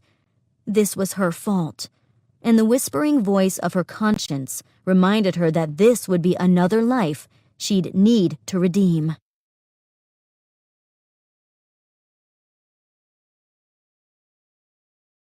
Chapter 6. Nothing is over until it's over. Raven walked in a fog of depression. Hands and feet flurried around her. The guards rushed the body of Captain Grant down the steps into the main building. Colton hurried off to find the doctor, while Marietta did what she could to stop the bleeding. Pain filled Raven's chest, and she felt like she did when her father had been killed. Helpless, useless, frozen. Monroe was speaking to her, but all she could hear was the ringing in her ears. It was like she still had the earplugs in. She let the old man guide her down the steps after them all. They pushed Grant into a room, and Gregory said something to her on his way in, but she didn't hear him either. She pushed her back against the wall and sunk to the floor. She set her head on her knees and released the tears. "Raven." It was Gregory's voice again, and he shook her shoulder. "Raven, I need your help." She blinked hard and looked up at the doctor. Not her doctor, and her heart didn't break at the thought this time. It had already suffered so much pain that it couldn't possibly suffer more, could it? "Raven," Gregory smiled, and she felt nothing. "I need your blood. I just checked the captain's blood type, and he has the same as yours. I don't have the stock of your blood here for a transfusion. I'll need to take it directly from you." She blinked hard, and the fog lightened around her. Hope. She nodded and leapt to her feet. She thrust her arm toward Gregory and said, "Take it. Take it all if it will save him." He frowned but nodded and pulled her into the room with Captain Grant. Jack opened his eyes, and the first thing he saw was Raven. She stood by the window of the bedroom, a hand clutched on the burgundy curtain. Droplets of rain clung to the glass, and the light bathed her in a silver glow. He'd never seen her so disheveled.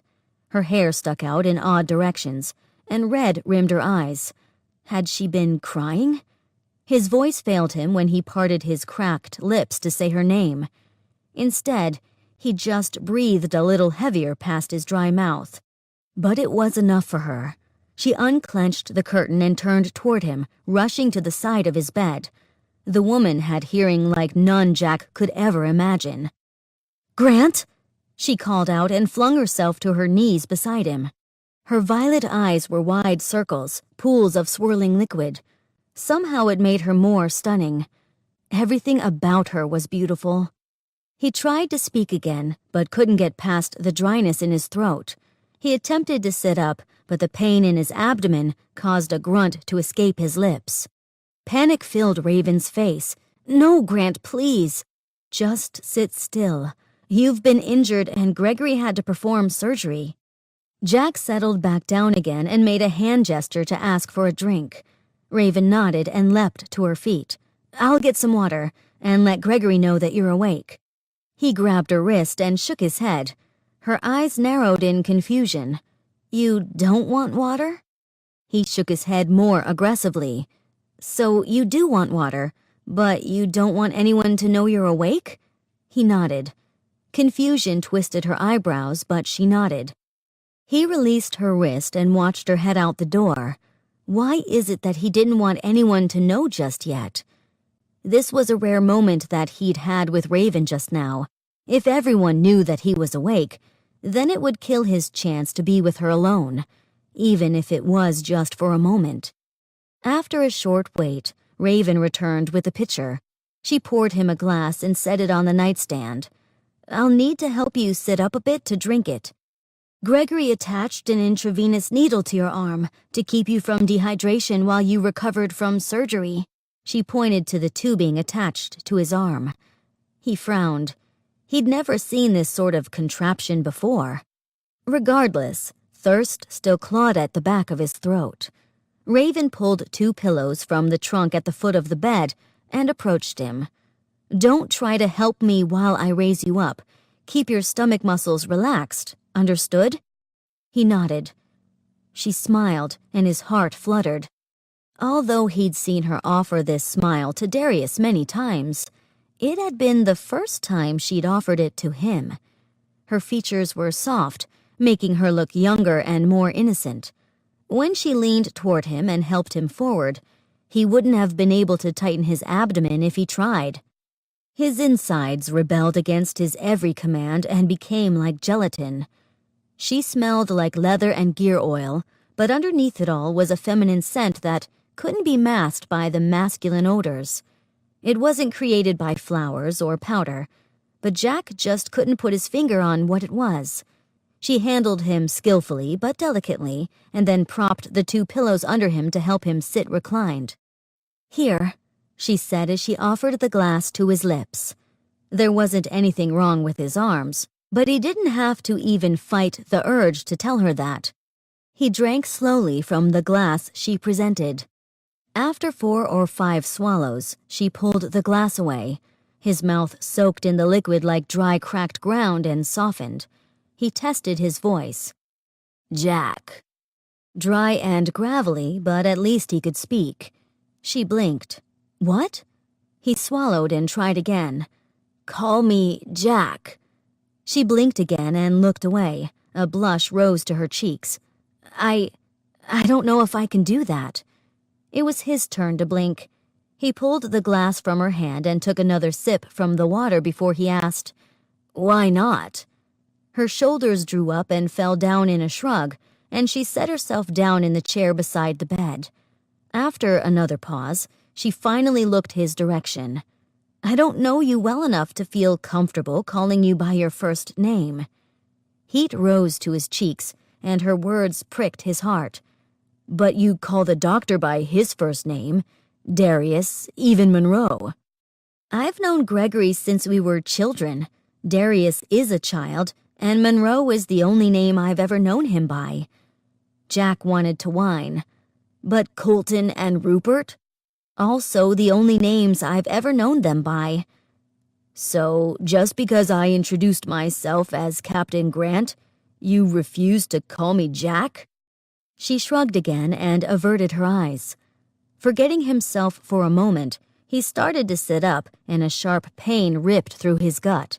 He groaned and winced, throwing himself back again. Raven's hands were on his shoulders and pressed him against the pillows, her eyes wide again in alarm. Once Jack's breathing slowed, she pleaded with her eyes and softened her tone. "Please, no more arguing. If it means that much to you, I can call you Jack." Although she'd said it hesitantly, his name on her lips sent a tingling sensation through his body that reached his toes. Or maybe it was just her hands on his shoulders. He smiled up at her, wanting to have her say it again, but afraid that he was pushing his luck. Instead, he nodded. "See? It wasn't so hard." She shrugged, released him, and sat back in the chair, her shoulders lowered in defeat. "I suppose not, but I'm still not entirely comfortable with it." He couldn't resist. "Of course, the more often you say it, the sooner you'll become accustomed." Her eyes narrowed on him and she bit her lip. Then she turned toward the pitcher and poured him a fresh glass of water. "Why didn't you want me to let the others know you're awake?" Settling himself further into the pillows and lifting the cup to his lips helped him think of a quick answer. "I know that once the doctor knows I'm awake, he'll begin the prodding." She nodded. Likely so. He watched her hands as she fidgeted with the hem of her black breeches, and suddenly he felt very tired. After stifling a yawn, he closed his eyes and laid his head back. "You don't have to stay with me while I sleep. It seems as though you haven't gotten any rest since yesterday." Her eyes softened, and that small smile appeared on her lips again. "I'm fine. If you don't mind, I'll stay." "I don't mind." He smiled up at her, his voice already slurring with sleep. "As long as you call me Jack." Raven walked beside Captain Grant, just as she'd done every day during the 2 weeks of his recovery. She could still hardly bring herself to call him Jack. He had to walk slowly so as not to undo the stitching in his side. The doctor had to remove his kidney. He still dressed in his full garb as captain of the guard, even though he'd not yet been cleared for duty. Raven wore a periwinkle traveling dress, as she refused the full bustle of the fashionable for its discomfort and lack of practicality. Grant showed her a path down the wooden trail. After a short hike to a small rock cropping, they found a swirling pool of water fed by the river. With a smile, he said, "The water comes in, swirls a bit, and goes back out, so that this pool never sits still. It rises and falls with the swelling of the river, too." Instead of offering his hand to her, he simply took hers to help her up the last step. Had they gotten so comfortable with each other? Her heart still trembled at his every touch. Why did he have such an effect on her? The afternoon sun broke from the clouds, and the golden light poured over their shoulders. The swirling pool below their feet ran so clear she could see the fish near the rocks at the bottom. Grant released her hand with a gentle squeeze and stood along the edge of the pool. "When I was younger, I used to practice my balance along the edge of the pool." He slipped a bit and she caught him. "But I guess my balance isn't ready for that yet." Raven shook her head and laughed, her fingers lingering on his arm where she'd caught him. "It's difficult to believe that it ever was." He shook his head and came down to her level. His nearness made electricity crackle between them. He laughed. "I suppose so." They stood together for a moment, and she watched the gold highlights in his brown hair glisten in the sunlight. This distraction caused her to miss when his face drew closer until his lips met hers. His kiss came as a surprise, but it was gentle, and she allowed him to remain. His lips tasted like cinnamon, and though this kiss felt right, it also caused fear to prick her heart. Overwhelmed, she pulled away. His eyebrows knit with worry. "I'm sorry, I didn't mean to presume." Her fingers fluttered to her lips, and she gave him a shy smile. "No, it's okay. But I think it's time to get back now." On the walk back, her mind was a flurry of emotions. What was this between her and Jack Grant? She'd always felt in her heart that Gregory was the one for her, But as they approached the house, she found Gregory and Amelia walking together from the other direction. It used to break her heart to see them in that way, but now she felt nothing. Was that healing? She shook her head and darted toward the house, leaving Grant in the courtyard. She tossed a glance over his shoulder and shouted, "I'll see you later, perhaps at supper?" Perplexed, Jack continued walking toward the house, the stitches in his side aching from the forced march down the path. He'd rushed things, his fist clenched of their own accord. She had been so receptive to him all week. As sweet as could be, and he had to go and rush things. His heart sunk as he remembered the look in her violet eyes. They were a swirl of turbulent water, just like the pool he'd taken her to. He limped in the house and awaited dinner with a stone in his stomach. The time could not move fast enough, and he spent most of it pacing. When dinner came and Duke Darius sat at the head of the table, Jack took his place to the Duke's left. But Raven's seat, to the Duke's right, sat empty. Jack's eyes darted toward the door again. Amelia served dinner, skipping over Raven's place, and no one else seemed to miss her absence. They all knew.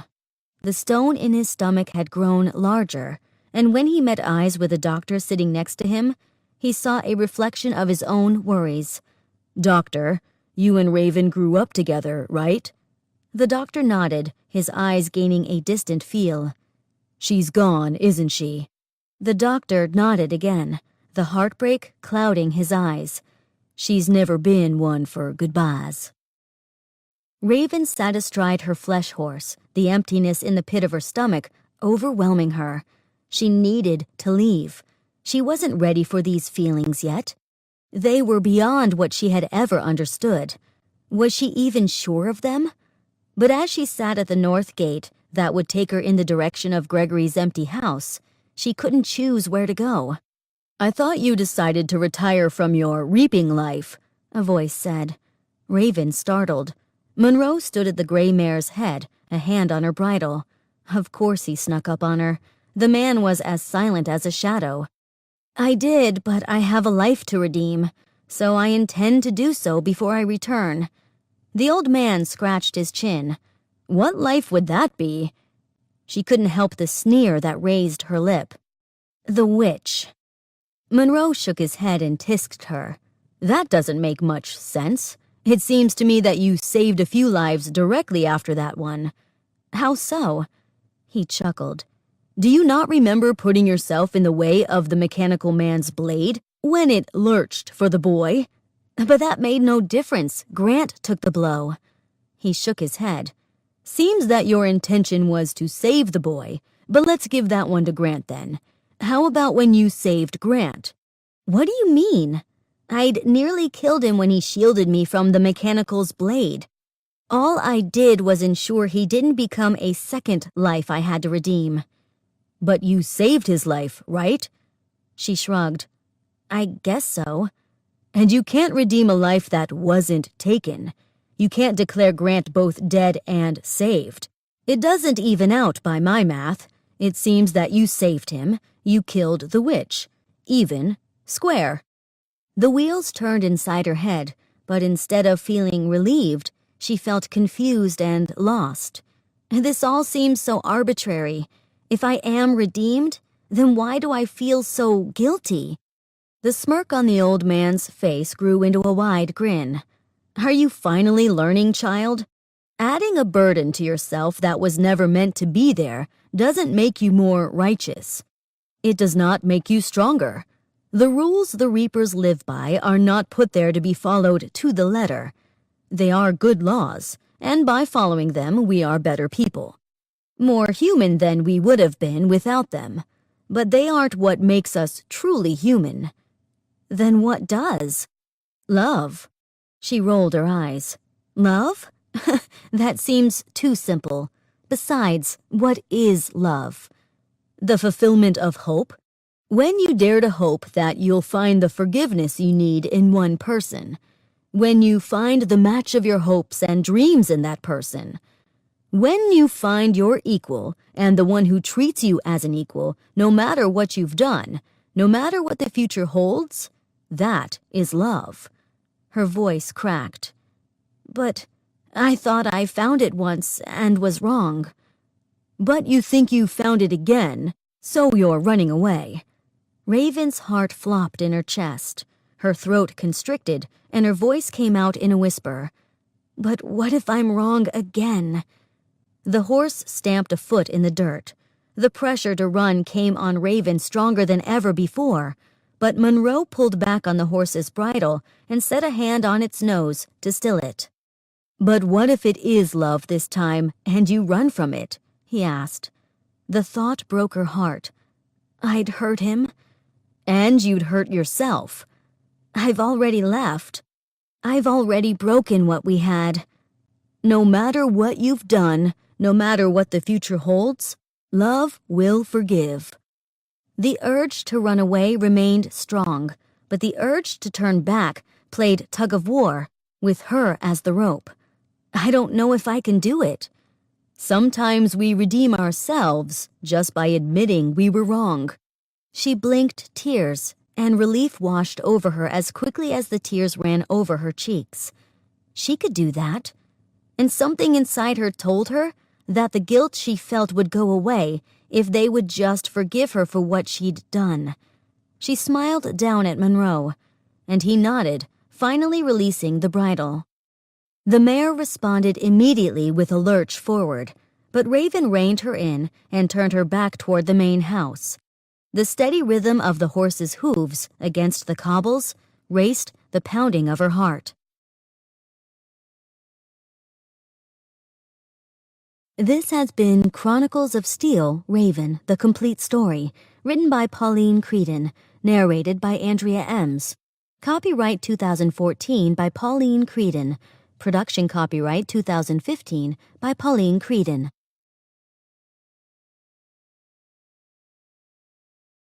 Audible hopes you have enjoyed this program.